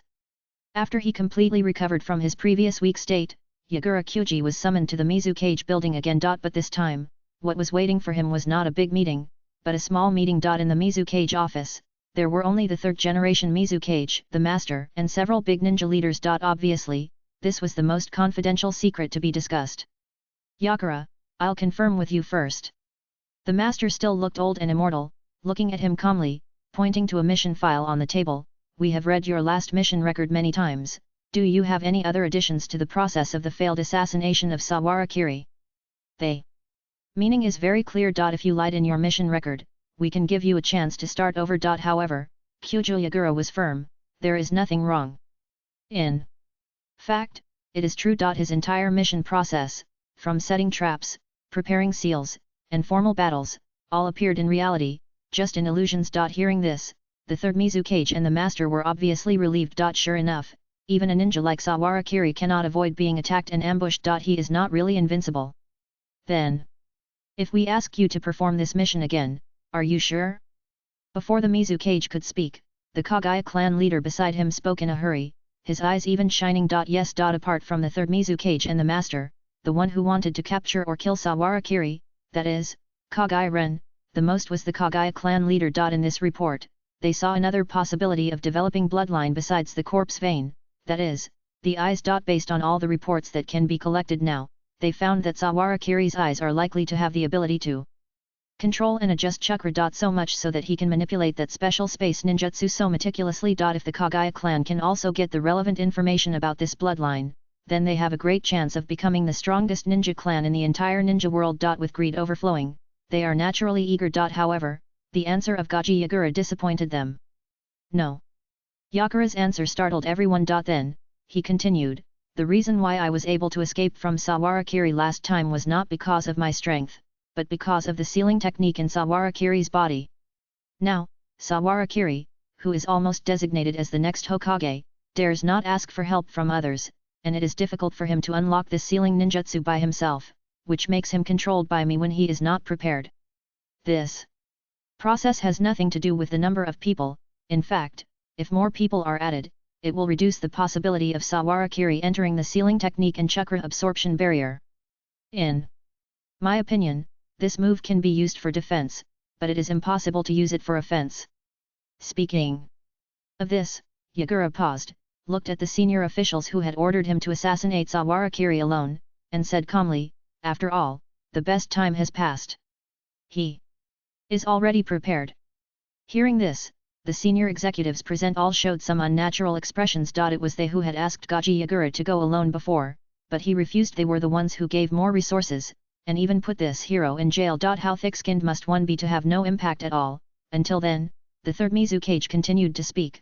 So, the village wants to continue to plant intelligence networks in Konoha village, there is no other possibility. Hearing this, Gaji Yagura was silent for a while, as if struggling with something in his heart. After a long time, he said, that's not the case. Hey! Everyone present was shocked and looked at him. Then, Yagura Kyuji continued, Sawara Kiri was one of our most in-depth spies in Kirigakure. He knows the entire Kirigakure spy system very well. If it is conventional means, he will naturally be able to see through it at a glance. But it is precisely because of his current strength and high status that he can be manipulated. If the next Hokage is rumored to be a Kirigakure spy, there is no need for civilians to know too much, just a few Konoha high-level officials now need to know something, then what will be his attitude? You know, there is another candidate for the next generation of Konoha, Minato Namikaze. Hearing this, the third generation Mizukage frowned slightly. They naturally thought of threatening him with the identity of a spy. Being a ninja is to do anything, and there is no moral pressure at all. But Sawara Kiri is so strong, can this public opinion pressure really suppress him? As if seeing through the third Mizukage's doubts, Yagura Kiruta said calmly, it's not necessary to really suppress him. Just let him know that Kirigakure is not completely helpless against him. If this matter is carried out by subordinates, they will choose to cooperate with him. All the Kirigakure high-level officials were stunned when they heard this, and looked at him in surprise, as if surprised by the boldness of this proposal cooperation. That's right. Yakura Kiruta had obviously made a choice in his heart, and now his words became more and more fluent and mature enough. In fact, the current Konoha village is the same as us, with the two forces of the Hokage and the ninja clan. According to the understanding of the subordinates in the past few days after being released, although the Sarutobi clan, the representative of the ninja clan's interest group, has been forcibly suppressed, it is indisputable that its internal interests have been taken away. The so-called village-run enterprises are nothing more than killing the ninjas to take their blood and feed the civilians. At the same time, the establishment of the ninja high school also represents the shaking of the most fundamental task of the ninjas. Sawarakiri can still rely on the war dividends to barely support it now, but if time goes on, the unstable foundation of his lineage will be exposed without a doubt. How can he manage all aspects alone? This gap is the best place for us to make a profit.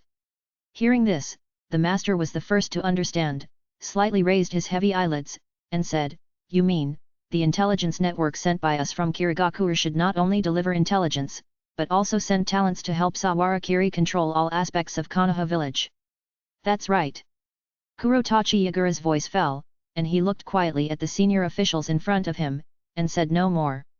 This is what he called the way of cooperation. However, this idea is a bit too bold.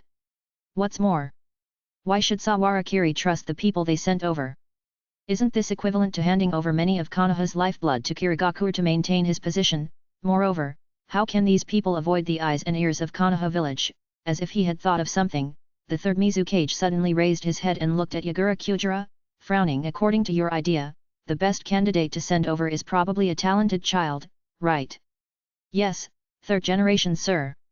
Yagura Kyujira looked calm, with no intention of dodging at all. Hearing this, everyone present was shocked. "No. Third generation, sir. Now, Kirigakure has produced such a great rebellion as Kagei-ren. If there are more, won't my Kirigakure become the biggest joke in the ninja world? What kind of cooperation is this? It's clearly sending talents to Konoha." As soon as these words fell, the biggest reaction was from these ninja leaders. They were as clear as a mirror in their hearts. If they really want to select, these ninjas who are at odds with the Mizukage are the best places to extract geniuses and talents. By then, even if those talents don't rebel, they will probably be firmly controlled by the Mizukage. Will they still be considered geniuses? However, after noticing their expressions, the third Mizukage showed a little contemplative look on his face, and looked deeply at Yagura Gojira opposite him. The Yuanshi sat beside him in silence, as if he had figured something out. After a long time, the third Mizukage spoke. "Yakura, as the adults said, how can you ensure that these people are truly loyal to Kirigakure, not Konoha or Sawarakiri himself?" "Kurotachi," Yakura said calmly, "benefits. Whether it is for the benefit of the family, their own interests, or the interests of their future, they can be firmly tied to the Kirigakure chariot. In fact, Sawarakiri's betrayal was not the negligence of us Kirigakure people. As early as his childhood, he went through an extremely difficult period for many reasons, but we Kirigakure people ignored him, and only, however, if we select people from poor families to go undercover for a long time and help them through this period, but Konoha treats them like other people and their family members are all in Kirigakure, who will these people focus on? This is actually a very simple truth, Lord Mizukage." Hearing this, even the third Mizukage was persuaded. This is the fact. Kirigakure used to follow a cruel and bloody training strategy. Even Sawarakiri had to go through many rounds of elimination before becoming one of Kirigakure's deepest spies in Konoha. It is foreseeable that he would be alienated from Kirigakure. But the training and education of these children.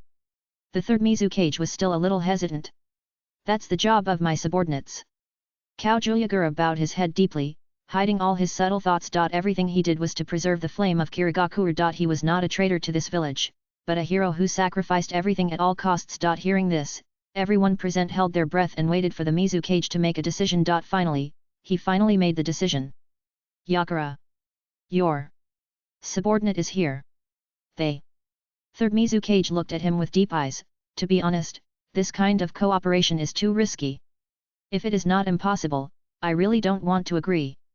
But now the world is still like this, Sawarakiri has become an invincible situation, and we have only this strategy.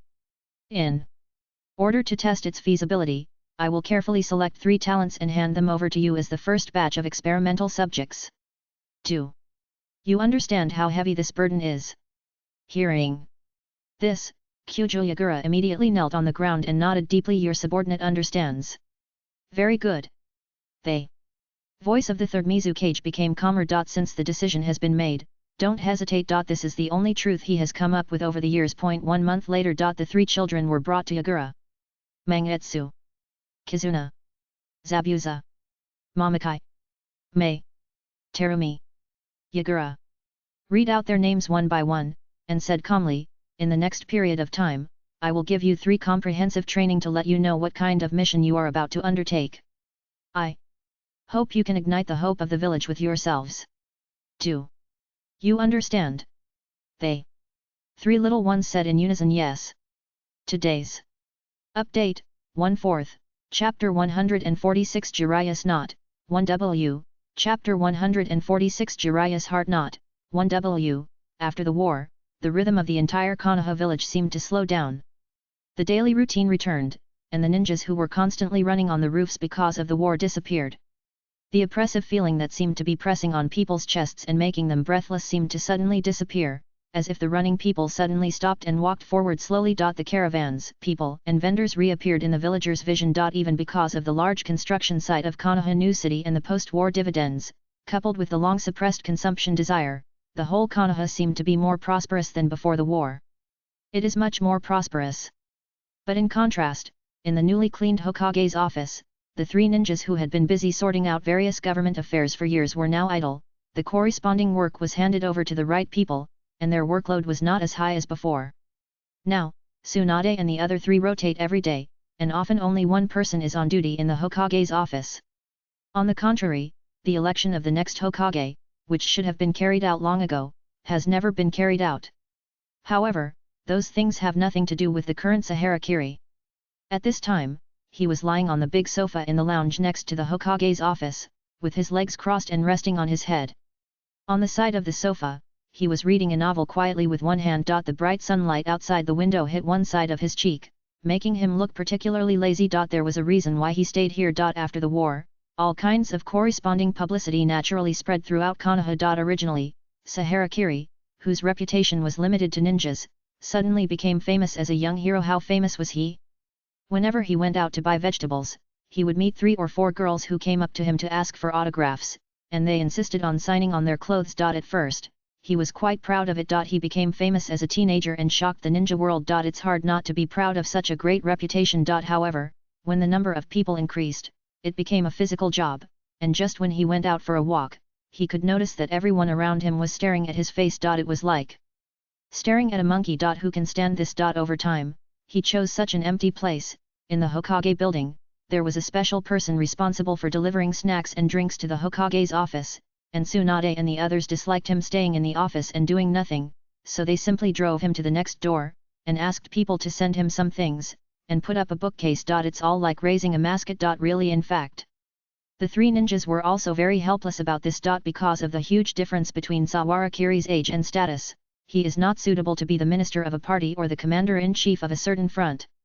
Unless the consultant system is restarted and a good job with less work, more money, and close to home is set up for him, otherwise, in his current situation, there is really nothing to do. However, Sawarakiri himself doesn't care about this little thing at all. As long as Konoha will not follow the old path in the original work, and can continue to develop and provide him with a stable environment, he really doesn't care what kind of job he does.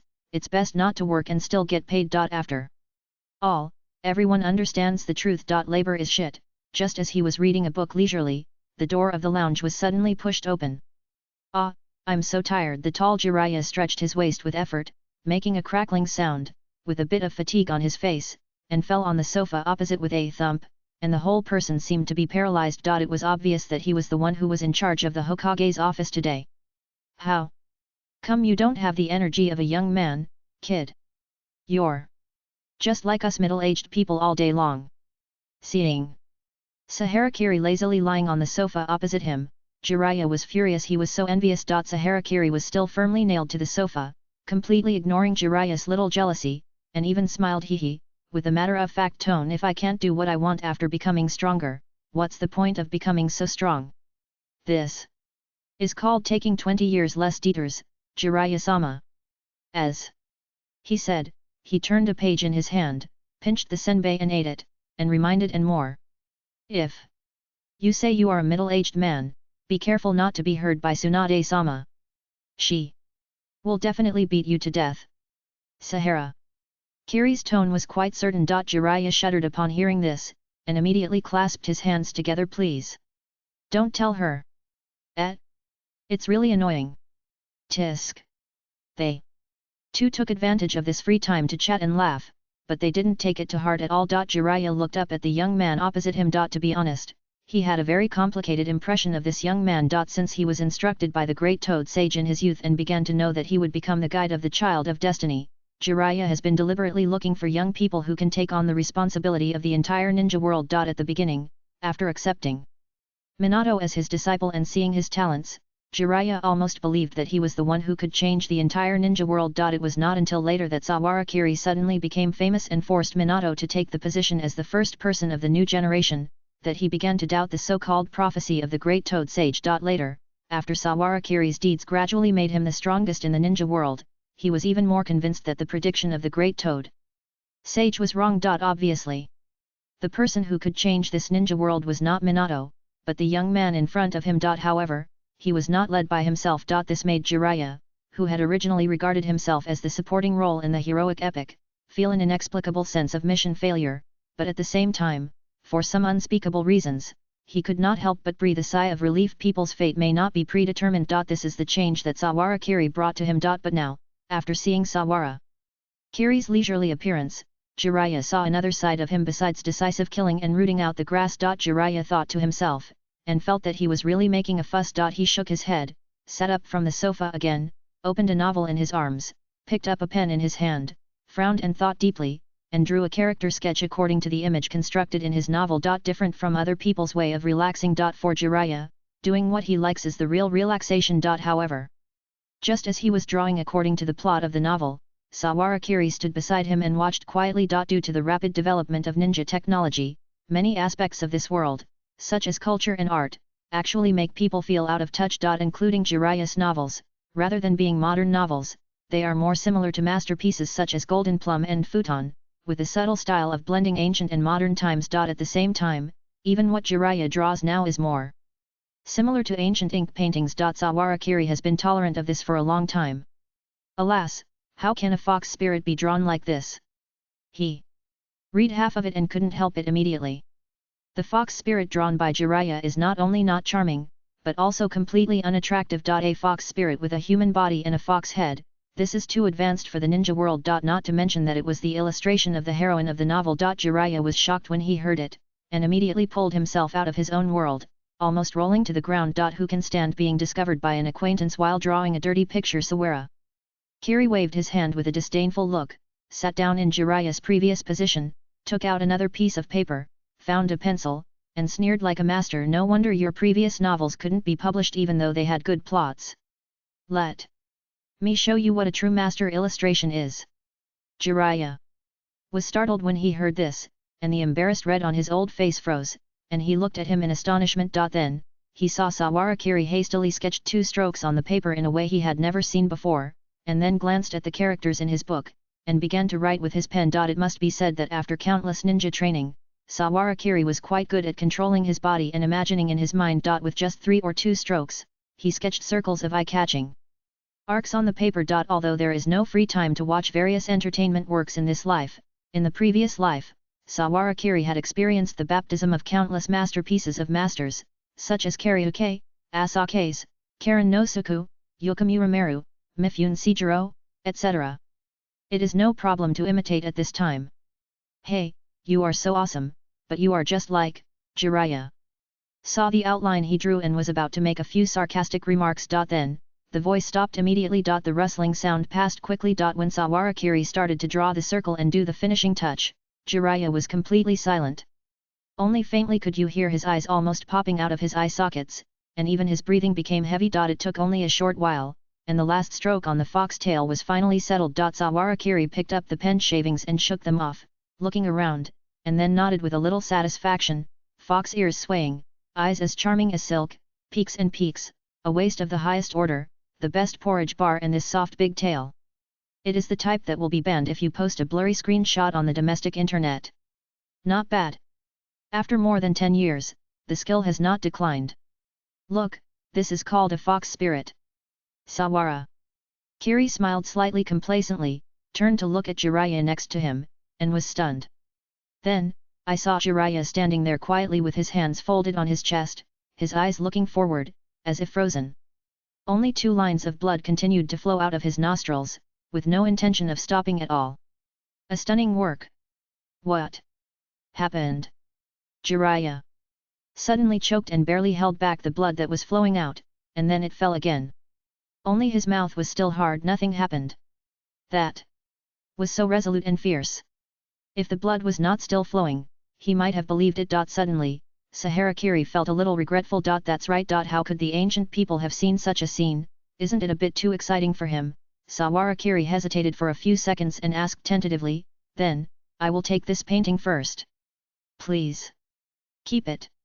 Jiraiya held his pen tightly with both hands, his eyes shining. Mist, you are the child of destiny I am looking for. Help me, I need your painting. When our novel sells well, we will split it 50-50. No. 30-70. Our novel will definitely be famous in the whole ninja world. Imagine that scene. Sawara Kiri didn't know how excited Jiraiya was at this moment. He only knew that his panel had started to pop up. Sawara Friends book, store character Jiraiya bond level increased. Jiraiya bond level, 01. Even a faint white halo began to emerge on his head. Jiraiya's heart not, shallow, details, let's become the world's #1 novelist. Sarah Kiri's expression suddenly became a little distorted when he looked at the old man. You are really screwed. Why is your style of shallow heart not different from others? Just as he was thinking this, he heard footsteps outside. The familiar rhythm made Sahara Kiri's heart tighten, and he immediately stuffed the vixen in his hand into Jiraiya's arms, stood up a few steps, and distanced himself from him. Jiraiya looked at him with a puzzled look. Then, Uchiha Yayoi pushed the door open and walked in. After entering the room, the girl's eyes swept around the room calmly, as if she completely ignored Jiraiya, who was lying on the sofa with blood all over the floor. Her eyes fell directly on Sawara Kiri, and then a gentle smile appeared on her face. Let's go, Kiri. Today's patrol mission is completed. Yes, yes. Sawara Kiri's expression suddenly changed from the previous second of nonchalant to serious. Jiraiya subconsciously said, Kiri-kun, then our cooperation. Cough. Sawara Kiri pretended to cough dryly and interrupted, Mr. Jiraiya, we can renegotiate the relevant contracts after this matter. I have something to do now. Until then, Yayoi seemed to have just discovered Jiraiya, who was still lying next to the sofa, and looked at him with some confusion. And the blood on the floor. It didn't look like there had been a fight in the room. Is she sick? Sawara Kiri didn't dare to let her stay any longer, and immediately dragged Yayoi away. Jiraiya was left alone in the room, holding his treasure like a baby. A cold wind blew through the window. Jiraiya held the amazing painting in his arms and said nothing for a long time. Art comes from life, which probably refers to situations like Kiri-kun, right? Damn, I'm so envious. Today, Miss Yayoi is still dressed neatly, with a black short shirt and shorts, and a Konoha vest on the outside. Her long hair tied up high behind her head makes her look quite boyish. Because the two of them had almost no time to get together because of the war and missions some time ago, and because Konoha is gradually returning to its pre-war prosperity, Miss Yayoi is thinking about going out for a good walk, rather than going shopping. It's better to say that she wants to find more time to be alone with Kiri. Sawara Kiri, a big idler, is naturally fine, but it turns out that Yayoi can't find time. Because the Uchiha Guard has too many tasks. It is said that she went to the Captain General and got angry, and even threatened to resign, so she was given a job and had more free time. However, it seems that there is nothing wrong with it. Didn't you say you'll get off work at 5 o'clock today? Why are you here at this time? Sahara Kiri looked at the girl's childish excitement on her cheeks and couldn't help but laugh and asked casually. You skipped work? Miss Yayoi said confidently, if it's later, there will be a lot of people in the commercial street. Hey, you'll be scolded by Master Yuanya if you always skip work, right? Then resign. Uchiha Yayoi doesn't care about the little salary she earns from the guard team. It's better for her to do 1 or 2 A-level tasks. What can she do, now? Miss Yayoi, although she doesn't seem to have any outstanding performance when she is with Sahara Kiri, but just relying on her red sword technique and the initial unlimited combination, as well as the 3 Magatama Sharingan, is enough to make her stand firmly in the center of the strength range of the name Shadow.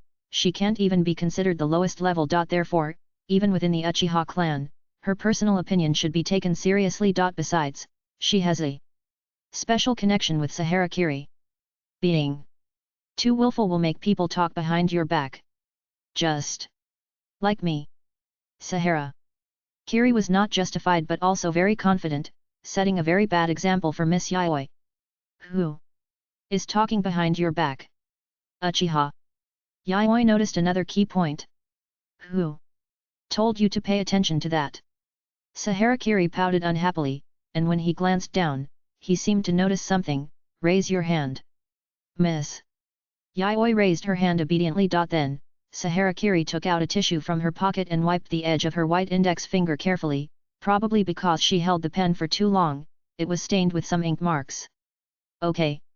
However, after Sahara Kiri finished wiping, the girl still stretched out her hand straight, handed it in front of him, and looked at him. Sahara Kiri stared at her in confusion for a few seconds, and then reacted and held her hand in silence. Hee. No. Laughing.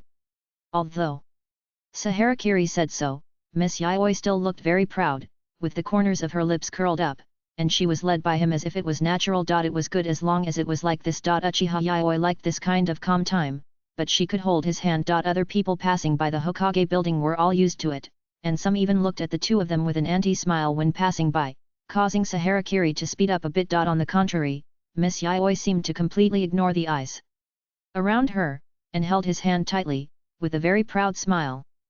By the way, what are you going to do today? Uchiha Yayoi was startled when he heard it, and said strangely, shopping. Sarah Kiri turned his head to look at her and waited quietly for a few seconds. Seeing that Yayoi had no intention to continue, he continued to ask, just strolling. Uchiha Yayoi frowned and thought hard for a while, then said, have another meal. Sahara Kiri found out. She really had no other purpose except to stay with him for a while. At this time, it is really necessary for a reliable adult like him to take action. Sahara Kiri glanced at Yayoi and said, you have been wearing this dress for a long time, right? It's the same every day. No. There are 7 sets of the same clothes in total, and I change them every day. Miss Yayoi refuted seriously. Isn't it the same? Sahara Kiri thought for a while, then I will pick out some clothes for you first, and then go to have dessert. Dinner is also outside.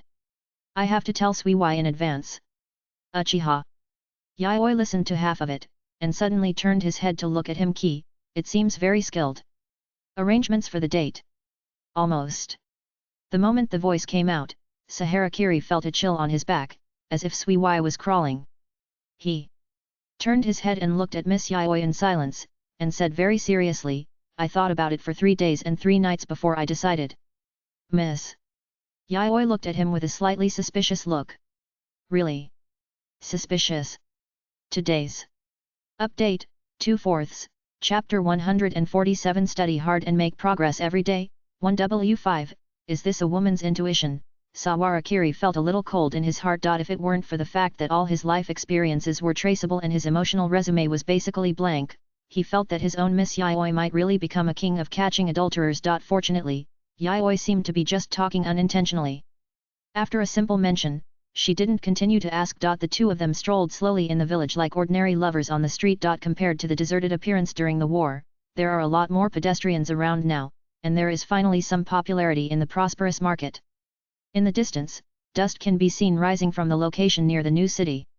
Obviously, many Earth Escape ninjas are being hired to level the land, and the hawking of small vendors is everywhere in the ears. It's just that the two of them had just walked a short distance, and Sawara Kiri had already noticed various sights from the surroundings. After a while, 2 girls who looked the same age as them came running over, looking excited, and asked with their hands together, Sama Sawara, can you please sign for us on this dress? Suddenly, Sawara Kiri felt a clear killing intent rising from his side, which was several times more fierce than the dust and smoke in the distance. However, the 2 girls in front of him were obviously just ordinary people, and they did not have the keen perception of a ninja at all.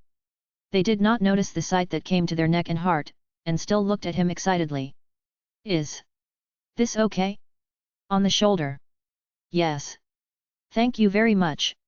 Sawara.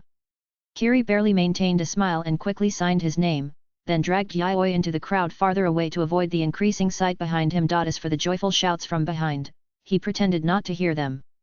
Humph. Miss. Yayoi's eyes finally fell from the two of them until they were far away. She snorted softly, reluctantly letting them go. What a group of people with no vision. Okay, it's inevitable. Sawara. Kiri whispered to comfort her, and changed the subject. Have you heard that our team's things in the wind country seem to have been made into a movie in the snow country? Many ordinary people know our names in this way. Then kill the movie maker too. Miss Yayoi was aggressive. How can you do such a thing to ordinary people? I don't care. They. Girl's strong and clear possessive desire seemed to overflow from her dark eyes, and she was very dissatisfied. At the same time, she secretly glanced in the direction of Sawara Kiri. I'm going to make a fuss. Seeing this, how could Sawara Kiri not know that she was doing it on purpose? After thinking about it, he took her hand and pulled her towards him, put his arm around her slender arm, and gently pressed against her shoulder. Yayoi's lips immediately curled up into a smile, and her fingertips rubbed his arm. He succeeded. Miss Yayoi, very smart. She stuck to him all the way, as if she was sticking to him. Sawara Kiri felt that this must have been planned by Yayoi long ago. What a shrewd calculation. Until they arrived at the door of a relatively large clothing store, the clerk at the door couldn't help but sigh in his heart, and a gentle anti-smile appeared on his face. What youth. When the two entered the store, their expressions became even more eager. Yayoi looked at the dazzling array of clothes in front of her, and her heart was not disturbed. As ninjas, most of them have to undergo corresponding training since they were very young. Even if they have some girlish love of beauty, it is often limited to picking some flowers from the bushes to make a wreath for themselves like Harano Sakura and Yamanaka Ino. The profession of ninja is destined to be accompanied by iron and blood throughout life. There is no gender on the battlefield. Because of this, even female ninjas have to wear shorts and shirts that are most suitable for action. How can they have time to pick and choose in these stores like ordinary people? However, as Yayoi looked at it, she seemed to suddenly remember something and glanced at Sawara Kiri beside her. Kiri, which one is better? In Sawara Kiri's opinion, the shape of clothes in this era is basically the same, just a change of color. But when he turned his head, he realized that Yayoi was probably less experienced than him. So, he picked and chose from the clothes rack next to him like an old father, and matched her with a light-colored top and a dark-colored long skirt. He felt that he didn't pay much attention and just chose a pretty good-looking one, but somehow, after seeing him choose a skirt, Yayoi's eyes seemed to flash with an inexplicable light, and he didn't know what he was thinking. Hello, try on some clothes here. After sending Yayoi to the fitting room, he sat on the chair next to him, quite bored, like all helpless boyfriends. However, when Yayoi opened the door of the fitting room again, his eyes lit up. Miss Yayoi, who was already tall, stood there, her slender figure supported the clothes that were originally a little loose. After taking off the previous capable dress, she was less gloomy and solemn, and more quiet and cold, like a water lotus with dewdrops, standing tall and graceful. If the forehead protector on her arm was removed, it would be hard to tell that she was a ferocious Uchiha ninja. Just looking at her standing there, it seemed that people could feel the temperature of their breathing. But I don't know why, seeing him raise his head, Miss Yayoi suddenly turned around in place. The light skirt also turned around with her steps, dancing a fluttering arc. If you are in a coffin, would you want to turn around? Somehow, Sahara Kiri suddenly remembered this sentence in his heart. Hey, does it look good? Yayoi looked straight at him. Sahara Kiri had a stern face and said in a serious and solemn tone, when a child sees a candy, will he think whether it is sweet or sour? Will he? Yayoi asked subconsciously. Stupid, he will only think about how to eat it.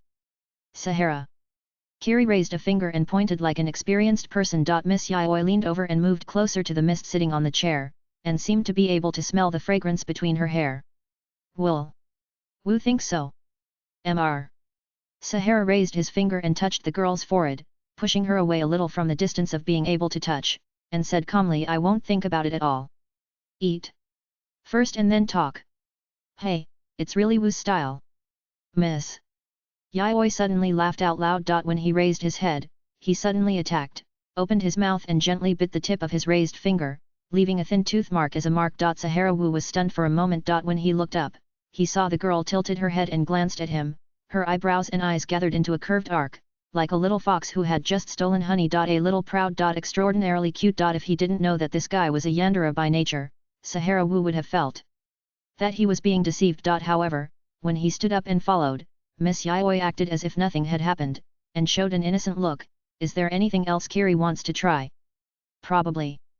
Because he was slightly at a disadvantage in the previous fight, Mr. Sahara had a subtle feeling that he was being manipulated by a young girl, and subconsciously tried to fight back, and continued to point fingers as a veteran. Doesn't Yayoi want to buy anything herself? You have to know that girls dress up to please themselves. But Uchiha Yayoi tilted her head and looked at him, as if it was a matter of course. If Kiri didn't like it, I wouldn't come to such a place. This person. How can she play straight? As a veteran, Mr. Sahara was completely defeated and dejected. The clerk next to him still had an anti-smile on his face. That's great, young man. After paying the bill and coming out of the clothing store, Miss Yayoi held the 2 sets of clothes in her arms as if she was holding a treasure. Her face, which was always indifferent, was smiling as if she had just eaten candy, and her other hand was on Wu's arm. If her teammates saw it, they would definitely be scared to drop their jaws, right? Sawara Wu thought to himself. However, just when he was still thinking about how to surpass Miss Yayoi next time, he suddenly saw a sparrow with strange patterns on the eaves, quietly staring at their direction, with a pair of black eyes turning, and the little head tilted, and then suddenly flew away. Noticing the special-looking sparrow, Sawara Wu seemed to remember something and suddenly stopped. Yayoi, go home first. I have something to deal with. His voice was not very fluctuating, but Miss Yayoi, who had a calm smile on her face just now, suddenly looked cold. She turned her head and looked around, but frowned again. Don't you want me to go with you? Don't worry, Sahara. Kiri said casually, it's just a little troublesome chores. Uchiha Yayoi stood there, but seemed helpless, and replied, I know.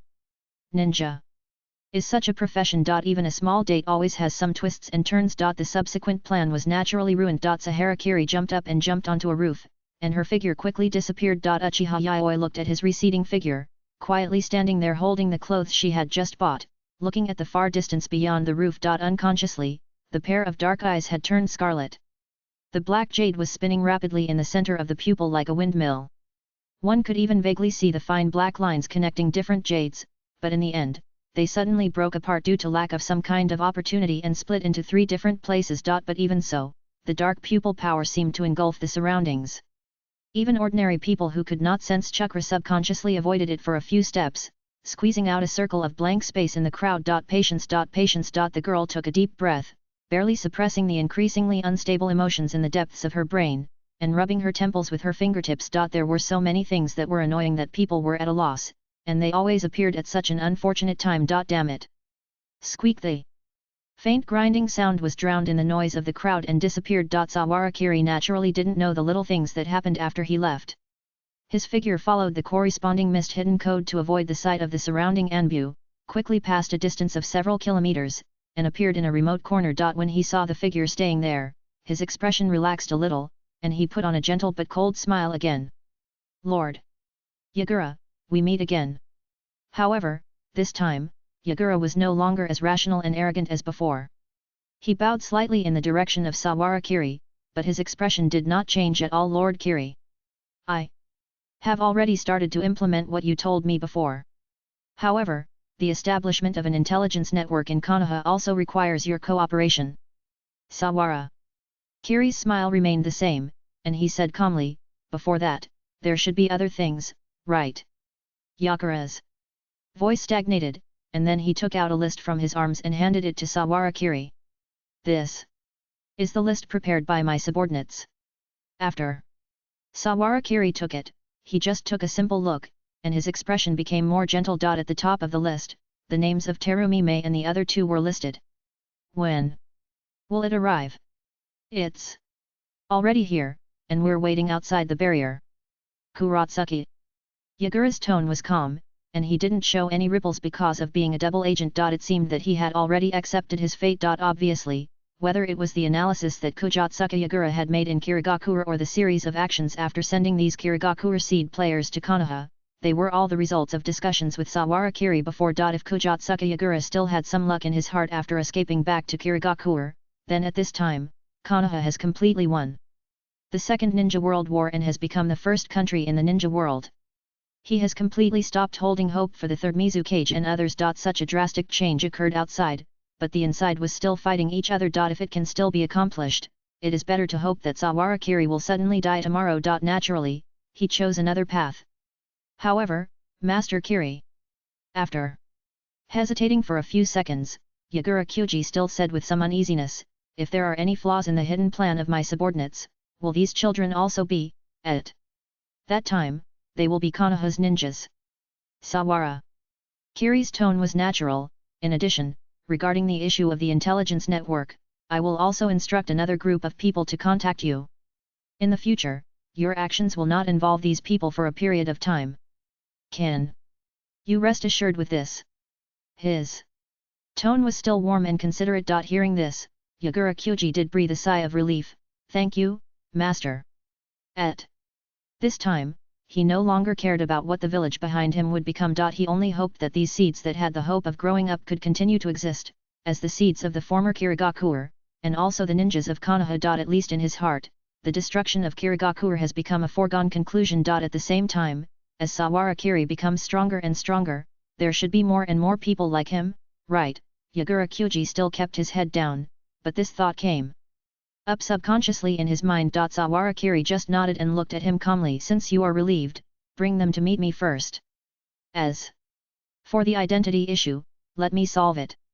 As if remembering something, Sawara Kiri smiled a little. It just so happens that the next ninja school enrollment is about to begin, and their age is just right. Yes. After retreating, it was only a short while before Yagura Kyuji followed another barrier loophole and walked to Sawara Kiri with three little guys. It was Mangetsu Kizuki, Zabuza, and Mei Terumi. At this time, the few strong men who shone brightly in the original line were just three little guys who had received preliminary training.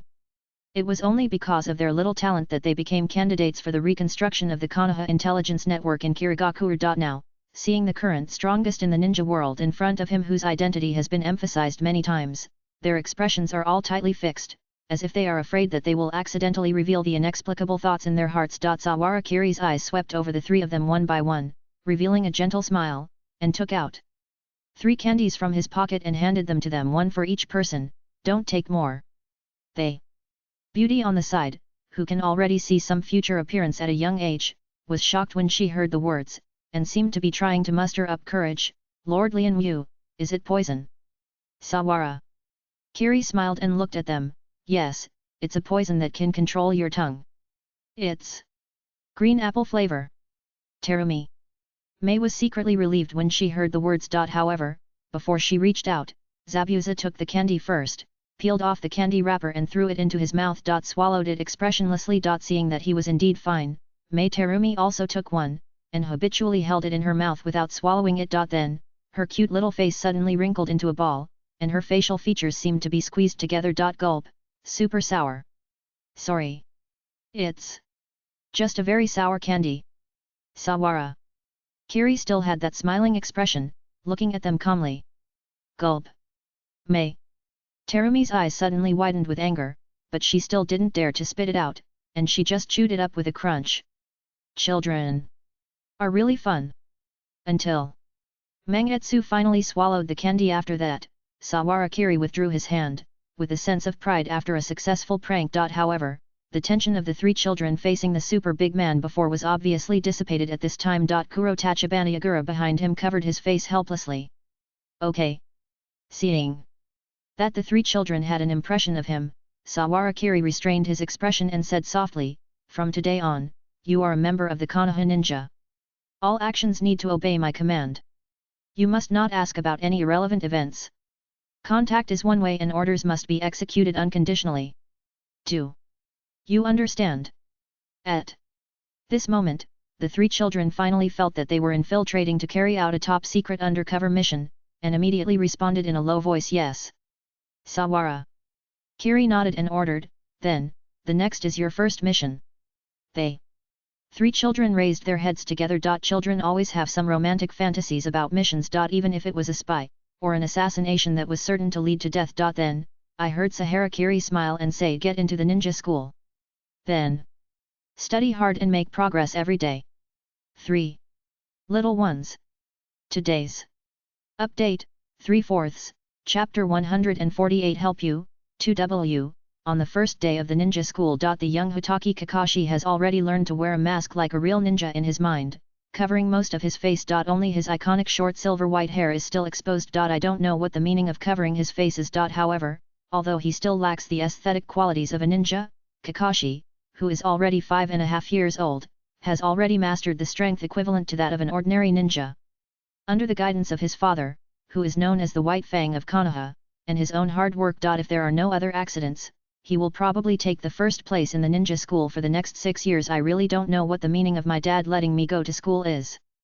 Hotake Kakashi thought so in his heart, and his eyes were obscurely scanning the crowd around him, searching for classmates who might become his opponents. Civilians, ninjas, civilians. Just a glance, most of the people present have not even learned the most basic chakra refining, and there are many people who have no trace of training. Even the children from the ninja clan don't even have calluses on their hands. Compared to this, as early as the age of 3, after his mother passed away, he realized the cruelty of being a ninja and started various difficult training. Sure enough, they are all children who don't know the world. The more childish the mind is, the easier it is to give mission to all its actions and actively separate itself from others. Originally, this phenomenon would only occur in children in the 2nd grade of junior high school. But unfortunately, the precocious Kakashi has actually had corresponding behavioral feedback since this time. He became a middle school student in advance. However, this also shows that he knows much more than other children. Just as he was thinking this, his sight suddenly fixed on a figure that was slightly taller than the other children. The man,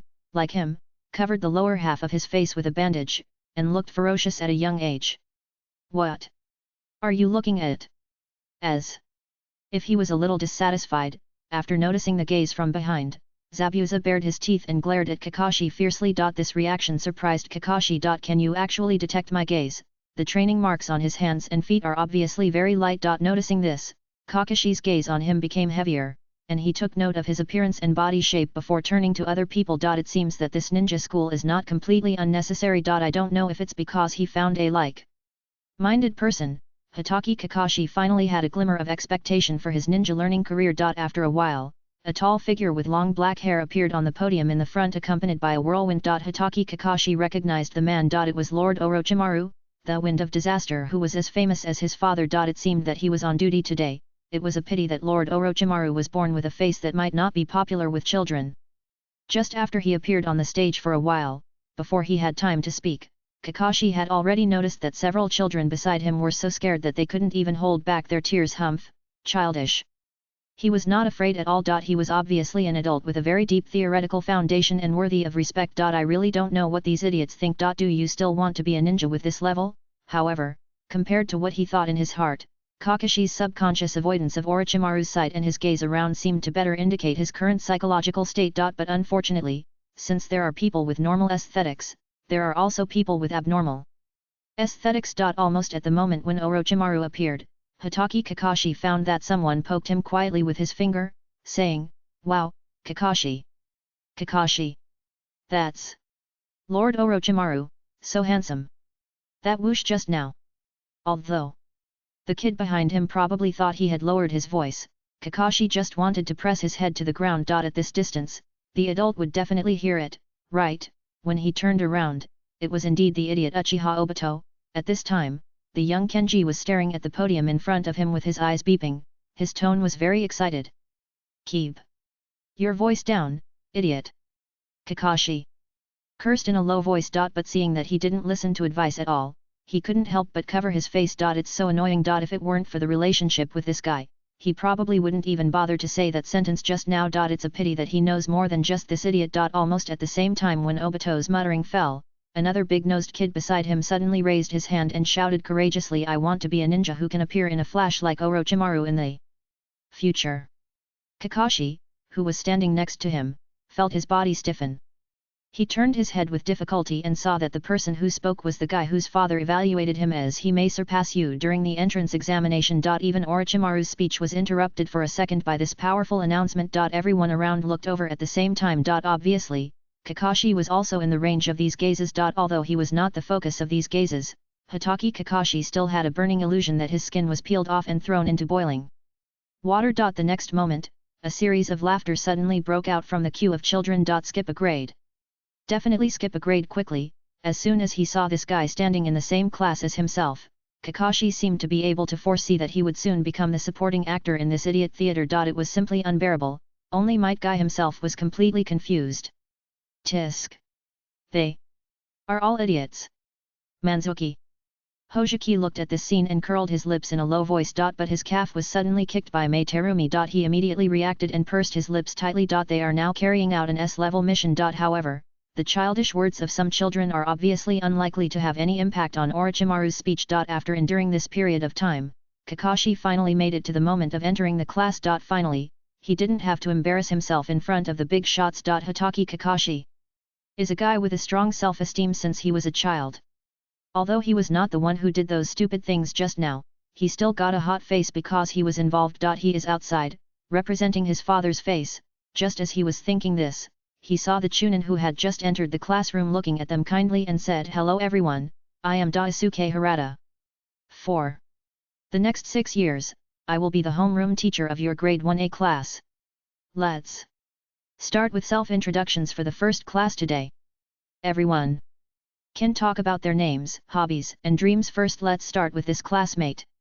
The person he pointed to was exactly Kakashi's friend, Mamakai Zabuza. He stood up, looked at everyone coldly, and said calmly, "My name is Mamakai Zabuza, and I am 6 years old this year. My hobbies are killing fish and eating meat. My dream is..." He turned his head and looked at the Konoha reserve ninjas present, revealing a fierce look. "On the day of the graduation exam, I will defeat all of you and become the strongest." "Oh, this..." When Daisuke Harada heard this, his expression froze. "What? Is it not possible?" Mamakai Zabuza didn't feel anything was wrong. He felt that he was quite restrained without the description of killing all. At this moment, Daisuke Harada, who was the first year as the class teacher, suddenly had a premonition. The remaining 6 years will be difficult. Plop. Kakashi, who was sitting behind him, fell head first on the desk and rubbed his hair hard. Why are there so many idiots around? Sure enough, let's drop out of school. Just when Kakashi was still very troubled. On the other side. Plop. Uchiha Hikari looked at the deep cave in front of her, stepped in expressionlessly, and stepped into the dark depths covered with shadows. Since she left this cave last time, she hasn't been back for half a year. It was different from the last time she came back. This time, there were 3 little ones following her. At the same time, she also completely took the initiative against Uchiha Madara. In contrast to the calm Uchiha Hikari. The 3 little ones in red, yellow, and blue followed behind him, but they all looked a little nervous. Only Yahiko, the leader, could barely keep a tense expression. Face. "Yahiko, what on earth do you want to do by sending us here?" Seeing him like this, Konan finally couldn't hold back her curiosity and spoke quietly. "Hush." Yahiko lowered his voice, glanced at Uchiha Hikaru in front of him warily, and whispered, "I don't know either." "But..." he said, glancing at the slightly timid red-haired boy, and said, "It may be related to Nagato." "Hey? Me? Nagato?" Shuddered when he heard it. If you look closely, you can see that the 3 little ones have a circular symbol like a pinwheel on their necks. Like eyes. Even though Uchiha Hikaru heard the mutterings of the 3 little ones behind him, he completely ignored them and walked quickly to the deepest part of the entire cave. Almost at the moment of stepping into this empty cave, the 3 little ones who were still mumbling just now suddenly stopped talking. They all stared at the outer demon statue standing in the center of the cave, which seemed to fill the entire mountain. They seemed to be frightened by the terrifying appearance and could not help but stand still. However, Uchiha Guang ignored their reactions and looked directly at the old figure in the front. There was no fluctuation in the girl's voice. "Uchiha Madara, I heard that you are going to find that guy." It seemed that because he heard her voice, Uchiha Madara, who had always remained asleep, slowly opened his eyes from the deep darkness and looked at the girl calmly. However, when his eyes passed by a figure beside her, they suddenly stopped for a moment, and then returned to her face again. There seemed to be a bit of a calm smile in the voice. "It seems that you still care about that little guy Sawara Kiri. You just found the eyes not long ago, and you ran back in a hurry. How Did you find it? Uchiha. Guang's voice was calm, as long as you follow the special chakra fluctuations you produced last time, and then take the initiative to find people with different eyes, it won't take long. Uchiha. Madara looked at the girl in front of him with his turbid eyes, but the satisfaction on his face became more intense. So, what do you want to do now that you bring him here? Stop me from looking for Sawarakiri. Or dig out the eyes and use them yourself. Hearing this, the three little ones behind her felt a chill in their hearts. It's not that complicated. Uchiha. Hikaru took a step and gradually walked towards him, but the determination in his voice became stronger. I just want to prove myself. Now, I will not lose to you in terms of eyes. So, I want to do what I want to do. Hee. Uchiha. Madara chuckled, and the roots behind him were involved. The withered body gradually stood up and also took a step towards Uchiha Hikaru. Almost at the moment when the two were less than 100 meters apart. Buzz the harsh sound of chakra suddenly spread throughout the empty mountain cave. The fierce chakra surges like waves roared out from the bodies of these two Uchiha and continued to gather around their eyes. In contrast, the invisible fluctuations showed materialization. Behind the two of them, from the spine, to the muscles, to the armor, to the legs and giant wings. A chakra giant over 100 meters long emerged from thin air, covering both of them in the center of the body, and finally gathered in the core crystal at the center of the eyebrows, floating in the air. The aftermath of the appearance of the complete form of Susanoo alone caused the air inside the mountain to stir and turn into a storm that swept everything. The three little ones raised their arms to cover their bodies, and fixed their positions with chakra, but their cheeks were still hurt by the waves. What kind of power is this? Is it also a ninjutsu? How did they reach this level? It's completely unimaginable. It's not that Nagato and the other two have never seen ninja battles. They even saw from afar at the edge of the battlefield that when the joint ninjutsu was launched, it would affect hundreds of meters at a time, like a natural disaster. However, it is unprecedented to see a ninja who can transform into a monster just by relying on his own strength. Very good. Uchiha. Madara looked at her posture. Although Guang's Susanoo showed a little flaw on the wings because it was just a Mangekyo, there was no doubt that this was the power that could reach the same level as him. Dang! Almost. At the same time, the Susanuos of both sides swung out their swords and collided. The deafening sound seemed to be able to penetrate the clouds and split the rocks, making the three little ones on the scene cover their ears tightly. The roaring wind and waves kept whistling, shaking the entire mountain as if it was shaking. Uchiha Madara looked at the girl across from him and said, "Does this level of power satisfy you? Or do you think this level of power can make that kid named Saharakiri accept your ideas?" The Susanoo outside the girl's body kept cracking and healing. It was obviously forced to reach the fourth stage by relying on chakra accumulation, but she had no intention of giving in. She looked at the old man across from her firmly. "How to convince Saharakiri is my business. No need you come and intervene." Uchiha Madara looked at her quietly, and the swords of both sides kept confronting and rubbing. After a long time, he seemed to suddenly understand something and sighed, "So that's what happened." He slowly raised his hand and formed a curse seal. Boom! Almost in an instant, Uchiha Guang felt that his body could not move, the curse talisman at his heart kept dissipating, and even the chakra was gradually suppressed by force. The girl's expression could not help but stagnate. She didn't expect that this kind of curse would have such a strong effect. Uchiha Madara slowly dispersed the Susanoo around his body and fell to the ground. Even though he was hunched, he still stood there with a tall body, looking down at Uchiha Guang, and seemed quite helpless. "It seems that you still can't face the reality. There are still more years left to change this world, and there is still hope for some people in this world. Guang.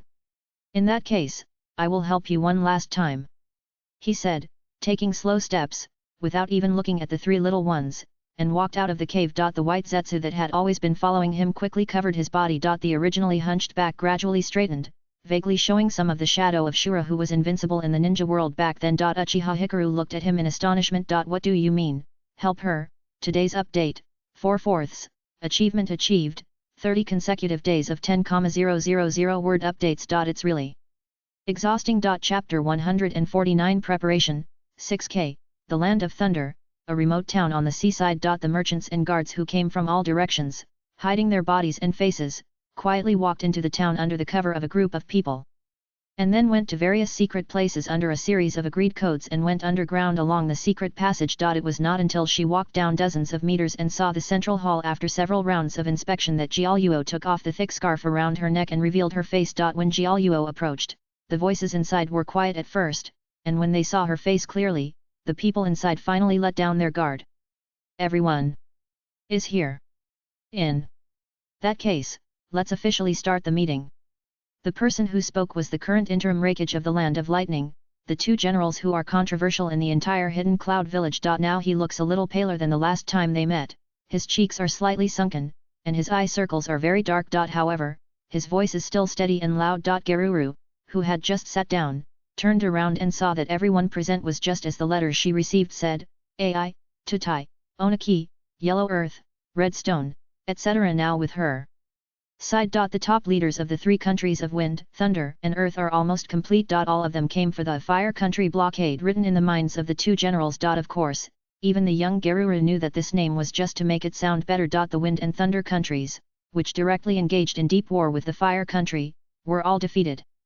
After the signing of various post-war treaties, they had almost become military vassals of the Fire Country, with their economic lifelines firmly controlled, and post-war disarmament actions were also one after another. That is, the economic conditions and sea routes of the Thunder Country itself are much better than those of the Wind Country, and the support of the daimyo of the Thunder Country for the Hidden Cloud Village is still not small, which makes their situation better than that of the Wind Country. But in fact, it is also a great loss of vitality. In this case, mentioning the blockade circle is just a joke. However, they may not be able to cooperate in confrontation, but the joint research and development and mutual exchange of what they have mentioned in the letter are of great interest to Garuluo and others. After the opening speech, the two generals went straight to the point in a calm tone. Now our situation is well known.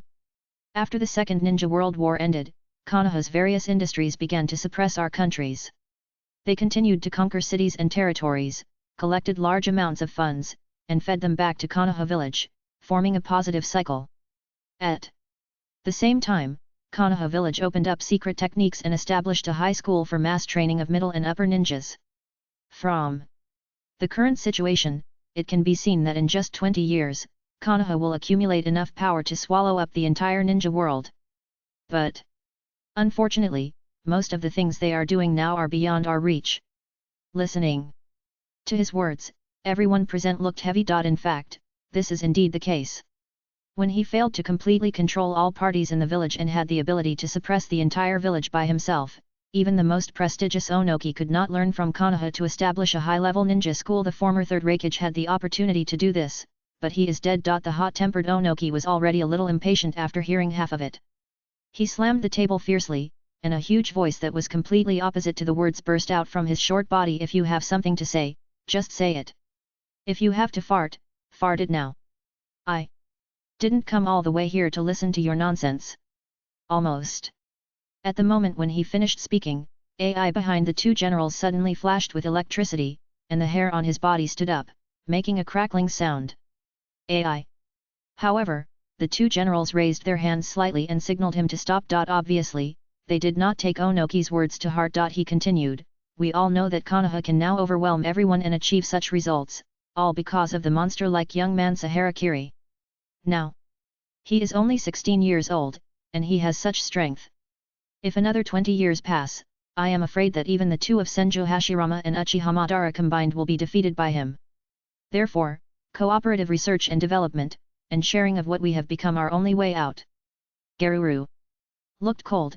My two lords, if our countries can really do what you said, then I am afraid we don't have to worry so much before.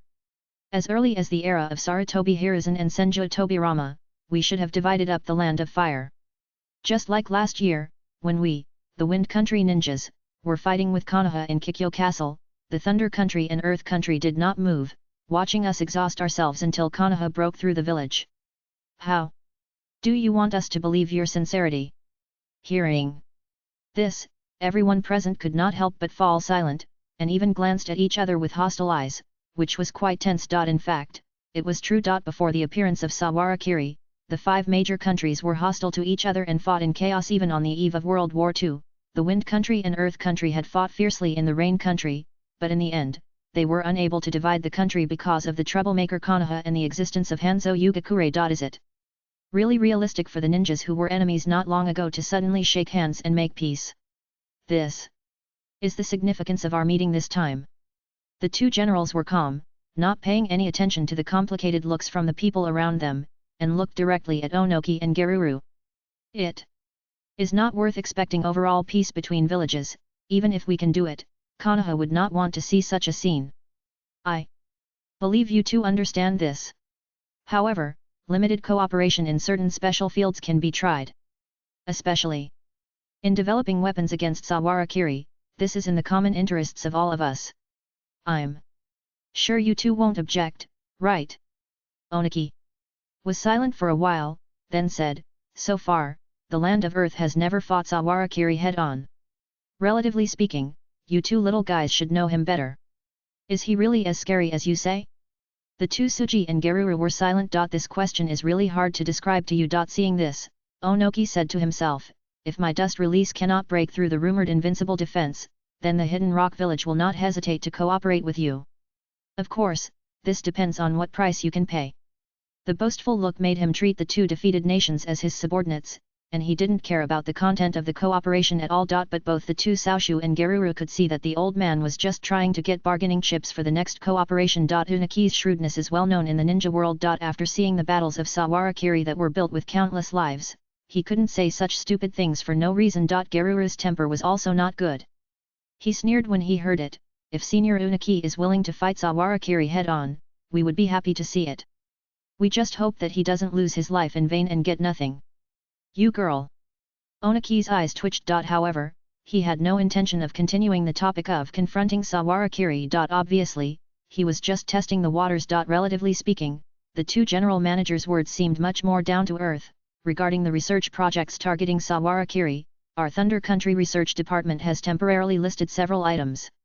They are small space interference ninja tools, targeted control seals, large illusions, fatal evil god spells, compound poisons, and many other special research groups. However, these contents are currently in the initial stage and still need support from talents from various countries. He looked at the people in front of him and said calmly, in order to show sincerity, these multiple project groups can be placed in different countries according to the needs of our talents, and regular phased research reports can be held at least. In these projects targeting Sawarakiri, our interests are completely consistent. Excuse me, do you have any additional comments? Onoki and Garuru looked at each other and nodded slightly. Next, it was about the allocation of projects. Until the end of this discussion, the two generals breathed a sigh of relief. No matter which side, no one wanted to hinder this operation, and the reason was obvious. The existence of Sawarakiri had brought a huge survival crisis to other villages. It was not just the two generals who could see this. After confirming this, the two generals finally stood up and said to both parties, since we have reached a corresponding result on this matter, then, as the initiator of this meeting, I should naturally express my sincerity as the Cloud-Hidden Ninja to you. Please follow me. Although Garuru and Onoki were puzzled, they did not think too much and followed the two generals to the deeper part of this underground base. And went away. It was not until they had passed an unknown distance that they saw a huge door. After three strong and powerful Kumigakure ninjas pushed the door open with difficulty, everyone present was shocked. Behind the door was a very deep and dark mountain cliff, closed on all sides, without sunlight. There was only a 100-meter-high giant tree that was extremely pale, with roots, branches and rough bark wrapped around the trunk that seemed to be wriggling, standing there quietly. I don't know if it was an illusion. Faintly, Jiaoluo seemed to hear the subtle sound of blood flowing through the roots. What is this? Onoki frowned deeply, staring at the tree in front of him that seemed to be made of countless pale flesh and blood, and his voice was indifferent. Ai stepped out of the crowd and said calmly, this is a giant chakra tree that was cultivated from a piece of arm that my father cut off from Shimura Denzo's body after defeating him in the past. Originally, we wanted to cultivate the ability of wood release with this, but we discovered that it can absorb natural energy to grow, so we took a piece and started to cultivate it. In just 2 months, it has become like this. According to the research of the Academy of Sciences, this material has very special chakra conduction and storage characteristics. In the subsequent special research and development, Kumigakure will provide corresponding materials to various countries to develop various weapons and seal carriers. This is the sincerity of our Kumigakure. Hearing this, Onoki and Garuru looked at the pale giant tree with different eyes. Extraordinary chakra conduction and storage characteristics. This is a scarce material in the entire ninja world. Now, it can cultivate so many in one go. This sincerity is indeed strong enough. Garuru took a deep breath and looked at the shadows in the distance. The next 10 years should be their last chance. Just as she was thinking this in her heart. Bang! Suddenly, a door behind her was pushed open. A Kumigakure ninja rushed into the venue and whispered something in the ears of the two generals, causing them to frown suddenly. Soon, his expression became a little serious, and he said, "Everyone, please leave from another passage by sea." They. Kumigakure sensing team detected a large-scale chakra reaction fluctuation near the land of fields. It may be on the tailed beast. Hearing this notice, the faces of both parties suddenly became gloomy. Could it be that they were discovered by Sawarakiri? Thinking of this, the group did not even have time to say goodbye, and immediately dispersed from various roads according to the arrangements of the two. At the same time, after walking out of the cave in the mountain, Uchiha Madara's originally decayed and hunched body was completely covered by the clone of white Zetsu, forming a layer of grey armor on the outside, and even the face was rolled into a vortex, leaving only the scarlet Sharingan exposed. The familiar Yang release chakra poured into his body on a large scale, making his broken body seem to have returned to its long-lost peak period, and gradually seemed to have strength. He slowly took a step and walked forward. The figure was already straight. To be honest, before Uchiha Guang appeared, even he himself did not expect that he could find such an excellent executor. Originally, according to his idea, he should personally cultivate a young Uchiha with love in his heart, and guide him to awaken the Mangeki and completely despair of this world. But Uchiha Guang's life experience made her naturally meet this requirement. She awakened the Mangeki since she was young and was used as a weapon by the whole family. Until she was sealed, she was hated by everyone around her and slept for 100 years without seeing the Sunday. Who else could have a more perfect life story than this one? The only thing that bothered Uchiha Madara was that even after experiencing so much darkness, this child still had an inexplicable hope for this world in his heart. He refused to accept the world made up of illusions and wanted to live in the real world. So much so that he had to completely crush the tiny hope in the girl's heart before she could carry out the Moon Eye plan. And the hope in Uchiha Hikaru's heart was in Sawarakiri, the young man who personally let her out of the seal. Now, even he, an old man, had to join the game. Uchiha Madara felt the weakness coming from his body and the muscles that were about to decay and had to be continuously injected into his body to stay active, and he sighed in his heart. Will even the invincible ninja have such a day? Act faster. Before the battle with Sawarakiri, he must first arrange a backup plan for resurrection. Uchiha Madara knew very well that whether he won or lost this battle, this body would not be able to hold on for much longer. And Uchiha Hikaru obviously had no intention of resurrecting him. For this reason, he naturally made other plans. Slowly, Uchiha Madara looked up at the sky. At the top of the blue sky, there was an inconspicuous tiny black dot. Anchor Bandic Fortress. Tenzo was quiet. Looking at the weak ninjas who were imprisoned in the center of the core, their bodies seemed to be melting, with an indifferent expression. Sheneng stood beside him with a smile, like a most loyal old housekeeper. Since the two left Konoha, Sheneng tentatively confessed everything to Tianzang and led him back to the original nest to temporarily avoid Konoha's pursuit. How long can these guys' chakras power the fortress? After looking for a while, Tianzang asked Sheneng next to him. It should be able to support another 11 days, Lord Tianzang. Then we have to act quickly. Tianzang, also known as Yamato, looked at these underground ninjas with a solemn expression. These are all kinds of escaped ninjas that the two of them caught from the wild, and some ninjas from small ninja villages. Anchor Bandic Fortress, also known as Angkor Fortress, is the original air base of the Sky Ninja Village, and it is also a super large movable castle. In the early stage of the Second Ninja World War, this small ninja village was easily destroyed by Konoha. Tenzo did not expect that Sheneng, the leader of this ninja village, would sneak into Konoha and become a subordinate of Danzo. However, Tenzo himself did not care so much. What he wanted now was to win over all the help and help himself return to the top of Konoha. As for whether the people who helped him were from the Sky Ninja Village or the Earth Ninja Village, he did not care at all. Where is your artificial tailed beast? How long do we have to wait? Tenzo frowned. This body is too far away from the first generation Hokage in Danzo's memory. The chakra is not enough. Lord Tenzo, the Zero Tail is a special tailed beast composed of the darkness in the hearts of humans.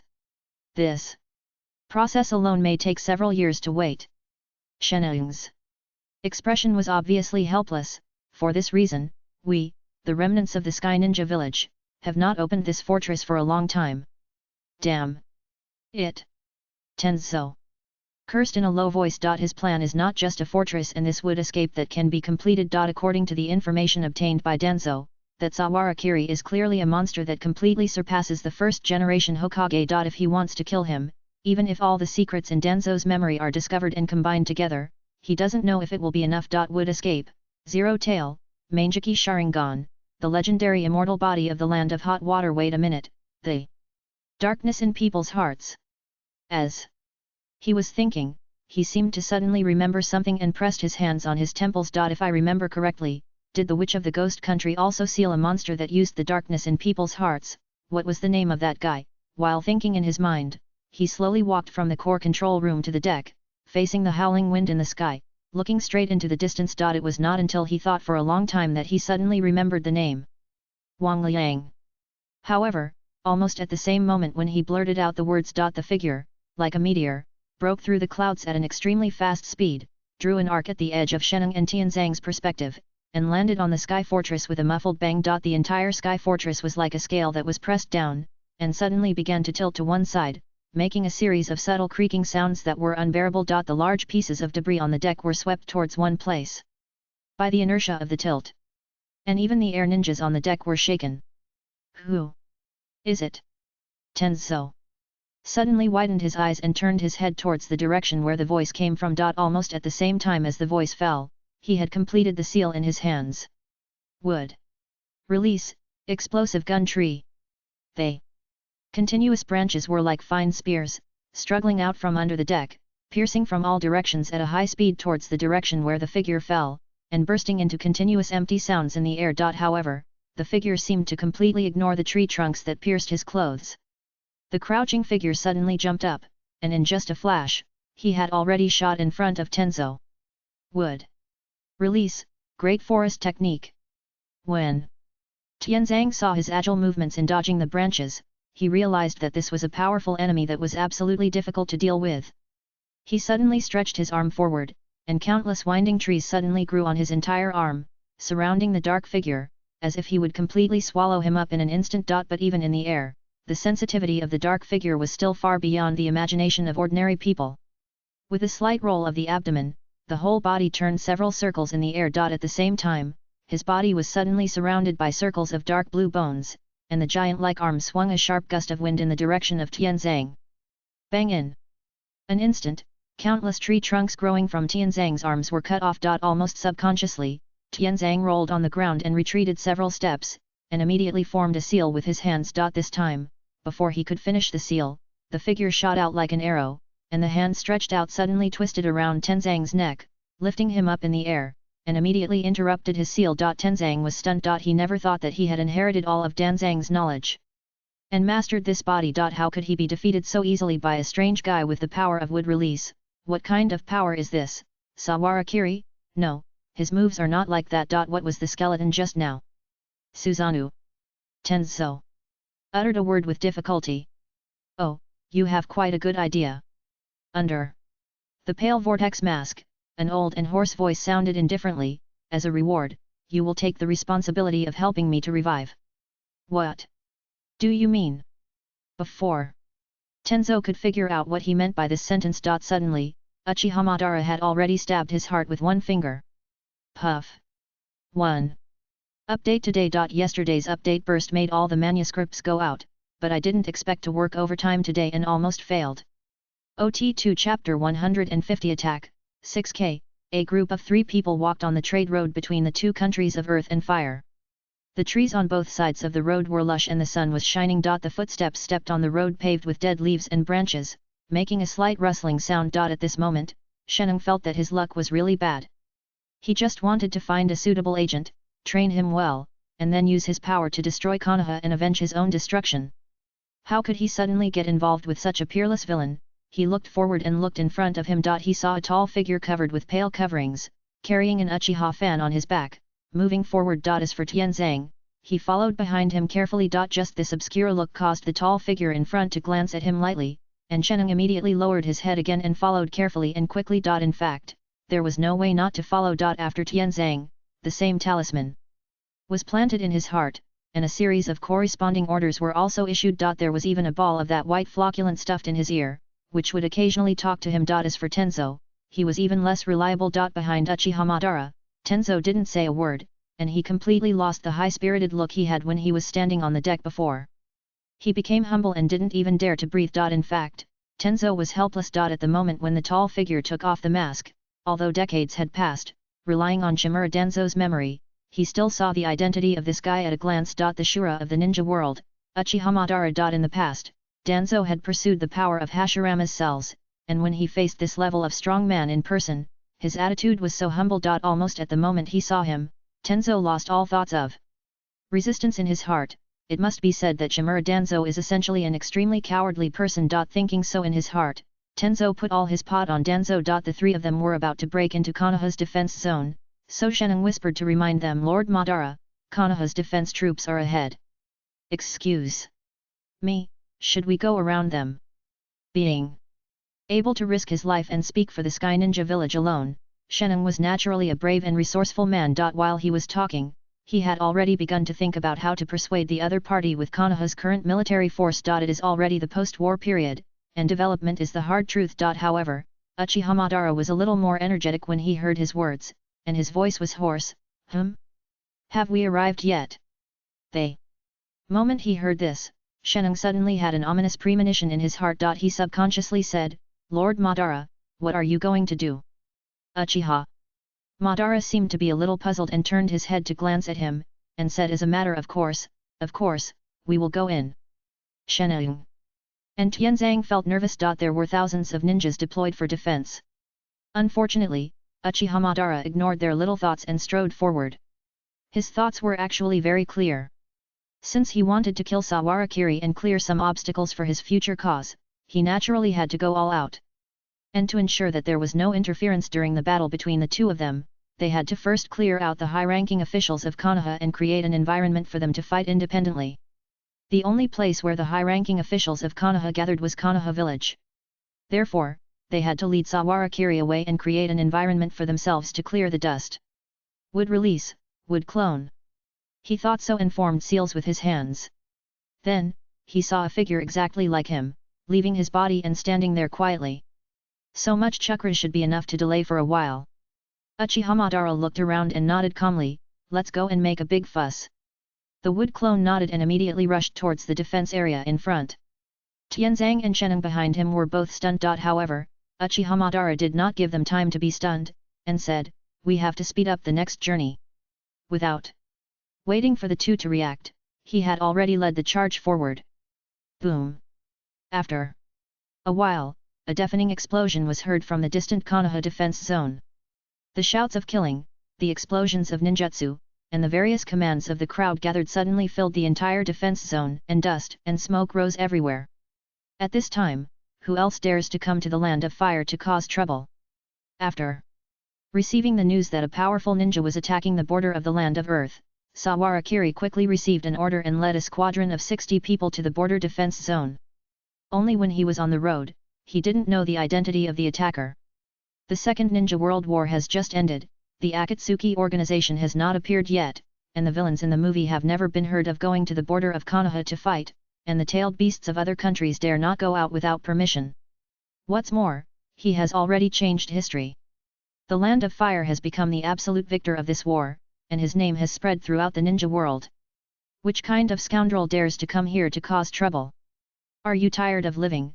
Although he is still very young, Sawarakiri has enough confidence to say such words. The only one who can rival him is probably Uchiha Hikaru, who has now disappeared. But just when Sawarakiri was still full of doubts, they had already arrived at the border. Looking around, there was smoke and dust everywhere in the distance. There are several small countries between the two countries of fire and earth, and the defense area is thousands of miles long. At this moment, there are smoke hanging everywhere. When Sawarakiri and others arrived at the nearest outpost, they saw that it was full of corpses and blood. Even if you open the six eyes and look around, you can only see a few weak chakra reactions. Sawarakiri immediately found one of them, and asked the medical ninja to rescue him while asking for information as soon as possible. Lord Sawara. The dying ninja opened his eyes with difficulty. The enemy, I didn't see his face clearly, was very fast, probably, went to the east. How many? Only one. Sawarakiri's pupils suddenly shrank. At the same time, Tsunade, who was on duty today, was also in a headache. Under the series of development plans planned by Sawarakiri before, and the suppression of the ninja clan to form a village-run monopoly consortium, Konoha is now in a period of rapid development. If there is any country in the ninja world that does not want to fight the war at this time, it must be the Fire Country, who would be willing to go to the battlefield every day to risk their lives if they can make money by conventional methods. However, the bad news from the direction of the Land Country forced her to make a war plan. From Tsunade's point of view, seeing that Konoha is developing at an ultra-high speed, it is understandable that other countries come to make trouble. But understanding is understanding, and being in a bad mood is another matter. What a bunch of bastards who only care about food and not beatings! Tsunade cursed in a low voice, hoping that Saharakiri's appearance would make them behave, or even kill one or two more Chouriki. Although she didn't know who was invading the border, the land of Earth must be the biggest suspect. She had been unhappy with the sinister old bastard Onoki for a long time. Just as she was dealing with official business while being annoyed, there was a sudden sound of hurried footsteps outside the door, and the office door was pushed open. Tsunade-sama. They. Slender female ninja hurriedly said. A huge chakra reaction came from the outer perimeter of the barrier, and it is moving towards the village at high speed. Almost. At the moment she heard this, Tsunade's eyes were fixed. Is it to lure the tiger away from the mountain, but the target is the entire Konoha? Is it the people of the land of Earth? How did Onoki and his men quietly transport so many people into the land of fire? She subconsciously doubted in her heart, and asked decisively, how many people are there? Why didn't the outer guard team find it? They. Female ninja also looked frightened and stuttered. There are only one person. Hey! Tsunade was stunned. The top of the mountain in the distance. Tenzo and Sheneng were placed in a hidden place, silently looking at the figure who was walking slowly towards the direction of Konoha village alone, both speechless. Lord! Tenzo, why don't we escape now? Sheneng was silent for a long time, and suddenly asked in a low voice. Escape? Escape to where? Tenzo spoke in a cold voice, looking calmly at the tall figure in the distance, and said in a cold tone, after being cursed by that adult, do you think we still have hope of escaping? You don't understand at all what kind of strength that adult has. He looked into the distance with deep eyes, but his voice was inexplicably desperate. As a disciple of Senju Tobirama, Shimura Danzo naturally had many intersections with Hashirama. They even witnessed the last battle between Hashirama and Uchiha Madara. Although he didn't know why the adult who was killed by Hashirama was still alive in this world, Tenzo was very clear about the gap between his strength and the other party. What's more, the adult also used some tricks for the sake of caution and temporarily transferred the strongest person in Konoha village, Saharakiri. Now, the village there was no one who could stop the enemy. However, what would Uchiha Madara do after conquering Konoha village? Tenzo could not help but start to worry about his future under Uchiha Madara. As for whether he could win, Tenzo had never considered this question. He would win. At the same time, the Konoha outer barrier guard team had already noticed that a huge chakra source comparable to the level of the tailed beast was approaching.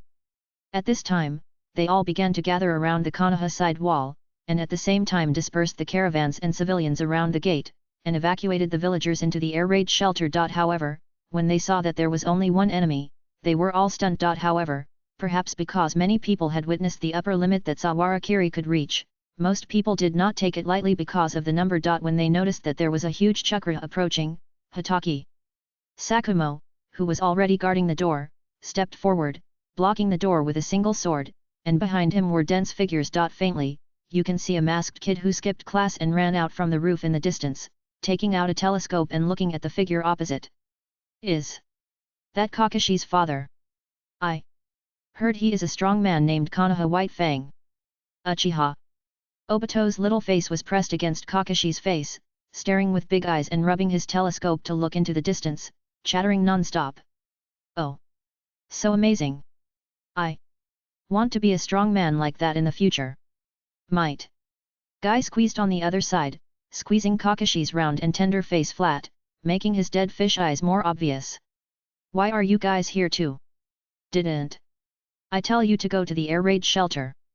After struggling for a while, when little Kakashi pulled his face out from between the two of them, he spoke to them with a dissatisfied look on his face, in an adult tone, this place is too dangerous for you. You are not the same age as us. Asuma. Sarutobi had his own telescope, and he muttered beside him while looking. Hearing this, little Kakashi turned his head and saw a group of friends who had caught up with him at some point, and was immediately startled. Only Nohara-rin looked at the distance with a worried look on her face, whispering, "But, that should be a very powerful enemy, right? I saw the entire barrier army gathered together. Is it okay for Lord Whitefang to go out alone?" Hearing this, Kakashi snorted softly, with a little careless pride in his tone. "What do you know? Dad is very powerful." Bang! Just as he finished speaking, the white-haired little head was hit by a knife. Hatake Kakashi was stunned. Who is it? He didn't even detect the slightest breath. When he turned around, he saw a young man with short golden hair standing behind them, with a serious face. "How did you get out? Go back to the air raid shelter quickly, it's very dangerous here." They children immediately let out a long dissatisfied sound. Unfortunately, Namikaze Jonin didn't intend to indulge them.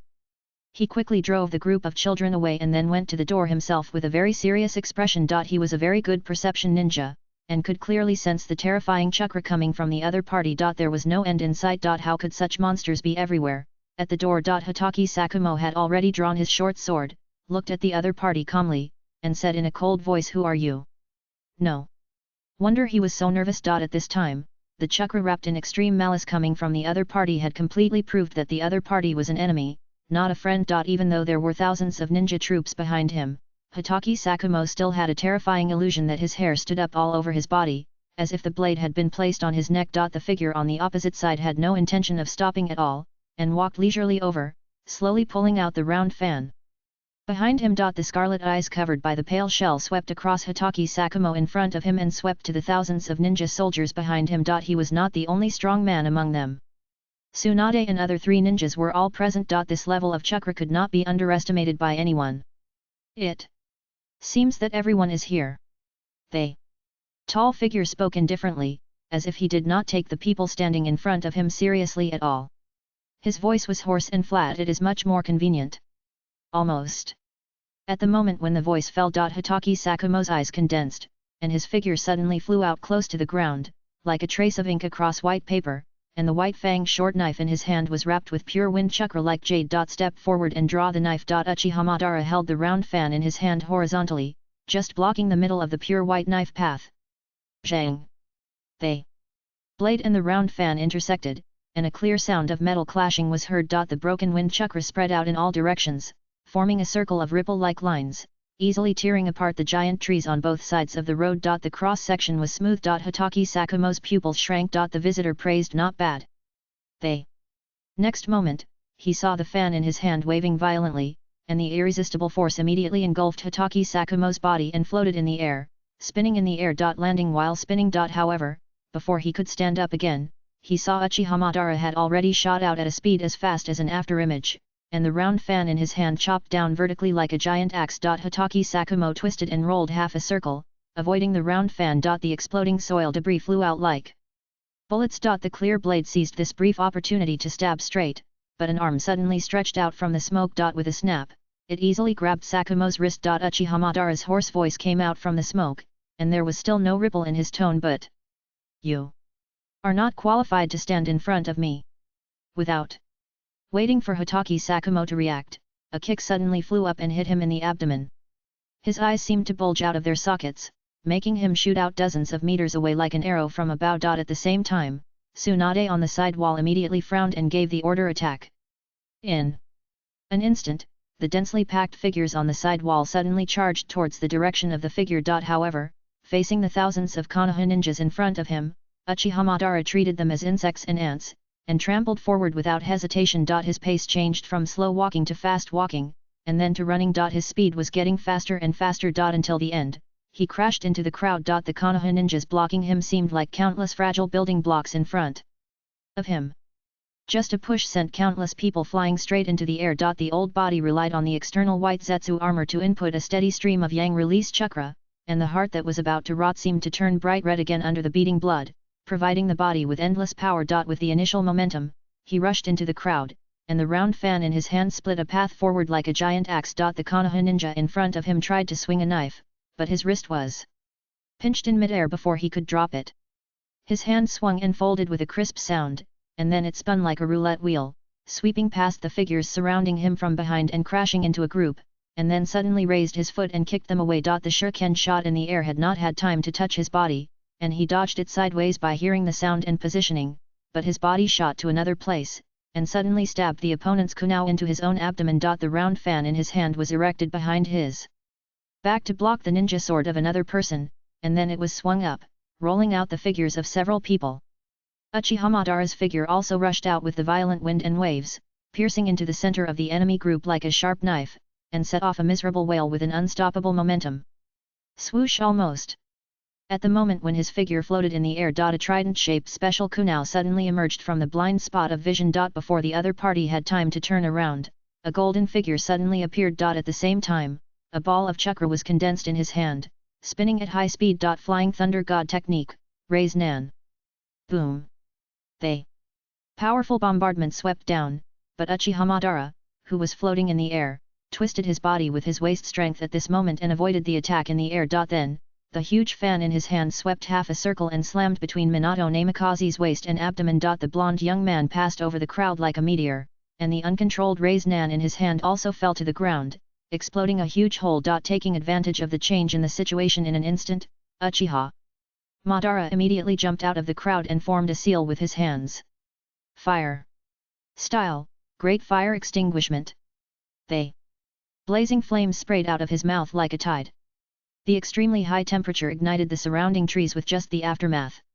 Under the hot wind, the ninjas in front even felt that their skin was about to be scorched. The joint ninjutsu troops in the back immediately stepped forward. Joint. Earth style, 10,000 miles of earth flowing wall.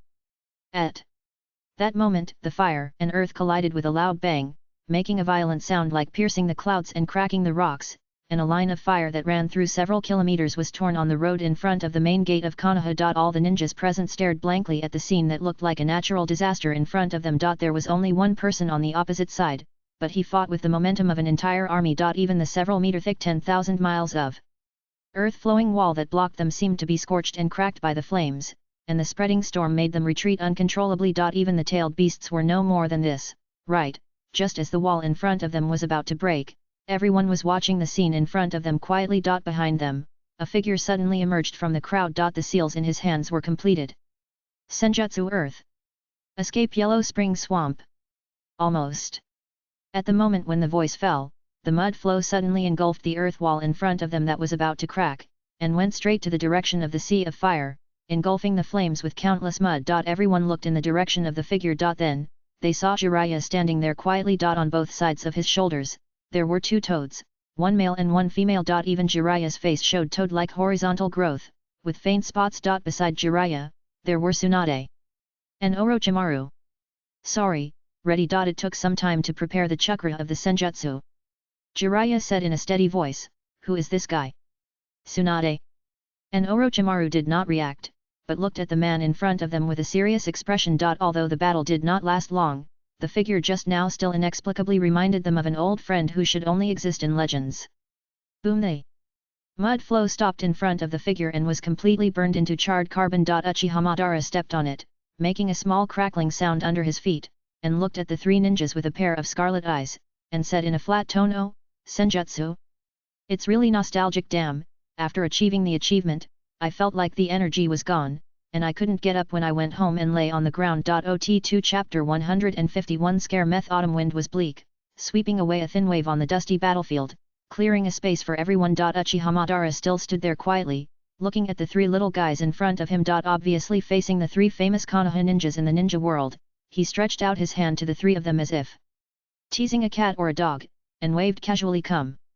It was almost the moment when the voice fell. The eyes of the three ninjas were all wide open. The clogs under the feet of the sage Jiraiya stepped on the ground, and suddenly crushed the soil at an incredible speed. With a sharp sound of breaking through the air, his figure suddenly appeared in front of Uchiha Madara, and his heavy fist swung towards the opponent's chin. Snap! The huge force surged. However, in front of Uchiha Madara, this heavy blow was just a light push and was lightly blocked. Before he could react, he saw Jiraiya stretched out his other hand and tried to reaching for his mask. Stepping forward, pushing forward. Faced with this rapid attack, Uchiha Madara didn't even have the slightest intention of stopping, and crashed into Jiraiya's torso, making a dull sound. Senjutsu however, Jiraiya was not the only one fighting him at this time. The two sages standing on his shoulders, Fukasaku and Shima, immediately formed seals with their hands. However, before they could cast a spell, Jiraiya's body, which was flipping in the air, was kicked hard, and a deep groove was scratched on the ground. Super Strength Fist. Taking advantage of the opponent's brief attack, the Yin seal on Tsunade's forehead has been unlocked, and the seal of the 100 healings technique that has just been completed has spread all over her body. The explosive amount of chakra and the strange force that is mainly controlled by superfine chakra hit Uchiha Madara's abdomen. But he is clearly in the air, but his body is more flexible than expected. With just one hand, he turned half a circle with the agility of a child, jumped directly over Tsunade's body, and slapped the poisonous tongue that pounced on her from behind. Wind Style, Fierce Wind Palm. It was just the most basic sea-level ninjutsu, but this attack in his hands was a return to nature.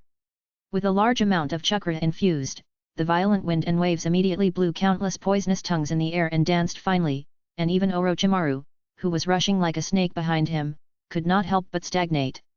He blocked his chest with both hands and tried his best to resist. But at this time, the toad on Jiraiya's shoulder had completed the seal and suddenly opened its mouth towards the man. Toad is singing. They.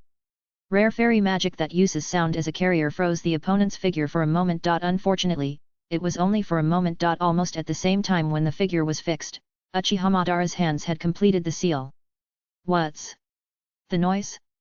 Several sharp Konoha ninjas had already felt the faint trembling under their feet and subconsciously looked down. The next moment, countless thick branches grew out from the ground in an endless stream, spreading rapidly in all directions with the man himself as the center at an incredibly fast speed, and attacking all the human figures around them like ropes. In just a short moment, countless people were pierced and entangled by the branches that suddenly emerged from the ground.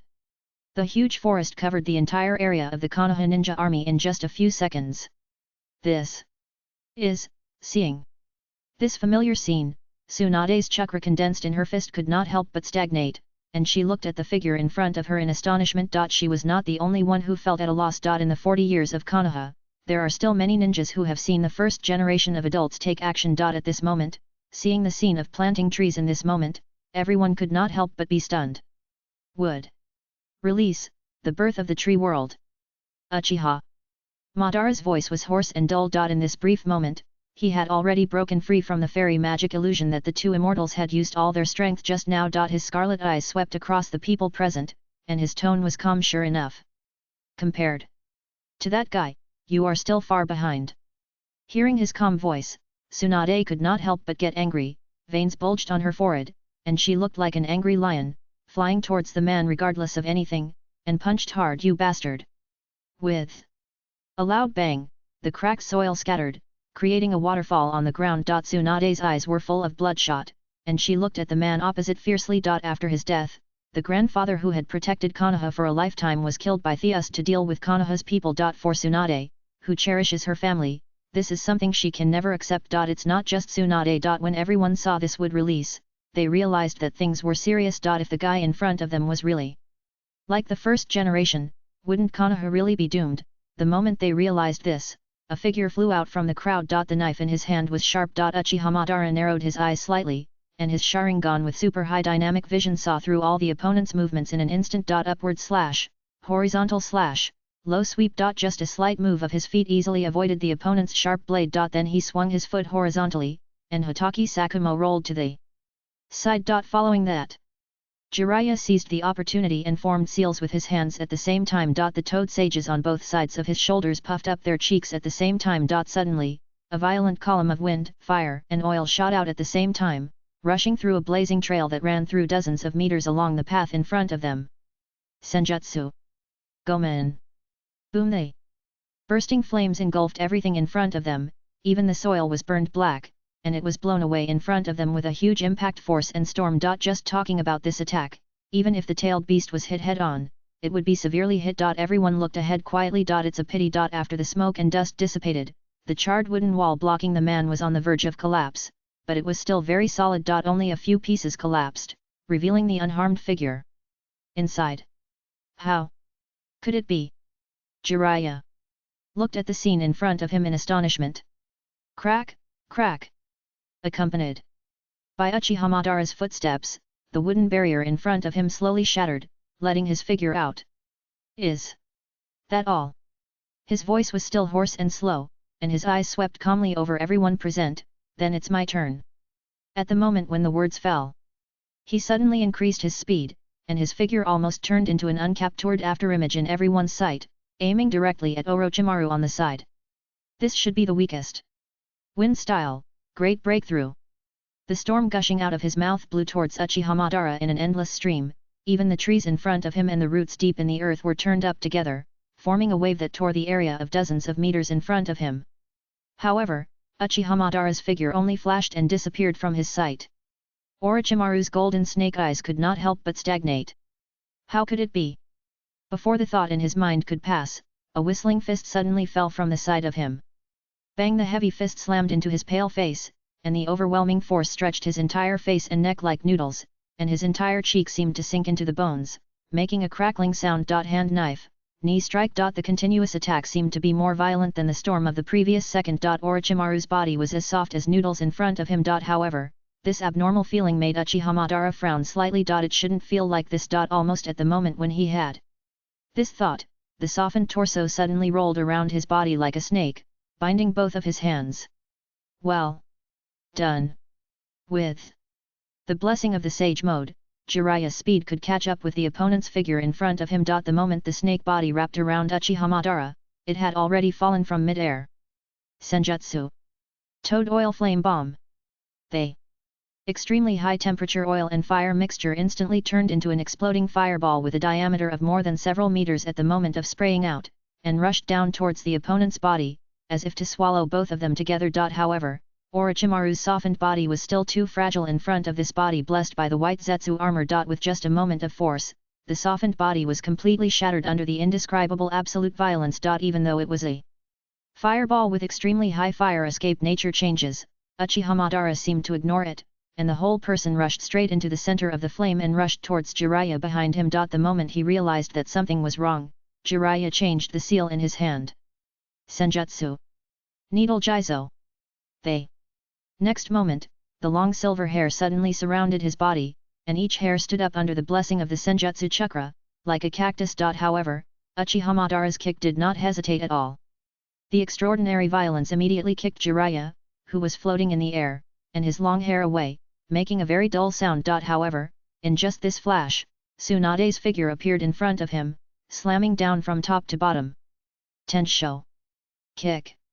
This kick with inertia and chakra explosive power slammed into the opponent's shoulder.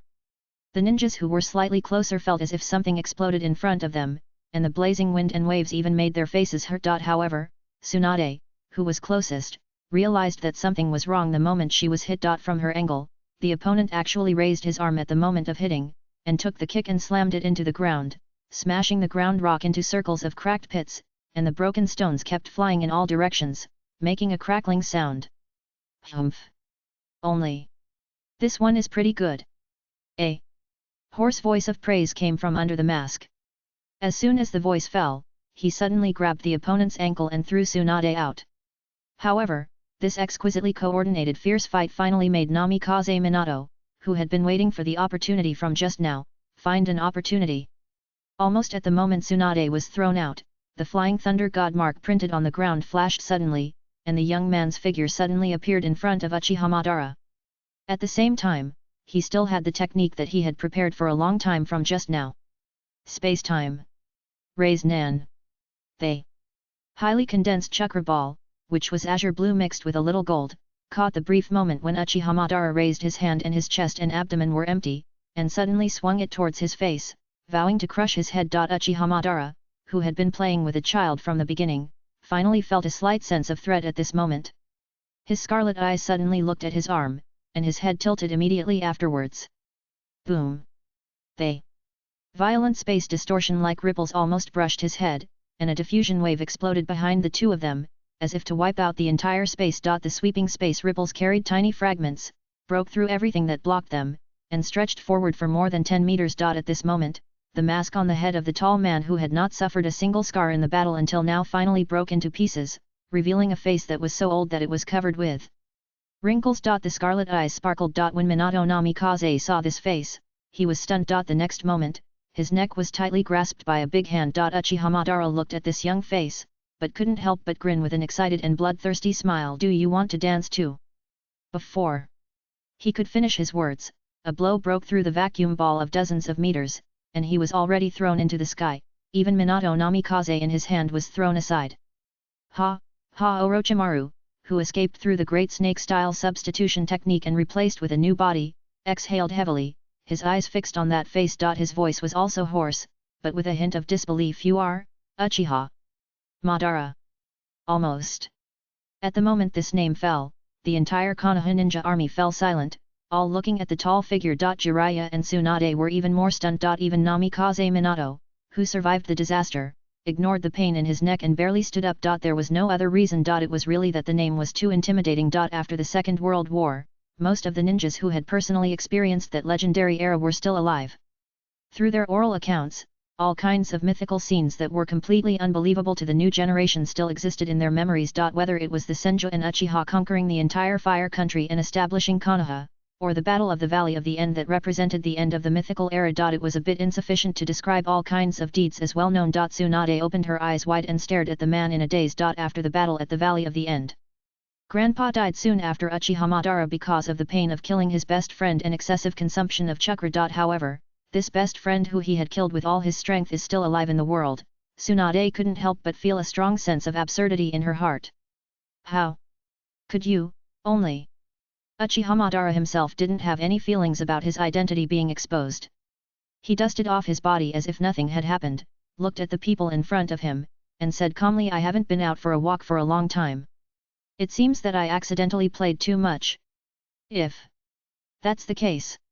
He looked at the Konoha ninjas in front of him, and the three Megatama in his eyes suddenly accelerated the speed of rotation, and the black Megatama became one piece. The blue-green chakra like a giant was infused with pupil power.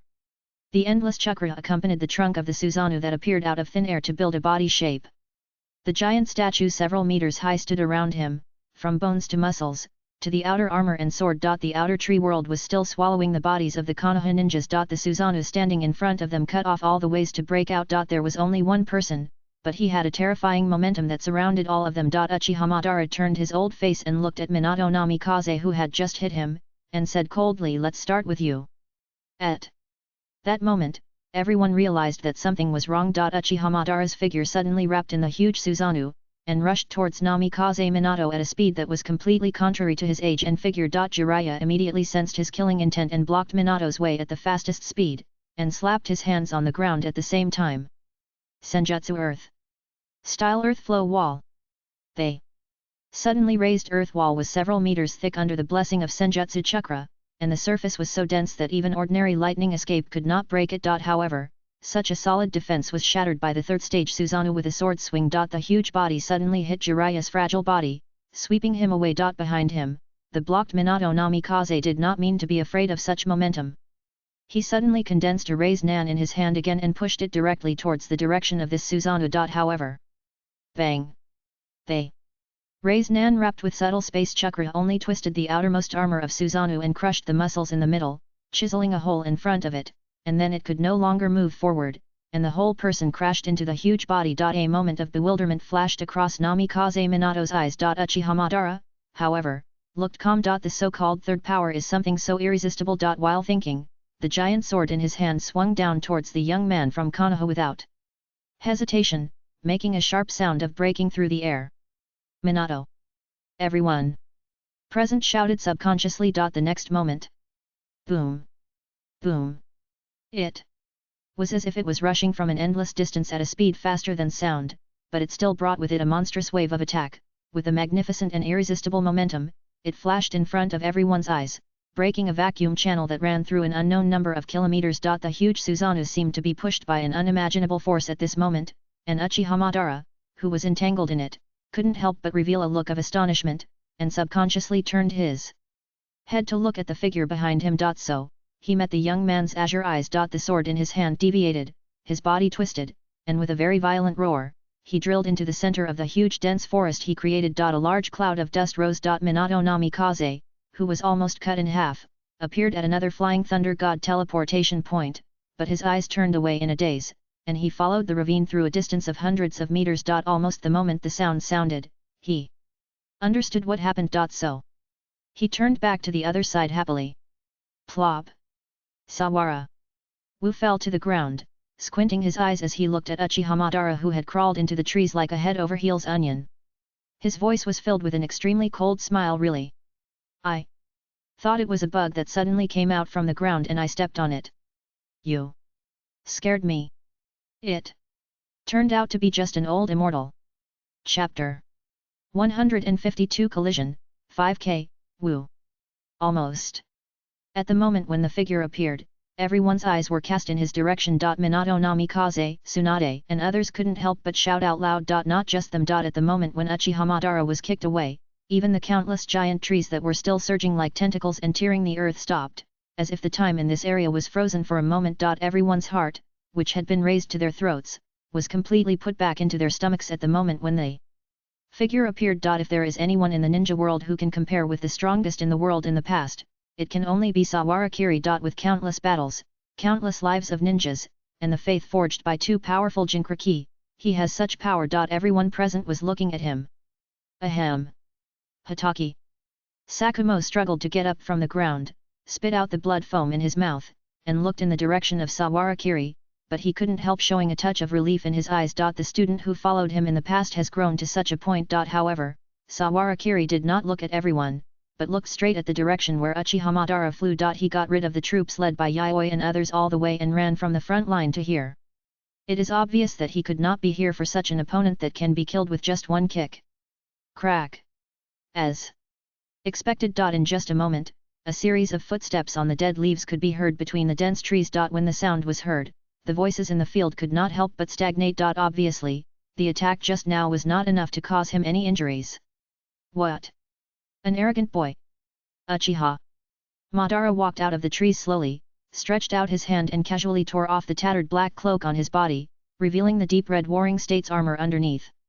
The armor pieces swayed and made a clanging sound between his steps. His expression was calm and composed, and he stretched out his hand to wipe off the dust that was stained. When seeing this scene, many Konoha ninjas behind him could not help but hold their breath. They all saw the power of the attack just now. Even so, the opponent was not injured at all. What kind of terrifying power does Susanoo have? Tsunade watched this scene and couldn't help but clench her fists for Sawara Kiri in her heart. She stared at the two people standing opposite each other. Even if she wanted to help, she didn't dare to act rashly at this time. Although he had seen Sawara Kiri's overwhelming performance when facing the third Raikage, even if the third Raikage and the man in front of him compared to this person, she is just an ant-like existence. Her grandfather, the first Hokage, left a deep impression on everyone. No one dared to speculate on the strength of Uchiha Madara, who could fight to the end. What's more, they had personally experienced the previous round of battle. Just a few punches and kicks like children playing made all of them helpless. Can the fog really win? At this moment, all the Konoha ninjas present had this thought in their hearts. Only Sahara Kiri still looked calm and unhurried, standing there quietly, looking at the tall figure opposite with her blue eyes, and said teasingly, oh my Mr. Uchiha Madara, are you angry just because you are only this talented? Uchiha Madara looked at the young man in front of him with a calm and indifferent look. Even he did not expect that the wooden clone he left at the front line could not even hold out for this short time, and was killed by this kid in one breath and returned, completely disrupting his original plan to first eliminate the Konoha ninjas, and then cleanly and neatly solve this threat in a one-on-one situation. However, it doesn't matter. He is Uchiha Madara. Facing the mocking tone of Sahara Kiri, he just folded his hands in disdain, staring at him with the scarlet eternal kaleidoscope, and said calmly, which adult would get angry because of being kicked by a child? On the contrary, it's you, Sahara Kiri. You are so excited just because you hit me with a sneak attack. He looked into the blue eyes quietly, his expression becoming more and more solemn. Are you ready to challenge me? Hearing this, Sahara Kiriwu suddenly raised the corner of his lips, stretched out a finger towards him, and said gently, let me correct you. Uchiha Madara, you are the challenger. The moment he heard Sahara Wu's words, Uchiha Madara's face, which had become wrinkled due to his old age, seemed to open up a little because of his words, and even his eyebrows were raised, as if incredible, and then he showed a ferocious smile. Then let me come and see it. Almost. At the moment when the voice fell, the expressions of the two of them were all serious. The next moment, everyone present could not catch the figures of the two of them, and could only see a vague wind roaring past, suddenly colliding towards the center. Boom! Fists and elbows collided. The violent wind swirled in all directions, rolling up countless debris and dust, and scratching the cheeks of people around them. So fast, however, in the eyes of the two at this time, only each other was left. Sawarakiri's blue eyes were highly compressed, capturing Uchiha Madara's movements from a 360-degree perspective, while taking advantage of the force of the collision between the two sides. He did not retreat but advanced. He stepped forward, his elbow rolled like a dragon, and while he suddenly broke free from Uchiha Madara's elbow, his whole body crashed into the center, reaching forward to grab his shoulder armor, while his feet stepped forward ready to go.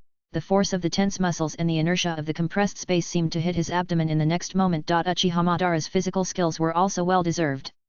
Before Sawarakiri could grab his body, his fingers and palms pressed on his waist had already knocked away his forward wrist with the force of a rising dragon, and the elbow strike pressed down with the inertia of his body, bang, blocking his knee strike while using the force to spin around. The whole person was still in the air, but his waist and abdomen had already exerted force, and a sharp whip kick swept towards his temple like a black lightning. Pa! The overwhelming force hit the raised arm. Although the unlimited technique was still in the open state, the arm did not touch his calf at all. However, the force that just bloomed in the air caused a storm to sweep, roaring and gushing out behind Sawarakiri, scraping out a gully that went through dozens of meters. Just in terms of force, every fight between the two was probably as powerful as Tsunade's full-strength punch. Sawarakiri's speed and reaction were amazingly fast, and with the intuition brought by mind's eye faults, he immediately grabbed Uchiha Madara's ankle with his backhand without hesitation. The huge force immediately dragged Uchiha Madara's floating body downwards. At the moment when he was about to hit the ground, the opponent suddenly supported the ground with both hands at a speed that was too fast for the naked eye to catch. Followed by, the two arms swung back. The force from the twisting of his arms penetrated his waist and abdomen, and his long legs also spun a full circle in the air. The moment he broke free from Saharakiri's palm, he immediately smashed into his waist with a skilled Konoha whirlwind. However, before the fierce kick could hit him, Saharakiri, who had taken a half step forward, had already kicked sideways, and with a bang he kicked Uchiha Madara's lower abdomen, kicking his old but still tall and straight figure straight out for more than 10 meters. This seemingly complicated series of fights, in the eyes of others, was just something that happened in less than a second. The fight between the two was so fast that they could hardly catch it with their eyes. Only by hearing the last muffled sound and the moment when the crimson figure flew out could we see what was going on. Who has the upper hand? So strong. Minato. Namikaze stared at the scene in front of him. If his impression of Sawarakiri was only about his strength and techniques and research, now he has completely understood that Kiri-kun is strong in all aspects. Boom! Uchiha Madara, who was flying in the air, turned upside down and fell more than 10 meters away due to the force of Sawarakiri's side kick, but still fell to the ground calmly, crouching slightly to relieve the force. When the Scarlet Eternal Kaleidoscope looked at Sawarakiri, it couldn't help but reveal a little excitement. Although his body was old, his soul, which was burning with fighting spirit in the face of the strong, had never decayed. Very good. Since Hashirama's death, no one has been able to make me so excited for a long time. However, physical skills alone are not enough. Almost. At the moment the voice fell, everyone saw Uchiha Madara already making seals with both hands, and whispered would release, flower tree world birth. The moment Tsunade heard the voice, she suddenly realized something and waved to the people around her, saying, everyone, disperse. Don't be affected by this technique. Unlike the tree world birth, the dust blooming from the flower tree world birth has a strong paralysis effect. If Hashirama used it, even Uchiha Madara would not be immune. If these people fell here, it would definitely greatly affect the Battle of the Fog. However, just as the people behind him retreated in response to the order, they saw Sawarakiri, who was blocking them, also making seals with both hands. The moment Uchiha Madara saw the seal, his eyes suddenly froze. Is this the tiger seal? You dare to use fire escape to deal with me? The next moment, Saharakiri shouted heat escape, great fire. Extinguishment. With a bang, the blood-red fire covered everyone's sight. The violent crimson fire, with the power of destroying the world, swept towards the ground where countless giant trees were erupting without hesitation, like a torrent that flattened everything that blocked the two of them. The moment he saw the color of the flame, Namikaze Minato immediately thought of Saharakiri's He Blade technique, and his heart was immediately lifted. Perhaps Saharakiri has been on the top of the ninja world for too long. With his invincible unlimited technique, and everyone has forgotten that he is also a master of his own unique fire escape. The flame that could melt steel in just a passing moment, he always remembered it in his heart. I never thought that it could be applied to such a large range. As if to confirm the conjecture in Minato Namikaze's heart. The huge fire suddenly reached an extremely fierce and violent high temperature under the continuous spewing of Sawara mist. Just the moment it was spewed out from Mist-kun's mouth, it burned in the air into a bright white color. When it burned the earth and trees, it was even more powerful. The collision of fire and wood exploded into a group of black charcoal with a loud bang. As for the paralysis poison powder spewing from the flower tree world, it was ignited by the extremely high temperature just at the moment of contact with the fire. Even if it was 100 meters away, the people around could clearly feel the heat of the hair scorching and the skin burning, and had to use chakra to protect their bodies. After several minutes of collision, the rectangular area of several kilometers around was turned into a charred land in one breath. At the moment the ritual stopped, Sawarakiri and Uchiha Madara looked at each other across the charcoal ground that was still emitting black smoke. At this moment, even Uchiha Madara felt as if there was a fierce drumbeat in his heart, and his wrinkled and old face couldn't help but reveal an excitement that was difficult to suppress. This kind of fire escape. It's really delicious. Almost. At the same time as the voice fell, he could no longer suppress his excitement when facing a strong man, and suddenly pulled out the Uchiha fan behind him and flew towards Sawarakiri. However, Sawarakiri just pulled out the black knife at his waist and looked at him quietly. Suddenly, a smile appeared. The bright fire ignited the blade. In the blue eyes of Sawarakiri, a strange and bright light bloomed. Thank you very much, Lord Madara.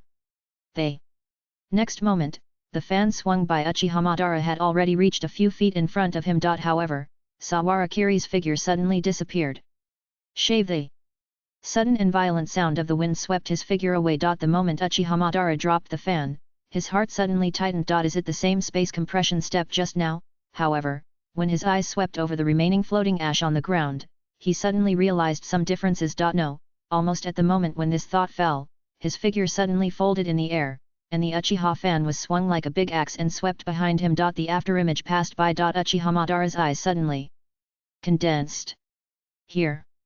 The black knife wrapped in scarlet flames was swung several times faster than the sound. Sawarakiri, who was crouching low, almost stuck to Uchiha Madara's waist and abdomen, and suddenly swept a knife. Swish! The hot sound of the blade and the flames tearing through the armor and waist was so piercing at this moment. Although he had subconsciously stepped back half a step, Uchiha Madara could still clearly feel when the white Zetsu armor on his waist and his decaying abdominal muscles were cut off. He felt the extremely clear pain. However, this severe pain did not stop him for a moment, but instead revealed an even more excited smile. Back, suddenly, he chopped down the round fan towards his body. With a bang, dust and smoke rose up. Uchiha Madara's eternal Mangeki spun at high speed in his eye sockets like a flywheel, quickly capturing his figure, and at the same time, he swung the round fan to his side again. Zhang! The collision between the huge forces forced Uchiha Madara's feet to retreat several points, and his shoes were firmly crushed in the soil, even dragging out some gullies. Uchiha Madara's smile became more and more fanatical. All back, the competition between strengths was not dominant, so he immediately kicked sideways, flew several meters away with the force, and formed a seal with his hands again. Fire style, Phoenix flower technique. Fireworks like meteors flew out in pursuit of Saharakiri's figure that kept disappearing and reappearing, and burst into groups of burn marks on the ground. However, Uchiha Madara did not have the slightest intention of stopping because of his old age and decay. In his heart, there was only excitement. The feeling of fighting with Hashirama in those years came back. Uchiha Madara never thought that ninjas like them could be born in this era. The blood seemed to be boiling in his decaying body. The total amount of Yang-style chakra infused into him by the white Zetsu armor was getting bigger and bigger, but it could not keep up with his consumption. Uchiha Madara's body was like instinct, constantly urging this chakra to return to his peak era so that he could have a good fight with the kid in front of him. Boom! Another firework exploded. Capturing the flaw left by Sawarakiri when he was floating in the air, Uchiha Madara's figure was like a shadow flying close to the ground, and he suddenly waved the round fan in his hand and swept it towards the direction where he was about to fall. He didn't notice at all that his wrinkled face was regaining the tightness and vitality of his youth. At this moment, Uchiha Madara had no time to care about any plans. He wanted to defeat the little guy in front of him. Moon Step. However, just when Sawarakiri was about to fall, his feet suddenly stepped in the air, and he forcibly raised his figure in the air again for several points. At the same time, the black knife in his hand ignited the fireworks, and the whole person twisted the wheels like a rotating flying car, sweeping through the burning scarlet flames from top to bottom. Fire! God Kagura train! Clang! The wheel tip of Fiazan collided with the suddenly raised round fan, exploding a group of blooming fireworks. The two of them split into two. They landed on the ground again. The series of battles just now, whether it was the confrontation of physical skills or ninjutsu, all made all the Konoha ninjas present dazzled. No one could have thought that relying on the body and ninjutsu alone could reach such a level. In just a few seconds of fighting, the surrounding land and trees within a radius of hundreds of meters were all cracked by the extremely fast confrontation between the two. The spreading aftermath alone made many of the ninjas unable to stand steadily. In front of the two of them, whether they were so-called Chunin or Jonin, they were all as fragile as babies who had to learn to breathe. Even Jiraiya, who was the strongest in close combat among them, couldn't help but remove the sage mode at this time.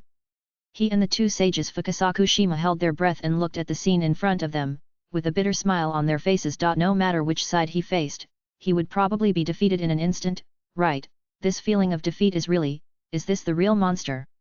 Ha ha ha ha ha ha ha ha. It's really fun. Looking down at the charred marks on the surface of the round fan in his hand, Uchiha Madara burst into uncontrollable laughter. The scarlet eyes stared at the figure of Saharakiri, and his fighting spirit reached its peak. Boy! Among the opponents I have fought, no one is stronger than you except that guy Hashirama. I recognize you. But how are you going to deal with this move? Almost at the moment the voice fell, the blue-green chakra was continuously constructed around Uchiha Madara based on his pupil power, and reformed a terrifying giant statue hundreds of meters high. The third power, Susanoo, complete form. This giant statue just stood there, giving people a sense of oppression that was hard to look at directly. If it moved its hands and feet slightly, there would be a violent howling wind around it. However, facing this Susanoo, Saharakiri had no intention of retreating. He glanced at the Konoha ninja who had retreated far enough, and then looked back at Uchiha Madara, smiling. This kind of toy? Sarah. Kiri's blue eyes suddenly widened, and the six eyes and unlimited technique were suddenly activated to the extreme, bursting out from the depths of his body with a dazzling brilliance that was hard to look at directly. The pitch-black spherical field suddenly spread out along his body. Look at me smashing him in one breath. Almost at the same time as his voice fell, Uchiha Madara, also sensing the strong reaction of Yuntun chakra that erupted from his body, his expression was frozen, and he used all his strength to activate the Susanoo around him. Domain expansion, infinite space. The next moment. The suddenly expanding spherical domain collided with the complete form of Susanoo. As they pressed against each other, a wave of vibrations broke out that made everyone in the distance tremble. The sound was so loud that it was almost inaudible. Chapter 153 The Strongest in History vs. The Strongest in Modern Times, 5K. The fierce wind swept over everything around, and the trees in the distance were also overwhelmed by the violent roaring wind, tilting to the sides. The soil under his feet was shaking as if it had activity, and swayed into dust flying in the air in the waves of collapse. The confrontation between the two people affected the area within a radius of several kilometers. All the ninjas present were watching the scene in front of them with bated breath, whether it was the three ninjas who had already stood at the top of the entire ninja world, or Hotaki Sakumo who was regarded as the sharpest fang by the entire Konoha village, or Namikaze Minato who was the second generation of Konoha after Sawarakiri. Everyone was watching quietly. They knew very well that the victory or defeat between these two people was enough to determine the fate of the entire Konoha village, no, even the entire ninja world. The moment Uchiha Madara, the Shura of the ninja world in the past, who was eager to conquer the entire ninja world, appeared here, it was no longer a matter of one village and one country between Konoha and the Land of Fire. Except for Sawarakiri, no one could resist such a terrifying monster. Just seeing this devastating scene in front of them, this impression was like a branding iron, deeply imprinted into the hearts of every Konoha ninja present. Even children like Hotaki Kakashi, who had been urged to hide in the air raid shelter and quietly wait for the result outside in the deep underground protective layer, could feel how powerful it was. It seemed that the power could overturn the earth. After an unknown amount of time, a faint sound like a low humming began to vibrate from the charred area where the two collided, rolling like ripples and emitting smoke and dust condensed in the air. Uchiha Madara and Sawarakiri, who were exerting all their strength, stared at each other with resolute eyes, refusing to retreat even a step. If Uchiha Madara was just horrified by this young man who could resist the complete form of Susanoo, then Sawarakiri's heart was surging with extremely turbulent vibrations at this time. Originally, according to his idea, he wanted to include the entire Susanoo within the scope of the infinite void, and use the characteristics of the domain to crush the already old opponent in front of him with infinite information in one breath. However, he had never expected that the moment infinite void touched Susanoo, it could no longer move forward. The power that resisted infinite void was neither chakra nor pure pupil power, but a higher level, far beyond the power of these eyes. That is why infinite void was eroding and colliding fiercely with the armor made of Susanoo, corroding each other. Rather than saying that the two sides were competing in chakra, it was more like a confrontation between domains. Almost in an instant, his mind was associated with the original line, where Uchiha Madara and Uchiha Sasuke used Susanoo to block all the characteristics of Mangeki pupil techniques and infinite moon reading. Obviously, it is the same reason as now. The third power has its extraordinary features. However, just like the result of the confrontation between domains, the strong will win. Boom. At almost the moment when the fierce confrontation reached a certain point, the domains and armors of both sides were all shattered from the conceptual level like collapsed buildings, exploding into pieces one after another. It was not just Saharakiri and Uchiha Madara. Everyone present was shocked the moment they saw this scene. In the charred land where the two stood seemed to be cut off by some invisible big hand, revealing a large area of fine black soil under the charred layer. What on earth was that just now? Even Saharakiri could find the problem, and with Uchiha Madara's vision in the ninja world, he would naturally not miss a single thing. Since the battle with Hashirama, no one has ever broken his sharp teeth from the front in a nearly head-on situation like today without any dodging. However, this scene did not make him panic or stunned. Instead, it made him more curious about the young man in front of him, and his fighting spirit surged. He stared at Saharakiri in front of him, with a smile of extreme excitement on the corners of his lips. The eternal kaleidoscope in his eye sockets turned faster and faster, and he shouted, "Come again! Come again!" Sahara Kiri accurately controlled the total amount of chakra in his body and confronted it without hesitation. The collision between the domain and Susanoo resounded in everyone's eardrums again. Shatter. Collision. After 3 consecutive rounds of violent collisions, both Saharakiri and Uchiha Madara finally realized that this road was a dead end. The intense consumption of chakra and pupil power made them gasp for air, but their eyes were fixed on each other, like a tiger and a bear that happened to bump into each other in the deep forest. Ha ha ha ha. Ha ha ha ha ha.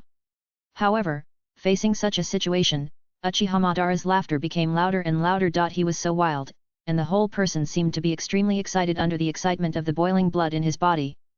Fighting, that's how it should be. If it is said that before, Uchiha Madara just arrogantly regarded the young man in front of him as a small stone that accidentally blocked his way, then now, Uchiha Madara, who was laughing wildly like in the past, has completely regarded the other party as an opponent who can be on par with himself, even on par with that guy Hashirama. At the same time, it is also the biggest enemy on the road of resurrection and salvation in his plan. But the more so, the more excited he is. Sawara Kiri, you are a surprise beyond my imagination. Except Hashirama, no one can compare with you.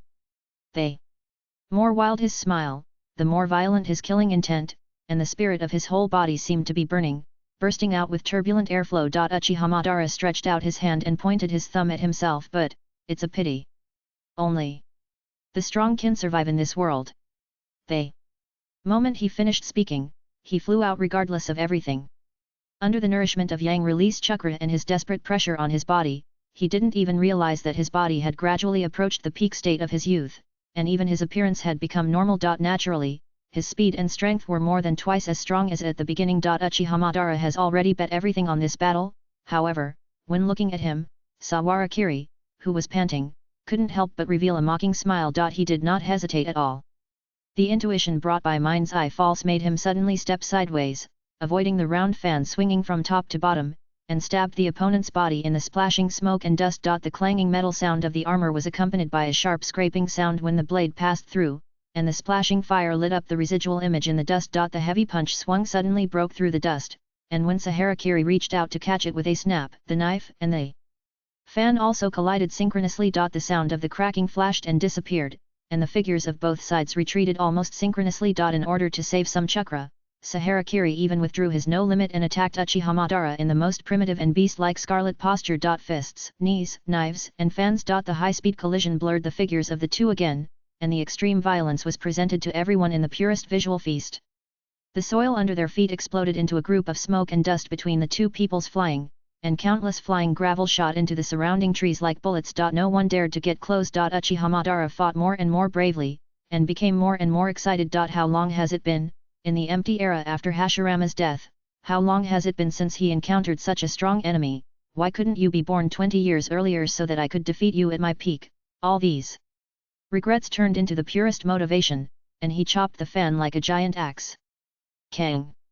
The pitch-black blade blocked the gored waist in the middle of the fan in mid-air, and under the friction of the huge forces of both sides, it suddenly turned half a circle, and then pressed into the soil with a dong. Uchihamadara and Saharakiri's eyes never left each other's eyes, just staring at each other mercilessly, and the friction during the wrestling alone caused the pressed soil to crack into fine spider-web-like cracks. Suddenly, Uchihamadara's face broke into a smile. Saharakiri's heart moved. Immediately afterwards, he suddenly let go of the big hands holding the round fan, and suddenly used the round fan as an axis, and his whole body flew up in the air like a windmill, spinning and kicking Saharakiri's face. Saharakiri's body folded back, bending like a fluttering piece of paper. Painting. But in the sight of the 6 eyes, he immediately caught the countless shurikens shot out by the opponent in the air. Shuriken. Shadow clone technique. The dense sound of breaking through the air like raindrops tore the quiet air. Saharakiri's body had no time to dodge the huge range, and after turning around, he instinctively tightened his muscles. Iron block. The crisp sound of metal clashing sounded from the surface of his body. However, Uchihamadara, who also turned around, suddenly showed a ferocious smile and immediately pulled his hands back. Immediately afterwards, Saharakiri's figure was stretched as if by some huge force, with steel wires so thin that they were invisible to the naked eye wrapped around his body, and his feet dragged grooves in the soil, pulling him towards Uchihamadara. Although there were steel wires wrapped around his fingers, Uchihamadara's seals were not disturbed at all. Fire style, dragon fire technique. The dragon fire that was ejected in a straight line with a crackling sound burned violently. However, before the opponent's flames could be sprayed onto Saharakiri, the figure tied up by the steel wire had already turned into a tree trunk in the smoke. Substitution technique. Uchihamadara's expression seemed to be startled. The next moment, his feet were pulled into the ground by a pair of hands that broke through the soil. Without any hesitation, his figure was instantly wrapped by Susanoo. The envelope dissipated again, and the whole person jumped and rolled into the air. But before he landed on the ground, he saw a figure stepping on countless air waves in the air, swung a knife towards him, and slashed fiercely on the armor between his chest and abdomen, breaking a trace of scarlet fire. God of Fire Kagura, Blue Sky. With a bang, Uchihamadara's figure shot into the ground like a meteor, making a violent shock sound. The Konoha ninja in the distance clearly felt that he was standing far enough, but still found that his feet seemed to float up suddenly as if he was stepping into the air. However, at this time, everyone was a little numb to the scene in front of them. That was not a field they could intervene in at all. This was a real battle between gods. S.A. Hara. Kiri. However, such a small injury was healed almost instantly under the blessing of the Thousand Hands Sage's body. Uchihamadara, who fell into the pit, shouted his name loudly. At this time, his long hair, which was originally loose, had large patches of black, and his clothes and armor were broken and fell off in the previous battle. He looked extremely embarrassed. However, he still put his hands together with extreme excitement. Wood release, woodman technique. With a tooth-grinding sound of fine twisting, a giant wooden figure grew and constructed from under his feet at a very fast speed, and finally turned into a giant statue tens of meters high, with a ferocious dragon curled around his body. His voice was so arrogant and confident, his eyes were fixed on the tiny figure. I am the strongest in this world. Hisawara. Kiri fell to the ground, slowly straightened up, looked up at the figure standing on the giant's head, and sneered, what strongest? Just an ordinary person from the era before I was born. The contemptuous and mocking tone, the anger and excitement like fire, constantly burned Uchihamadara's heart, but made him so eager longing for the moment to defeat him personally. He didn't answer again, but the wooden man under his feet rushed towards Sawarakiri in a charging manner. The charred ground under his feet was completely crushed, and every step taken by the towering human figure between the giant trees seemed to cause everything around to collapse, and the raised fist was like the sword of Damocles, enough to cut off anyone's head. However, the moment he rushed in front of Sawarakiri, the young man suddenly raised his hand. Current. Technique. Forward king. The gravitational ball that suddenly lit up flew into the air at a speed that was too fast to catch. With just a horizontal sweep, the giant weighing an unknown number of tons suddenly twisted half of its body, almost subconsciously leaning to the other side. The violent creaking sound crushed a large piece of the body in an instant, exploding into countless fine powders, and the body seemed to be half empty in an instant. Without waiting for the huge body to be completely twisted and deformed by the gravitational ball, Uchiha Madara had already controlled the dragon shape coiled around the giant to fly towards Sawarakiri. The young man still stood there, pointing one hand to the sky and the other hand in the shape of a gun. Current. Technique. Reverse. A scarlet light spot as tiny as an ant suddenly flew out from his direction and hit the giant dragon, whose volume was unknown how many times larger than it. Boom. Boom. Infinite. Repulsive force exploded from the surface of the seemingly tiny scarlet light spot, and broke directly towards the wooden dragon. The wooden dragon, which seemed to be wrapped in huge power, exploded like a tear of Rupert hit on the tail under the action of this boundless repulsive force, and turned into countless spreading dust in the air. The target was directly at Uchiha Madara at the back. Too slow.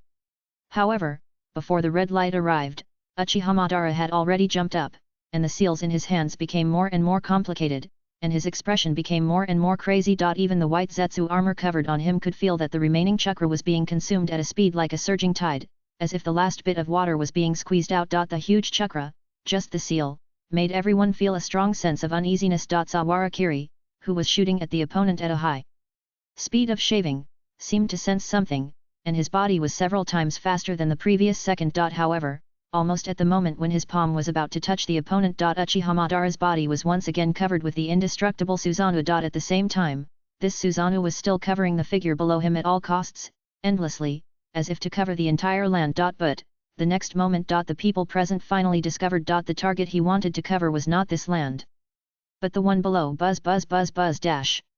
At the moment of seeing the terrifying creation, everyone present seemed to lose their voices, staring at the scene in front of them in a daze. Hair bun, Buddha head, shoulders, torso, and then to the bottom. The Konoha ninjas standing in the distance seemed to be stunned, quietly watching the dreamlike scene happening in front of them. From looking straight at them at first, to looking up, and then looking back at this wooden structure that completely covered everything they could see. The height alone was at least more than 1,000 meters, and it might even be higher. Even the tailed beasts that they regarded as the most terrifying creatures were like toys in front of this structure. Fragile. At the same time, the already indestructible Susanoo was draped over his outer layer like a layer of blue-green outer garment. Until this moment, the panting Uchiha Madara finally called out his name. Powerful armor, true thousand hands, Buddha on the top.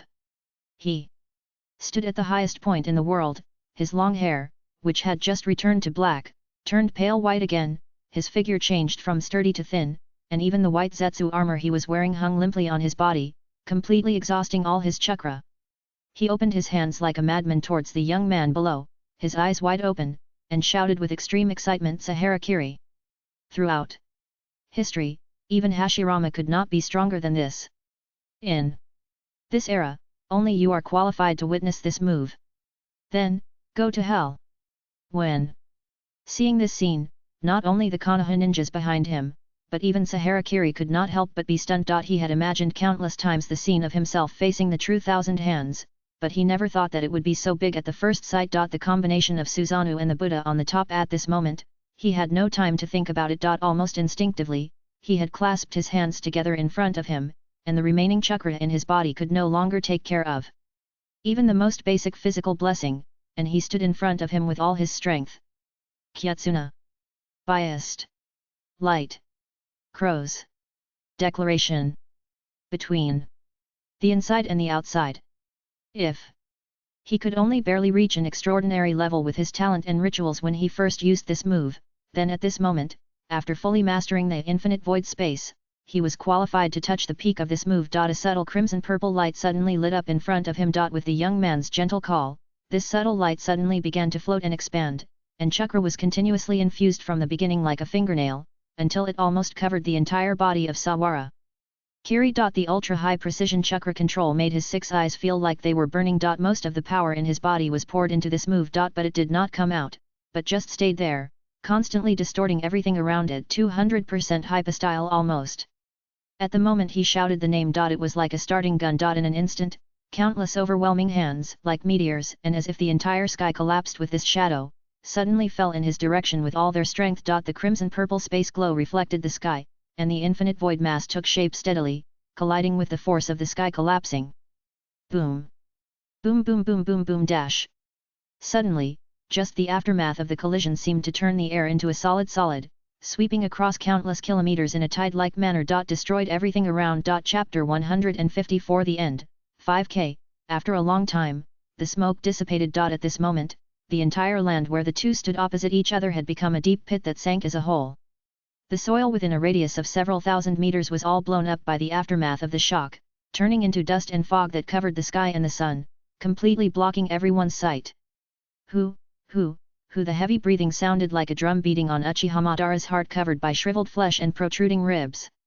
Just maintaining the standing posture seemed to have exhausted all his strength. The 1,000-armed Buddha under his feet had already completely stopped in the moment after the 1,000 palms were thrown. Or in other words, with his current physical condition, he could use this move like Hashirama back then, thanks to the last bit of chakra squeezed out by the white Zetsu armor in Hashirama's cells. At this time, Uchihamadara's body had completely recovered to the old state at the beginning. The Uchiha fan in his hand dragged on the ground, and even his eyelids seemed to be as heavy as 1,000 pounds, trying hard to cover the last bit of vision in those scarlet eyes. Aging, what does it mean to him? Uchihamadara had thought about this question before. After the battle with Hashirama at the Valley of the End, he had imagined that after implanting Hashirama's cells into his body, he could complete the all things written on the stone tablet in a very short time. However, after Hashirama died, this wish became empty again. The process of evolving from the eternal Mangeki to the Samsara Eye was so long that he had to postpone his plan to save the world again and again. From the first 5 years, to 10 years, and then to before death. Until the end, it was finally decided to be the moment after reincarnation through the impure world reincarnation technique. Ambition turned into a plan to start over under the destruction of time. At that time, he was even shocked to find that his old body could not even bear the basic chakra to maintain the Samsara Eye. In addition, the fingers holding the kunao became weak, and even the chopsticks that were originally as light as nothing gradually became heavy. The action of swallowing food began to become difficult, and walking a few steps would cause chest tightness and shortness of breath. Even his life had to be barely maintained by the outer path demon statue. The feeling of life slipping away from his fingers bit by bit was like a grindstone scraping the edges of his heart, forcing him to realize no matter how strong his body was, it was no different from an ordinary ninja. The end of the Shura of the ninja world was to die of old age in bed.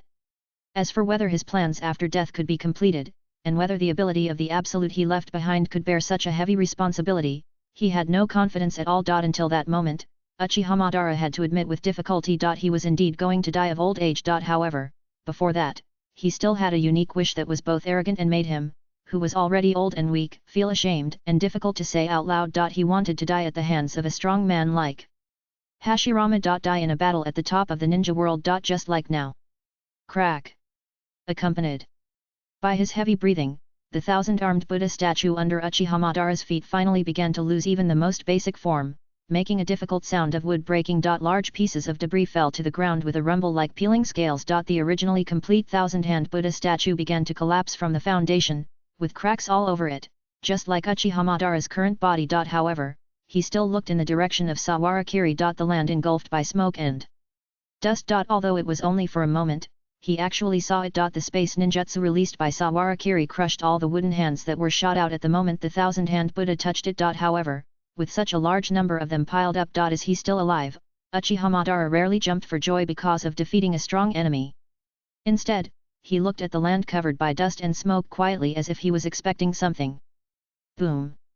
Boom until the end, the 1,000-hand Buddha collapsed completely. Uchihamadara staggered to the ground. However, the wind caused by the collapse of the huge Buddha statue, which was 1,000 meters high, finally blew away the dust that gathered there. Faintly, the figure of a young man who was still standing there and looked a little embarrassed was exposed. Almost at the moment of seeing that figure, Uchihamadara's originally heavy eyelids were lifted by the power that surged from somewhere. His old and thin body took steps with difficulty. The scenery that was blown away in front of him became clearer and clearer.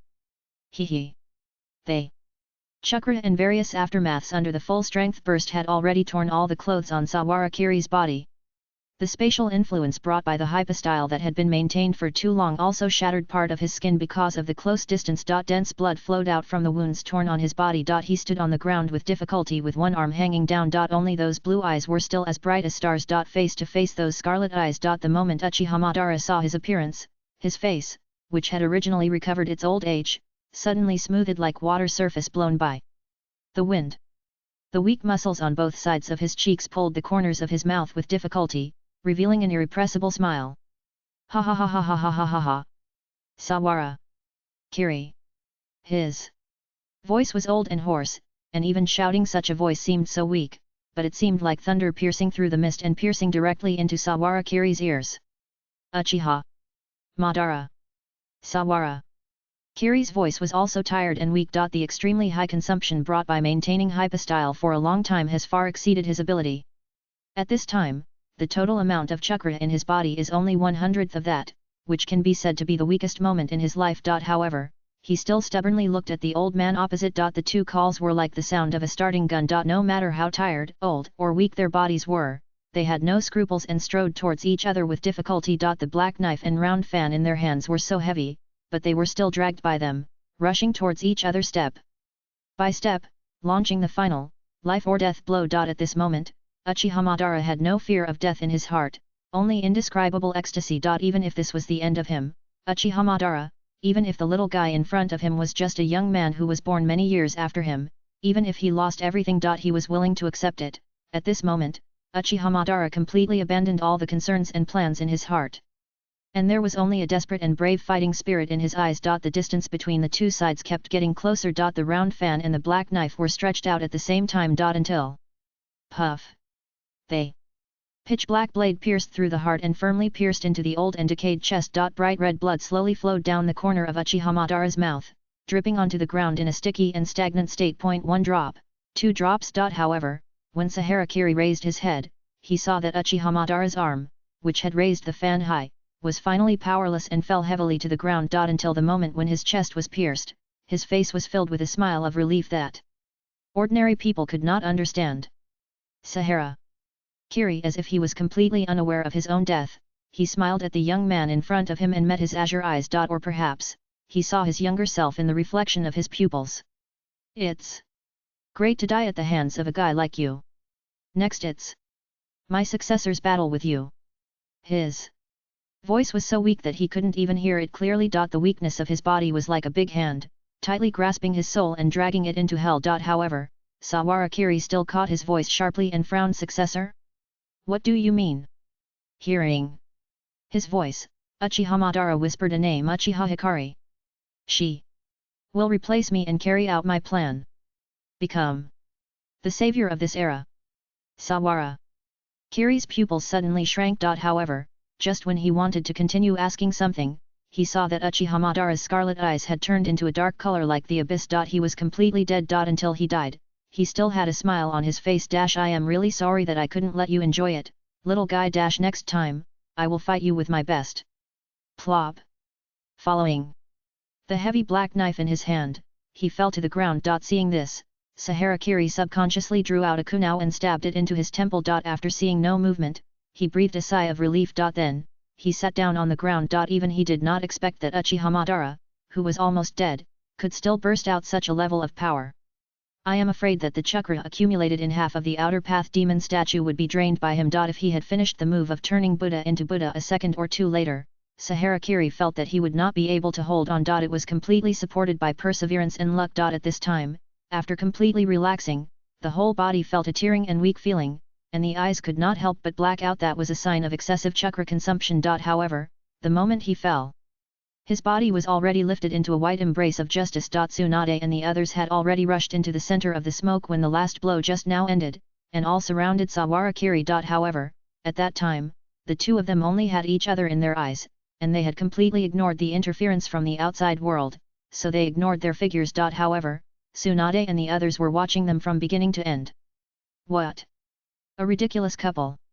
Looking at the pit that had sunk for an unknown number of meters and had turned from the original plane into a depression, even Orochimaru couldn't help but sigh. No matter how many times he had studied the mysteries of the human body, when he saw this scene that was beyond the imagination of ordinary people, he couldn't help but sigh as he did now. It was obvious that he was not the only one who had such thoughts. Before seeing it with their own eyes, how many people could believe that the battle between two ninjas could reach this point?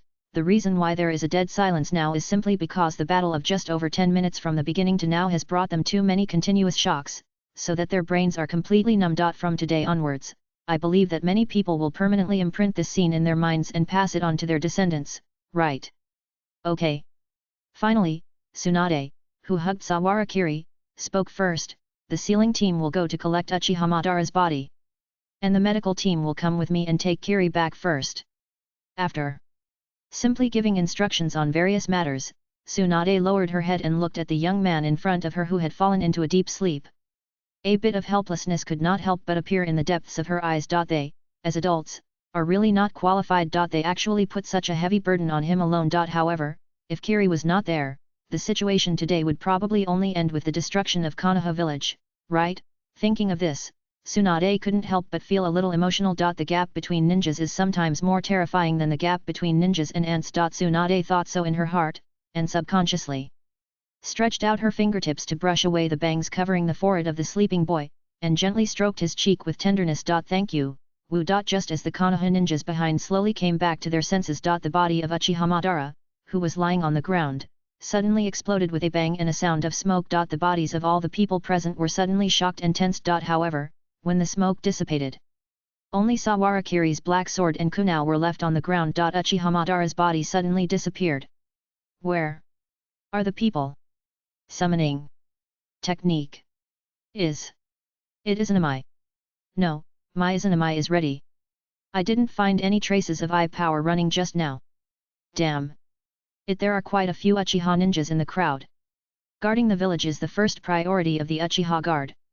At the same time, the moment they find that the enemy has Sharingan, they are always on guard against that special skill. With so many pairs of Sharingan watching here, any slight change in Uchiha Madara's eye power before his death will be accurately captured by Hyuga and Uchiha. In this case, the answer can only point to the last option. Uchiha Madara has other collaborators. Almost at the moment of thinking of this, everyone present couldn't help but feel depressed. It's so difficult to deal with Uchiha Madara alone, so what if there are more people with the same? He is not equal to him.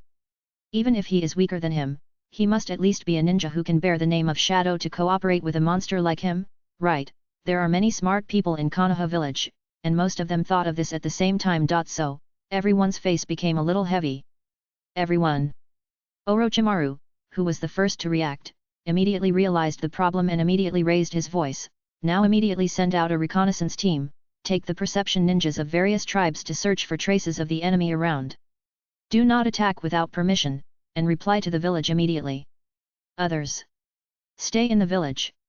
After a series of instructions, he leaned over and said, Tsunade, take Kiri back first. Tsunade also immediately realized the seriousness of the matter, and immediately picked up Sawara Kiri and ran towards the village. At this time, the most important thing to guard against is the internal attack on Kiri. Whether it is from the ninja clan or various interest groups. She must protect Kiri well. On the other side. The duo of Tianzang and Sheneng, who had been watching the battle in the distance from the top of the mountain, immediately lifted the coffin and turned around to run after summoning Uchiha Madara's body. This was the last task left to them by Uchiha Madara. If they won, it would be fine. If they lost, they had to take his body away and put it at a secret coordinate. As for Izanagi and his ilk, he had never thought about it from the beginning. Whether they succeeded or failed, it was his last wish. In addition to this order, the reason why they ran so fast was because they watched the entire battle between Sawara Kiri and Uchiha Madara from a very far distance. At this time, both Tianzang and Sheneng had a dull look on their faces, as if they knew nothing except running. That scene, which was like a natural disaster, was still firmly imprinted in their minds. It can be imagined that in the future, when they dream at midnight, it will probably be repeated in their minds again and again until the day they die. Sheneng ran and whispered to Tianzang, Master Tianzang, why don't we give up on that plan now? He no longer thought about revenge on Konoha, but only wanted to rebuild the Sky Ninja village and study the forbidden medical technique that could make him rejuvenate. There was no other reason. He was completely desperate. No matter whether the forbidden medical technique could make him rejuvenate or whether it could really make him immortal, Sheneng was now very sure that no matter how he imagined, he would never be able to achieve the terrifying scene just now. Is that really a ninjutsu? Tianzang's face was also stiff, and it was not until he heard Cheneng's voice that he seemed to have recovered a little. His tone suddenly became a little fierce. Do you think we can run away now? Uchiha Madara, that guy, since he has planted the talisman for us, could he not have a backup plan? Don't be silly. Since he asked us to take the body away, he must have his reasons. His thinking is much clearer than Cheneng. Judge others by yourself. Tianzang asked himself that if he didn't have a backup plan, he would never be able to carry out such a dangerous action as today. Uchiha Madara's last order also confirmed this point. The coordinates he sent to the two of them probably contain corresponding secrets. Now, if they can complete the order, it's fine. If they can't complete the order, then if there is any problem with the talisman, where can they find help? Obviously, Uchiha Madara had already figured out their thoughts during the last period of time. After Cheneng heard his words, he also thought of this point, and his heart was suddenly startled. Uchiha Madara, he is really insidious. 3 days later. The news that Uchiha Madara attacked Konoha village and was killed by Sawara-kiri spread like a tidal wave throughout the ninja world. Chapter 155 Reward, 5k, plop. Almost. At the moment when he heard the information outside the door, Onoki, who was floating in the air just now, fell on the chair with a sudden pain in his lumbar spine. However, with his eyes wide open, he didn't care about this physical problem at all. He supported his hands on the table and shouted in disbelief, "Who are you talking about? What was the information just now?" They. Iwagakure ninja who came in from the door was also stunned by the reaction of his third generation sir, and subconsciously stuttered and said, 3 days ago, Uchiha Madara attacked Konoha village and was killed on the spot by Konoha ninja Sahara-kiri who arrived in time. This is a summary of the intelligence collected by our spies nearby, and a series of photos taken in front of Konoha village. Almost.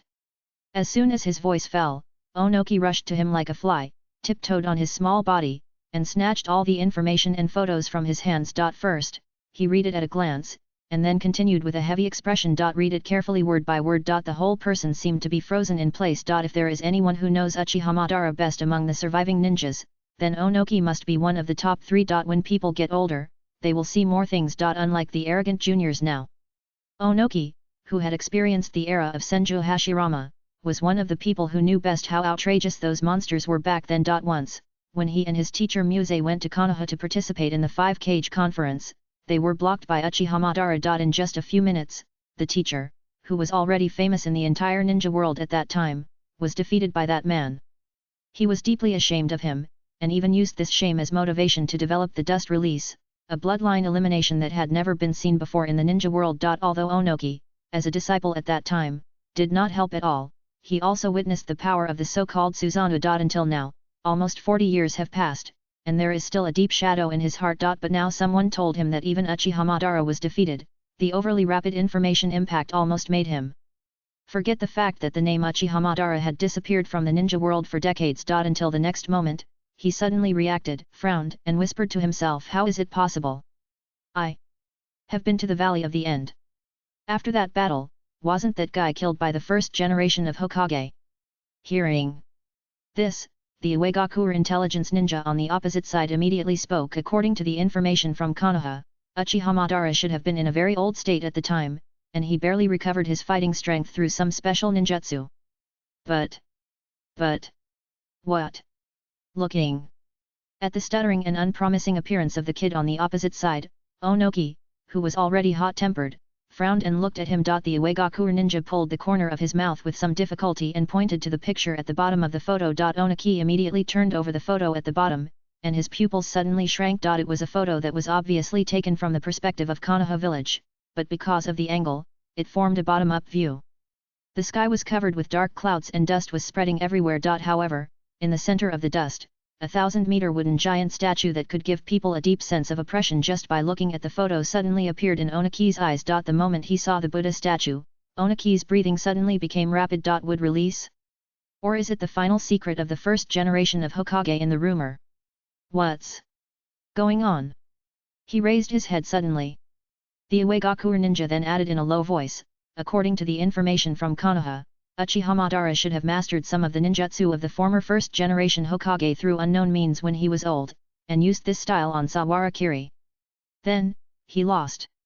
When He heard this result, Onoki's fingers trembled, and the information and photos in his hands almost fell to the ground. Uchiha Madara also mastered the secret of Senju Hashirama's wood release.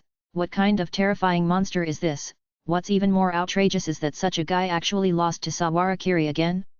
Just drawing this conclusion, Onoki felt dizzy, and his body was even shaking due to high blood pressure. Gudong. Finally, he swallowed hard and said in a hoarse voice, "Where is Sawarakiri?" "I don't know." "They." Iwagakure intelligence ninja whispered helplessly. After the battle, Sawarakiri was escorted by the 3 Konoha ninjas and taken to the Konoha hospital. Multiple Anbu teams were stationed there and the defense was very strict. Now our people can't infiltrate and we can't collect relevant information for the time being. Not only us, but even the Konoha ninjas can't collect relevant information. Hearing this, Onoki finally breathed a sigh of relief. He said it. If the combination of Uchiha Madara and Senju Hashirama can't do anything to this young man, then wouldn't the future of the ninja world be controlled by him? After this battle, the top fighter of Konoha is probably seriously injured and can't move for a long time, right? But immediately afterwards, Onoki's nerves immediately tightened a bit. Now is not the time to be careless. In other words, there is no room for carelessness. In any case, the fighting power displayed by Sawarakiri has far exceeded his imagination. If Onoki did not have a clear concept of the young man's power before, he now has a rough idea. Contract. In recent years, the power of Iwagakure must be fully contracted. At the same time, we must contact the Konoha ninja clan more and connect with them. Since the Konoha Sunin is on guard against the ninja clan, it means that their internal disagreement must be quite intense. In addition, we must gather the Jinchuriki and not let Lao Ziai continue to do whatever he wants. In this short moment, many of Onoki's pre-planned plans were completely broken, and he also determined the strength of cooperation with the 2 countries of Thunder and Wind. Now he can finally understand the heavy pressure that the 2 young people are facing. Pass. My order. Onoki taking a deep breath, his expression was solemn. From now on, if you encounter Sawarakiri during a mission, immediately abandon the mission and no one will be held accountable. If there is no hope of escape, you can surrender. Ah! They. Iwagakure intelligence ninja was startled when he heard this, but soon, after meeting Onoki's firm gaze, he immediately lowered his head and responded, "Yes. That's right." Halfway through, Onoki seemed to have thought of something and frowned, saying, "Has the Space Ninjutsu project team that was preparing to develop started now?" "This they." Iwagakure ninja was startled, and Huang Tu next to him took over and said, "3rd generation, you haven't allocated the project funds yet. It has just started not long ago, and the R&D personnel are not in place yet. Allow the funds immediately." Onoki, who was usually stingy, suddenly became extremely happy today. After the Iwagakure ninja left, he put his hands behind his back, floated in the air, and looked at the village with uneven mountains outside the window, with an extremely solemn expression. If the ninja world 40 years ago belonged to the era of Senju Hashirama and Uchiha Madara, then the next few decades should belong to the era of Sawarakiri, right? How abominable! Why do all these monster-like ninjas appear in Konoha? At the same time, the other villages besides Konoha also had the same headache as him. Before this, no one had a clear impression of Sawarakiri's strength, so many people were planning various ways to deal with him. But after this battle, although it was not other villages that fought with him, the heavy pressure was really pressed on the hearts of every ninja village leader. Sawarakiri became the strongest in the real ninja world. However, he was strong. The undercurrents under the villages became more intense because of his reputation. Various invisible cooperation and struggles continued to grow underground. Is this the trace of the battle of that adult?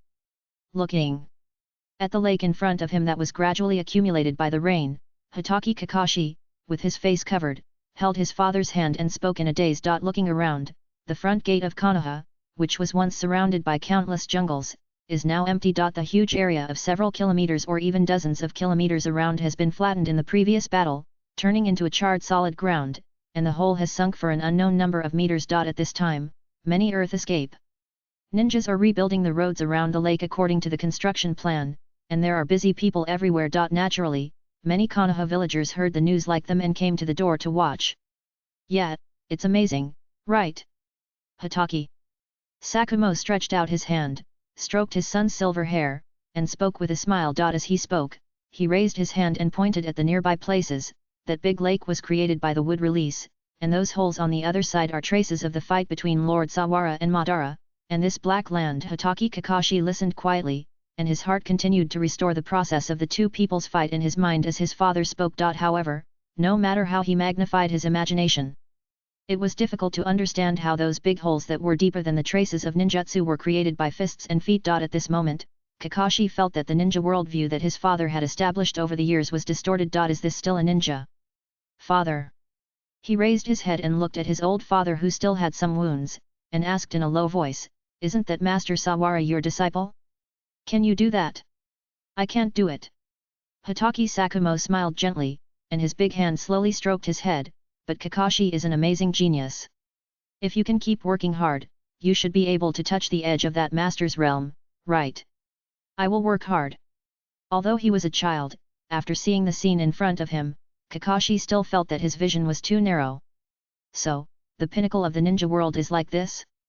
Hatake Kakashi looked at the vast lake with a silver glow, shining like stars.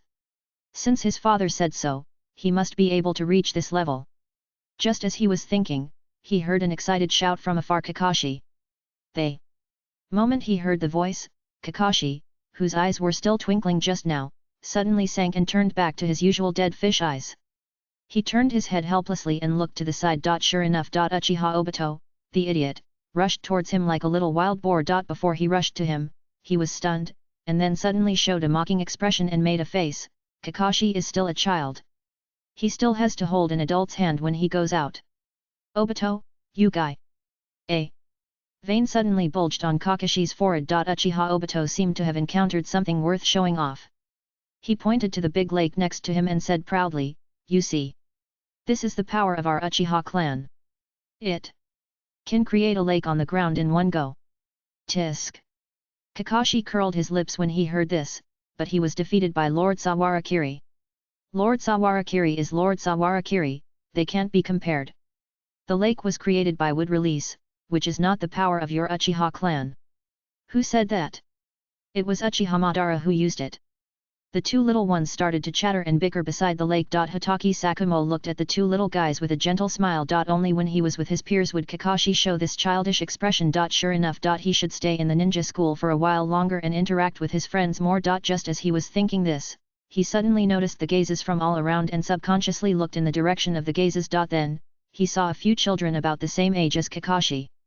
Not far away, looking at him. It was a very sharp gaze. Hatake Sakumo thought to himself and said to the two, "Kakashi, are the three people over there also your classmates?"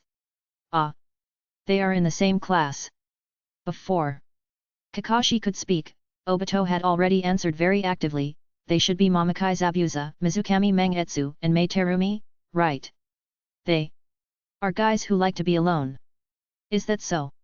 Hearing this, Hatake Sakumo felt relieved and said to him gently, "I'll ask you to take good care of Kakashi at school, Obito-san." "Of course." Obito immediately wiped his nose with pride. Kakashi spat in a low voice, "I don't need this idiot to take care of me." "Hey? Who is the idiot?" "I'm talking about you, the last one." "Damn it." Hatake Sakumo's smile was still gentle, "If you have free time, make friends with those kids. Speaking of which, if you are good enough, when you graduate this year, Sahara-kun may also become your team leader." "Hey? Really?"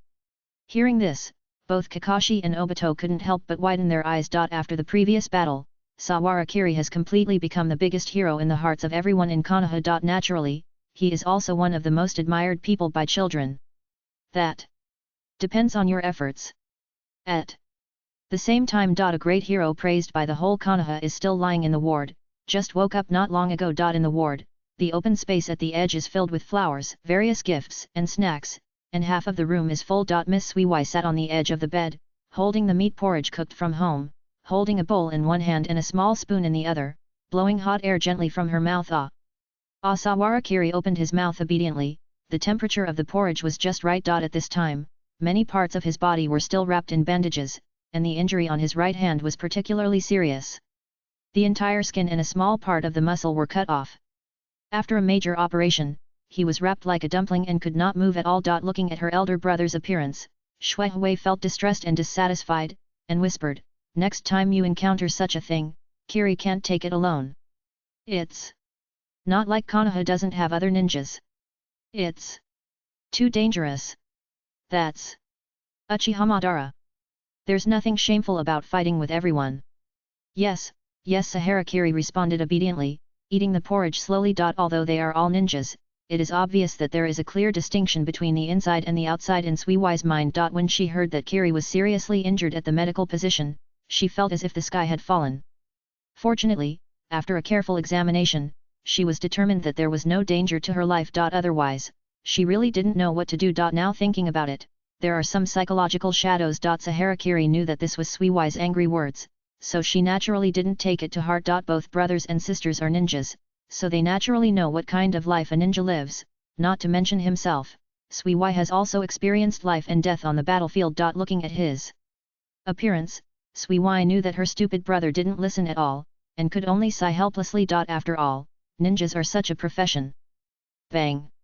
However, she just sighed and got punched on the head. What nonsense are you talking about? Miss Suiwai turned her head with a righteous look, and saw Tsunade had entered the ward door without knowing when. Go, lunch break is over, I'll check on the patient's condition. Hey? It's only been 20 minutes. I have the final say in the hospital. After a while, Miss Suiwai was driven out with a lot of anger. Sahara Kiri looked at her back and smiled helplessly. The work of a medical chunin is also very hard. Tsunade sat down casually beside him, saw the bowl of porridge on the counter, picked it up naturally, and fed him a spoonful.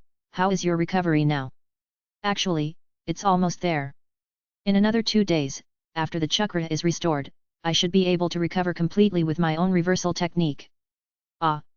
As he was talking, he was fed another mouthful. Then he suddenly reacted, his eyes were not. You looked at Tsunade with some surprise. The sun rose from the west today, as if she was a little annoyed by this look. Tsunade's eyes twitched. What's that expression? I also started as a grassroots doctor. Although it has been almost 20 years since now. That's not the case. Sahara Kiri retorted seriously, it's just that Tsunade-sama's shampoo smells good today, and her earrings are also very beautiful. Tsunade was startled when she heard this, and snorted again, unconsciously showing a faint smile on her face, and scooped another spoonful in her hand and brought it to him. Stinky brat. Now, the outside world is in a mess because of your affairs, and you still have the leisure to pay attention to this. Yesterday, even the daimyo sent people to express condolences, but I personally blocked them. Hey! Sahara Kiri was a little puzzled, what else can happen to me?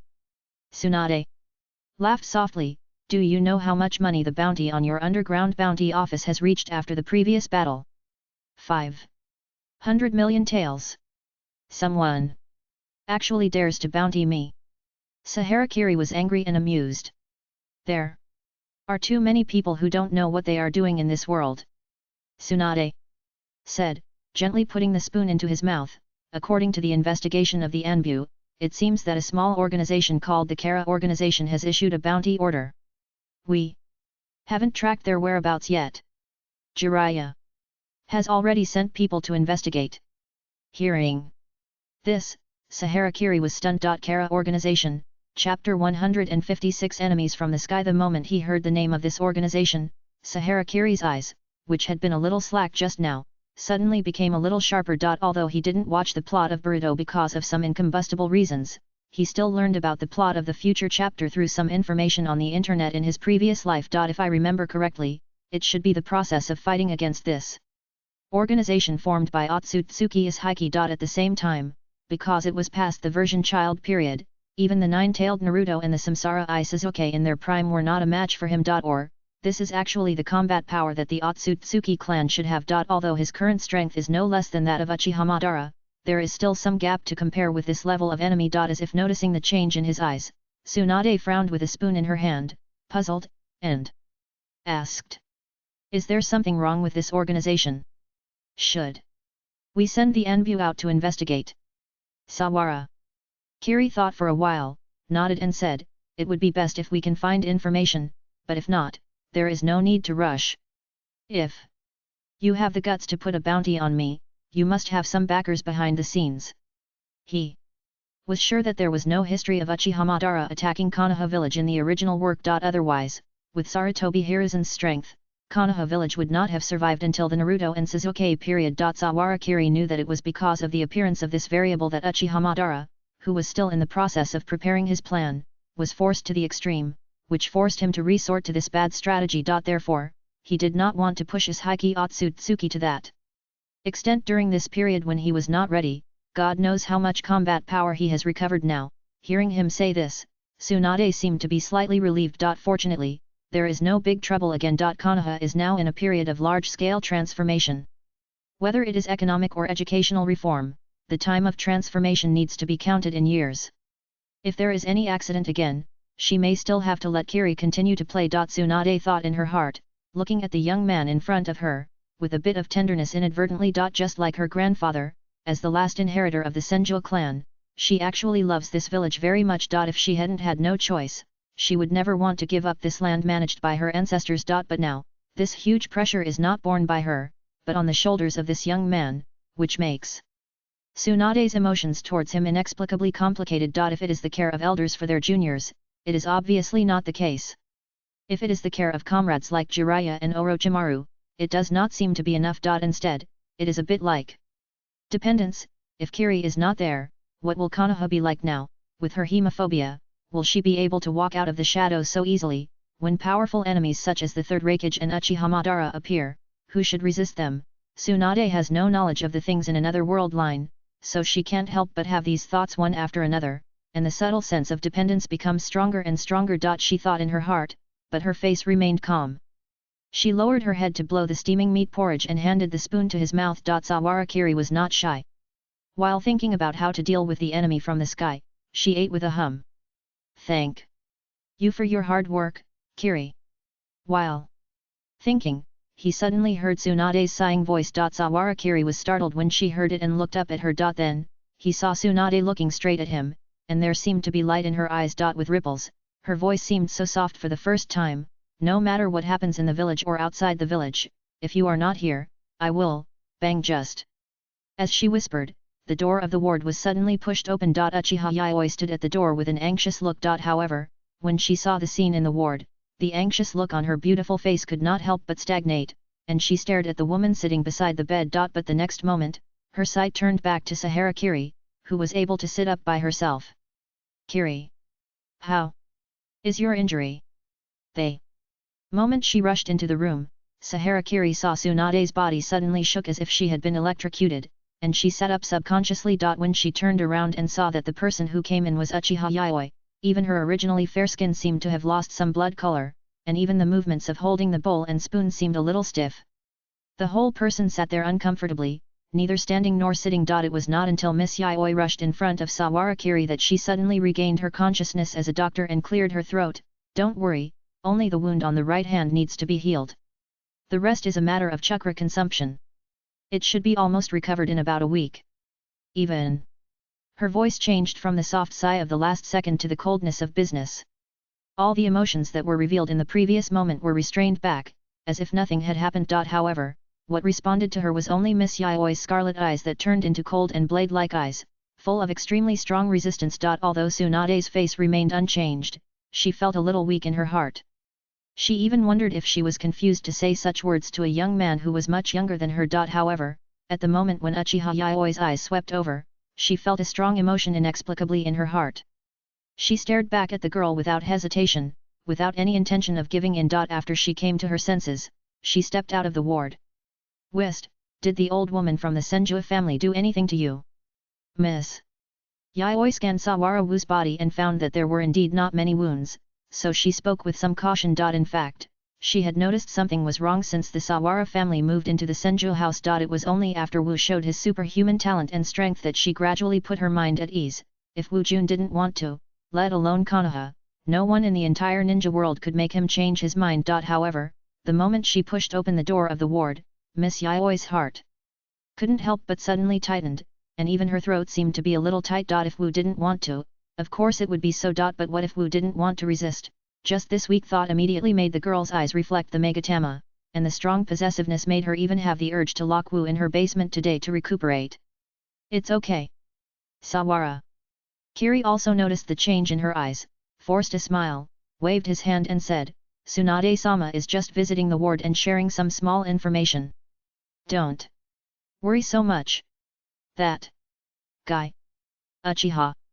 Yayoi whispered in her mouth, but seeing Kiri-kun's current appearance, she couldn't help feeling guilty. Before, because they followed Kiri-kun to the border of the land of Earth to deal with problems, their speed was not as fast as Kiri, so after receiving the urgent military information of Konoha, they were all left there by Kiri, and spent a long time to make sure there were no other hidden dangers before returning to the village. As a result, not long after returning, they received the news that Kiri was injured in the battle with Uchiha Madara. If she could be more useful, Kiri might not have suffered so much. If she could be more useful, that guy would not have had the opportunity to approach Kiri. Miss Yaoi's eyes were fierce. Sahara Kiri noticed her expression and immediately changed the subject.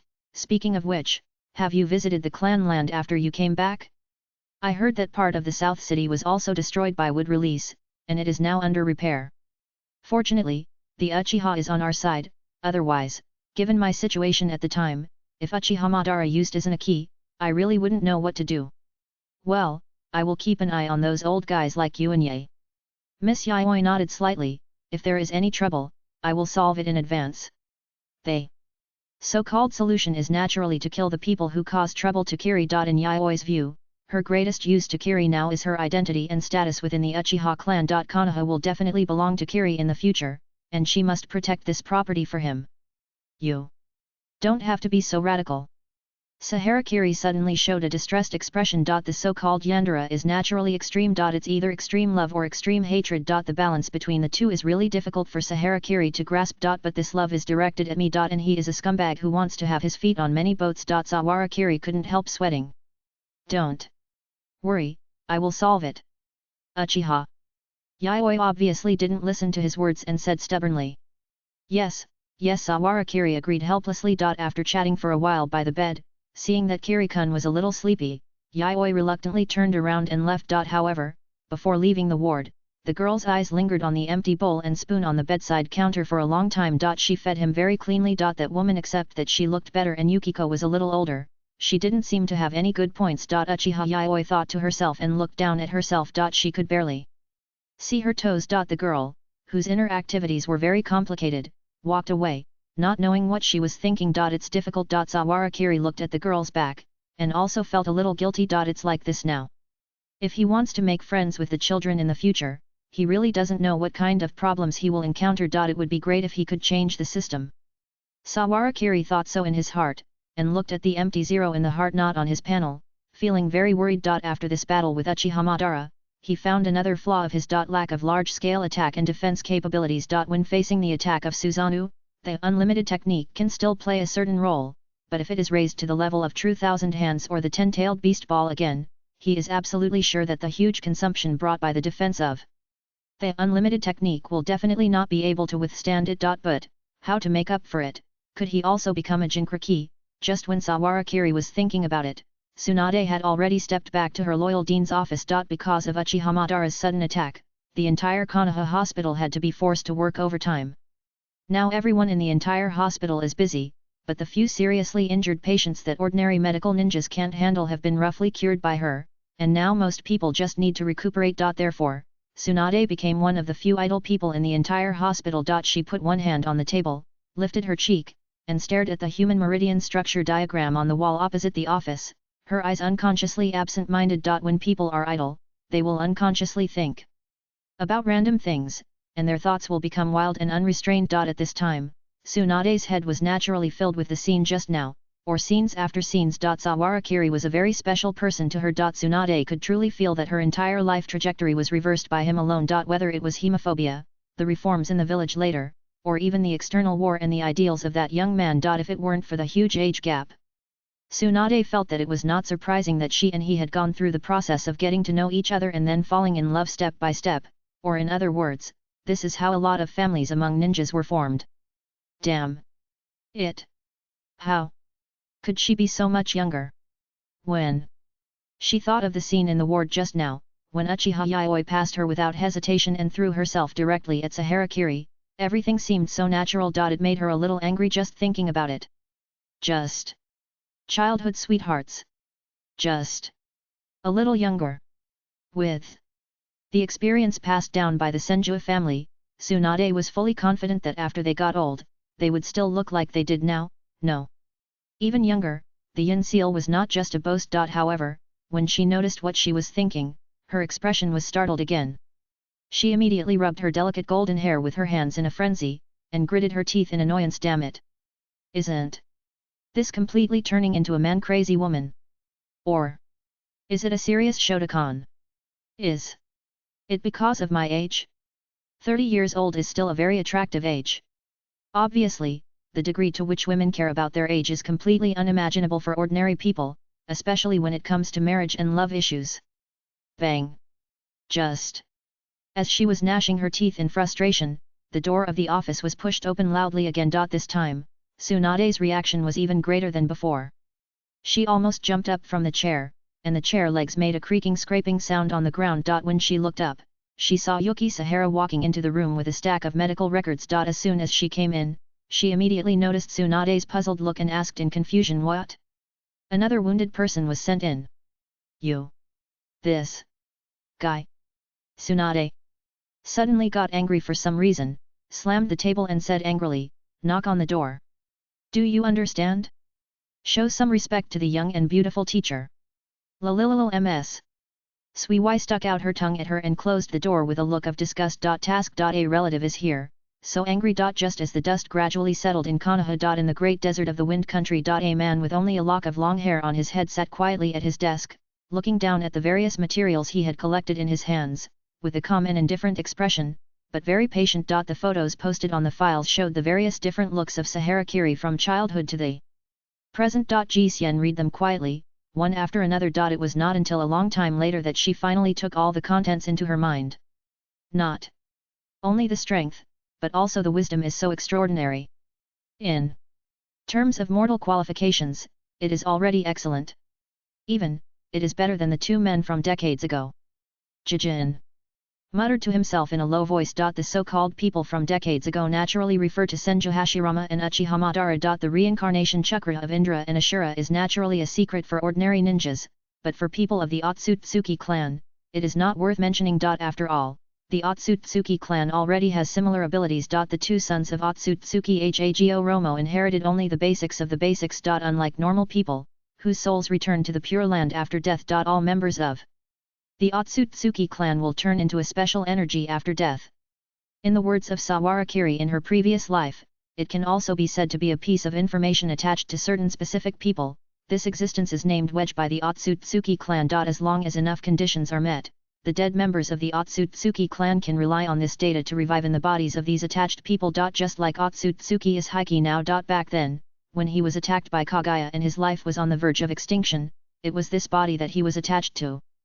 Now, and a monk named Jijin passed by him. This gave him a chance to revive. However, this body was not strong enough to exert his power before death. In order to restore energy and find a suitable reincarnation container, Otsutsuki Ishiki has been lingering in this world for thousands of years and has seen everything from ancient times to the present. Even so, when he saw the appearance of an inferior race like the Sawara Kiri in the ninja world, his heart was still moved. He even went to Konoha to observe it in person. There was indeed no chakra left from other Otsutsuki clans in the young man's body. In other words, this is the best and purest container he has encountered in the past 1,000 years. "Sir, are we going to sneak into Konoha and prepare to take action now?" In front of him, a tall man knelt quietly in front of the desk. After hearing Jixian's words, he immediately asked, "No, there is no need to be so anxious for the time being." Jixian looked calm.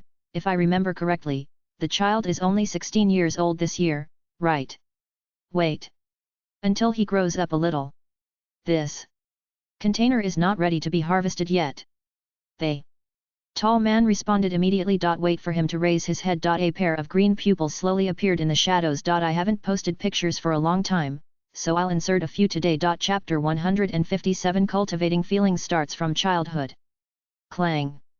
The heavy coffin fell to the ground with a dull sound. It was not until several days later that Tianzang and Cheneng found the entrance to the cave based on the last information left by Uchiha Madara. However, feeling the strong chakra coming from inside that could not be ignored, they both stood still and looked at each other, and no one dared to take a step forward. Although Uchiha Madara said before his death that he left a successor, God knows what kind of monster the guy who inherited his will be. Obviously, after seeing the previous battle between Uchiha Madara and Sawara-kiri, they have a very clear positioning of their own strength. Oh my! However, just as the two of them were still hesitating in front of the door, they saw a black and white figure suddenly floating from the ground, looking at the two of them quietly with a weird look, and showing an unnatural smile on his face. There are guests today. This is such a barren place. Almost. At the moment when the voice came out, Tianzang and Sheneng took a half step back at the same time, looking coldly at the figure that suddenly emerged from the ground, but neither of them noticed the slightest breath, and suddenly raised a few alerts in their hearts. Is this the so-called successor?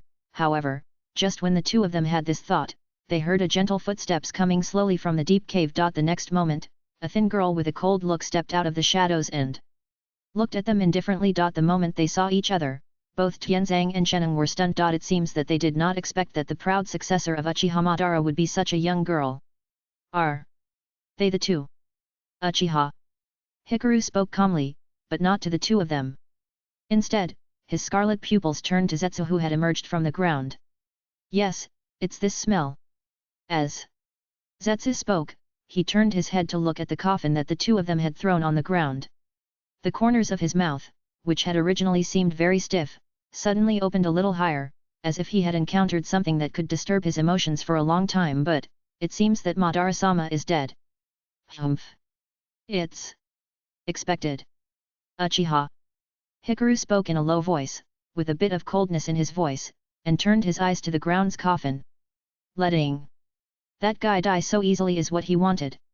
She actually had a very complicated impression of Uchiha Madara. As a monster who was also abandoned by his clan and a companion who was hostile to the Uchiha clan, Madara was undoubtedly a very powerful helper, not to mention that he had the same ambition as her, to bring peace to the world. As for the opposite side, it was the obviously incompatible paths between the two. To be honest, Uchiha Madara's death made her feel relieved, but also made her feel a little dignified. It was naturally a good thing for her that no one was controlling her with a spell. However, Uchiha Hikari was also clear about Madara's strength. Whether it was Susanoo or pure art, she was actually far inferior to that guy who looked old. As a result, the guy who was now much stronger than her ended up dying in front of Sawara-kiri. This also shows that on the road to peace that she longed for, there appeared a powerful enemy that was completely unavoidable. During the girl's brief silence, Tianzang and Sheneng looked at each other subconsciously.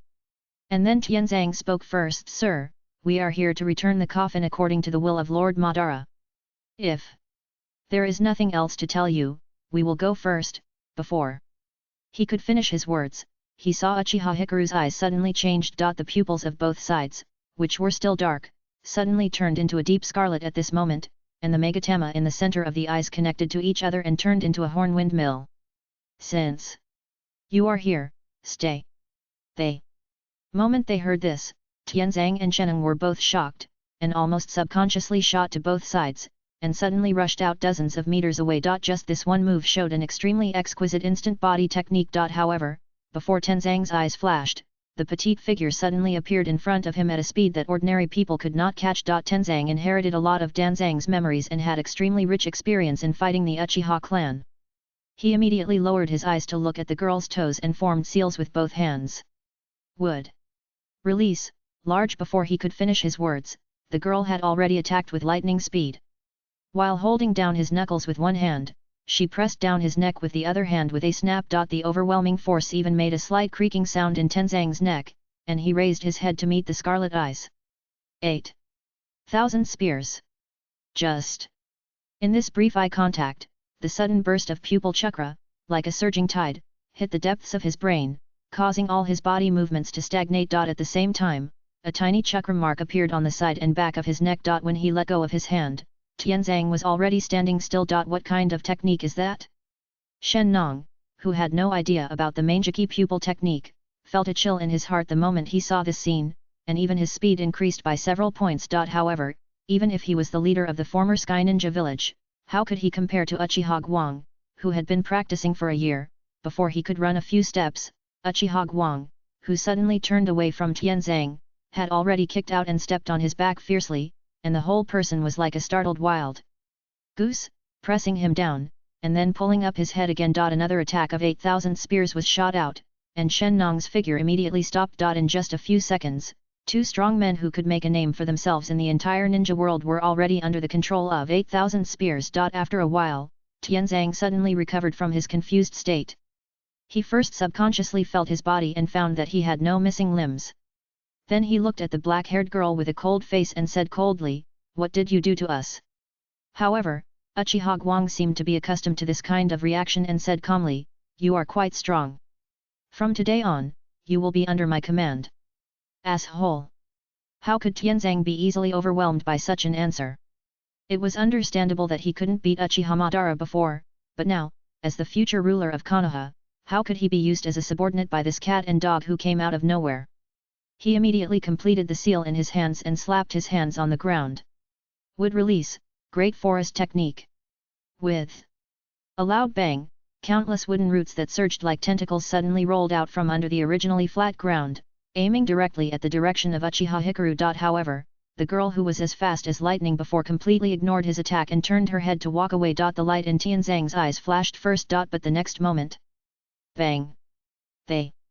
Countless roots that were still rolling forward in the last second suddenly stopped violently at the moment when they were about to touch Uchiha Hikaru. The countless roots seemed to have been suddenly pressed to stop. All stopped in that short distance. Not only his wood release. Tianzang could clearly feel that even his own body seemed to have lost all reaction at this moment, and the dominance of his entire body and even the chakra in his body changed hands. But he couldn't react at all. What on earth is this? The astonishment and fear in his heart became more and more intense. Uchiha Guang looked calm. 8,000 spears can remotely control the ninjas who have been marked, and even absorb the opponent's chakra for his own use. This is why she was regarded as the ultimate weapon by the whole family. Anyone who is hit by the spell will not be able to escape the result of being controlled unless Uchiha Guang is willing to release it. Shen Nong, who wanted to resist just now, suddenly saw this scene, and his Adam's apple rolled unconsciously, as if even the breathing movement was stopped. First there was Sahara Kiri, then Uchiha Madara, and now this woman appeared. How many terrifying monsters like them are hidden under the deep sea of this ninja world? Just looking at this scene, he completely lost the will to resist. As if noticing his expression, Uchiha Hikaru cast a few glances at him and nodded, saying, "Finally, there is someone who knows what's good for you. Let's go." She only gave an order, and the two of them completely lost control of their bodies and quickly followed Uchiha Hikaru. As for Uchiha Madara's body and coffin, they were swallowed by Zetsu, who was watching the show on the other side, and were kept in his body. No one knew where they were teleported to. On his black and white face, he still had that disgusting smile, and he quickly swam on the ground and followed him. However, they did not notice the vaguely heavy eyes on Uchiha Hikaru's gradually calm face. It's really embarrassing. In the girl's thoughts, she unconsciously recalled the scene when she first met that young man. After she was defeated, he forced her to tap her forehead. Although her eyes were still heavy, a gentle smile unconsciously appeared at the corner of her lips, and the intertwined and contradictory emotions were all on her face. If even Uchiha Madara can't defeat you, what should I do to completely conquer you? Sawara Kiri. Konoha, deep in the death forest. Clang! A tiny spark of fire splashed between the friction between metals. Two short figures kept crossing each other in the dense forest, with the short swords and kunao in their hands hitting each other, and continuous and rapid collisions. Another girl with dark red hair leaned against the tree trunk next to her, quietly watching the fight between Zabuza and Mangetsu, and I don't know what she was thinking. If we only look at physical skills, these two boys, who are only 6 or 7 years old, have already reached the level of genin. They are excellent in both speed and strength, and their mastery of close combat techniques is even more outstanding. If they show their full strength, it would not be difficult for them to skip grades directly or be promoted to the newly established ninja high school. However, their strength can only be fully revealed in such a deserted place. However, Mei Terumi's thoughts were not on the two of them. Even though many days had passed, she would still keep recalling the battlefield that the three of them saw in front of the gate of Konoha village. The tight skin that only belongs to children was twisted tightly because of a little worry, and a small pimple was squeezed on her forehead. Is that kind of strength really the level that a ninja can achieve? It's just like the valley formed by the battle of the tailed beasts. What's more, the enemy is the legendary Uchiha Madara. Even a child like her had heard of the name of the Shura of the ninja world, and she would never dare to ignore such a big man just because time had passed. After all, the reason why the first 5 Kage summit was able to be held was really because the other countries wanted to participate, it was because the other villages had completely surrendered to the power of Hashirama Senju and Madara Uchiha. What concerned her more was another question. For a strong man like Lien, why would he stay in this village and be a little spy? Do you really want to make Konoha a vassal of Kirigakure? Is this possible?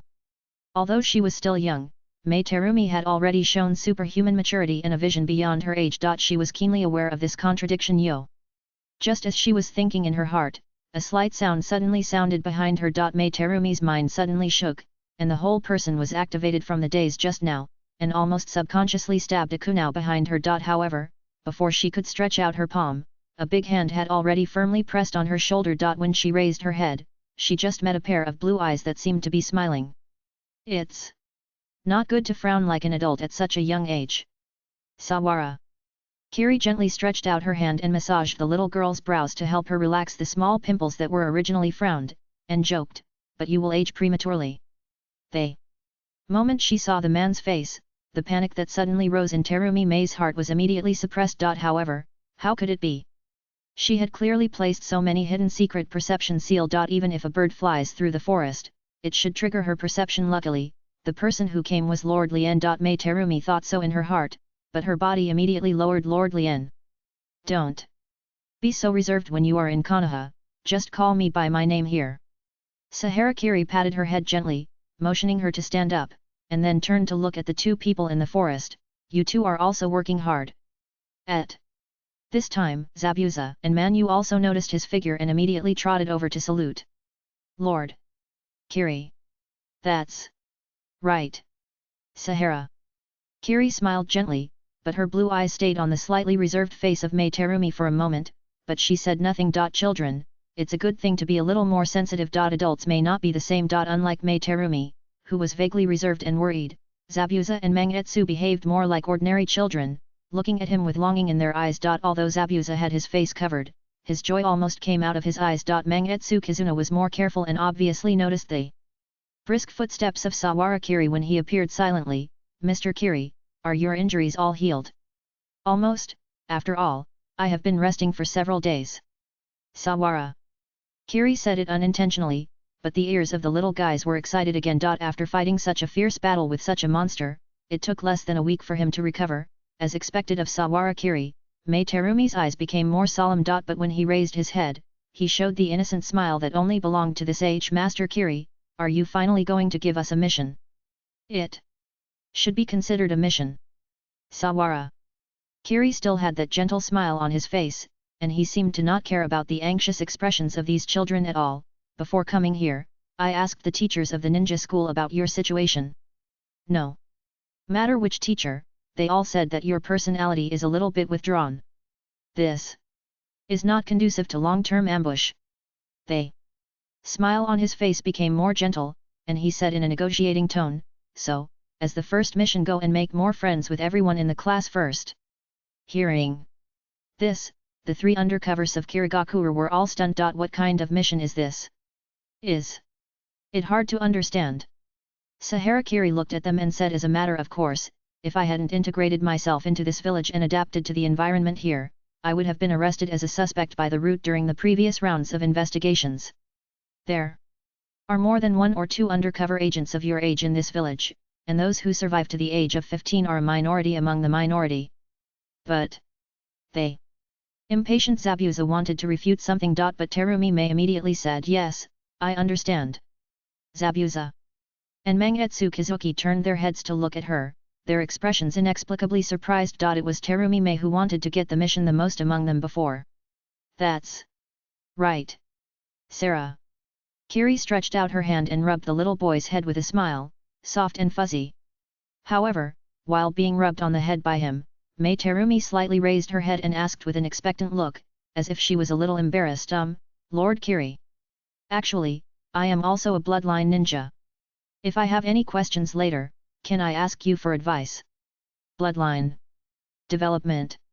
Sawara Kiri looked at her and immediately noticed the unintentional little thoughts. She seemed to be a little helpless and stretched out her hand to her. I'm not very good at this aspect. Probably, only to this extent. He said, raising his hand as if inadvertently. A gap suddenly appeared between his wrists. The white bones covered with a layer of light grey protruded from his wrists at an astonishing speed, like a bayonet against the edge of the girl's cheek. Wrapped in a line of unintentional chill. Mei Terumi's heartbeat speeded up a few points unconsciously. She suddenly had an extremely dangerous intuition. If she was touched by this thing, even if it just touched her skin, she would be doomed. Swish! The bone spur shot out along her cheek, piercing through the giant tree with a diameter of several meters behind the three people, and disappeared to an unknown distance. Sawarakiri was already smiling gently. Zabuza and Mangetsu Kizuki on both sides all showed excited eyes. Only Mei Terumi could clearly perceive the strong murderous intent that seemed to freeze people in that moment. Cold sweat broke out on her back. Sawarakiri's big hand was still on her head, and her voice was still gentle. Next, I will find time to conduct secret training for you guys, but remember the principle of confidentiality. Ming, do you understand? He lowered his head and looked at the still immature girl. Yes. Lord Kiri. Chapter 158 Dragon Vein, 5K. When Mei Terumi heard what Saharakiri said, she was startled at first, but when she met the pair of warm blue eyes, her heart suddenly trembled, and she immediately understood what the Lord meant. She lowered her head slightly and hid her little thoughts. Corpse Vein. It is indeed a bloodline ninja of the Kagaya clan. But why would he do such a thing? Next to him, Zabuza and Mangetsu Hojiki didn't notice the subtle changes in Mei Terumi's expression at all. They followed behind Sawarakiri and asked various questions excitedly. Sawarakiri also accepted all the questions and gave advice like a real good teacher. After a while, he left with an excuse. Hey, Mei. Why didn't you say a word just now? It was not until Sawarakiri left that Mangetsu Hojiki, who was a little more careful, noticed the abnormality of Mei Terumi and asked directly. Idiots! Mei Terumi didn't take them seriously at all. She cursed in a low voice and continued, of course I'm thinking about the mission that Lord Sawara had just done. You have to think carefully about how to deal with those kids without exposing your identity, right? Although they were companions, Mei Terumi had already discovered that even after seeing the battle between Sawarakiri and Uchiha Madara, these two people had no problem with a powerful person like him staying in this village, so they naturally wouldn't say anything to reveal their thoughts. Hearing this, Zabuza and Mangetsu were also startled. It seems so. Just now, I was so busy talking to Lord Sawara that I almost forgot the mission. Now that I think about it carefully, it seems to be quite troublesome. Anyway, you all should be careful. Mei Terumi said calmly. After that, the three of us should try not to interact too closely, so as to avoid being discovered by others. As for integrating into the group, you try to contact the son of Hitaki Sakumo and the youngest son of Sarutobi Hiruzen, and I will try to contact the group of girls. 2. Aloof, it is indeed easy to reveal your true colors. Hearing this, both of them nodded. Although in terms of strength, the ninjutsu type Mei Terumi is a little worse than them, but this girl's brain is very useful, and she has always been the captain among the three. At this moment, hearing Mei Terumi say this, the other two did not notice anything wrong at all. Until they walked out of the death forest, Mei Terumi still looked worried. When she returned home, she thought for a long time, and still wrote a letter, stuffed it into the mouth of a psychic hamster, and tried to contact Lord Yagura first. There is definitely something wrong with Sawarakiri. On the second day of school, Mei Terumi easily blended into the small circle of Yui Kurane, Nohara Rin, and other girls. Although she felt bored, she had the responsibility of the village, so Mei Terumi had no right to refuse such a task. Ming, let's go. They. Next class is physical education. Yes. Yes, the half-grown loli, who had her face slightly lowered and her expression calm in the last second, had a sunny and cheerful expression when she raised her head, and trotted behind Yui Kurane. The red-eyed girl with a head full of black curly hair smiled peacefully, and the two walked out of the classroom door shoulder to shoulder. I'm telling you, I saw that urban legend yesterday. It's the one where every afternoon there's a weirdo in a green tights running around the village screaming. Hey! Is that true? When he passed by me, he even shouted thank you for your support. It's just that his nose is a bit ugly. Mei Terumi listened to what Kurane Yui said, deliberately pretending to be very interested, and waved to the other side. Rin. It's time to go. Nohara Rin, who was lying on the desk in a daze, was startled when she heard the words, and immediately stood up from her seat with a red face. When she raised her head, she caught a glimpse of the other two people with mischievous smiles on their faces. Ah? What's wrong? Nohara. Rin pulled her short hair at the temples a little unnaturally. Ui Kurane came close to her, glanced at the direction she had been looking at just now, and lowered her voice. I'm talking to you, you really like that guy Kakashi, right? Who said that? I don't. Nohara. Rin's face suddenly turned from slightly red to red, and smoke seemed to be coming out of her little head. The next moment, she immediately reacted and looked at Kurane angrily. Kururin. That's so hateful. See how I deal with you today. As she said that, she was like a young tiger descending from the mountain, and she pounced on Kurane's waist, making her run out of the door. Mei Terumi also ran behind the two of them, glancing at the corner of the classroom. Kakashi, with his face covered, quietly flipped through the book, ignoring the scene here. Is that the son of Konoha White Fang? He should be quite capable. However, she did not look at them for long, and instead followed the two figures playing. It was Zabuza's and his team's mission to contact Kakashi. When the entire classroom was empty, Kakashi, who was in the corner of the classroom, finally closed the high-grade book in his hand, glanced toward the door, and snorted humph. Boring. After a while, all the students in Class A of the first year arrived at the playground, and lined up in rows under the organization of the Chunin teachers, and carried out battle exercises in an orderly manner. As the first in the grade in the entrance examination, Hatake Kakashi was naturally the first to be called out. Only as soon as he stepped out of the crowd, a small cheer came from behind him. It was obvious that this cool boy was quite popular among the precocious ninja girls. Damn! Kakashi! Uchiha! Obito heard the cheer and jumped up in the crowd. So popular.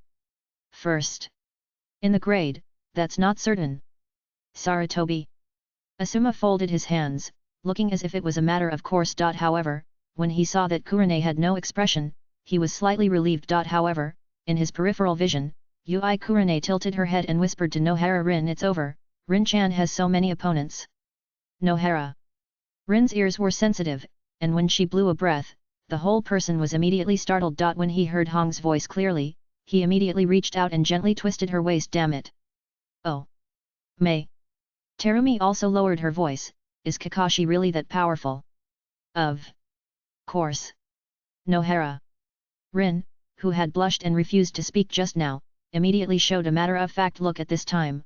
Although everyone says he is a genius, he actually worked very hard to have today's strength. Hey! In the examination room, the Chunin teacher announced the list. Hatake Kakashi vs Mamakai Zabuza, the seal of opposition. Kakashi put one hand in his pocket, not taking the fight between children seriously at all, and looked indifferent, with one hand and fingers together. Opposite him, Zabuza's face covered with bandages showed a hideous smile, and he also made a seal. They first in the ninja school, this title will belong to me from now on. Mei Terumi nodded secretly in the distance. Strong enemy character. This is a very easy way to approach the opponent. Hatake Kakashi didn't take the opponent's threat seriously at all. Unlike these kids. Now, he has seen a bigger world. Begin. Almost. At the moment when the Chunin teacher's palm fell, the two little guys flew towards each other at the same time. Swish, swish, swish. Several blunt shurikens flew out from Kakashi's hand. Mamakai Zabuza, who was still charging, just turned his body and easily avoided this series of shurikens. However, in just this moment of pause, the short Kakashi had already taken a step and kicked him in the chin. Pa! They! Sharp upper kick was caught by a single palm. Kakashi's eyes paused slightly. This guy is so strong. Zabuza didn't care about his thoughts at all. He pulled up his calf with one hand and stabbed him with a kunao in the other hand. Kakashi's figure jumped up lightly with the force of his pulling, deflected the attack in mid-air, and turned the kunao in his hand from a normal grip to a reverse grip, and stabbed towards Zabuza's chest almost simultaneously. Dang! Zabuza retracted the kunao in his hand, and the kunao in the hands of the two hit each other, making a crisp metallic sound. Before he could continue to react, Kakashi's left leg, which was held, immediately broke free from his hand, and kicked him on the shoulder with a muffled sound. At the same time, the whole person followed this step, lightly spun in the air, and landed steadily on the ground. Awesome! Nohara.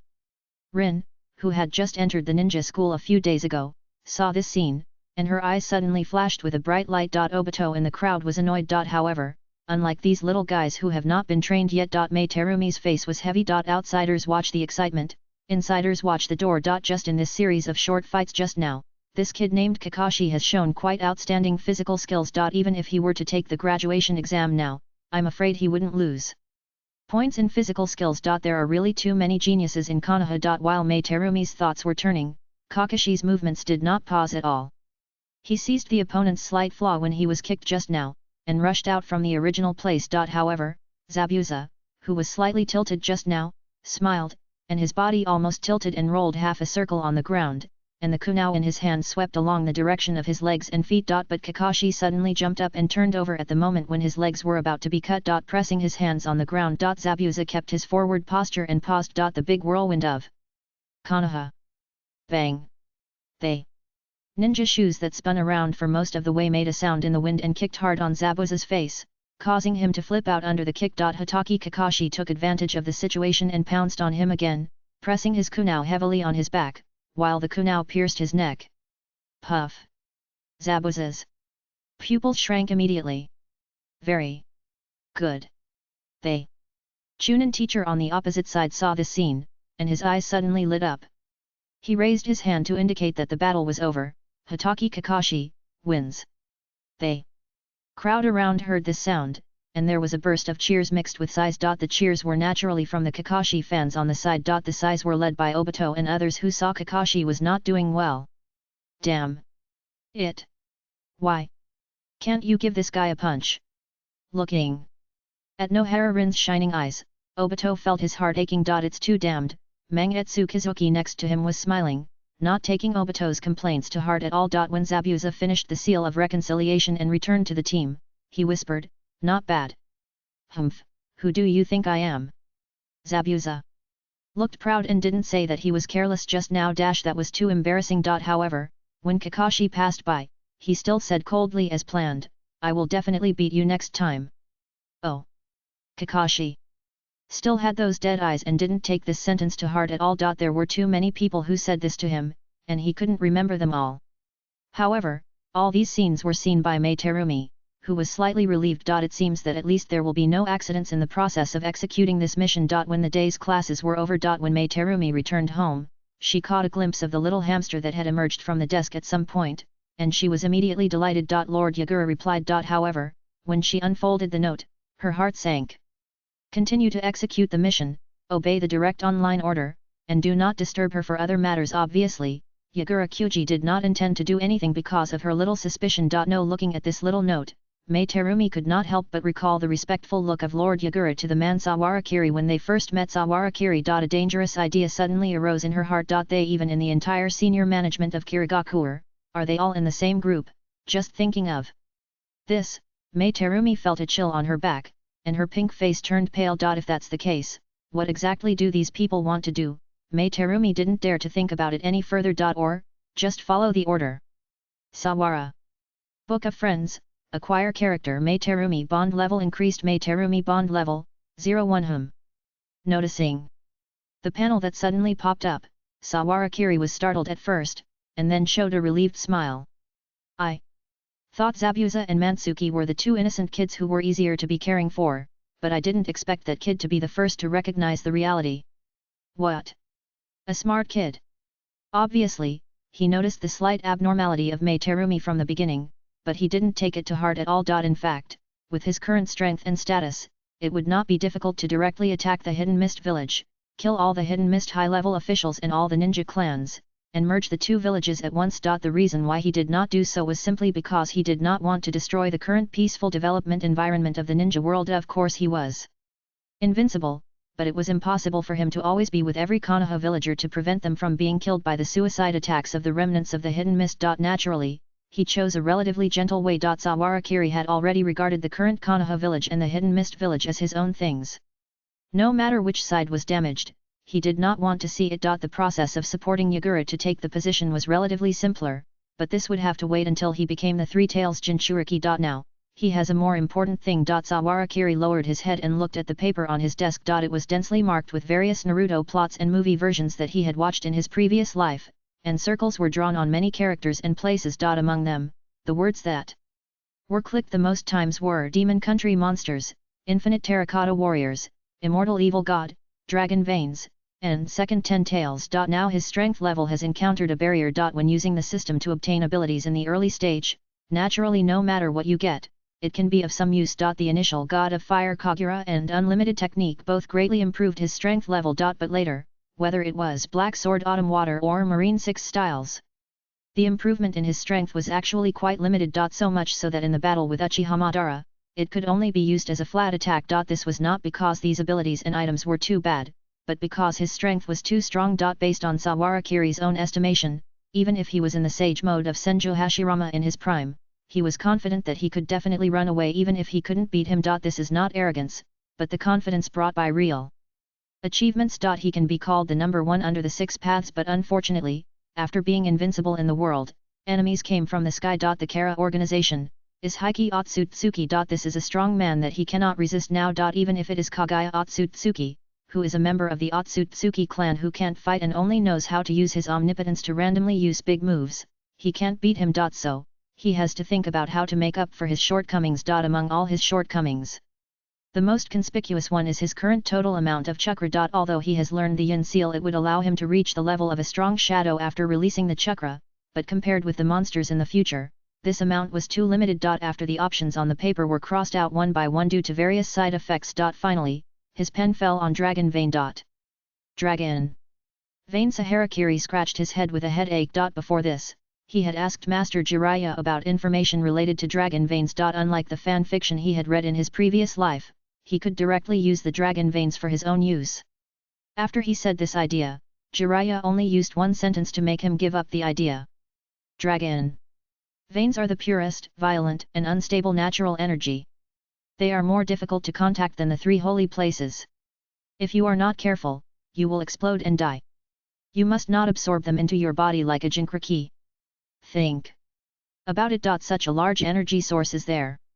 Thousands of years have passed. Ninjas even dare to put tailed beasts into their bodies. How could no one have used the Dragon Veins? It's just that most of the endings are not very good, which is why people are discouraged. However, Sawara Kiri's goal is not the Dragon Vein itself. He took out a map of the ninja world, and at this time, the entire map has been drawn with lines one after another. The Dragon Vein is not just the one in the ancient kingdom of Lulan. Is the lifeline of the earth. It runs through the entire ninja world, entrenched under the ground like a root system, constantly entangled with each other, and only a few main veins are the thickest and connected to each other. Finally, it meets at the junction of the Fire Kingdom and the Wind Kingdom. Dong. Sawara Kiri's pen fell heavily there. This Dragon Vein that entrenched under the earth like a root system reminded him of something. The sacred tree. Thousands of years ago, the sacred tree absorbed the natural energy of the entire ninja world and formed the Chakra Kingdom, which was eventually taken by Kagaya Otsutsuki. Then, will the sacred tree leave seeds? Sahara Kiri looked at the map calmly and talked to herself. Chapter 159,000 Towers, 5K, Dragon Vein.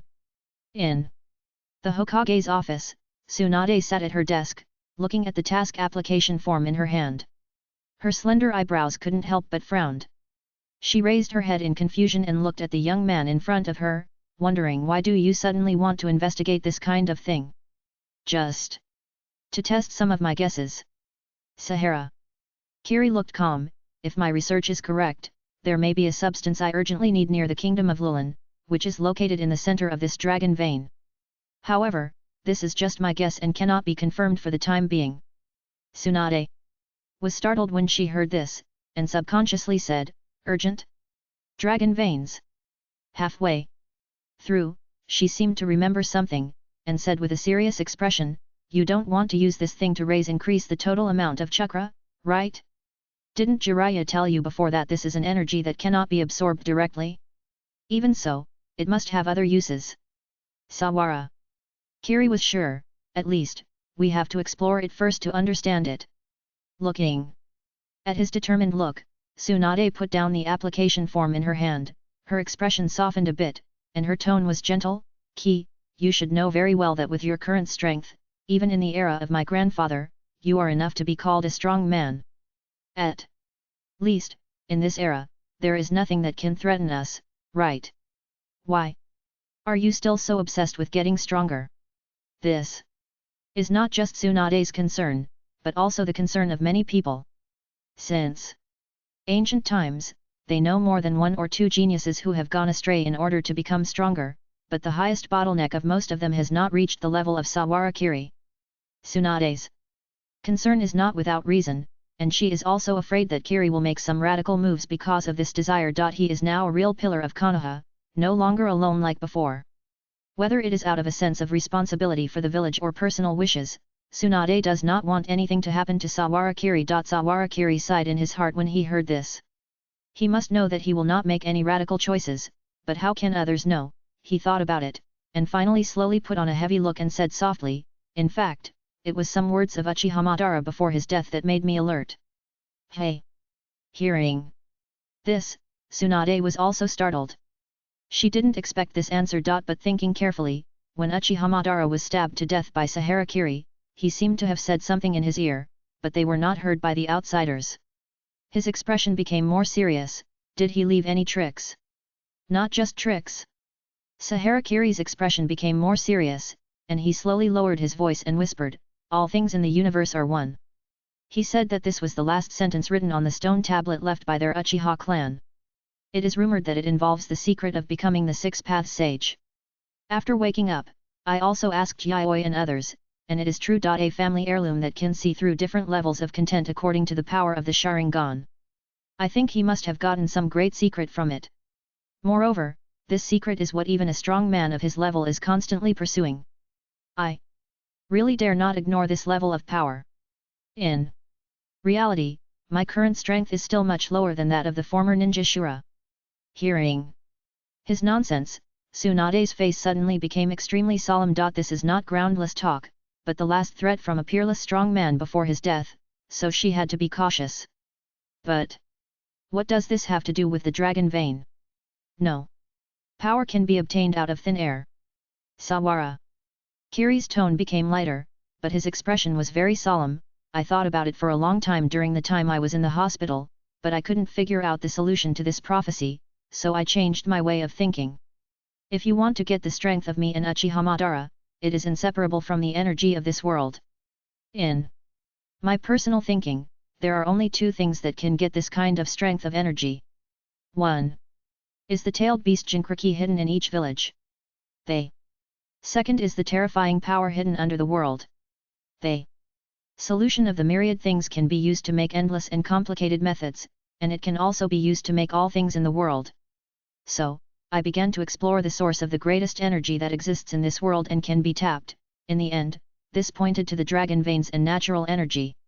Hearing this, Tsunade could not help but nod. There is nothing wrong with his thinking and logic.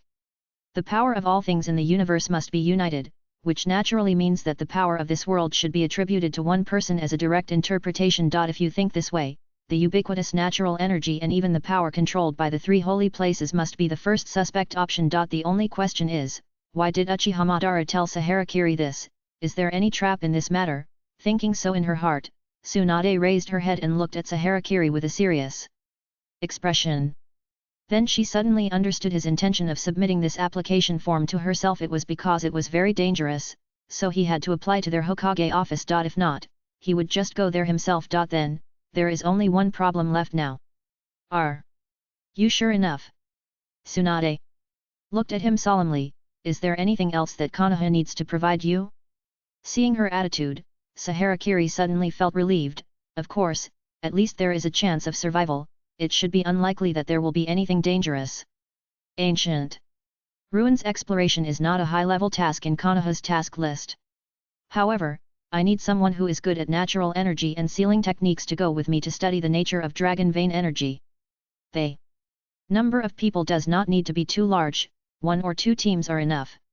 Tsunade nodded after hearing this, and Sahara Kiri obviously had a plan in mind. In this case, she was relieved. It's good that you know what's going on.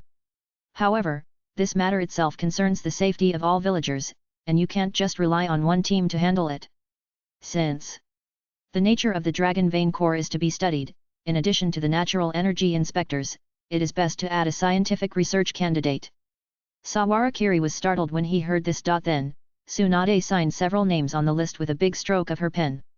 Led By the Sawara Kiri team, and assisted by Orochimaru, Jiraiya, and Hotaki Sakumo's team, we will go to Lulin to explore the core intersection of the dragon veins. Sawara Kiri's eyes suddenly widened. Is it such a big deal? 5 days later, Lulin. The two teams led by Sawara Kiri have already entered the territory of Lulin. However, although the so-called Lulin is a country, it is actually just a small dot on the map. Not to mention compared with big countries like the Fire Country and the Wind Country, even compared with small countries like the Rain Country, it seems extremely small. At the same time, the level of civilization of this country is also quite backward. Except for the capital of Lulin, most of the citizens of the country make a living by nomadism and trade, and the border line is quite vague. Also because of this nationality, most of the borders within the entire Lulin country are the same as those of the Wind Country, with large-scale desertification and serious environmental problems. A line the 6 of them walked all the way, their mouths full of sand. It was not until they entered the capital that the desolate scenery gradually faded away. There were many caravans and horse teams around, using this city in the center of the desert oasis as a relay point to travel between the two countries of wind and fire. Looking around. A city standing in the center of the desert, full of high towers, stood there like a giant. The process of entering the city was not difficult, and the scenery was completely new. Even the wind and sand were blocked by the high towers on the periphery. The streets were crowded with people, and pedestrians from various countries could be seen coming and going. Stalls and shops were all over the streets. In order to avoid being spotted, Sahara Kiri and his group of 6 also took horses and put on robes under the guidance of Jiraiya, pretending to be wandering travelers. Master Jiraiya, why don't we go directly to the palace?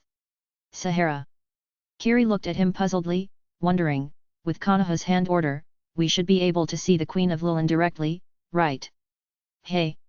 Jiraiya also put waving his hand, don't underestimate my intelligence network. According to my informants, although this Lulin kingdom has been passed down for thousands of years and has a long history, the power of the current queen has been completely hollowed out by her ministers. What we are here to investigate this time is related to the safety of the entire ninja world. If any information is accidentally leaked, it will be spread all over the streets. Instead of doing this, it is better to change the way. Namikaze. Minato was also puzzled. Teacher, do you have any acquaintances here? Of course, who do you think I am, teacher? Jiraiya was full of confidence.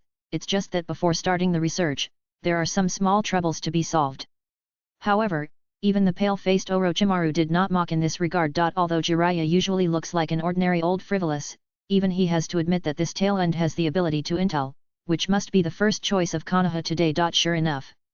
After just a few turns, the group left their horses behind and, led by Jiraiya, turned into a remote alley, knocking on a wooden door with a special technique. After a while, they saw an old woman with a haggard look push open the door and greet them. Finally, she glanced outside the door to make sure that no outsiders followed, and then slowly closed the door. After the door was closed, a figure rushed out of the room and asked anxiously, "You are the ninjas of Konoha, right? Excuse me, are you here at the invitation of the queen to help us get rid of Lushan?" Sawara Kiri and others were all startled when they heard this. However, Jiraiya tore off the disguise on his face and said calmly, "That's right, when can we see the queen? Also, who are you?" Hearing this, the girl seemed to finally breathe a sigh of relief. "Excuse me, I am Queen Liu's personal maid, Sarah. I just received the order from the queen yesterday and came to greet you. Now, the queen is summoning ministers in the palace. Please follow me through the secret passage into the 1,000 towers." Hearing the name of this maid, Sahara Kiri subconsciously glanced at her long crimson hair and seemed to have some impression. If I remember correctly, she should be the daughter of the current queen. This country only appeared in the theatrical version of the original world line, The Lost Tower, which tells the story of Naruto and others traveling to this time point, cooperating with Minato Namikaze and others who came to perform the mission, and defeating Lushan, the powerful minister who killed the queen, and saving Sarah and the country of Lulin. The plot is very short and the content is simple, but there is a dragon vein that can allow ninjas to travel through time and space stably. Lushan even used the power of the dragon vein to create a puppet army for war, in an attempt to conquer the 5 major countries. But that little strength is really just a small problem for their lineup. However, even though he thought so in his heart, after Orochimaru glanced at him, Sahara Kiri immediately seemed to understand something and had no intention of revealing the identity of the girl. Led by the girl, the group went down and up along the secret passage, passing through the complex paths of the towers. When they walked out of the last exit, they had entered the interior of the 1,000 towers. Seeing the light outside, Saharakiri subconsciously raised his head. As the name suggests, the so-called 1,000 towers is a large cluster of towers constructed by countless towers, with hundreds of them high and low. Looking from a high place, you can even glimpse the industrial dust in the distance, which is too developed to be a city that can be built in such a desert country. Are all those fumes over their factories? Sahara Kiri followed Sarah and asked a few questions. That's right. They hurried. Girl couldn't help but puff out her chest when she heard this. Although our Lilin kingdom is small, we have the largest puppet manufacturing factory in the entire ninja world.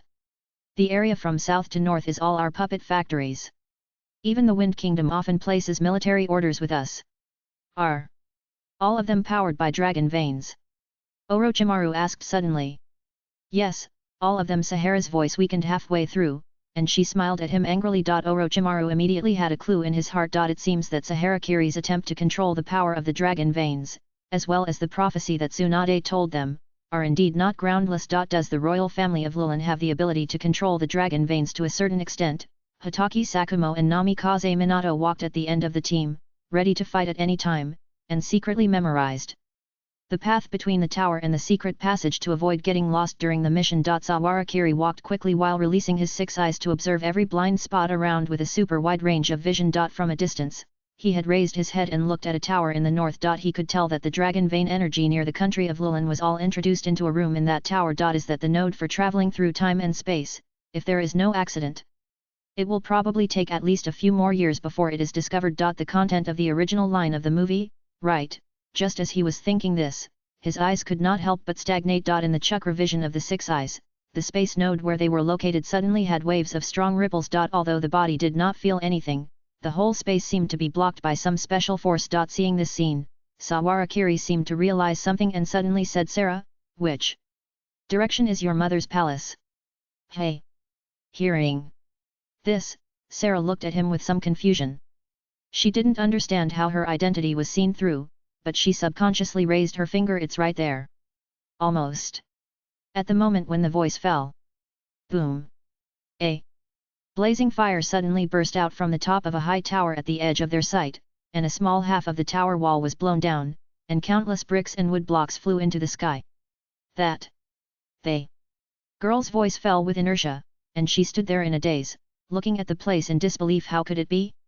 All the ninjas present had already realized the problem in advance. Sawarakiri, who was at the front, suddenly grabbed Sarah and jumped up. The whole team seemed to have heard the sound of a starting gun and flew towards the direction where the sound came from. But at the same time, in the center of the formation that Sawarakiri had noticed in the distance, there were also bursts of violent dragon vein riots. The energy like fire shot into the sky, like a blazing white pillar of heaven descending out of thin air, and the violent wind and waves engulfed everything around, and even part of the surrounding towers collapsed. Is this the power of the dragon vein? Jiraiya, who stood horizontally on the tower wall and resisted the wind and waves with both hands, couldn't help but widen his eyes and looked at the direction where the blazing light column burst out in disbelief. This is completely different from the natural energy he knew. In contrast, when Orochimaru sensed the energy, his golden eyes suddenly widened and he stared at the beam of light. Not only him, Minato Namikaze also looked at it with an incredible look, and raised his voice against the wind pressure. This is time-space chakra. How can there be such a large amount? Although he had expected that his appearance must have brought great changes to the world line, whether in the future or the past, it would probably cause many waves. But Sawarakiri still couldn't understand why such a big abnormality occurred at such a critical node. It was as if someone was timing them. However, the current situation was too late for him to think more. Don't worry about those for now. Sawara Kiri's expression was tense, and his 6 eyes looked solemnly into the distance. Almost at the same time as the explosion sounded, countless dense black spots suddenly shot out from the high tower in the distance. Sawarakiri used his 6 eyes to take a closer look and could see that the black spots were puppets connected to each other, rushing towards them like a swarm of bees. Obviously, the owner of this place had already discovered them. Sarah in the picture is what she will look like 5 years later, and now she is still a little girl.